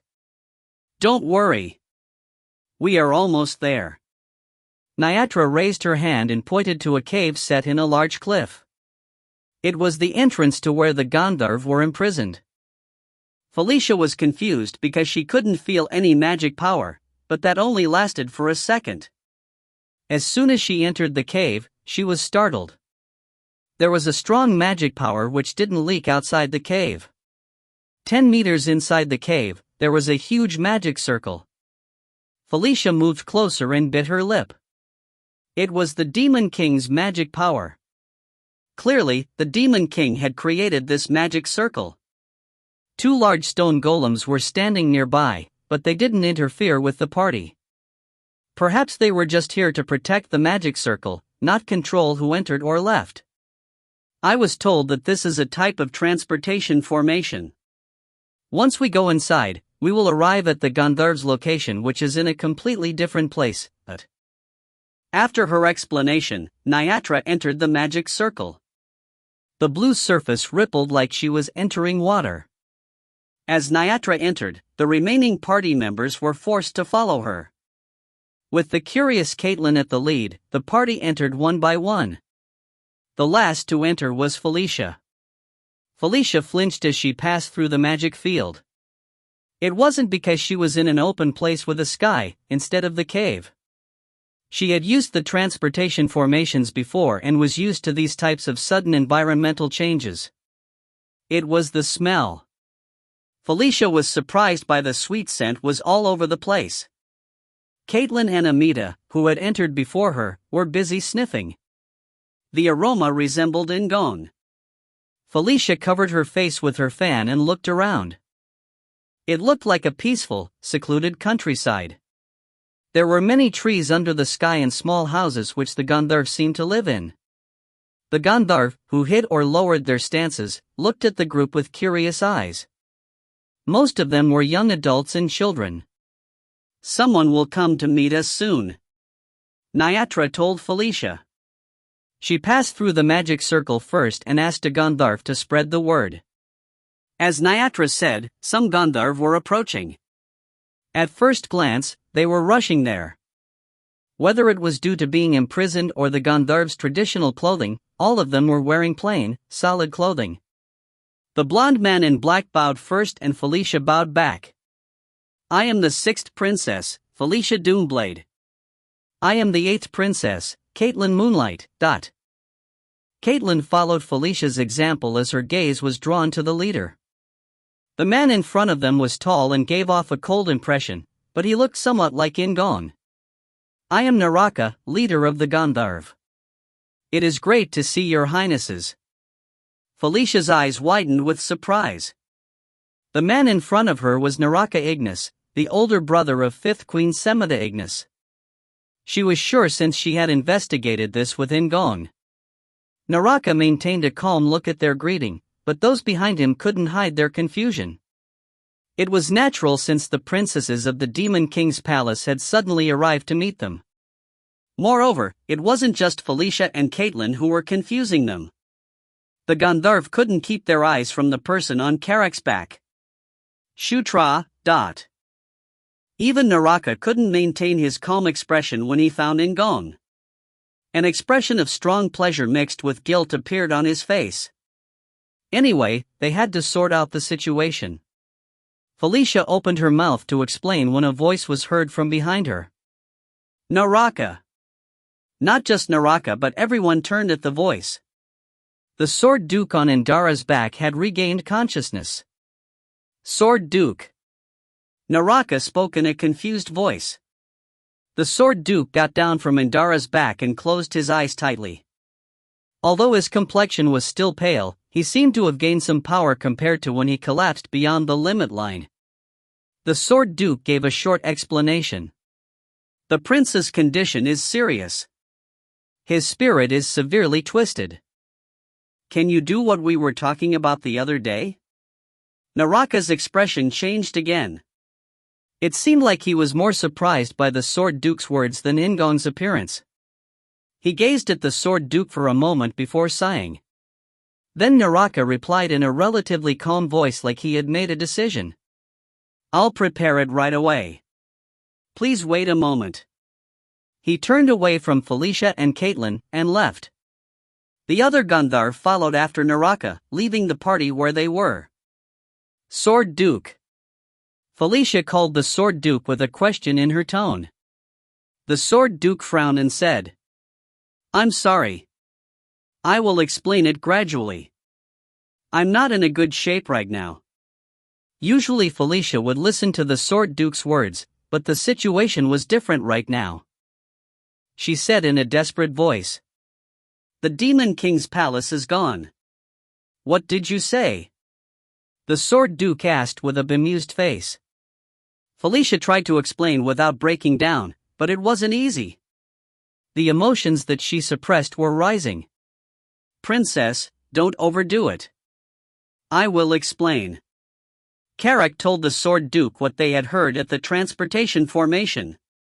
As the Sword Duke was informed that the Demon King's palace had been destroyed overnight and the Demon King's fate was unclear, he was appalled. "Indara, please contact the sanctuary." "No, there is no need. It has only been a day." The Sword Duke frowned as a chaotic expression appeared on his face. Amita jumped from Daphne's arms and asked, "Sword Duke, do you know something?" "I can't be sure yet. But it is clear that the War Knight and Death Knight attacked the Demon King's palace." He had no definite knowledge about the unidentified red vortex where the Demon King's palace used to be, so the Sword Duke could only guess. The Sword Duke pushed down his emotions. The situation regarding the disappearance of the Demon King's palace and the Demon King was still unknown, so now wasn't the time to mourn. He also had to hurry and contact the sanctuary. "Sword Duke, what did you talk about the other day? Can Shutra really be saved?" Caitlin stepped forward and asked, as if she couldn't wait any longer.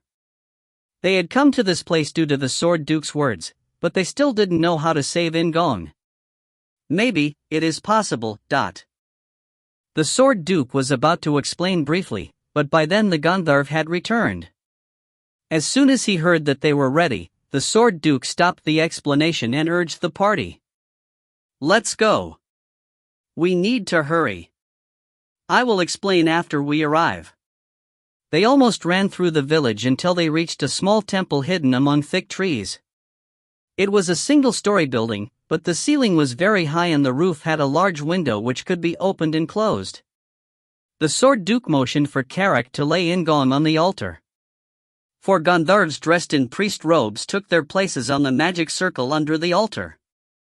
The movements of the priests were strong and disciplined. Felicia, who was examining the magic circle carefully, turned and looked at the Sword Duke. Then at that moment, Naraka, dressed in a priest's black robes, entered the temple. His hand was holding a half-ball which was slightly larger than his palm. Nyatra had no idea what it was. She just knew that it was similar to the bead she had passed to In-gong. Felicia was now convinced. Then Amita spoke in a quiet voice. "The Gandharv's divinity." Amita's words were true that it was the divinity of the Gandharv god, Dhritarashtra.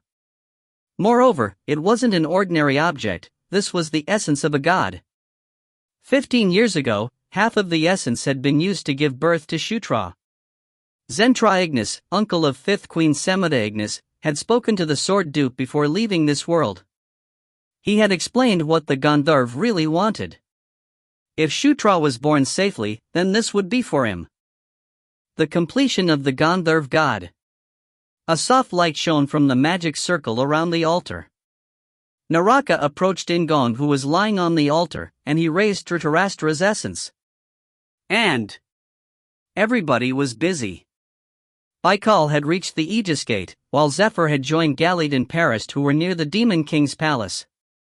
Meanwhile, First Queen Ashar Ragnaros and the armies of the other 3 queens were around the Red Vortex. The troops throughout the demon world were gathering.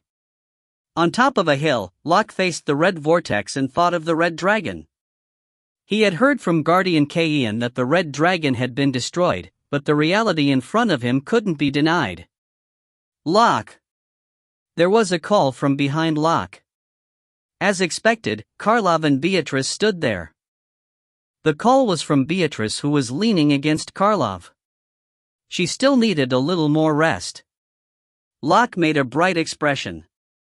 He wanted to comfort her by pretending to be relaxed. However, Beatrice opened her mouth first. Locke! This time, it wasn't a call. It was a sign that something was wrong. Beatrice and Karlov were looking beyond Locke. Then Locke sensed it. He turned and looked at the red vortex. With a large thunderous sound, it began. If you find any errors, ads pop up, ads redirect, broken links, non-standard content, etc., please let us know. Report chapter so we can fix it as soon as possible. Chapter 223, Chapter 46, Warrior God Number 4. Chapter 223, Chapter 46, Warrior God Number 4. Zephyr raised his head up. While Dark Saintess Altesia was still stunned, Zephyr stepped out of the temporary barracks and stared at the red vortex. The others were the same. Everybody in the army stopped what they were doing and gazed at the red vortex. It was instinctual and irresistible command. Third Queen Sylvia was trembling. Despite the considerable distance, her entire body shuddered from the terrible magic power. Some sat down in their place, while others cried out in fear just from looking at it. Lightning tore through the dark clouds. There was a huge presence within the red vortex. A huge flame. It was the soul of the red dragon who had 7 heads and 10 horns. The remnants of the vortex became wild winds which spread all over the place, and lightning began to pour down from the dark clouds. Zephyr understood. It was impossible to compare the huge presence to death or war. This was the end. The red dragon. The red serpent god. He spread his huge red wings. And the Death Knight was inside the red dragon. In the midst of the red world, he saw the red dragon's essence. It was a blazing flame. The body of the red dragon, who had once driven the world to the point of destruction, had been destroyed for a long time, but his soul was still shining. The ceremony to call down the red dragon wasn't completely successful. The original plan had been to bring the red dragon's soul to new flesh. The first candidate was second Prince Zephyr Ragnaros. The moment he had been born, all eyes in the demon world had focused on him, and he had a body capable of enduring the red dragon's soul. The Death Knight, who had woken up after sleeping intermittently for 1,000 years, focused on obtaining Zephyr. However, after his plan at Thunderdune Fortress went awry, he rarely had a chance to capture Zephyr. Zephyr had clearly been on the lookout and avoided the War Knight and Death Knight, who hadn't been able to reach out to him directly until the advent of the Red Dragon. War continued to desire Zephyr, but death was different. The ceremony to call down the Red Dragon was a fight of time. Death had to complete the work before the Elder Dragons recovered their strength after the battle 1,000 years ago. The Death Knight had given up on Schuttenberg. He had sacrificed his largest hand in order to get rid of all obstructions, including the Sword Duke. Rather than waiting for the Demon King's illness to worsen, he had gone and attacked the Demon King's palace. He would kill the Demon King and take his body. If that didn't work, the Red Dragon would be called down to the body of the Death Knight, who was the strongest warrior and magician of the indigenous species. That had been his plan. However, it didn't come true. The Demon King, Mitra, had crushed all of his plans. The Red Dragon didn't get a new body of flesh. Only the soul of the Red Dragon returned to the world from which it had been banished 10,000 years ago. It was impossible to prepare a new body for the Red Dragon now. The Demon King's final strike had dealt an irrevocable wound to the Red Dragon's soul. The Death Knight laughed bitterly. As someone who had once been a king, he paid homage to the Demon King. The Demon King had been clearly heroic. It was true that he had crushed the Death Knight's plan. However, it was still good. The plan might be broken, but it didn't matter. The Red Dragon had returned. Although it was just the soul, his powers accompanied it. With that strength, the Red Dragon would once again destroy the demon world. This time it would truly be the end. The Death Knight thought of the sanctuary. Once the souls of the indigenous species were destroyed, the demon world would return to its original form, and the prosperity of the recent years would end. Who would stop the Red Dragon? Who could stop the Red Dragon? Who would dare oppose him? The elder dragons hadn't regained their strength yet, and the Demon King had now disappeared. The warrior brought up by Guardian Kain and Zephyr were obviously strong. However, even they couldn't be the Red Dragon's opponent. They weren't the first Draken Ketchatella who had defeated the Red Dragon.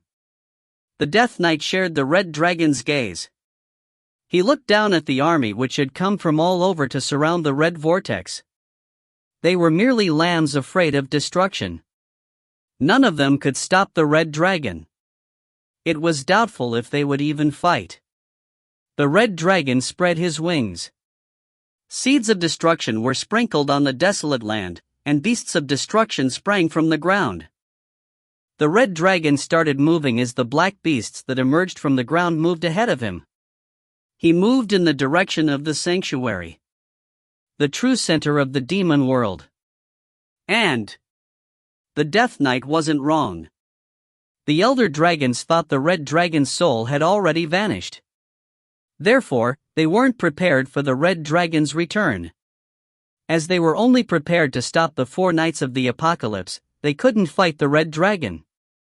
There wasn't enough time for them to regain their strength. The elder dragons were severely hurt from the fight 1,000 years ago, and cruel Talia still hadn't regained consciousness. The Death Knight was right. No one could stop the Red Dragon. Guardian Kain thought so. However, the great Enkidu was different. He raised his head from the lava, sensing it was finally time for him to act. His role wasn't to fight immediately. The fragmented piece of Enkel's soul, which had stayed beside Enkidu, glittered.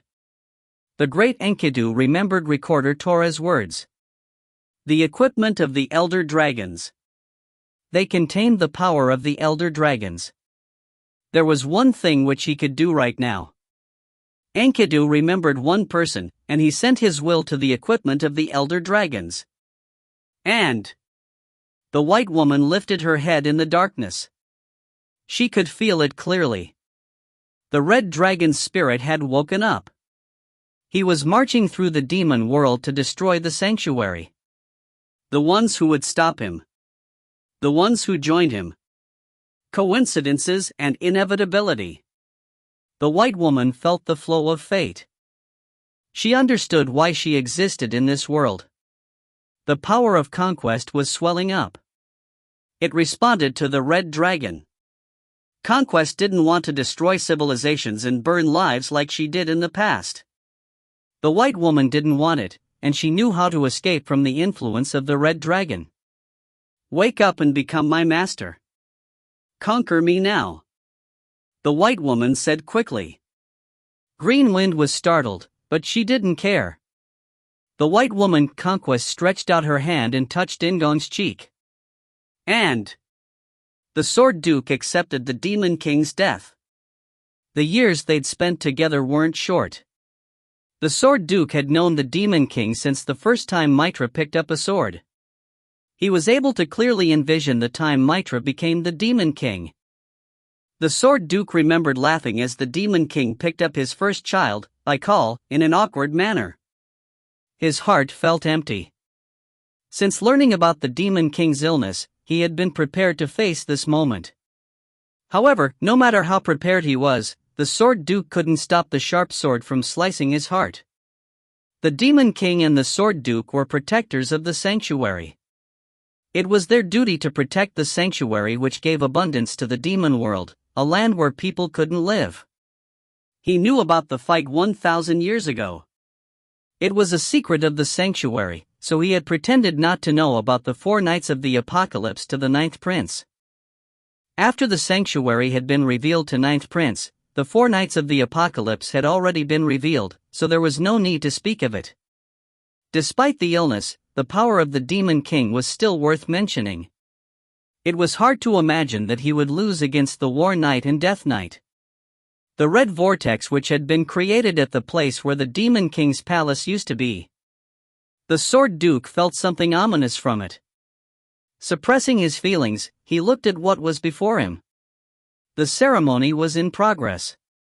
The magic circle painted under the altar was glowing with a white light, and the Gandharv continued to chant as Naraka pushed the Dhritarashtra essence into In-gong's chest.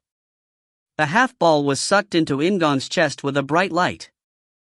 Shutra Ignus had desired the completion of a god in his lifetime. It had been his desire to create an incarnation of Dhritarashtra using the essence. In-gong's body, which accepted the essence, floated slowly into the air. The magic circle around the altar emitted a brighter light, and In-gong's body was surrounded by a fragrant wind. In-gong's hair turned black. Then it became very long and scattered in the air. Many of the Gandharv, including Naraka who was presiding over the ceremony, were amazed, but In-gong's group was different. It was clearly a mysterious sight, but it wasn't much different from In-gong's spiritualism state which they had seen several times. It is as expected. It was possible to maintain spiritualism at all times. That was the effect of the ceremony which the Sword Duke had expected. In fact, just that was amazing. The main purpose was to restore In-gong, so he wasn't disappointed. The Sword Duke calmed his mind and observed the ceremony with calm eyes. Then at that moment, a white light sprang from In-gong's body. Simultaneously, the equipment of the Elder Dragons appeared in a circle around him. White Eagle and Earthquaker were placed on either side of In-gong. El Ragra appeared above In-gong's chest while Night Watch was below In-gong. It didn't end there. Different powers were released from the equipment of the Elder Dragons, and Earthquaker gave a low cry. The light around In-gong's body became stronger, and the equipment of the Elder Dragons shone with a different light. A strong flow of power which couldn't be compared to before swirled around In-gong. Naraka completely panicked. The Gandharv, who were injecting magic power into the circle, couldn't endure it any longer and were thrown out. Despite this, the spell didn't stop, and Earthquaker's roar became louder. This was an unexpected situation. Naraka thought about stopping the ceremony, but the Sword Duke was different. He had already witnessed a similar phenomenon in the past. At the Thunderdoom Fortress, 9th Prince had joined 2 different powers together. The Sword Duke understood the situation since his eyes could penetrate anything, while the King's Knights understood it through instinct. They were directly connected to In-gong, so they knew better than anyone else. Carrick laughed joyfully, while Nyatra imagined something happening, where the shield that was his position as a prince didn't matter. Caitlin smiled brightly and placed her hands on her chest, where the Starlight Core was. She could feel the power of the Moonlight Core pulse. Shutra, Felicia said while smiling like a fool. She had known it and believed in him. It was natural for In-gong to do something like this. He had always been like this. The main character accepted the different powers. The dragon heart and Moonlight Core became one with the power of the dragon nestled in his reborn body. Then the power of conquest rose up to cover everything. Hence, he was born. And thus, he opened his eyes. The true Dhritarashtra. The true Draken Kechatula who emanated the power of the Elder Dragons and could be compared to the first Draken Kechatula. In-gong had conquered the White Woman. He had completely dominated the equipment of the Elder Dragons and accepted Great Enkidu's will. He was the Conquest Knight, as well as the Draken Kechatula. In-gong opened his eyes. He radiated splendid divine power. If you find any errors, ads pop up, ads redirect, broken links, non-standard content, etc., please let us know. Report chapter so we can fix it as soon as possible. Chapter 224, Chapter 47, Sanctuary. Chapter 224, Chapter 47, Sanctuary. Strange things were happening all over the demon world. The War Knight had prepared magic circles in various places for the descent of the Red Dragon, and these magic circles shone with a red light. It was an ominous sign that disaster was approaching. This was the trumpet that signaled the beginning of the Red Dragon's destruction. Beyond the limit line, those who wanted the destruction began to move. They were the foolish ones who didn't know the destruction of the Red Dragon wasn't just limited to the demon world, and that the whole world would burn. A large army of northern barbarians started their march. The supreme being known as the Winter King had vanished, but there were still hundreds of thousands of troops. The monsters roared from the west. They all moved in the same direction. Those in the east didn't stay still either. The barbarians who had lost the barbarian king realized instinctively that it was now the time to burn Evian and obtain Tucker. Baikal, who was at the Aegis Gate, received reports of all these attacks at the same time. However, he couldn't afford to send away any troops. Despite the collapse of the Demon King's palace, the two captains couldn't leave the Aegis Gate because it was important to guard against the northern barbarians. Then finally, something happened. Hundreds of thousands of barbarians charged towards the Aegis Gate. Richard and Yekaterina were on the walls, and Baikal was with them. The Aegis Gate wasn't called the absolute line of defense just because of its excellent defense. It was because this was a land which absolutely must be protected. As soon as the Aegis Gate opened, the south would be devastated by the northern barbarians. Baikal focused aura on his eyes and looked far away. The barbarians were dark spots flocking over the white snow. Hundreds of thousands of people were moving their feet at the same time. Baikal gulped and took a deep breath. Then he gazed to the south in the direction of the Demon King's palace. Zephyr. Baikal couldn't help calling out the name of his younger brother. He then drew his sword and turned back around. The barbarians shouted, and the army on the wall hit the drums and blew the horns. The north began the fight. And lightning struck, and a vibrant red moon emerged in the dark sky. The appearance of the Red Dragon was overwhelming. Just the fact that it was a dragon induced fear into everyone. Huge black beasts sprouted from the ground in front of the Red Dragon, and their numbers reached the hundreds. Then the Red Dragon started moving. It didn't even look at the soldiers surrounding it. Third Queen Sylvia gathered her trembling hands together and closed her eyes tightly. She had to stop the Red Dragon, and it wasn't just for revenge. An unbearably ominous feeling was strangling her neck. Sylvia didn't know about the sanctuary, nor did she know about the magic of abundance which spread out over the demon world. However, she could feel it instinctively. The demon world would be destroyed if they couldn't stop the Red Dragon. They had to stop that march somehow. Fourth Queen Elaine felt the same. However, she couldn't move the troops. She was the queen of the lycanthropes as well as a queen of the Demon King's palace. So, she had to keep a calm mindset. If the lycanthropes moved first, the other queens would move with her. It would be like collapsing dominoes. Would this really be the case? Was it right to start the decisive battle here? Elaine's instincts, which were terrified of the Red Dragon, commanded her to shift into beast form right there. However, Elaine suppressed her transformation. Her wild senses warned against her will to fight. It wasn't the time yet.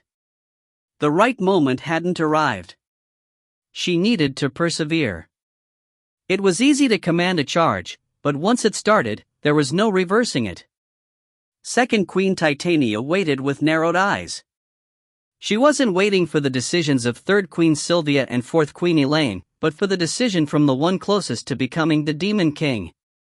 Unfortunately, it wasn't Anastasia. It was the prince who was called the strongest. Zephyr closed his eyes.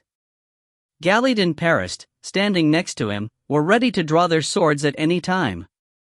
Quanta growled as she stared at the Red Dragon. The dragons could be called the children of the elder dragons, so they were all hostile toward the red dragon. The rest of Zephyr's troops, including Sectum, were currently beyond the northern limit line. Zephyr was sorry for their absence, but he didn't obsess over it. The red dragon moved forward, and the black beasts began running. There was no time. He had to make a decision. "Don't fight," Zephyr said. He ignored the confused eyes and looked somewhere else. It was toward Warrior Locke, who was holding his sword and watching the red dragon. As Zephyr knew about the sanctuary, he could see that the red dragon was moving towards it. Zephyr then took a step back. The important thing was to protect the sanctuary from the red dragon. It didn't matter where they stopped him. They wouldn't fight here, they couldn't beat the red dragon. More power was needed. One more person was needed. He wasn't talking about the Sword Duke. His strength certainly outweighed the captain's, but he wasn't who Zephyr was thinking about. Their meeting had been short, and the time in which they fought together hadn't been long. However, Zephyr was convinced. "Send the coordinates to each army. We will use the transportation formation to get there ahead of the red dragon." They would camp in front of the sanctuary as it would take some time for the red dragon to reach there. Zephyr didn't know if that person would make it on time. If he didn't arrive by the time the red dragon reached the sanctuary, then it couldn't be helped. Locke gazed at Zephyr, and Zephyr looked back before turning to the right. The Demon King's army started their march. Every direction was different, but the destination was the same. The sanctuary. It was the land which would determine the destiny of the world and the war which had started 10,000 years ago. Shutra. Zephyr called out briefly as he remembered In-gong's face. And a divine scent filled the inside of the temple, and the brilliant divine light seemed to bless everyone. In-gong opened his eyes. His long black hair was blown by a wind that seemed to come out of nowhere. Then the incarnation of Dhritarashtra took his first breath. Naraka and the other Gandharv gulped.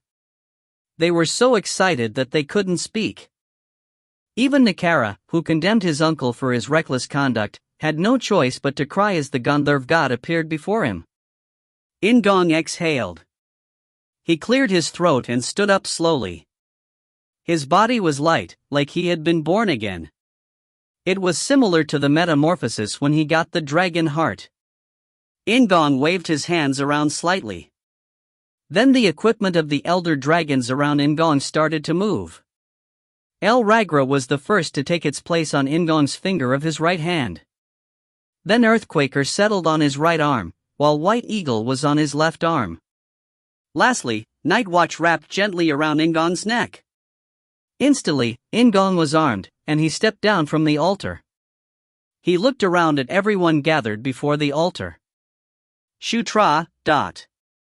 The first one to scream was Felicia. She shouted loudly and ran toward In-gong with tears of joy flowing down her cheeks. Despite her smiling expression, he could tell how anxious she had been. In-gong opened his arms. Felicia didn't stop and threw herself into In-gong's arms. She wrapped her arms around his neck and burst into tears again. He was alive. In-gong had returned alive.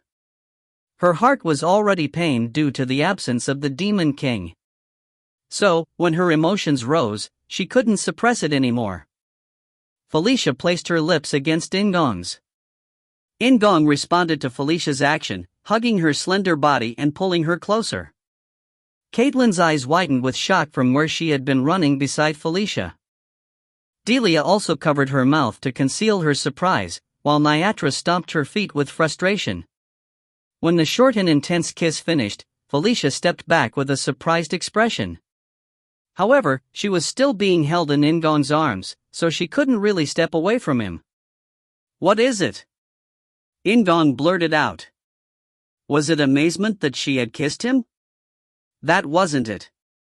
Felicia spoke with an expression that contained a mixture of embarrassment and confusion.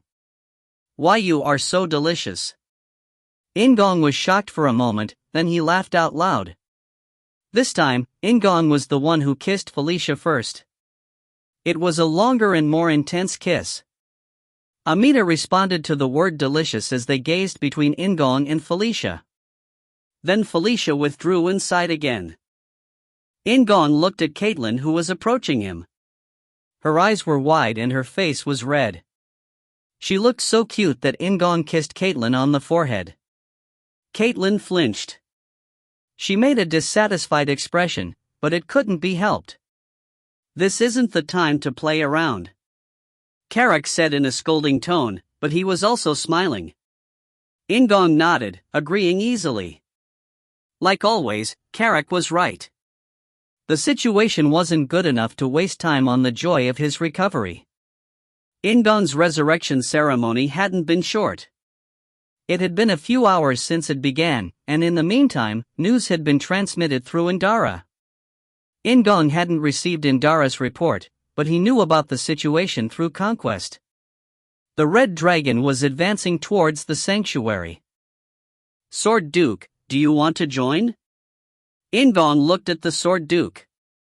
In-gong had the eyes of Dhritarashtra, so he could see the flow of aura throughout the Sword Duke's body. It wasn't normal, but it wasn't significant enough that the Sword Duke couldn't move. He had hurried his recovery while In-gong's ceremony had been in progress. "Don't worry. I still have the strength for one more fight." Dark emotions were hidden behind the Sword Duke's smile. It was because he saw the appearance of the Demon King in In-gong's long black hair. In-gong nodded slowly, then he greeted Naraka and activated the power of conquest.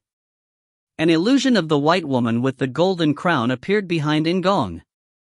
"Go, my master. Everyone is waiting for you."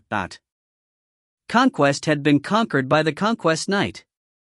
She was truly his and was now able to escape from the fate of destruction.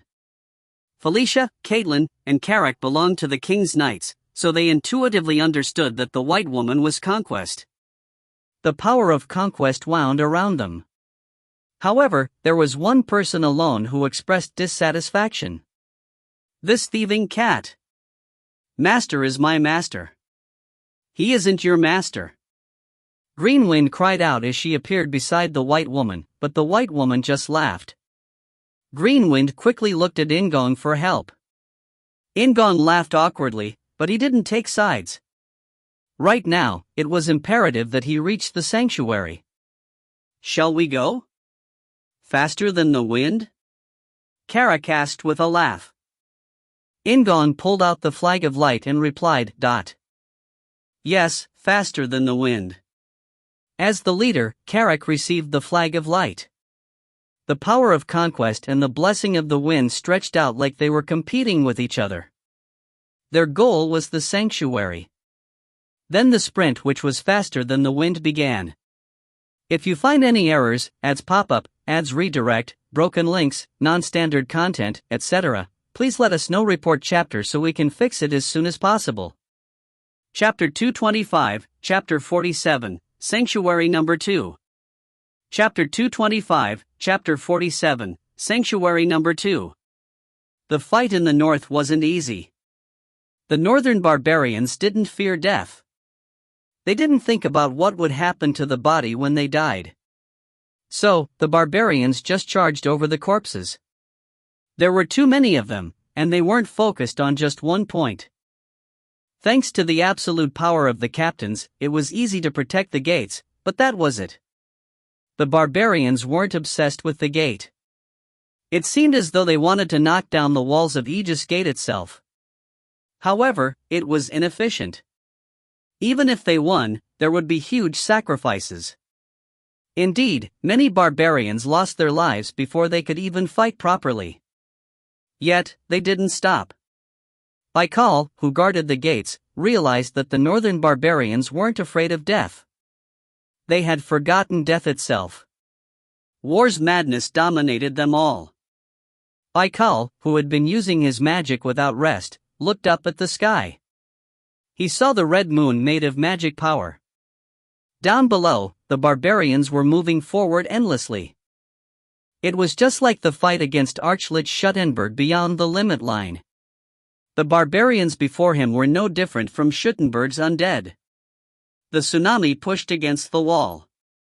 The two captains acted as a breakwater, but that wasn't enough. The tsunami was still healthy even if the waves were breaking. However, Baikal couldn't allow them to be swallowed up. It was then that he used a large attack spell. The weapons installed on the wall spewed out flames, while Captain Richard swept along the wall with an aura blade dozens of meters long. Additionally, Captain Yekaterina's magic invigorated their allies. Amidst screams and cries, some parts of the walls were finally destroyed. The dam which stopped the flood was starting to crack. The crack would soon widen, and once the water started to leak, it couldn't be stopped. How long would they be able to endure? What would be faster? The deaths of the northern barbarians or the collapse of the Aegis Gate? Baikal couldn't think about it anymore.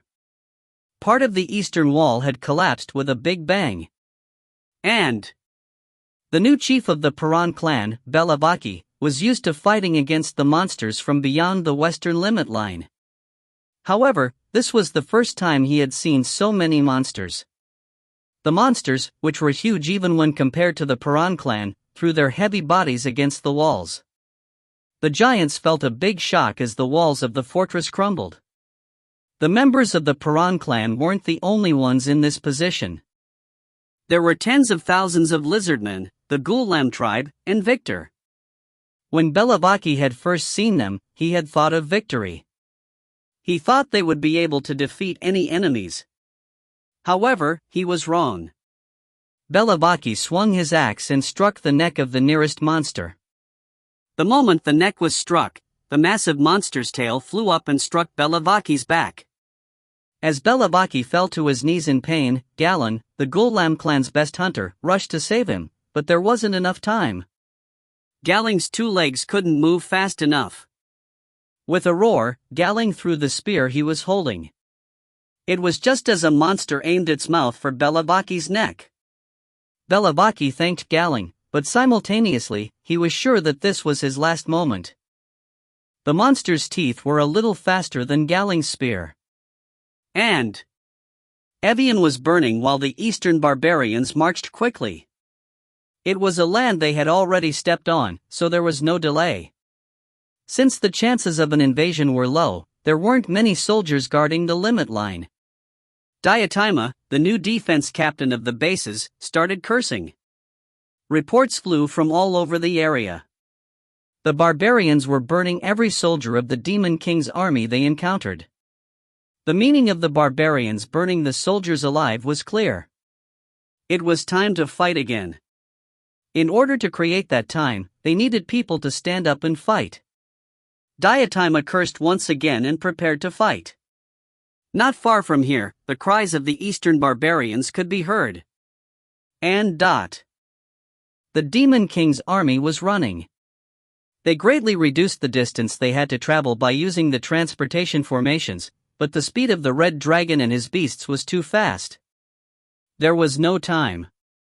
The boys and girls guarding the transportation formation watched the army with wide eyes. The Demon King's army gathered from various places and spread all over the grassland. They had barely made it in time. It wasn't easy to move tens of thousands of soldiers in hours, no matter how much they used the transportation formations. Moreover, there was no transportation formation at the sanctuary which could transfer large-scale troops. They had to run from the nearest transportation formation to the sanctuary, so the physical strength of the troops was quite exhausted. Flying up above them on Quanta, Zephyr moved his gaze far away.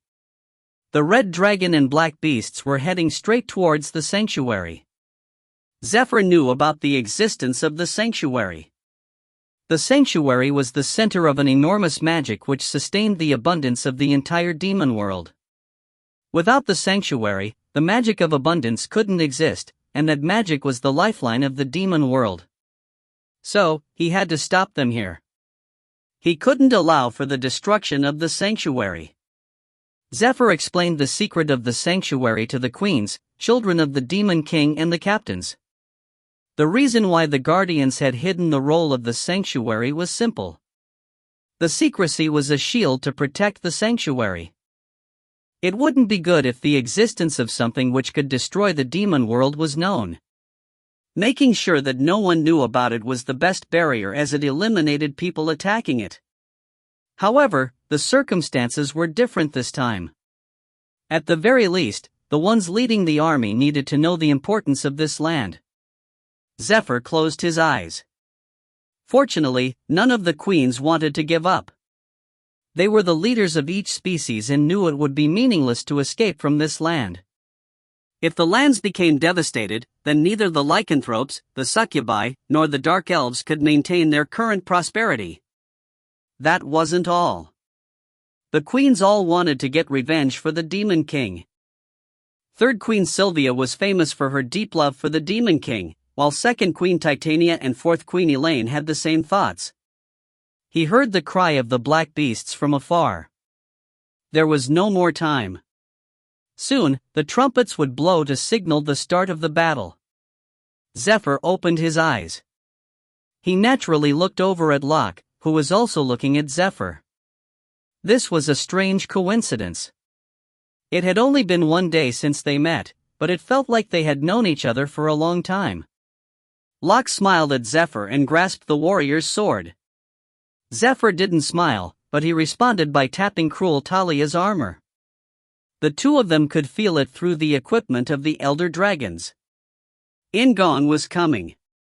They didn't know the exact timing, but it was clear he was coming. Zephyr closed his eyes again. He erased all thoughts in his head. The temptation of war which he sometimes heard couldn't be heard anymore. It was really time to fight now. All of the captains nearby stared at Zephyr. The queens were also waiting for Zephyr's command. It's okay. Even if we don't win, aren't we just going to Aribo's side? Dark Saintess Altesia suddenly said in a youthful tone. Her words were so absurd that Zephyr couldn't help smiling. Altesia just grinned and shrugged, while Zephyr responded with a nod. Then he looked up at the red dragon. This wasn't an ordinary fight. It was meaningless to surround the enemy. They had to break in and shatter the enemy. Zephyr raised his sword and gave a command. Charge! Charge! The army led by Captain Gallied began to charge. In conjunction with predefined roles, the armies of the queens started to move as well. Finally, the fight had begun. The thousands of black beasts and soldiers clashed. Captain Gallied swung his sword. As one of the 5 captains, his actions were truly great. It was like the House Sword Duke had smashed against the tsunami of the undead. However, Zephyr couldn't smile at these actions. He was concentrating power into the hand holding the Dragon Slayer while keeping his gaze far away. The sky was black. The red moon made of magic power was shining brightly. Under it, the red dragon spread his wings wider. The red dragon was truly huge with a body length of hundreds of meters long. His 7 heads with 10 horns watched the battle between the beasts and the army. An enormous magic power emerged from the red dragon. It was difficult to call it magic. This was closer to a god's miracle. A meteor shower poured down from the sky. There was an earthquake big enough to break the ground, and a gigantic vortex of flames swept through the middle of the battlefield. It didn't distinguish between the black beasts and the soldiers, and death swept through the entire battlefield. The queens did their best to prevent any damage. Sylvia's and Titania's magic defended the soldiers, while Elaine commanded the troops desperately. The captains broke the disaster with their mighty magic power. Altesia and Beatrice began to pray, while Locke and Zephyr both rushed toward the red dragon. Someone had to draw the red dragon's attention. The red dragon felt the two of them approaching. The Death Knight also knew it, but he just laughed at them. He remembered the battlefield 10,000 years ago. It was all useless. This was the red dragon. The end was here. The red dragon was a real monster. All 7 heads of the red dragon looked at the same place, and it wasn't at Zephyr and Locke. All 14 eyes looked at the sanctuary. He was focused on the shield which was wrapped around it. Zephyr knew what the red dragon was going to do. Quanta gathered her magic power urgently, but it was too late. Even if she could cast it in time, it was impossible to prevent this. The 7 heads all used a breath attack, and 7 pillars of light rushed toward the shield. The beasts and soldiers raised their heads simultaneously as the power of destruction rushed above them. It was such a huge force that they forgot to fight. The breaths hit the sanctuary's shield, and the whole area shook from the shock. The breath attacks which hit the shield broke into fragments and became disasters which hit the Demon King's army. Elaine barely managed to swallow back her scream as she gazed at the sanctuary. Fortunately, the shield was still standing. However, she wondered how long it could endure. "Ludwig," Elaine said curtly. Then she transformed angrily into a wolf with blue fur. In addition to Ludwig, the strongest lycanthrope warrior, Bruce, moved with her as well. It was foolish for a queen to go to the front lines. However, this time, she had to imitate the Demon King. She had to stop the red dragon somehow. Elaine rushed toward the red dragon. The captains also moved through the black beasts toward the red dragon. Quanta unleashed a breath attack, while Zephyr and Locke both moved. A ray of light poured down from the red moon, and disasters once again struck the ground. It was impossible to fight properly. Despite the disasters, the major powers of the army started aiming at the red dragon. The red dragon roared and all the magic attacks disappeared. This was just the beginning. For the first time, Zephyr felt a sense of helplessness. Locke also felt fear toward an enemy for the first time in his life. The red dragon spread his wings, and the 7 heads once again started to collect magic power. It was at this moment that the shield around the sanctuary disappeared. The silver barrier fell like a lie. Had the aftermath of the first attack just appeared? Could it no longer hold out? The shield protecting the sanctuary was gone, and the light column in the center was revealed. That was the true sanctuary. It was the mighty power of life created 10,000 years ago by the indigenous species, at the cost of all their lives. A scream rang out, and Zephyr shook off his helplessness. If he let the red dragon attack right now, then everything was over. He couldn't think about why the shield of the sanctuary had fallen. Zephyr just had to stop it. He had to do something, anything, by time. It was at this moment that Locke looked at the warrior's sword. He could hear the voice of Guardian Kain, who showed Locke one fact. Amidst the screams, a horn blasted out. As a Draken Kechatella, Locke was able to know that the sound of this horn, which transcended space and resonated through the world, was from a Draken Kechatella. The lizardmen fighting in the west heard the horn, while the giants, who were fighting in various places, recognized the giant king's sword which gave them strength. Ikal, who was rushing through the collapsed wall, looked up at the sky again. There was a white crack on the red moon. Galing's spear pierced the head of a monster. Then instead of Belavaki dying, Belavaki's weapon pierced the monster. There was a new vitality pulsing through his body. Diotima looked up at the sky with a stupid expression. She was reminded of the back of one person, the one who had recaptured the 5th base. The horn blew again. There was a white shape running toward them from far away. It was then that Zephyr understood. He finally realized it. The sanctuary's shield hadn't been destroyed. The sanctuary itself had turned off the shield. It was in order to greet someone. To greet him, and to convey the power of the sanctuary. A flag of light shone brightly. The growing power of conquest pushed away the fear caused by the red dragon. The warrior's sword which Locke was holding flew into the air. Simultaneously, Cruel Talia's armor removed itself from Zephyr and headed towards the place where the light was. Finally, the person they'd been waiting for had arrived. He stood in front of the sanctuary and naturally accepted the warrior's sword in Cruel Talia's armor. It was the true Draken Ketchatella, the only opponent for the Red Dragon. In-gong glared at the Red Dragon, and the power of conquest was revealed. If you find any errors, ads pop up, ads redirect, broken links, non-standard content, etc., please let us know. Report chapter so we can fix it as soon as possible. Chapter 226, Chapter 48, Myth. Chapter 226, Chapter 48, Myth. There were some things In-gong knew because he had conquered the White Woman. The four riders of the apocalypse were truly godlike beings. However, they were different from Erebos or Mother Earth. Erebos and Mother Earth were just beings who kept the balance of the world. They didn't have clear personalities.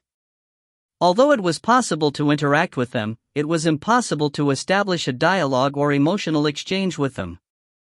Therefore, they didn't intervene despite the imminent destruction of the demon world. They only gave strength to those who longed for power and desire.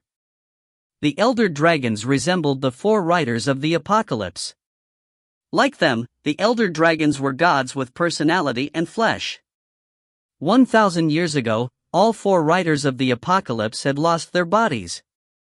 So, they couldn't influence the world except through their knights. The elder dragon's situation wasn't much better. No, it was worse. Half of the elder dragons had lost their flesh and the remaining three couldn't function properly. Cruel Talia still hadn't woken up from her healing sleep, while Enkidu and Keian had regained consciousness but not their strength.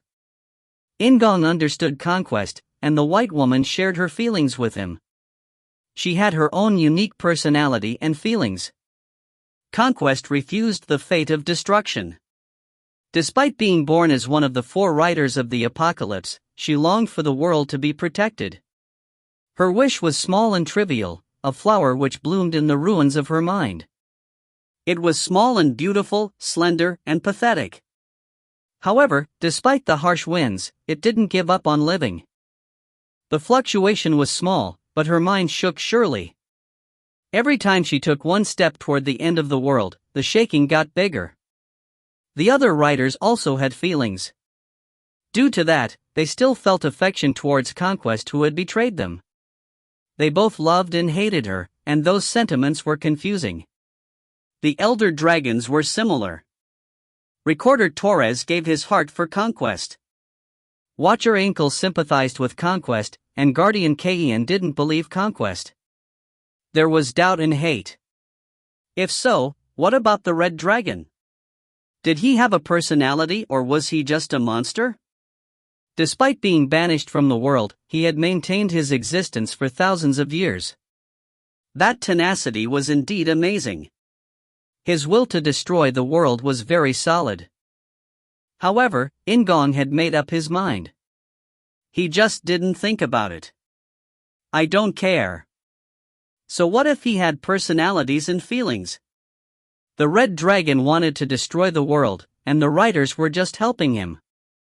If so, In-gong would stop it. It was the same as what the Sword Duke always said. He had to protect his precious things and smash the incoming enemies. The will of Enkidu, passed on through Earthquaker, laughed.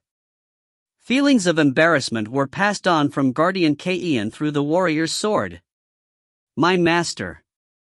Conquest whispered. Green Wind whined, but it was only briefly. In-gong looked away. The Red Dragon stopped, and they stared at each other. The Red Dragon gave off a strong presence. In-gong was reborn as the true incarnation of Dhritarashtra, but he still couldn't reach that strength. The power of a god alone wasn't enough. He had dominated Conquest and become the true Conquest Knight, but it was still insufficient. The power of one who desired the end of the world wouldn't bring down the monster. The equipment of the elder dragons had unified. Although their bodies had been lost, their souls were passed on through the equipment. Inkle's dragon heart had become one with the Moonlight Core, and he was now the true Draken Ketchatella. However, it was still lacking. Despite all of this, In-gong couldn't narrow the small distance between him and the Red Dragon. The Red Dragon stared at In-gong. Thousands of black beasts and soldiers were fighting in combat, but at this moment, there seemed to only be the red dragon and In-gong. Master. At this moment, Green Wind spoke in a voice like she wanted to help him. In-gong gave a small laugh. He was able to see it now. In-gong understood what the white woman and Green Wind were saying. So, he accepted it without any resistance. The light column of the sanctuary started to emit a stronger light, and the red dragon widened his wings and roared like Earthquaker. The last piece. It was being transmitted from the sanctuary.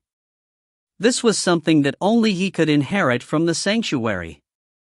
The Demon King didn't simply refer to the king of the demon world. The Demon King was the protector of the sanctuary. Just like Erebos in Mother Earth, it was the person who maintained the strength of the sanctuary itself. The sanctuary, which had lost Mitra, wanted a new Demon King. They had opened the shield in order to accept In-gong. The red dragon unleashed his magic power. Once again, disaster struck the battlefield. However, it was too late. The succession had already begun. Time seemed to slow down, like it had frozen over. In-gong was reminded of the past. At first, he had just wanted to live. He just thought about not wanting to be killed by Zephyr. Then his thoughts changed. He wanted to protect Felicia and Caitlin, and prevent that disastrous future. In-gong continued to meet more people, then he wanted to protect Chris and Sylvan as well. It was the same with Anastasia. He wished to protect all the children of the Demon King. Then In-gong remembered Green Wind begging him to pat her head. Amita smiling happily with a big belly and Elaine's mischievous grin. There was also the Sword Duke's greetings with Felicia and Anastasia and Sylvia's gentle hug. Vandal chuckling next to the blushing Nyatra. Delia, Syra, Karma, and Daphne were also essential. I'm sorry, are you leaving me out? Carrick laughed in In-gong's imagination, and In-gong laughed as well. The light continued. The white light from the sanctuary wrapped around In-gong. It became one with the power of conquest and grew even more. The red dragon used his magic power. Simultaneously, In-gong also exuded an enormous magic power with an angry cry. Everyone looked at In-gong, and it was accepted by all. The strongest person in the demon world. Protector of the demon world. The Demon King. In-gong was the one who took over the throne from the Sura King, Mitra. The magics of the red dragon collided with In-gong in midair. The tremendous collision created a vicious magic vortex in the air. However, this was just a skirmish. Each of the red dragon's 7 heads had different powers. In-gong wasn't watching quietly, and the protagonist brought all his strength together. Felicia and Caitlin, who stood right beside In-gong, roared simultaneously.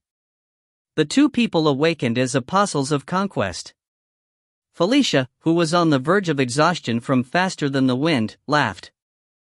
Meanwhile, Caitlin raised up the full strength of her wilderness and revealed a beautiful beast-like person. In fact, it wasn't just the two of them. Call had been used despite the fact that In-gong hadn't cried out a name. The king's knights gathered through In-gong's power. Nyatra looked around her with a surprised expression as a mighty magic power moved around her body. Her purple hair blew in the wind. Vandal was also reborn as an apostle. He grew to a huge size reminiscent of a giant. Karma, who had already experienced the apostle upgrade, dealt with her power skillfully, and many spirits gathered around her. Sylvan stood beside Felicia. The power of conquest allowed him complete control over the fairy. My master. Master, dot. The white woman said in a sweet voice, while Green Wind, who had become the goddess of the wind, cried out competitively. What a mess, a mess. Carrick laughed before blowing the horn again. It was to spread news to the whole demon world that a new demon king had ascended. The black sky shook, and the white crack broke the red moon. Chris burst out laughing. It was right before the decisive battle, but he couldn't help wanting to laugh. He envied Caitlin, Felicia, and Sylvan, who were gathered in one place. He should have closed his eyes and entered the King's Knights. Anastasia admitted it. It was curiously comforting. Maybe she had known that this was going to happen. No, she had definitely known. She had guessed it since the moment she'd been saved by In-gong and Curtis. A smile appeared on her face. Anastasia had thought she would be upset, but she wasn't. Baikal Orabioni's words were right. They weren't enemies, they were competitors. However, In-gong was just more suitable to becoming the Demon King. Then she remembered the words that Felicia and Caitlin always said. Shutra. Truly, Shutra. Zephyr closed his eyes, simply accepting it. He was a prince of the demon world and out of reach of war's madness, famine's greed, and death's darkness. Zephyr was only responsible for his duties. It's okay, Zephyr is still the coolest to me. And keep this a secret, but you are better than Erebos. Kaya. It will be okay.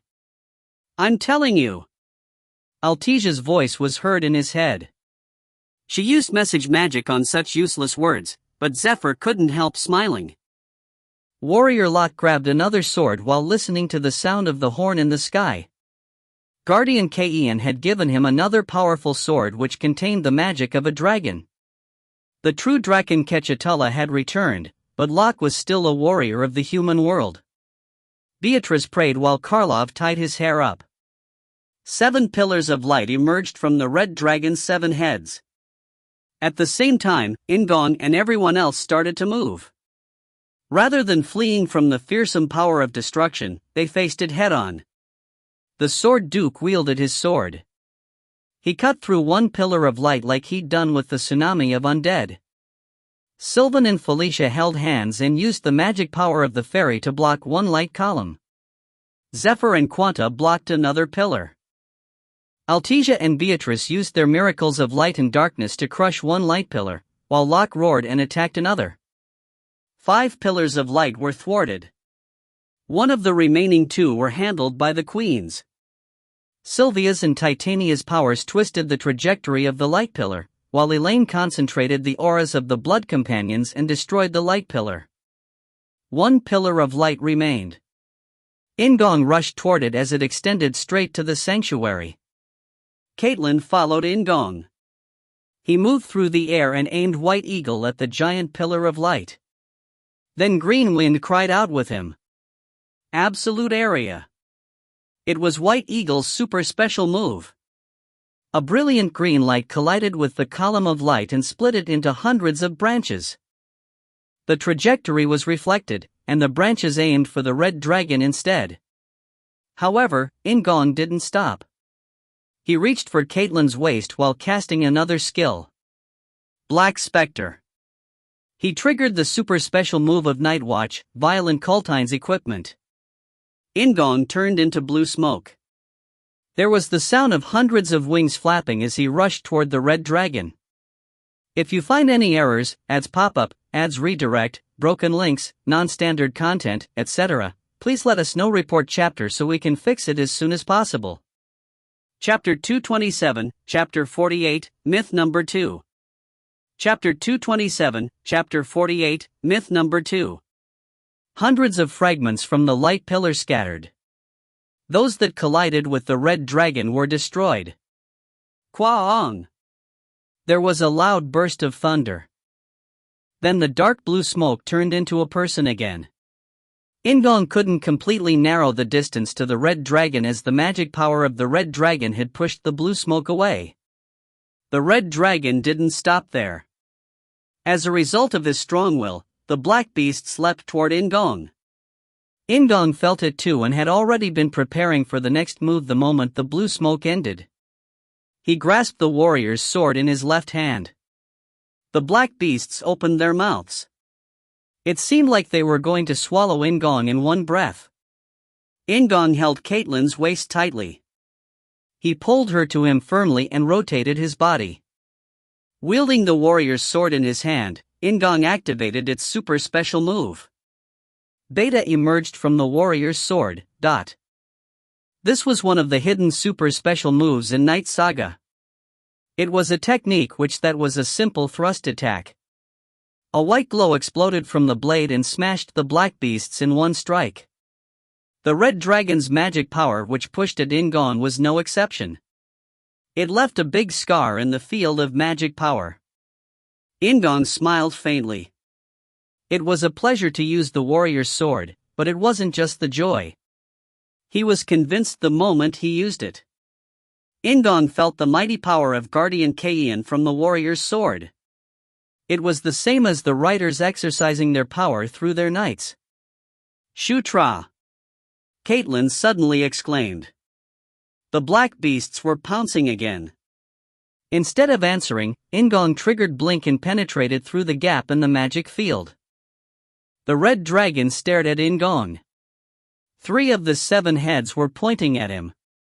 As In-gong got closer, he could feel the enormous size of the red dragon more strongly. Magic poured down from the sky. 2 of the 3 heads aiming at In-gong gathered power in their mouths, while the remaining 1 poured thousands of lightning strikes down toward In-gong. Caitlin swallowed her breath. In-gong could feel her pulse because they were hugging so tightly. As In-gong raised his head, he didn't try to avoid it or to rush forward. He opened his inventory and released all his swords. Kwaong! The swords filled with divine power and collided with the lightning. Of course, it was impossible to aim for each lightning strike.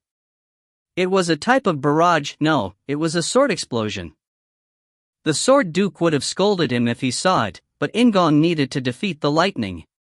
He was blinded by a brilliant flash of light. It was the same for the red dragon and black beasts as well. Then In-gong broke through the rain of lightning. He was now only dozens of meters away from the red dragon. The 2 heads tried to aim their breaths at In-gong, but he wasn't the only one here. There were others who had been waiting for a chance while making their way through the black beasts. In the name of the light. I love you. Light Saintess Beatrice shouted. Altesia also shouted nonsense, but her faithfulness to Erebos was heard clearly. A giant sword made of light was formed. From the ground, a black giant rose up and roared as it grabbed the sword of light. It was the move of the 2 saintesses which had destroyed Archlich Schuttenberg's magic circle. This one wasn't as large as the red dragon, but it was still huge. The giant, which was dozens of meters tall, wielded the sword of light and generated an enormous force. Once again, the red dragon's magic field was torn. The red dragon had no choice but to shoot a breath at the incarnation of the gods. The sword of light and light pillar clashed. The black giant jumped as it chopped at the pillar of light, painting a truly spectacular sight. The pillar of light struck the ground, and the ground shook while the giant fell and crushed the black beasts. At that moment, something happened which no one had been able to imagine. The red dragon, which had been standing still like a statue, moved quickly. He rotated his body and swung his tail like a whip. It was truly a natural disaster. Struck by the tail, the black giant was completely smashed. The ground was also split apart like there was an earthquake. Everybody on the ground swallowed hard. They couldn't even scream at the sight. However, there were those who maintained their calm.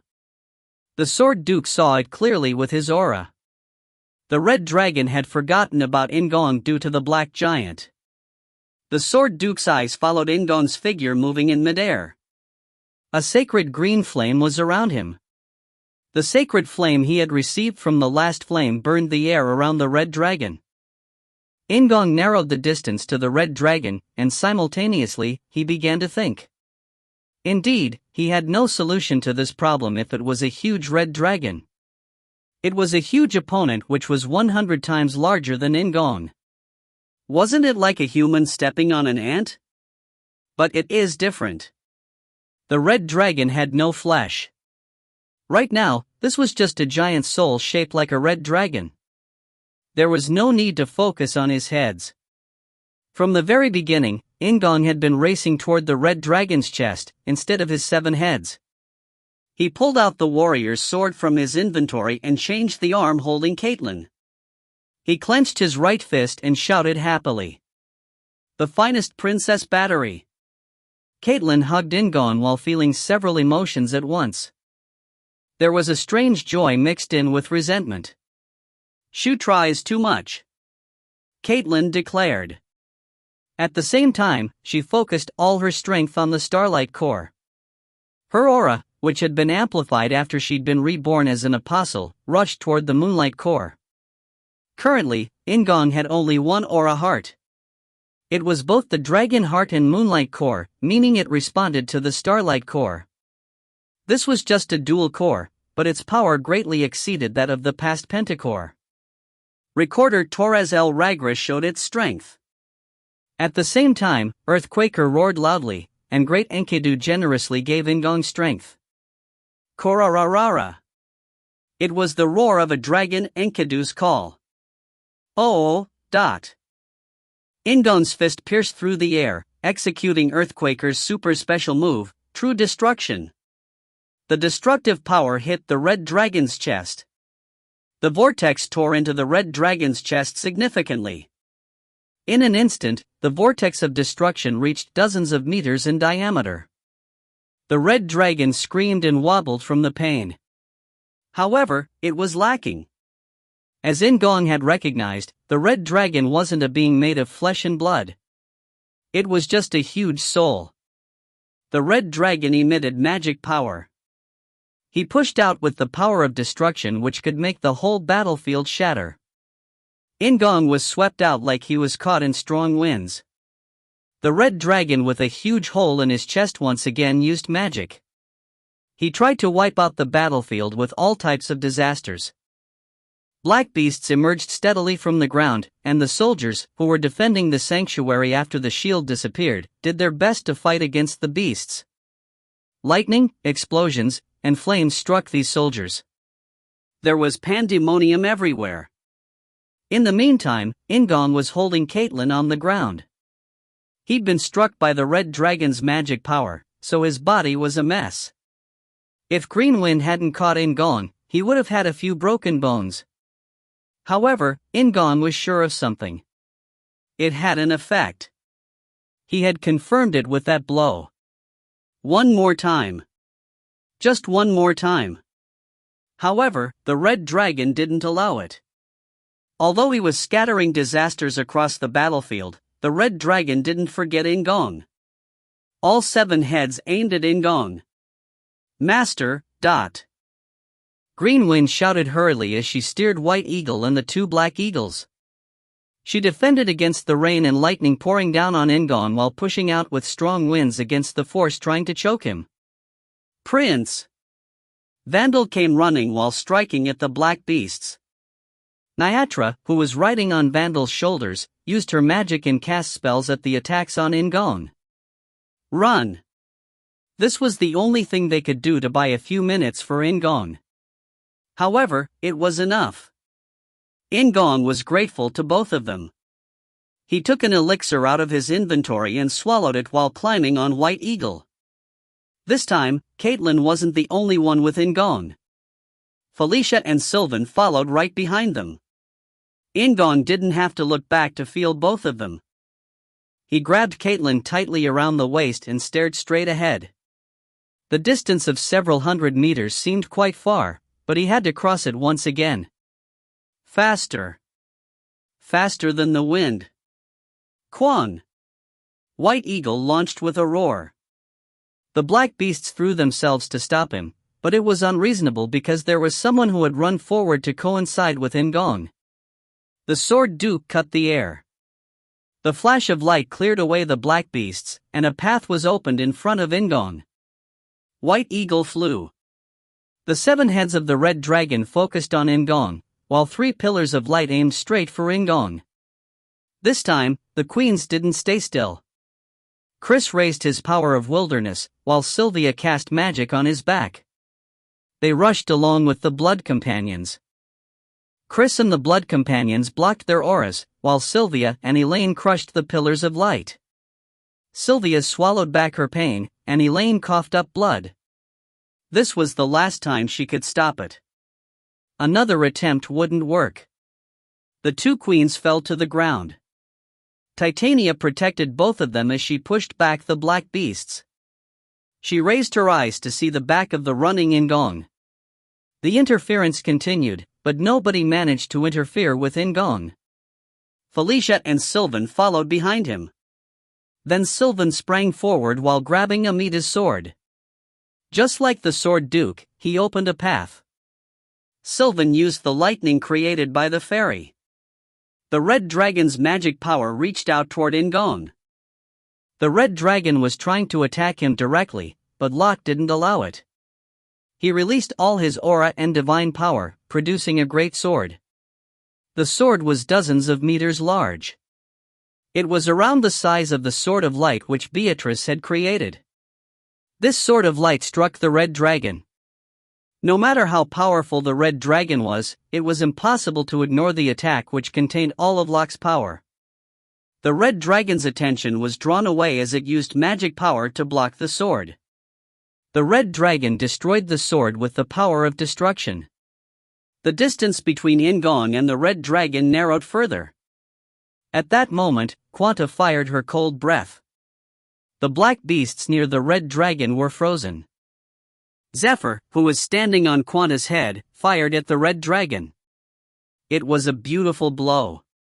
The blow was close to the extreme nothingness the Sword Duke had shown. 3 of the red dragon's 7 heads were cut off.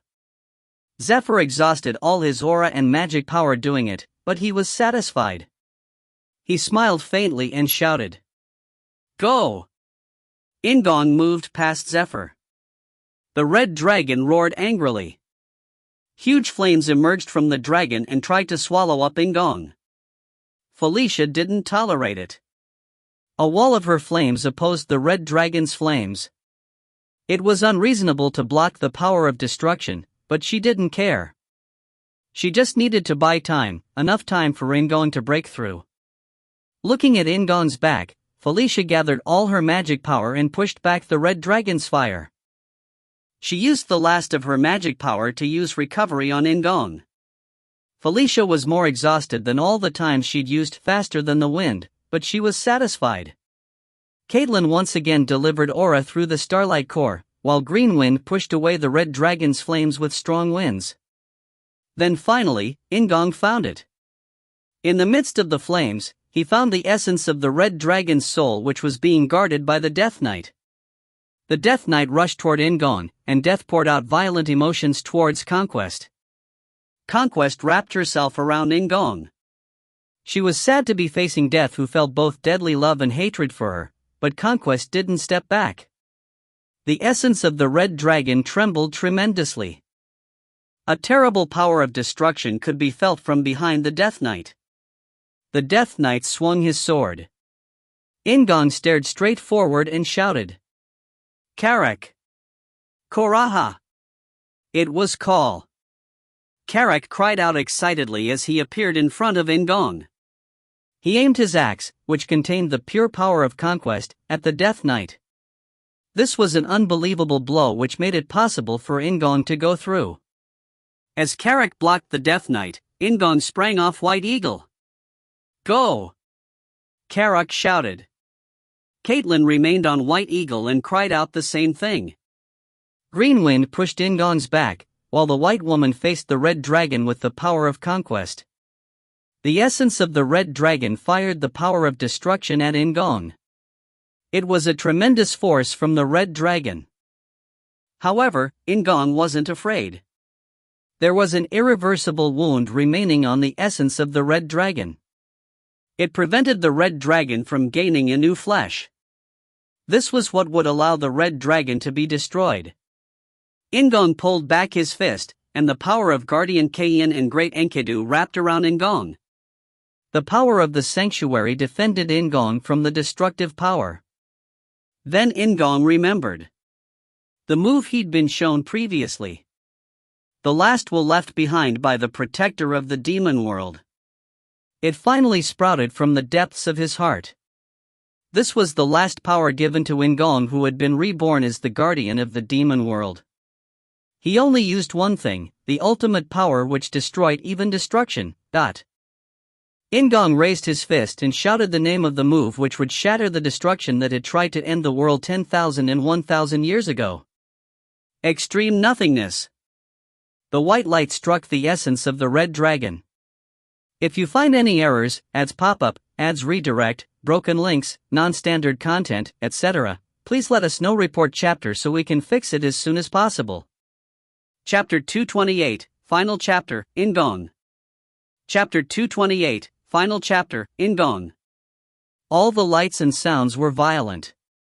Then it suddenly became quiet. There was no screaming or crying. The Demon King had succeeded in destroying the red dragon. He turned the soul of the one who craved destruction back to nothing. The soul of the red dragon didn't disappear at once. The gigantic flame which had lost its essence burned gorgeously like the sun. Your level has risen. Your level has risen. Your level has risen. Your level has risen. Your level has The level of heavenly wine has risen. The level of heavenly wine has risen. The level of divine scent has risen. The level of divine scent has risen. Heavenly wine has been promoted to ultimate heavenly wine. The level of protagonist body has risen. The level of conquest has risen. The level of pheromones has risen. Pheromones has been promoted to ruling pheromones. You have learnt extreme nothingness. The letters of white light and the voice of the woman came in succession. At a quick glance, he had gained more than 10 levels at once. The messages rose on top of each other, making them seem endless, while the woman's voice felt more difficult to hear than usual. What is this ruling pheromones? In-gong breathed out as he thought about it. His exhausted stamina, magic power, and aura were immediately refreshed by the level-up effect. In-gong closed his eyes. Somehow, he felt like sleeping. However, he couldn't sleep just yet. There were still things which needed to be cleaned up.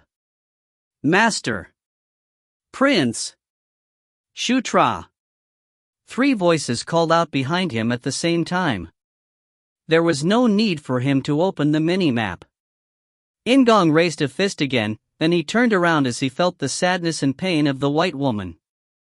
The Death Knight was rushing away from Carrick as his feelings were being conveyed through the blue aura around him.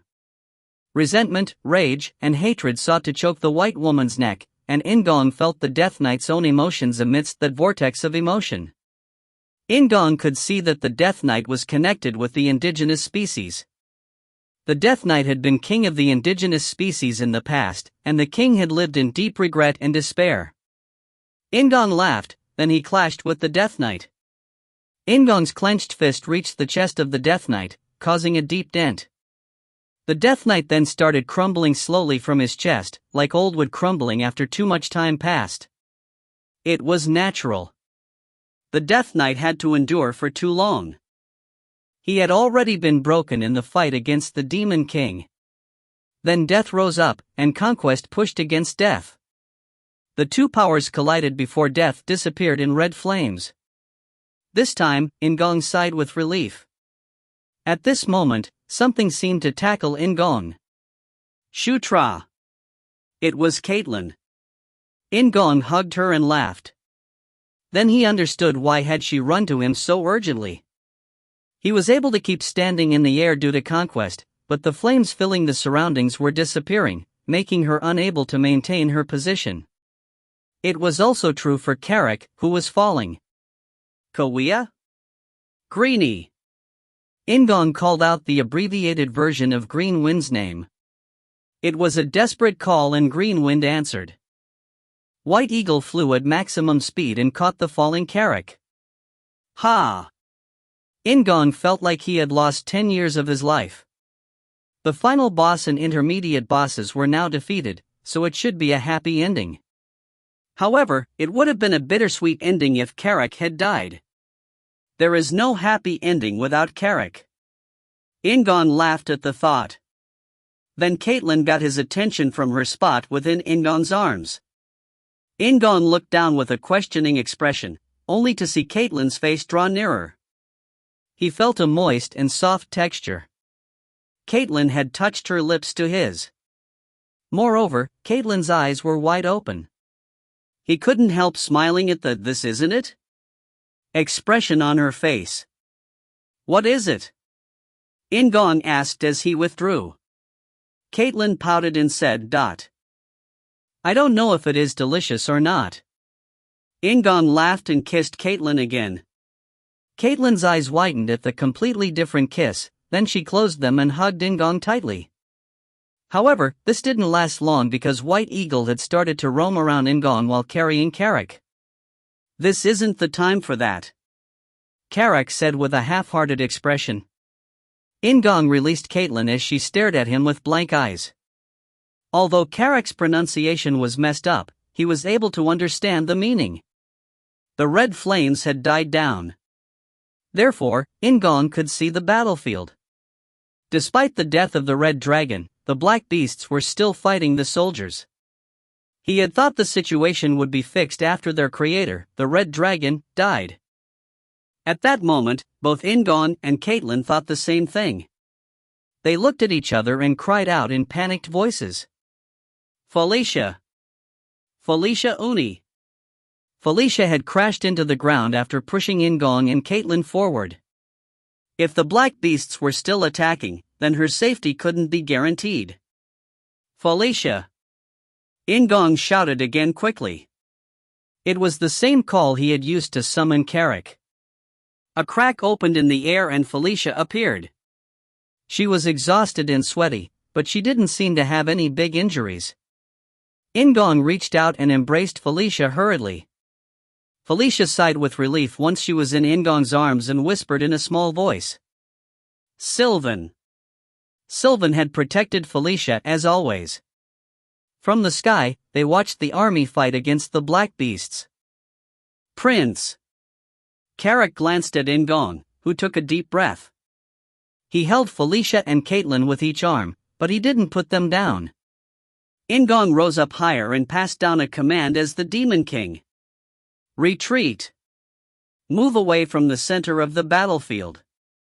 In-gong was just like the previous Demon King. Sylvia felt pained at the memories, but everyone followed In-gong's words without any resistance. Elaine just laughed comfortably. As Sylvan and the others moved away from the center, In-gong looked at the minimap. The black beasts were gathered at the center of the battlefield. It was really a panorama of red dots. In-gong took in a deep breath. As Caitlyn and Felicia leaned their heads against In-gong's chest, he declared, "I'll do it in one blow." He was talking more to Caitlyn than Felicia.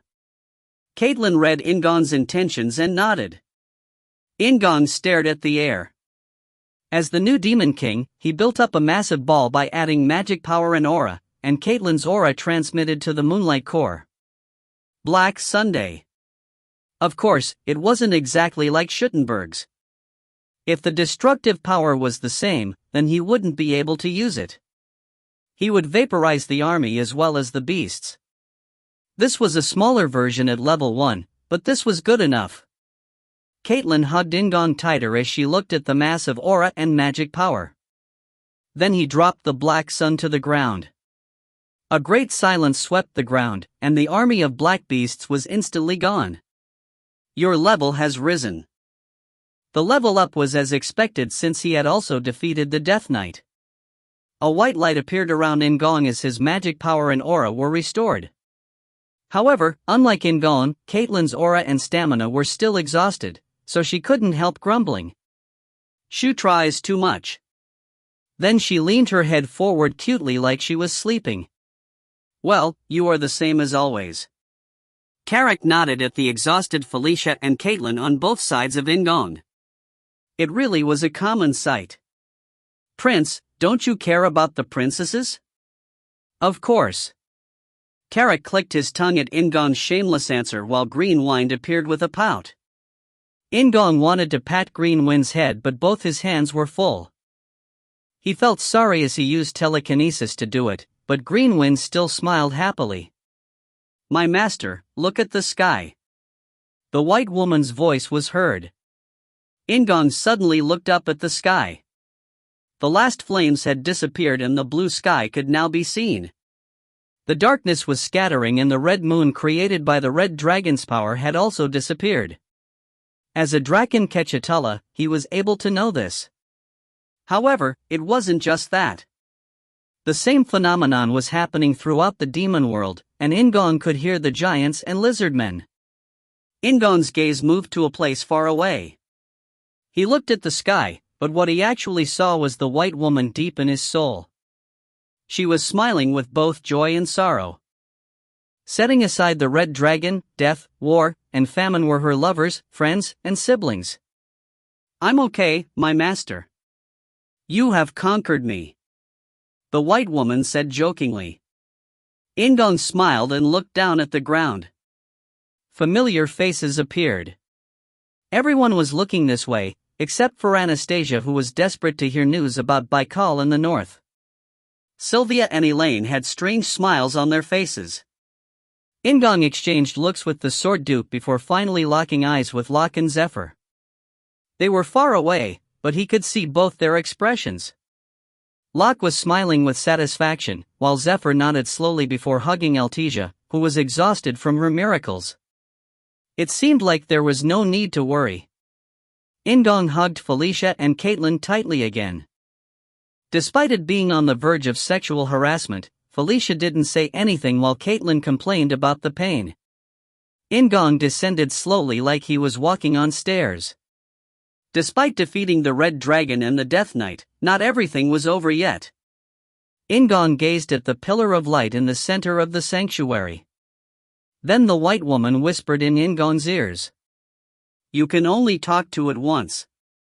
Perhaps now is the only time. Do you want to talk?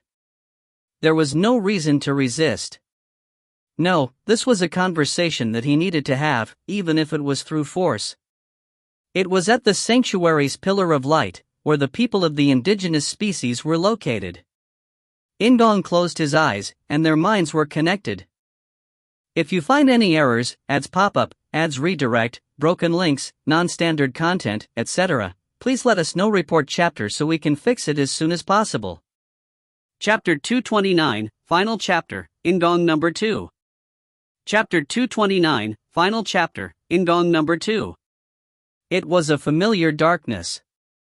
This was the space where the white woman usually was. Everything was dark, but he could still see clearly. In front of him stood the golden-crowned, white woman. However, she was in conquest, and In-gong knew that instantly. Hello, the woman said. Then she closed her eyes, and In-gong wondered about what he should call her. Indigenous species, should I call you that? Yes, if you want. It wouldn't be bad to have a name that represents all of us. They borrowed both this space and this form. In-gong let out a breath. The white woman smiled slightly like she sensed some of his fatigue. The two people sat facing each other on sofas. Is this your will? A sense of self? In-gong asked with surprise. If they had an ego, then why hadn't they given any information until now? The indigenous species frowned like she was embarrassed and replied to In-gong's question in a soft voice. Normally, we just exist and have little will. It was difficult to talk to you without Conquest's help, so I borrowed her image and voice. This is just a temporary change to talk to you. After what we did to you, this is the least we can do. The indigenous species had a wry smile on her face, but it didn't last long. She fixed her expression and opened her mouth again. I will answer your questions.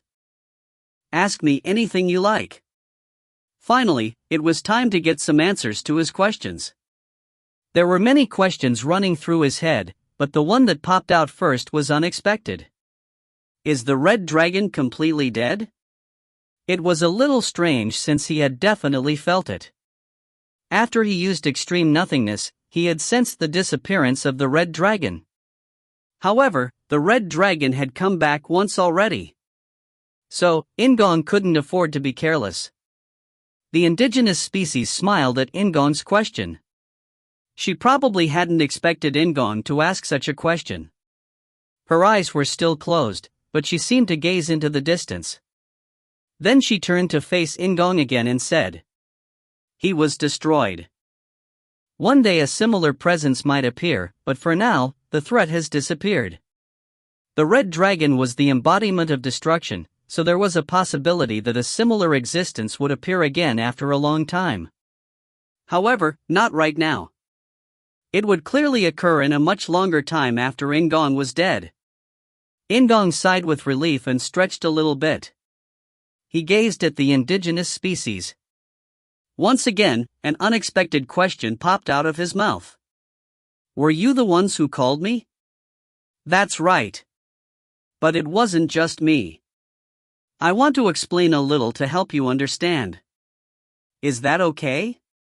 It seemed like it would be a long story. In-gong pointed to his head. "Can't you shoot it directly into my head like the sword Duke? Your spirit would be destroyed. We don't show it off, but we are vast." He understood. The person in front of him was made up of many souls. "Then please explain." "I will." The indigenous species took a deep breath. Then as conquest, she started to explain in a slightly stiff tone. 10,000 years ago, all of the indigenous species became one. Just like the dark god Erebos, we became one of the pillars supporting this world. But unlike them, the indigenous species have willpower. Although it was weakened after we all became one, it still remained thousands of years later. The will to stop the destruction and protect this world, that is. The indigenous species' hands on her lap slowly formed fists, then her face turned away again. The crisis was detected. Perhaps we sensed that the red dragon was alive outside the world. The former demon king, Mitra, also sensed this ominous feeling. He didn't know for certain what it was, but he sensed it was the end. The demon king had been able to see the flow of fate, but that didn't mean he had known exactly what the flow meant. We wanted someone to become one with Conquest and fight the red dragon. It was also aimed at helping Conquest escape from the fate of the end of the world. We came to the conclusion, along with Recorder Torres, that someone from outside this world was needed. A person who wasn't touched in some way by the red dragon, the incarnation of destruction, or conquest. Anybody who had been touched by the destruction wouldn't be able to conquer conquest perfectly. The elder dragons were divine beings. Even though the body was broken and the soul fragmented, Ankle still sometimes expressed her will to In-gong. So, it wasn't strange for a piece of Torres' broken soul to unite with the indigenous species. Things started to lock together like the parts of a sophisticated machine. The son of the demon king who was born without a soul but had the potential to be reborn as a divine being, along with the soul from another world who could save Conquest from the fate of the end. Everything lined up. In-gong was convinced. It was because In-gong's soul was added to Shutra's body that he could become like this. However, he suddenly had a question. Why had they picked In-gong? Why did it have to be him? You are a man who is really suited to become the Conquest Knight. The indigenous species said, and her smile comforted In-gong. This hadn't been just a coincidence but because he was suitable. Maybe he was the only one. It felt a bit strange, but it wasn't bad. In the end, it wasn't a game. After coming here, it didn't make sense that it was just a game. He had already heard a few stories about this world, and it was a completely different world from the game. The indigenous species nodded. It isn't clear what game you are talking about, but this is a different world from where you lived. I can only guess that there are peepers. Peepers? Recorder Torres shot out the records of our world in order to find you. One of them touched someone in your world, and he might have created a game that is similar to our world. And that story reached you. The moment you were summoned seemed to be a coincidence. That made sense. The difference he saw between the game and what he experienced in this world was probably due to such an error. Wait, then is time different between the worlds?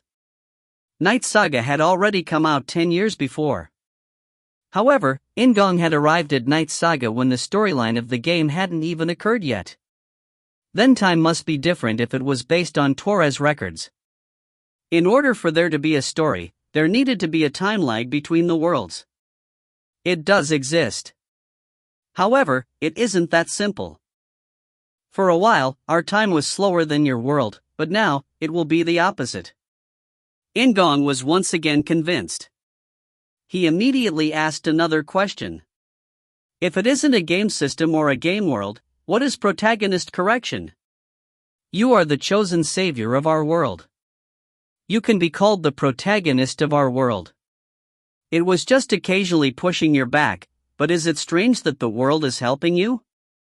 In-gong nodded involuntarily. The world had helped him, literally making the protagonist correction. And for what you called the game system, it was the easiest way for you to understand your growth. It is more correct to say that your subconscious created the system, rather than us. Moreover, you had the power of conquest. You might have already guessed, but it was due to the power of conquest that you learnt the skills so quickly. He nodded again. It was certainly a convincing story. However, he then thought of something suddenly. Are you the voice I hear every time I level up? Normally, it is impossible to talk to you like this. It is Conquest who delivered the voice to you. At that moment, In-gong imagined the white woman repeated reading your level has risen from a script in the darkness. He didn't know if it actually happened, but he couldn't help laughing. Why is Zephyr like that? I don't know what you are asking. In-gong then explained specifically. He told her about Zephyr's awful actions in Knight Saga. The indigenous species frowned like she was sorting her thoughts before speaking. It is a story based on the records of our world, but it isn't exactly the same. And maybe, the Zephyr in that story might be a Zephyr who was influenced by the four riders.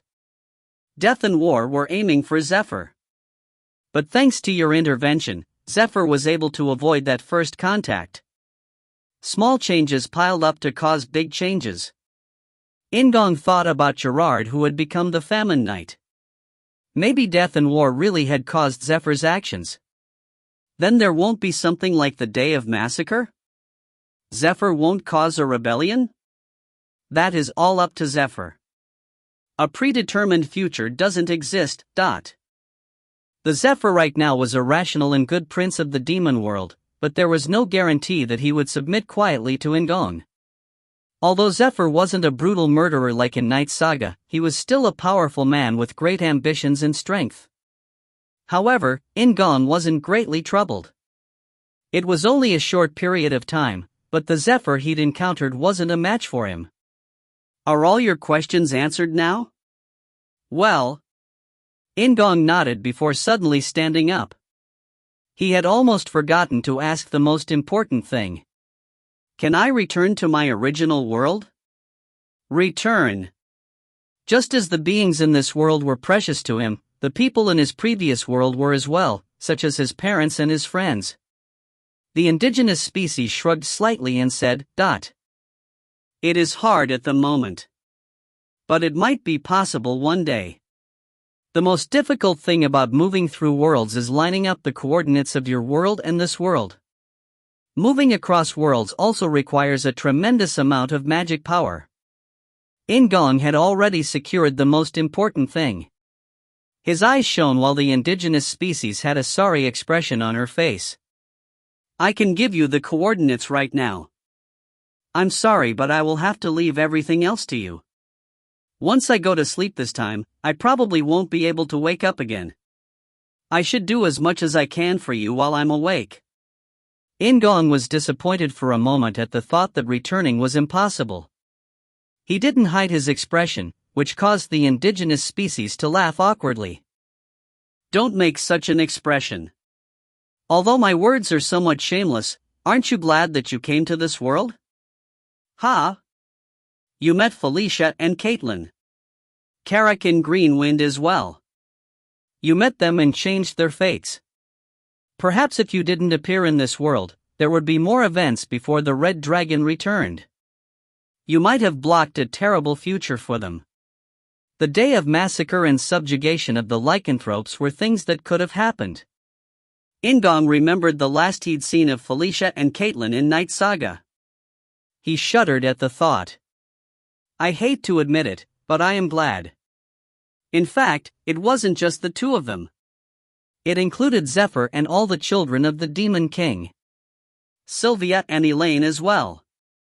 If a future such as Knight Saga really unfolded, then it would have been disastrous for the demon world. The war with the human world would have been really devastating and truly like the end of the world. The indigenous species smiled. Right? You also met beauties like Felicia and Caitlin. Moreover, you are now a king. Isn't it like winning the lottery? Who knows how my life would have turned out? How many times had In-gong struggled? The indigenous species shrugged at In-gong's sharp words. I'm sorry. It is almost time for me to disappear. The indigenous species apologized. It seemed like she couldn't say anything more using the white woman's appearance. In-gong folded his arms while the indigenous species restored her expression again. She then spoke with an affectionate tone.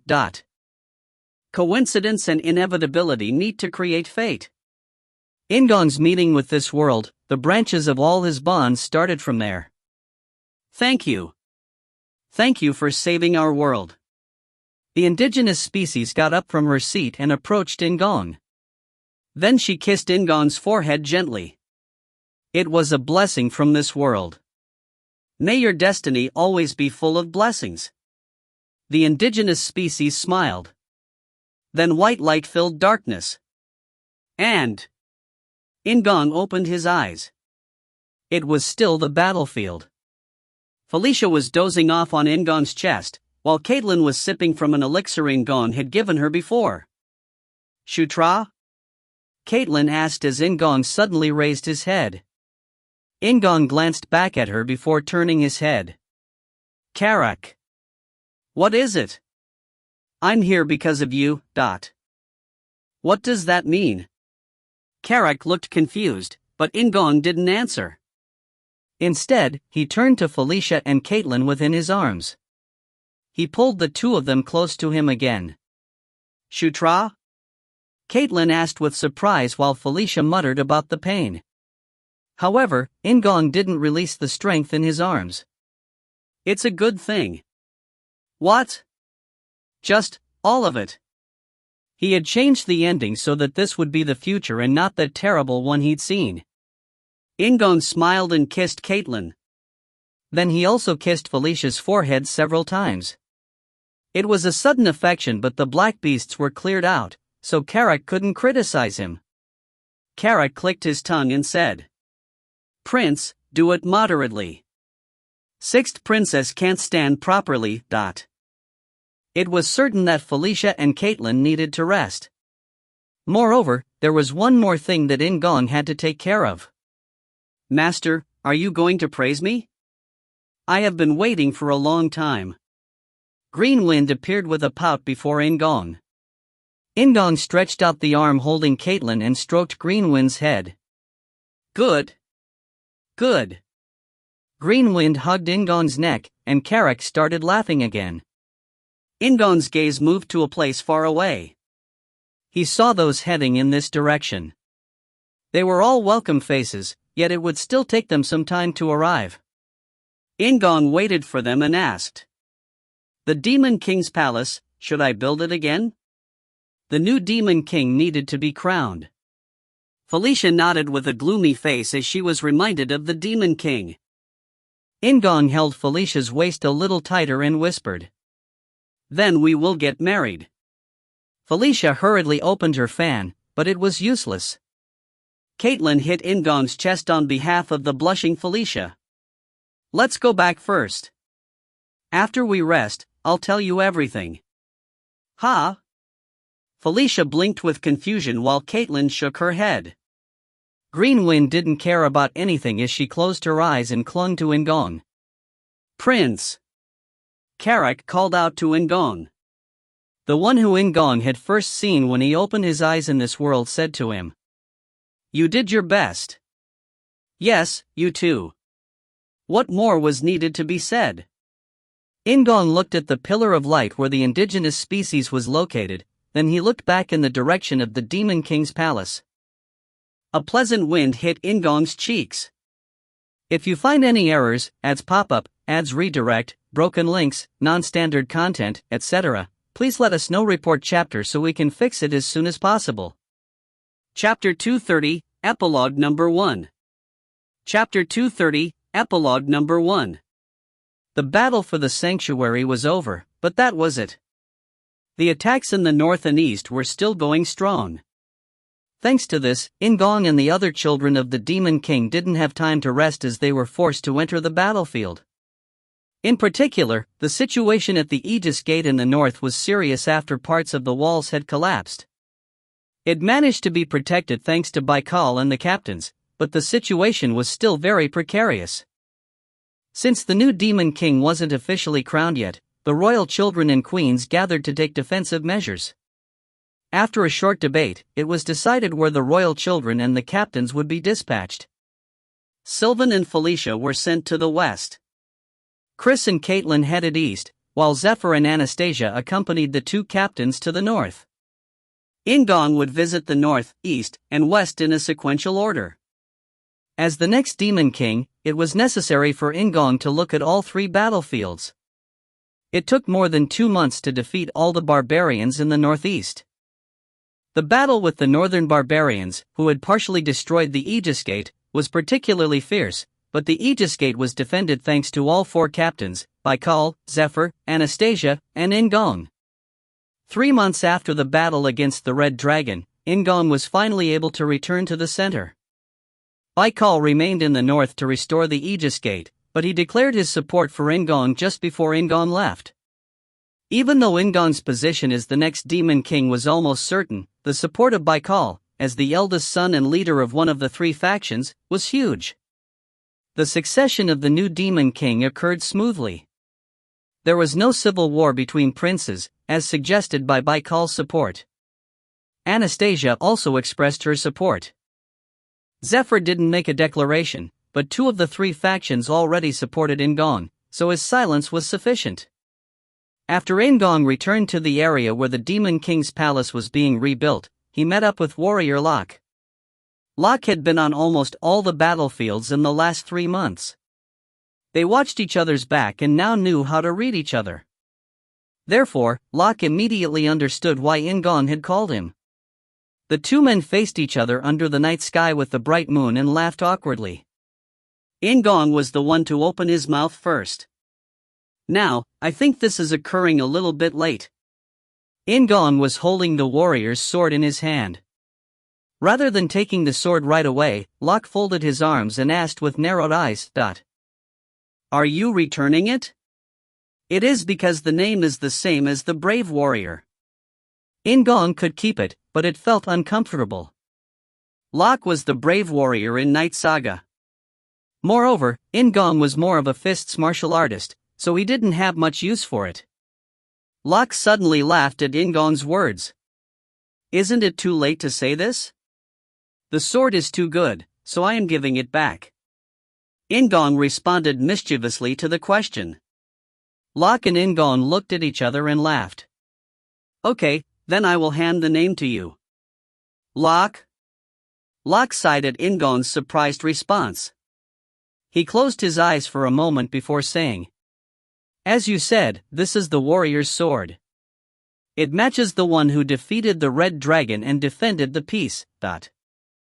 A warrior wasn't simply a job, nor was it a name which could be self-styled. Heroes and warriors were people who broke the crisis. They defended peace.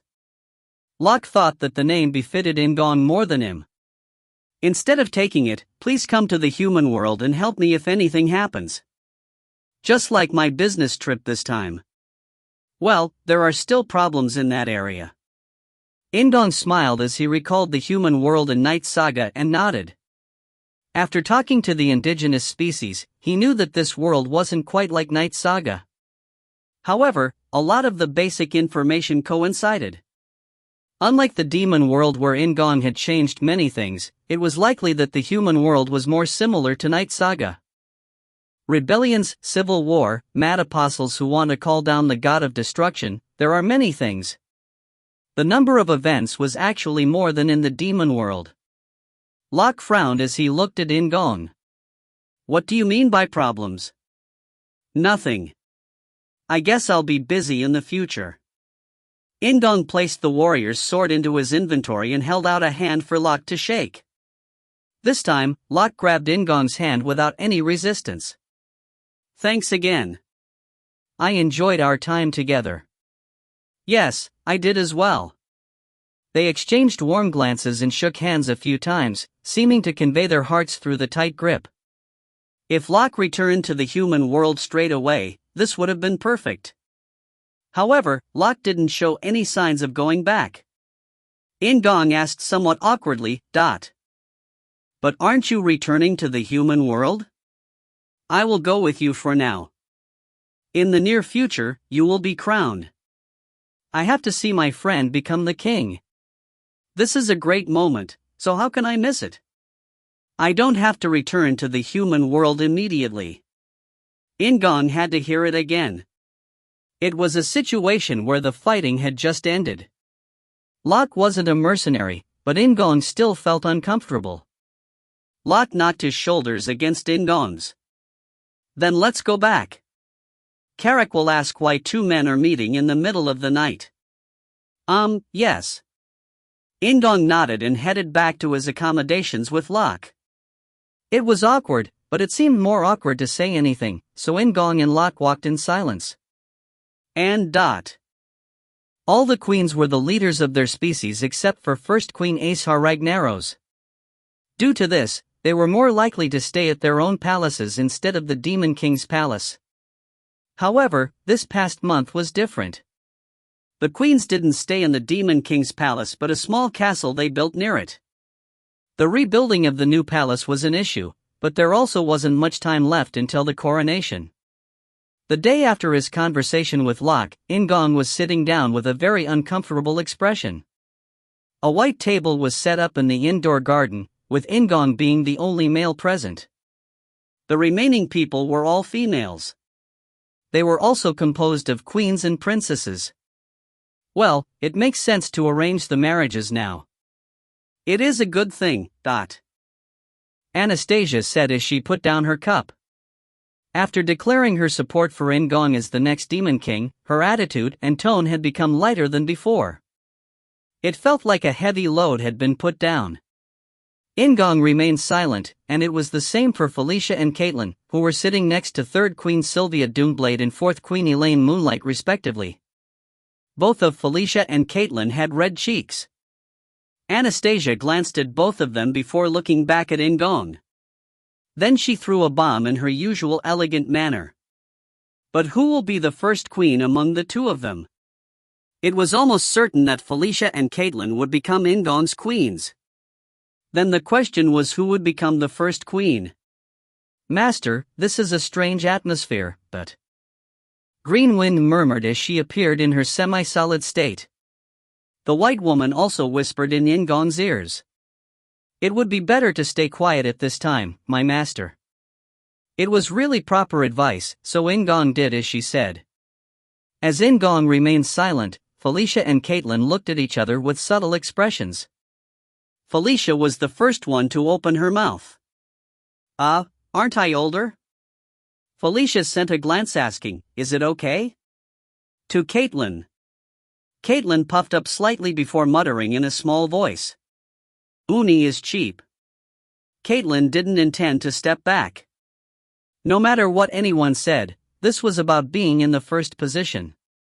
Naturally, it would be preferred over second position. The queens just smiled with relaxed faces at Felicia and Caitlin's cute quarrel. Second Queen Titania sighed and said, "Age doesn't make much sense when it comes to the position of the queens. It isn't listed by age.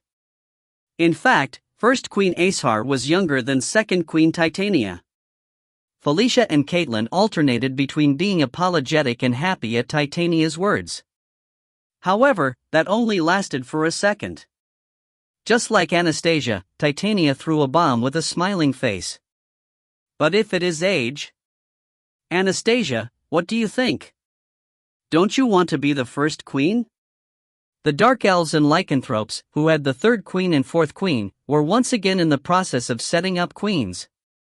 As queen of the succubi, Titania could just sit back and clap. She said it like a joke, but Anastasia wasn't confused. It was obvious that they had already discussed it to some extent. The other queens had also expected it somewhat. Then should I be a candidate for Shutra's queen? Shutra, what do you think? Anastasia smiled elegantly at In-gong. Felicia and Caitlin looked at In-gong simultaneously, while Greenwind also looked down at In-gong. Yes. Anastasia as a queen? It was something he had never thought about, so In-gong needed time to think. Whether it was for political reasons or something else, it wasn't just a joke. Actually, there is a better suggestion. Titania said suddenly as tensions escalated. She shrugged lightly as everyone's eyes turned to her again. If you are planning politically motivated marriages, wouldn't it be better to marry the rulers of each species?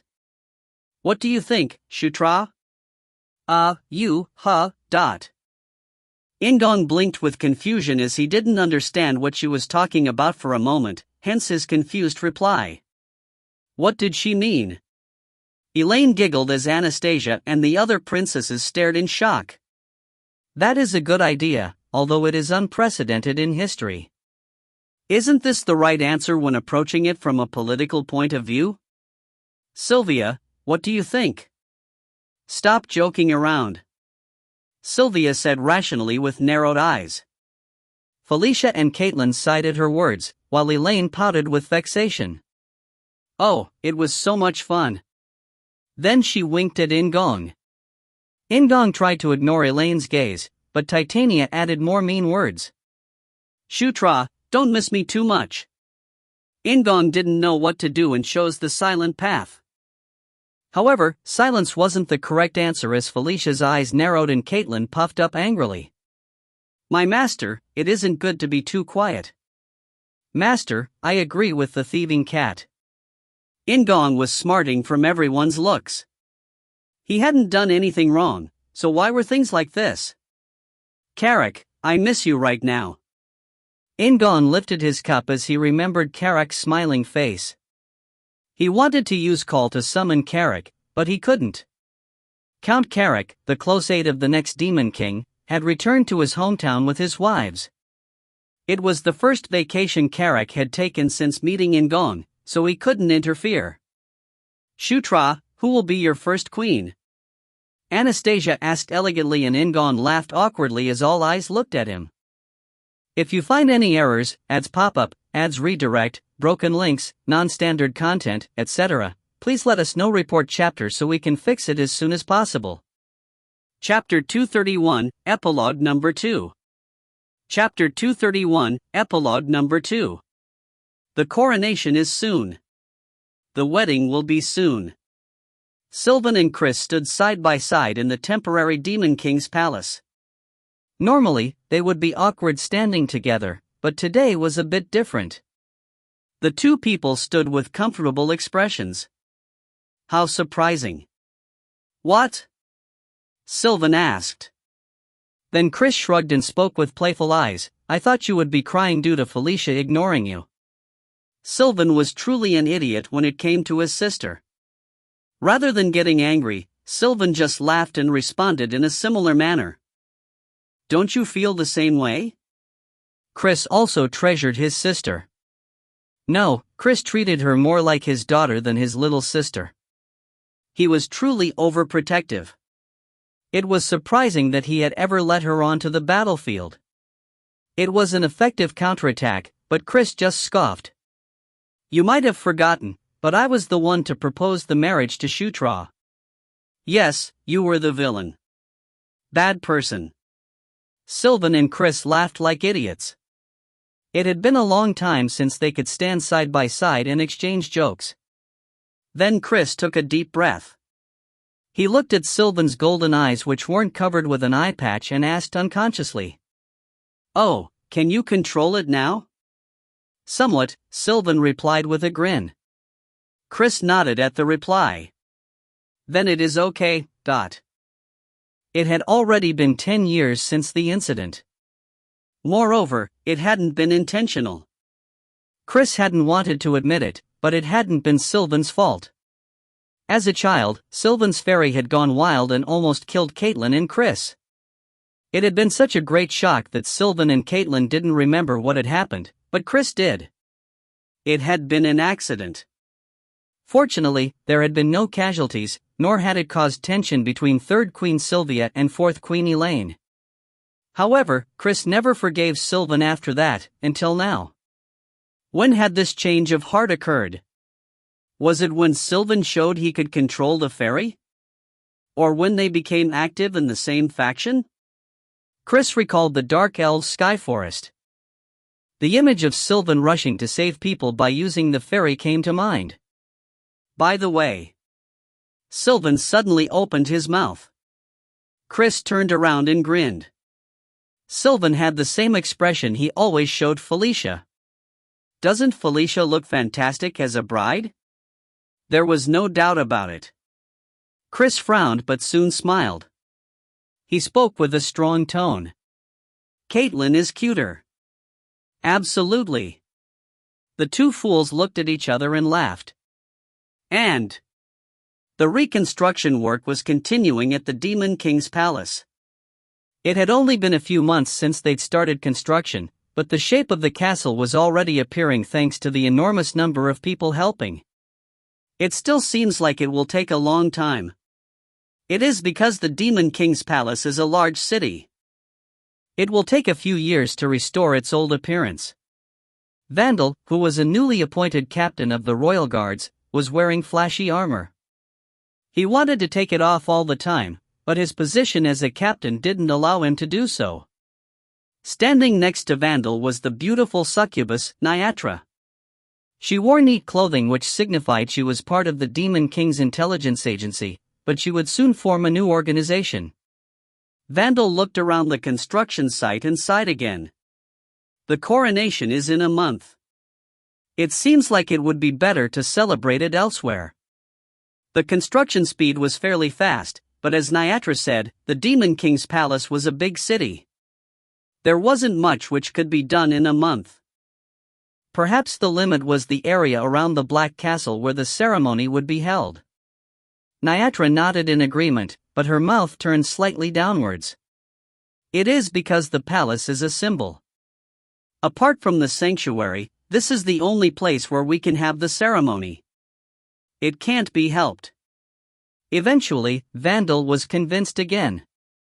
The palaces of the queens were luxurious and beautiful enough to celebrate the ceremonies, but there were too many queens.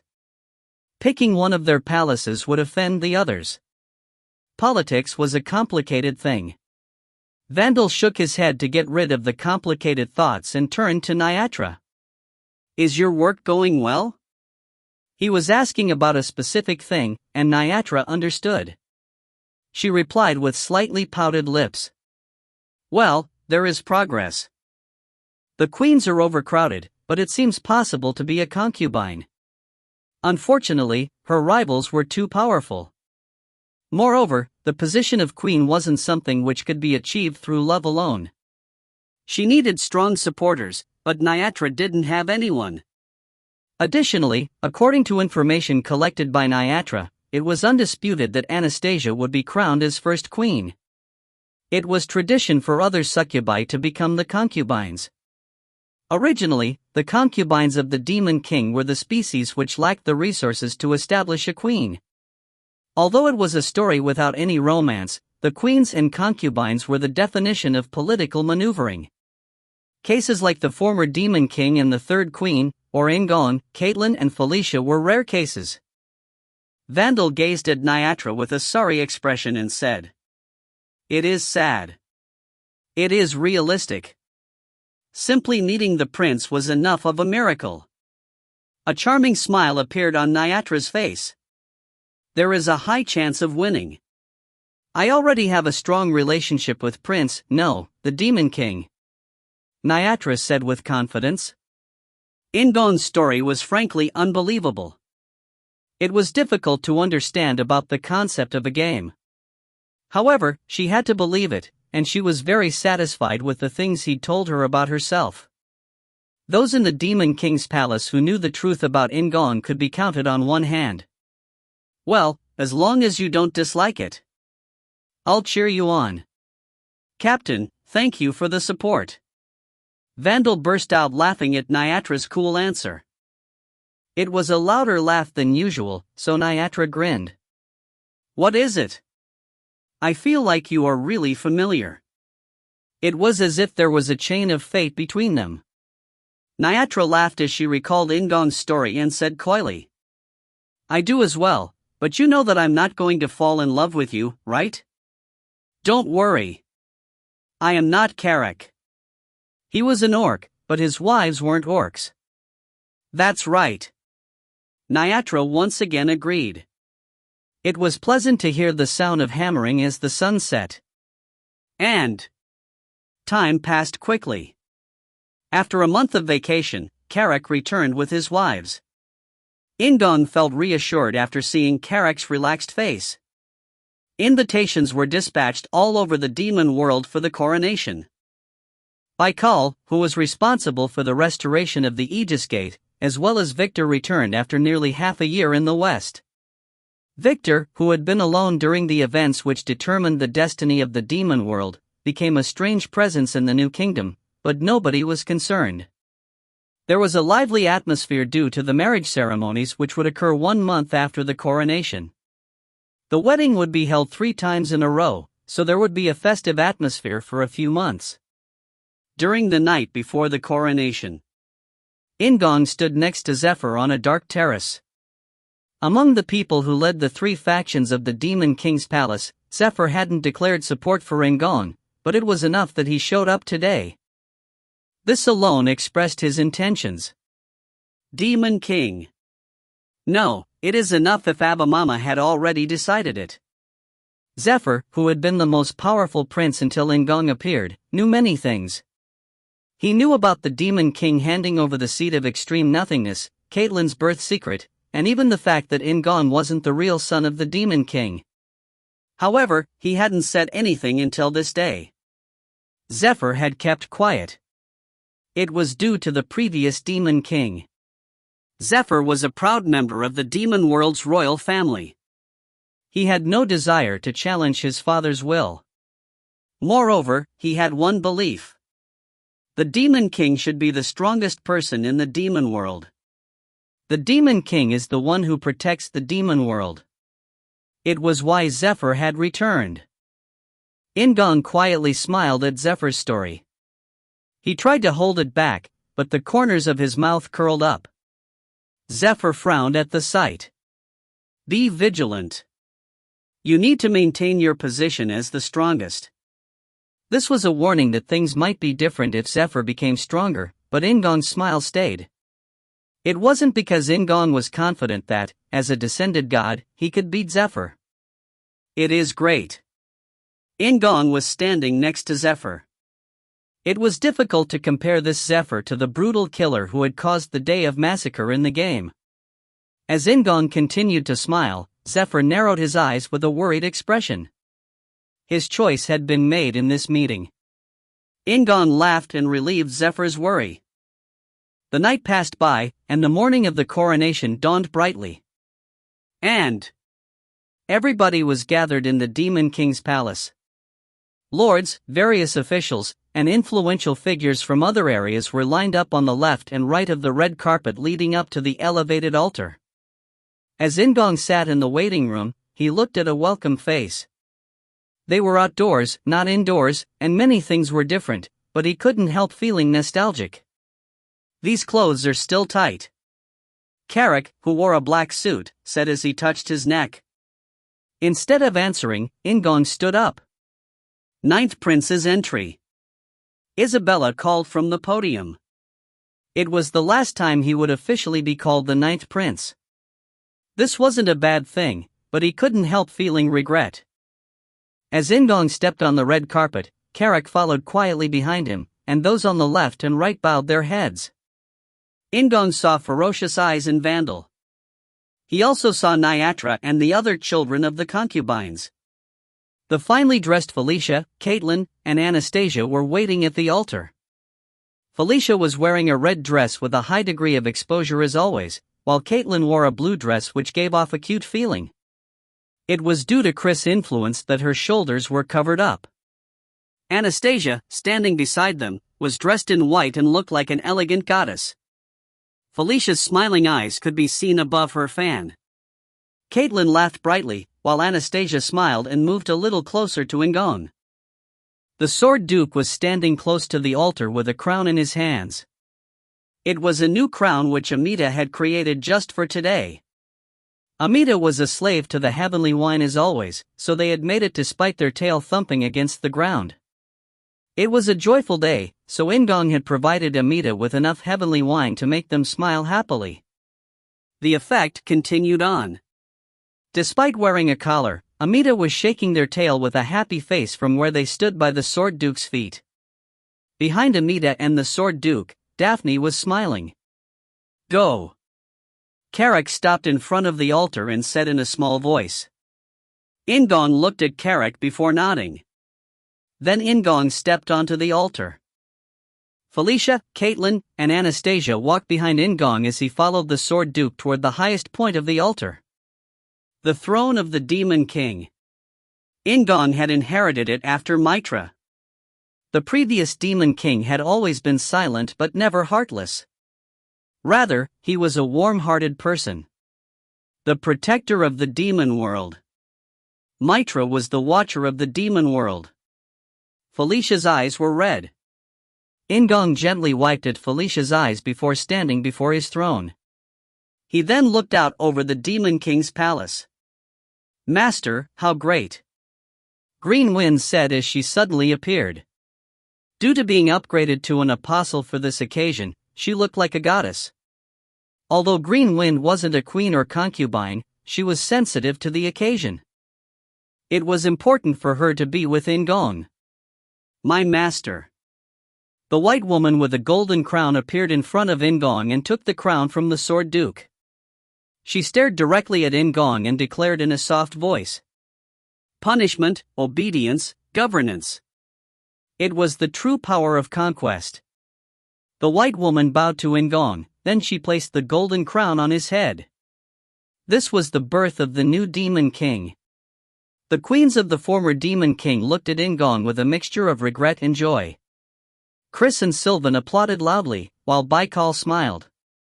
Victor clapped with an awkward expression, but no one paid attention to him. Clearly, things were still awkward with him. Zephyr gave a wry smile and clapped. Altesia laughed and pulled at his arms, while Locke stood next to Zephyr in silence. "In-gong," Felicia said, grasping In-gong's arms gently. In-gong smiled at her uncomfortable tone and said, "Don't overdo it." "Yes, Shutra." She had heard all about it from In-gong, but nothing had changed. In-gong was still the In-gong whom she'd encountered at the Red Lightning Tribe. He was the person whom Felicia had loved from beginning to end. Caitlin saw what Felicia was doing and pulled at In-gong's other arm. In-gong laughed and asked Caitlin, "Nuna, can I request it just this once?" It seemed appropriate to hear it at this moment. Felicia laughed as she understood what he was asking for. Greenwind looked at them with discontent, while Anastasia shook her head. Caitlin's cheeks became slightly red at In-gong's request. It was embarrassing to be asked to do it. "Shutra is amazing," Caitlin muttered in a low voice, but she was smiling brightly. In-gong kissed Caitlin's forehead. Then after kissing Felicia as well, In-gong looked up at the sky. It was a happy ending which completely broke the ending of Knight Saga. He had crushed that ending with his own hands. In-gong grinned. "Breakers is officially complete. Thank for you my editor LD, who has been with me since the beginning of the story and has managed to do everything I asked, no matter how crazy. Thank you to the readers for following this work until the end. For all the patrons who donated, I truly appreciate all of it. This might not be the full end, as the author has expressed interest in writing some side stories. So I hope to see you all on my next 2 works, which will be releasing sometime next week. If you click the next chapter link, you will be directed to a teaser of one of the stories. Enjoy and thank you again. P.S. I will be doing a Q&A on the Wuxia World Discord channel in 1 hour. It will be in the storytelling voice chat, with all questions being asked in the Breakers channel. See you there. If you find any errors, ads pop up, ads redirect, broken links, non-standard content, etc., please let us know. Report chapter so we can fix it as soon as possible. Breakers SS number 1, Anastasia's Day. Breakers SS number 1, Anastasia's Day. It was afternoon, 2 days after the coronation of the new Demon King. The 3 queens of the new Demon King, who were the princesses of the former Demon King, had gathered in one place. They were in a well-decorated room. The ceiling was high and had a little bit of a dreary look, but the thick carpet and various decorations gave it a cozy feeling.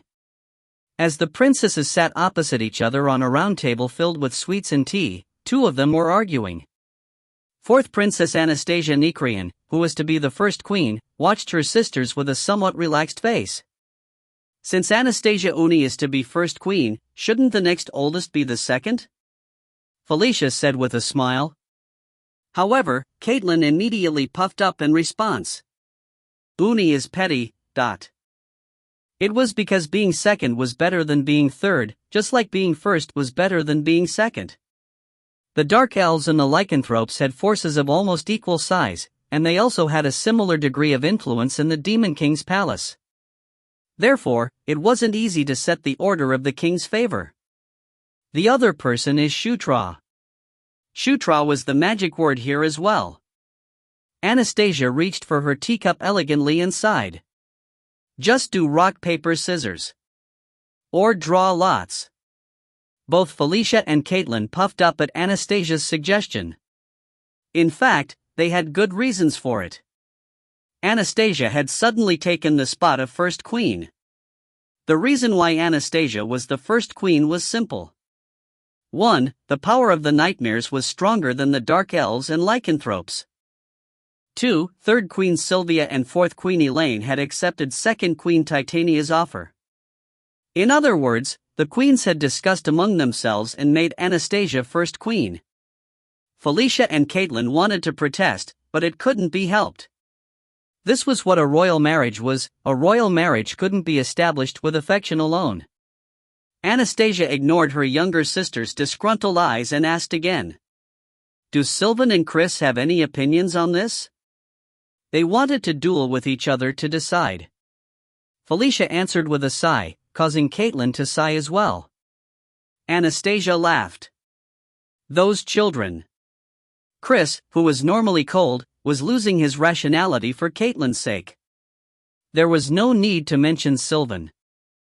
Anastasia thought about how Sylvan and Chris earnestly wanted to duel and couldn't help smiling again. Princess Caitlin, it is ready. A maid, Afrasiya, emerged from behind a curtain and said politely. The reason why the new queens had gathered here wasn't to decide the 2nd queen and 3rd queen but to prepare Caitlin's new wardrobe. It was significant since the dimensions would also be used for her wedding dress. Go. Yes.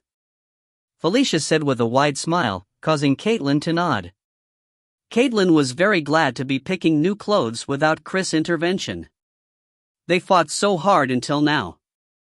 Anastasia covered her mouth with the teacup. In fact, this wasn't an issue in the first place because the relationship between the 2 people was too good. It was highly likely that the order of the 2nd queen and 3rd queen would be resolved soon enough. As Caitlin moved beyond the curtain, Felicia sighed once again. She took a sip of the tea, straightened her posture, and gazed at Anastasia. Caitlin wouldn't be back for a while. It was time for political talk, not a chat between sisters. Do you know? Anastasia said as she lowered her cup. Felicia raised her eyebrows and replied carefully. Draconian, the fourth queen? Currently, it was set that Anastasia, Felicia, and Caitlin would be queens. However, it was easy to guess that there would soon be a fourth queen. Among the species which already had queens, the Draconians were the only ones without a queen. The most likely candidate for the fourth queen is Letitia. Do you know who that is, Dot? Baikal Orobioni's cousin? Yes, the only child of the Draconian king's eldest son. At present, the Draconians were led by King Zanskal, Baikal's and Zephyr's grandfather. If it was the daughter of his eldest son, it wasn't an exaggeration to call her the best Draconian candidate. However, Felicia frowned and complained. But she is too old. According to what Felicia remembered, Letitia was 33 years old. In-gong was only 15, so that was more than double his age.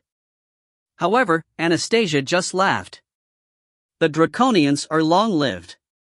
It isn't like us mixed bloods, but their growth is slow. Just looking at appearance, she isn't much different from Caitlin. Felicia's eyes widened at Anastasia's words. Have you seen her? Yes, Dot.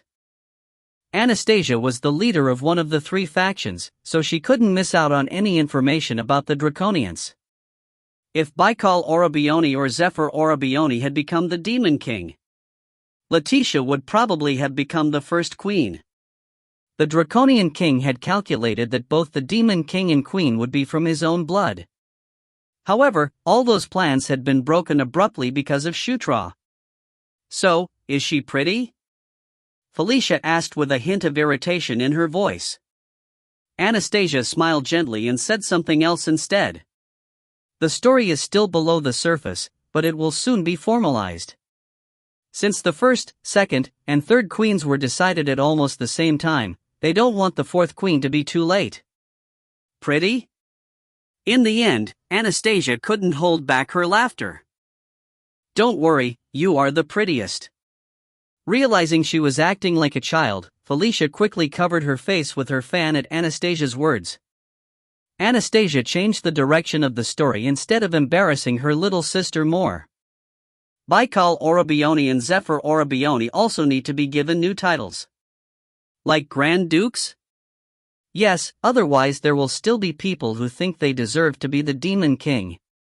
But Baikal Orobioni and Zephyr Orobioni both stepped down. They did.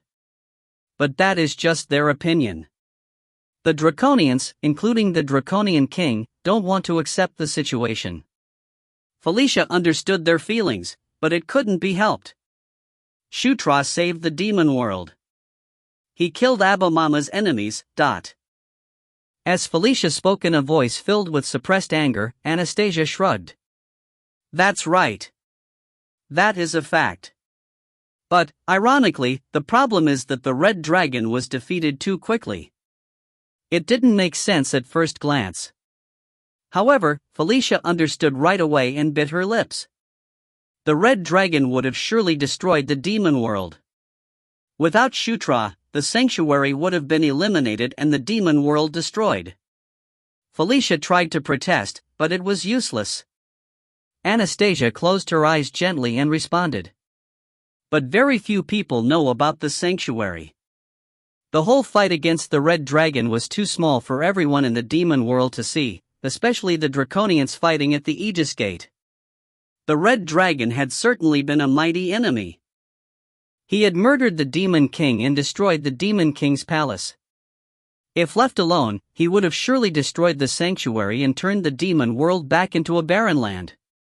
However, the destruction of the Red Dragon had been limited to the Demon King's palace. The damage had been minimized by defeating the Red Dragon early, but the problem was that only a small number of people had felt the threat of the Red Dragon. This was the reason why the Draconians were reacting this way. They didn't know how strong the Red Dragon had been, nor did they understand how strong In-gong was to have defeated the Red Dragon. Most of all, they had no idea about how great the battle that day had been. Then, Izuni saying there should be more destruction of the demon world. Felicia asked in a sharp tone. However, Anastasia went on to reply with an affectionate tone, like she was trying to soothe Felicia. I don't want it. But it would have made dealing with the Draconians easier. That is just the way it is. Anastasia finished talking and gazed at Felicia quietly. Felicia's expression was bad, but she eventually nodded. It wasn't Anastasia's fault anyway. The Draconians were the ones who were thinking like this. Anastasia opened her mouth again and said briefly, I call Orobioni and Zephyr Orobioni will do their best to help. Even in the worst-case scenario, a civil war won't happen. But we need to throw a carrot to the Draconians.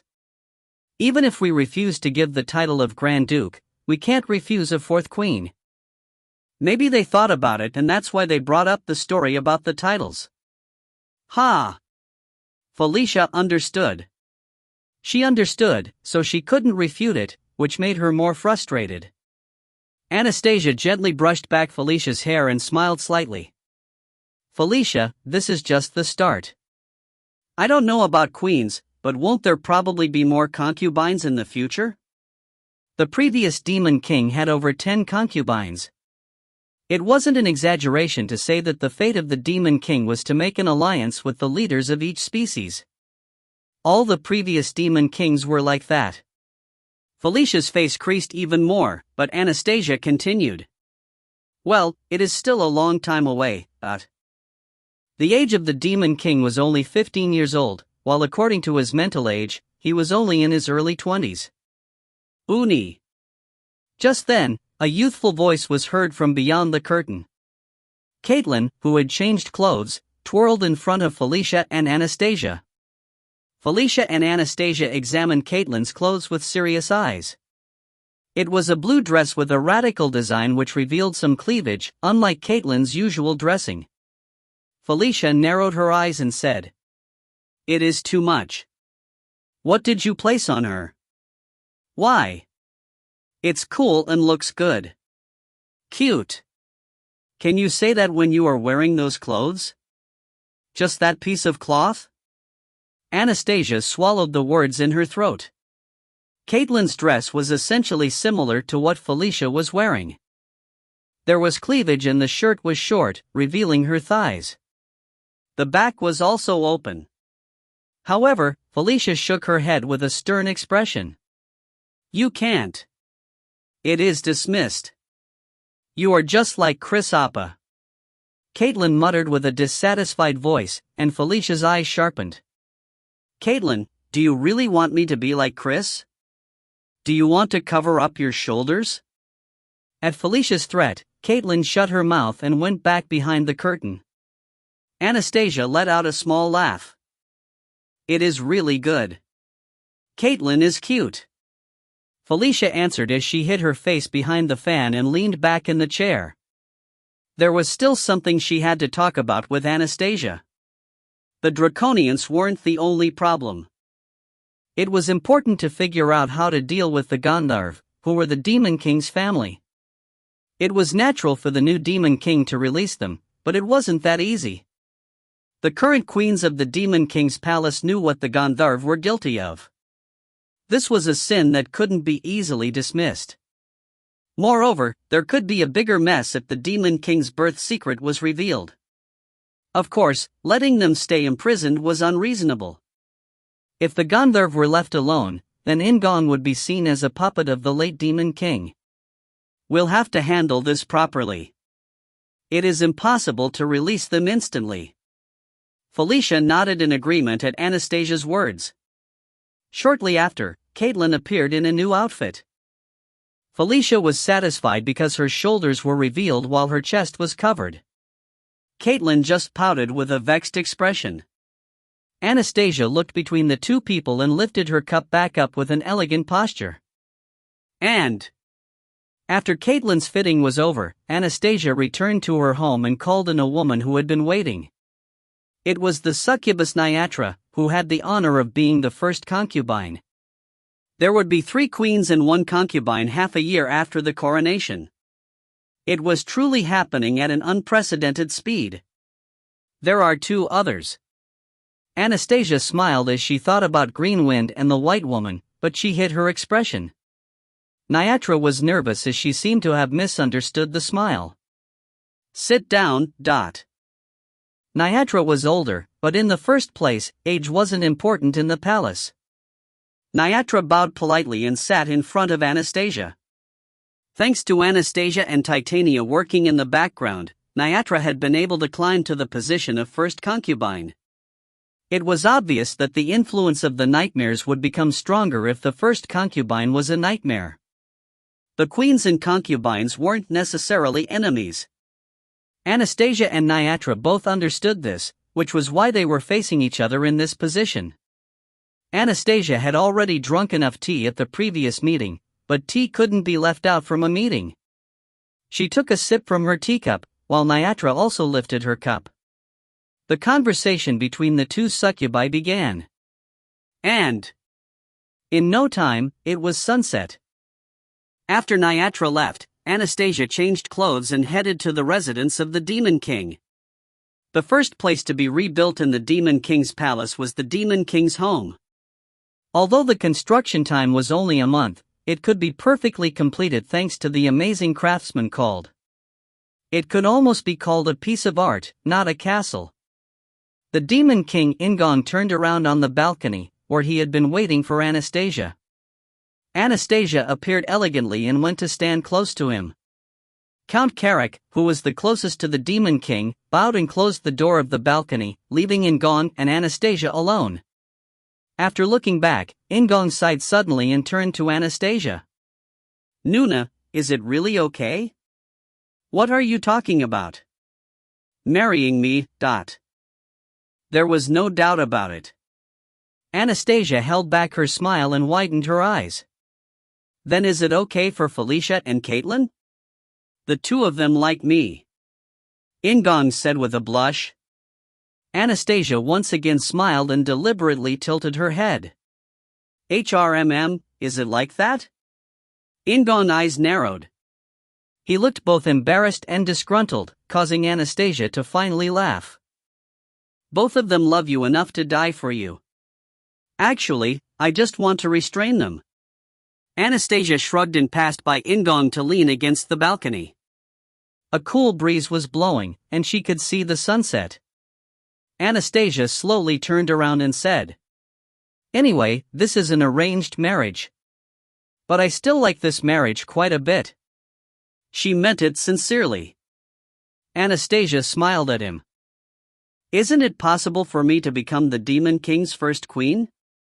Moreover, the other person is you. In-gong blushed at her last words, causing Anastasia to laugh again. In fact, if you agree, then it won't be an indifferent arranged marriage. An arranged marriage was literally a marriage for politics. In the first place, she didn't have anyone she loved deeply and she wasn't dissatisfied with In-gong, who she felt quite favorable toward. So, you don't have to worry.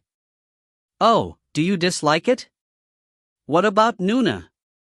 As In-gong replied, Anastasia slipped closer to him slowly. There was a mischievous and dangerous look in her eyes, unlike her usual self. Okay. There is nobody here. Then should I check if you really do taste delicious? As In-gong was confused, Anastasia moved quickly. She moved into In-gong's arms and kissed him. Although she was normally quite passive, she was an incredibly active kisser. In-gong didn't sit still either, so the kiss lasted quite long. After almost 10 minutes, Anastasia moved back with a bemused expression and panted. Delicious. Her face was extremely red, and she seemed like she would explode at any moment. In fact, Anastasia hadn't intended for such an active kiss. She had just intended for a small touch of their lips. As Anastasia suddenly felt a sense of kinship with Amita, who was addicted to the heavenly wine, In-gong coughed with a red face. Thanks to that, Anastasia quickly regained her spirit, and both In-gong and Anastasia started laughing. Will it work well?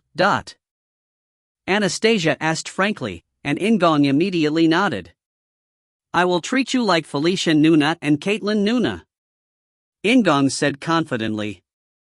Therefore, Anastasia felt safe in confiding her secrets to In-gong. Anastasia smiled and shook her head. That is my condition. You tend to be too close to the two of them. Like this? Huh? Anastasia blinked, and this time In-gong stepped forward. Like the wind, he grabbed Anastasia's waist and kissed her once again. Anastasia closed her wide eyes slowly. And the sun set and night fell. Anastasia, who lived alone, took out her diary instead of falling asleep immediately. As she wrote in her diary with elegant handwriting, Anastasia turned and looked out the window. Gazing out at the night sky, she suddenly remembered the former Demon King. Going forward, I wonder what will happen. The coronation of the new Demon King. The opening of a new era had occurred decades earlier than Anastasia had expected. Well, it isn't bad. No, it was very good. Anastasia looked back at her diary and started writing down the last part of her day. After confirming that nobody saw that, she moved her pen again with slightly red ears. Then 1 month later, the wedding ceremony between the Demon King and First Queen Anastasia was held. Here is an image provided by the author. From left to right, Anastasia, Caitlin and Felicia. If you find any errors, ads pop up, ads redirect, broken links, non-standard content, etc., please let us know. Report chapter so we can fix it as soon as possible. Breakers SS number 2, Caitlin's Amazing Day. Breakers SS number 2, Caitlin's Amazing Day. Today was a very special day. And in the early hours of the morning when the sun rose and the birds began to cry, Caitlin's eyes literally shone as she got up. Her sleep didn't last very long. It was partly due to the fact that her heart was pounding and she was so excited that she couldn't sleep. However, Caitlin boasted the best stamina among the princesses, since the other two were magicians. She had a means to restore her strength despite staying up all night. Caitlin picked up the glass bottle on her bedside table and smiled widely. There was a sweet smell as soon as she opened the lid. Caitlin swallowed the special elixir made with the blood of the Demon King and rose quickly from the bed. Thanks to the elixir, her skin was smooth and her hair was shiny. Caitlin waited for the maids to come, but there was no one after 5 minutes. It was still far away from the scheduled time. Caitlin glanced at the clock. She usually wanted to sleep a bit more, but this time it was the exact opposite. Why? She wanted to call the maids right away by ringing the bell, but noticed that there was too much time until she was supposed to wake up. In the case of the maids, their working hours were long, so some of them wouldn't be ready to start work yet. She felt sorry towards them. However, she felt like she would die waiting, so Caitlin was conflicted. This wasn't the same summer day as always. No. It was different. Today was a very special day. It was Caitlin's 17th birthday. At the same time, it was the day when third Queen Caitlin would ascend to the throne. And in the end, Caitlin called the maids 30 minutes earlier than usual and prepared for the ceremony after a simple breakfast. The wedding was scheduled for the afternoon, so there was still a lot of time. However, it was a law that there was always a lack of time when doing the bride's makeup. Caitlin's cheeks were light pink as she bathed in various bath salts. Syra had to endure her laughter as she watched Caitlin bathing. Do you feel that good? Yes. Caitlin instantly answered. Syra laughed gently as she rubbed Caitlin's shoulders and asked again. How good? The answer hadn't emerged yet, but the maids in the vicinity bit their lips as they suppressed a laugh. Caitlin's eyes glowed like lanterns as she smiled widely. Amazing. She was like a little child, but the maids sent her warm smiles. Everyone knew why Caitlin was more excited than usual. First Queen Anastasia Necreans took place 1 month after the coronation of the new Demon King. Second Queen Felicia Doomblade's wedding was held 2 months after the wedding of the first queen. However, Caitlin Moonlight's wedding ceremony to become the third queen was only taking place 1 year after the wedding of second Queen Felicia. The reason was that Caitlin was too young. Shutra was only a few months younger than Caitlin, but he was the Demon King. Caitlin thought this was unfair and couldn't stop pouting.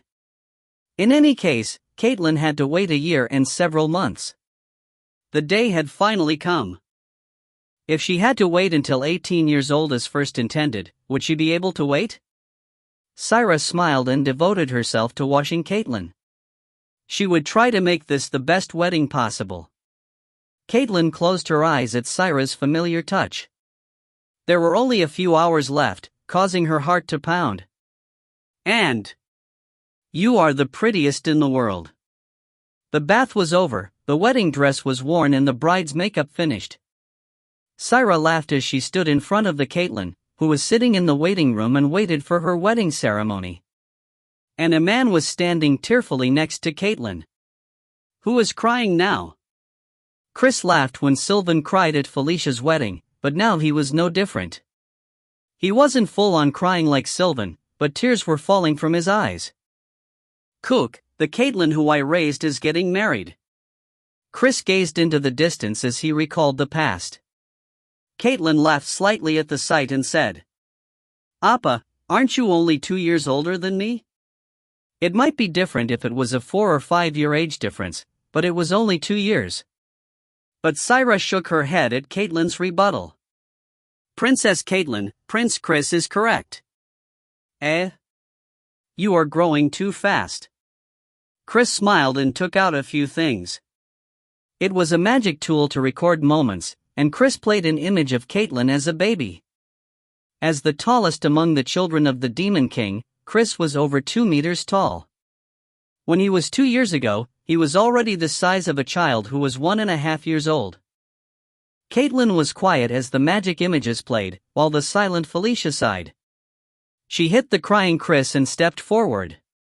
Appa is just a fool. Sometimes she thought that Chris was worse than Sylvan. Felicia pushed the magic device to the side and concentrated on Caitlin. She didn't know if it was because Caitlin was 17 or because of the wedding ceremony, but Caitlin looked cute and strong in the white dress. So beautiful. I'm slightly jealous. He.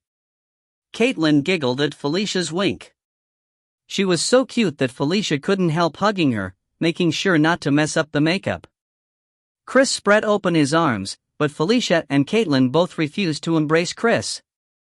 And the groom's waiting room was relatively empty compared to the bride's full waiting room. It was the main task of the groom to greet the guests, but this was the wedding of the Demon King. It was the role of others to go and welcome the guests. How is the gossip? It is the same. This is already the third one. Carrick replied to In-gong's question. Carrick was once a soldier of the Demon King's palace, but he was now In-gong's private secretary. He was the person closest to the Demon King. In-gong had no choice but to appoint Carrick as the private secretary. Is there something bothering you? No, I was just thinking. This was the third wedding ceremony and the 3 queens were his half-sisters. Royalty married their siblings for reasons such as strengthening power or maintaining assets, but it wasn't common or recommended. This was why the Draconians strongly recommended that Letitia should be the first queen instead of the 4th. Of course, the truth was a little different. In-gong wasn't the child of the Demon King. He wasn't related to any of his 3 brides. But even so, he couldn't reveal the truth. It would clearly be an unprecedented scandal. The secret of Caitlin's birth. In-gong shared almost all secrets with Felicia, but he kept Caitlin's birth secret to himself. Felicia sincerely loved the Demon King, so she might not do anything when learning the truth, but he wasn't sure about Elaine. As In-gong thought about this, Carrick laughed. Prince, don't you know that you are the hero of the story? Yes. In-gong slowly stood up. Anyway, it was nice. Everybody was happy. In-gong glanced at the clock. The time for his wedding was approaching. And many guests were gathered at the outdoor wedding venue. If this was an ordinary wedding, most of the guests would be gathered to celebrate the marriage between bride and groom, but the wedding of the Demon King was different. Just like the court gathering, the wedding ceremony was a space where many interests intersected. Felicia, who was sitting next to First Queen Anastasia, frowned slightly as she looked at one side of the wedding venue. There was a particularly heavy atmosphere around where King Zanskal of the Draconians was sitting. He might be an elderly man by the standards of the Draconians, but he still had a strong energy flowing from his body. Letitia Ragnaros, the one nominated as the fourth queen, was sitting next to him. The atmosphere is heavy, Felicia muttered as she covered her face with a fan, while Anastasia looked at another place and replied, "Don't worry. Nothing will happen." 5 rebellions had taken place in the 1 year and several months since In-gong had been crowned the Demon King. As Anastasia had worried in the past, there were many people who couldn't understand In-gong's power. But Anastasia didn't think of the 5 rebellions as a bad thing. It was the proper place to show off In-gong's power. Of course, it was funny that a queen was excited about a rebellion, but this was needed to show the power of the new Demon King. The demon world wasn't the human world. It had its own system, but it was a world where the strong dominated everything. There might be some who laughed at peace through force, but that was originally the pace of the demon world. It was because the Demon King was such an absolute leader that an unprecedented peace could occur. Anastasia's calm voice made Felicia brighten up. "Is that so?" "Yes, so just look at Caitlin. There is no need to worry." Felicia followed Anastasia's gaze towards where Caitlin had entered. As Anastasia said, it was a bright face with no worries. Is it possible? It was clearly good. There was no reason for Felicia to hate Caitlin's bright figure. Now Caitlin was also a queen of the Demon King's palace. The location, environment, individual roles and responsibilities were all different. Anastasia looked at Felicia's worried face and laughed elegantly. "Caitlin can do it. It is the same for you as well. Why do you think I became the first queen?" Felicia hid her face with her fan at Anastasia's question. Then she replied playfully, "Is it for the sake of power? To reveal your face?" Anastasia slightly frowned and poked Felicia's side, causing her to swallow back a scream. Then Carrick, who watched the queens playing, spoke in a loud voice. "Queens, it is starting."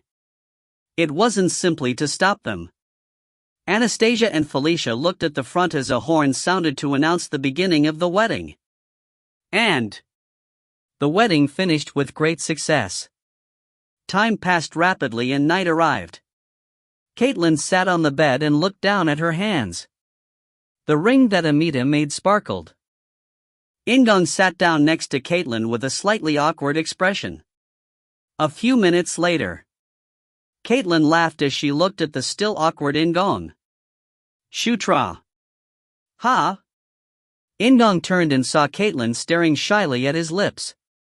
Truly delicious. They had already kissed a few times already. Caitlin muttered with red cheeks, and took a deep breath before suddenly standing up. She licked her lips slightly and said, "So, today I will taste you properly." "Ha?" The moment that In-gong blinked. Taste him properly? The surprise didn't end there. In-gong felt the moonlight core react. The power of conquest rose and Caitlin became the apostle of conquest. The power of wilderness rose inside Caitlin. "And Nuna?" "Caitlin." Caitlin instantly answered. Now they were husband and wife. Caitlin's eyes were even brighter today. But somehow, there was a dangerous light mixed in it. "See Caitlin?" Caitlin didn't stop, despite In-gong's hurried words. She had already learned the theory from Syra. Caitlin took one step closer, causing In-gong to gulp and swiftly awaken his divinity. And the next morning, Caitlin slowly woke up, after sleeping much longer than usual. He looked towards the source of a pleasant warmth, and saw In-gong sleeping. She hugged him before going back to sleep. Then Syra opened the door, as if she knew the right time. She came to wake up In-gong and Caitlin, but they didn't wake up despite Syra waiting a long time. Time passed again, and it was almost afternoon when In-gong and Caitlin woke up from their deep sleep. Caitlin woke up but she didn't want to leave the bed, so they ate the prepared breakfast and lunch on it. In-gong gulped as he looked at Caitlin's side profile and asked in a coy voice, "How was it?" Caitlin blinked and her cheeks turned red. She laughed like she always did. "Shutra is amazing." As always, a special day began. It was the day of the 8th princess, no 3rd queen Caitlin Moonlight. If you find any errors, ads pop up, ads redirect, broken links, non-standard content, etc., please let us know. Report chapter so we can fix it as soon as possible. Breakers SS number 3, Felicia's special day. Breakers SS number 3, a Felicia's special day. The Demon King had 3 queens. The most prominent one among the 3 queens was first Queen Anastasia Nikrian. She was a powerful influence both inside and outside the castle, to the point that people said there was another Demon King in the palace.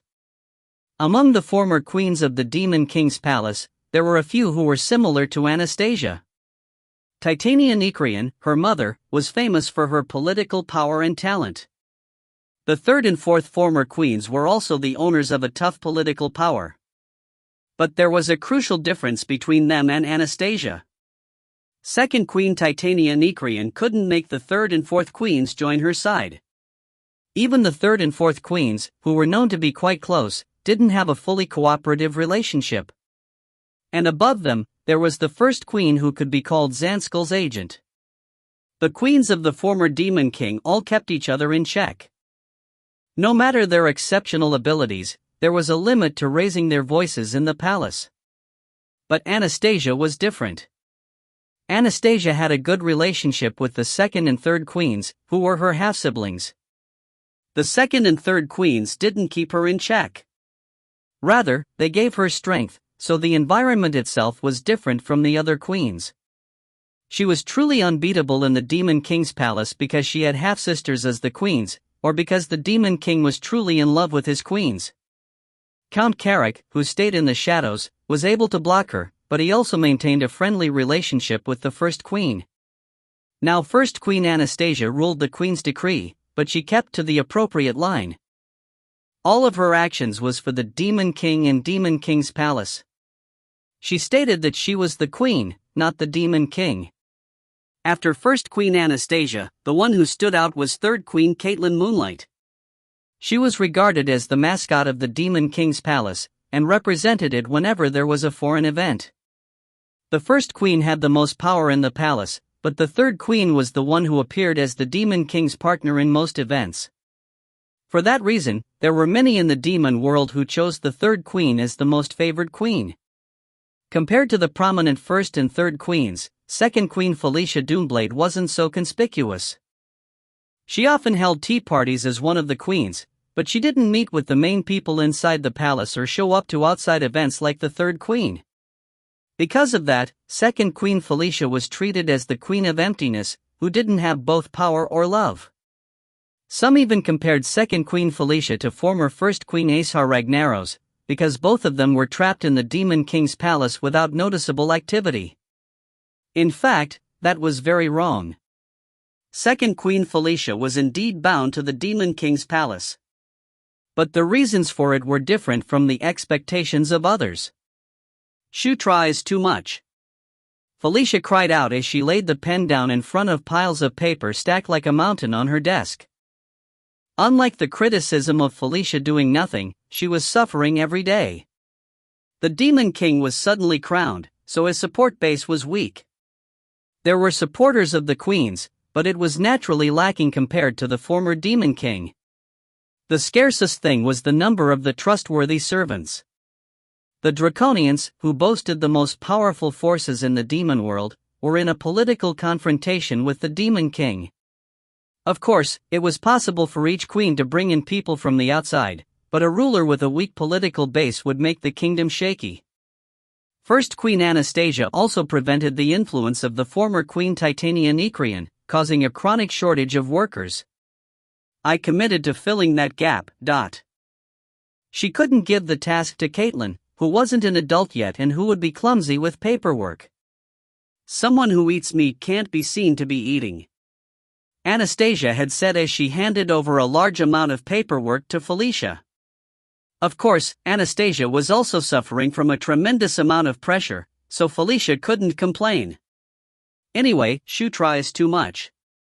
Is he too busy to meet me? This hobby is very exhausting.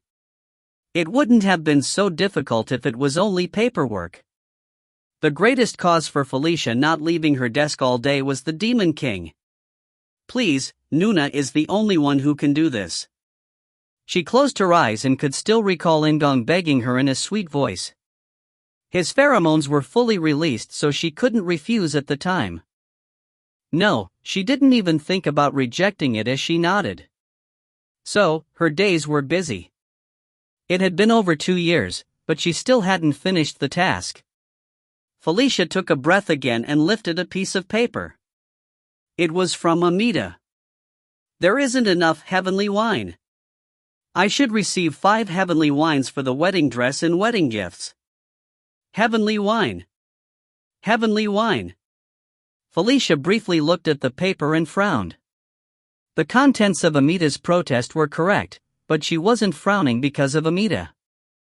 There have been a few concubine interviews already. She could understand it with her head. The previous Demon King had over 10 concubines. It was a tradition of the Demon King's palace to use arranged marriages to deepen their relationship with other species in the demon world. But this was this, and that was that.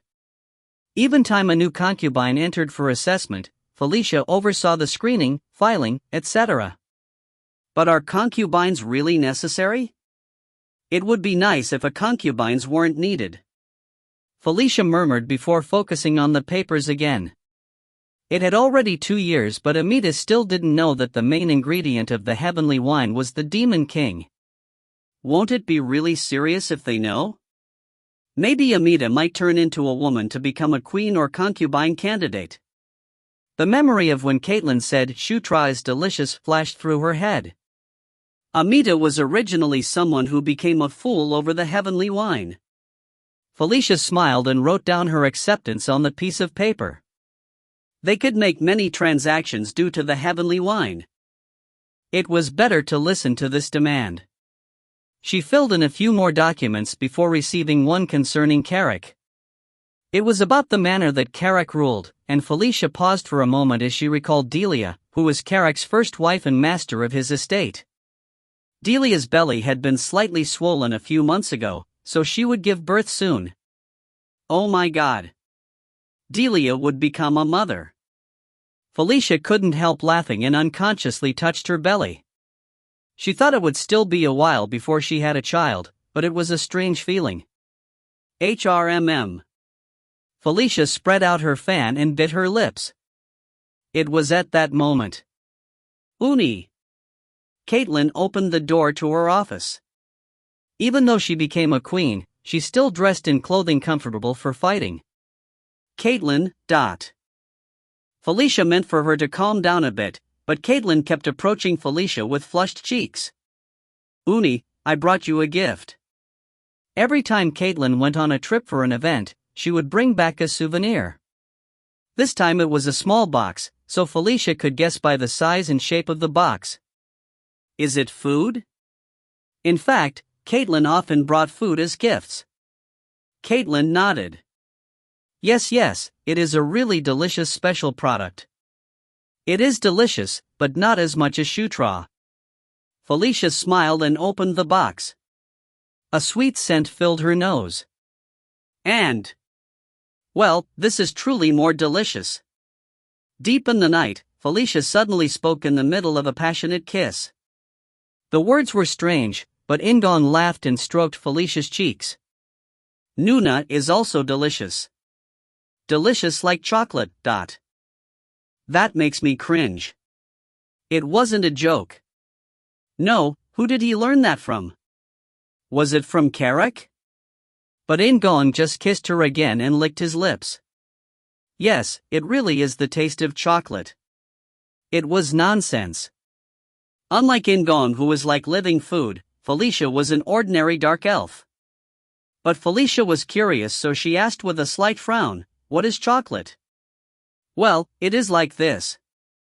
In-gong approached Felicia again, causing her to shyly close her eyes. There was a sweetness that stimulated the tip of her tongue.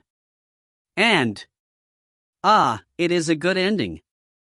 The man opened the cover of the virtual reality device and took off the helmet with a satisfied expression. On one side of the virtual reality device, the name Knight Saga clearly appeared. It truly is well made. In-gong lightly touched the title on the screen before raising his body. The clock showed that it had been 1 hour already. "My parents will come soon." In-gong reached out to the Knight Saga package on the desk. There were illustrations of the characters on the front, with some conspicuous ones. Felicia, Caitlin, and Anastasia. As he gently brushed a hand over the illustrations, a voice was heard behind him. "Master, why am I missing?" Green Wind solidified and looked at the package with a disgruntled face. Then someone spoke like she was stupid. "That is just a game that a human made from recorded history. It is natural that it can't contain everything from our world." It was the white woman. The two people always fought, but the white woman always won. But today was a bit different. In-gong laughed at their expressions and said, "No, Greenie is also here." "Whom?" the white woman asked with surprise. Green Wind's eyes sparkled with elation as she bragged, "I am also on here."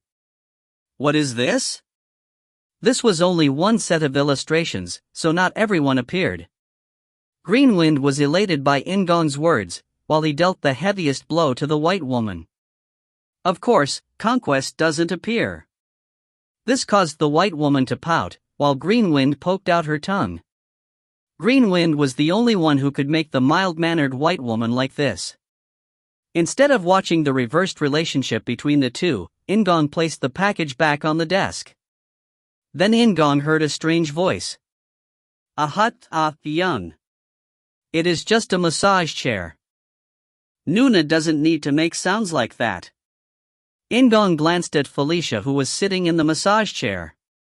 But she didn't listen to him as she kept moaning. Exactly 3 years. It was the amount of time Felicia took to create magic that traveled between worlds. It was the result of Conquest's knowledge and the Demon King's palace vast resources, but it was truly a great accomplishment. "Shutra, this is amazing." Caitlin smiled widely as she ate something on the table. In-gong laughed and nodded. "Chicken and cola are great." It was chicken made an hour ago, but she was still eating it. Of course, there was a lot. "I think this is too small for a demon king."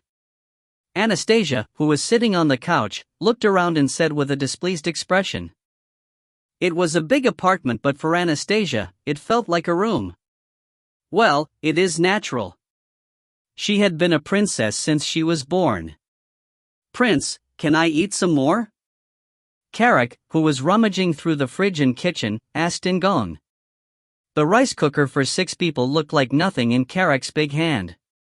I shouldn't have brought him. But it was only for a second. From the moment In-gong first thought of traveling between worlds, he expected to go with Carrick. "We will go back in 2 days." It wasn't ordinary to be able to move between worlds, so the magic couldn't be used at any time. There were many things involved, but In-gong didn't know the details. Felicia and Anastasia just said there was nothing they could do for 2 days. "Nuna, you can get up now." In-gong forcibly turned off the massage chair and pulled Felicia up, while she muttered in a blank voice. A massage chair is the devil's invention." "It is because of Nuna." He had never seen such a sensitive reaction to a massage chair. Was this due to the nature of the dark elves? After a cup of cold water, Felicia trembled like she had regained her spirit. She turned to In-gong with a more focused expression and asked, Shutra, are your parents coming now? Yes, although I don't know if they will understand. His face and body had changed.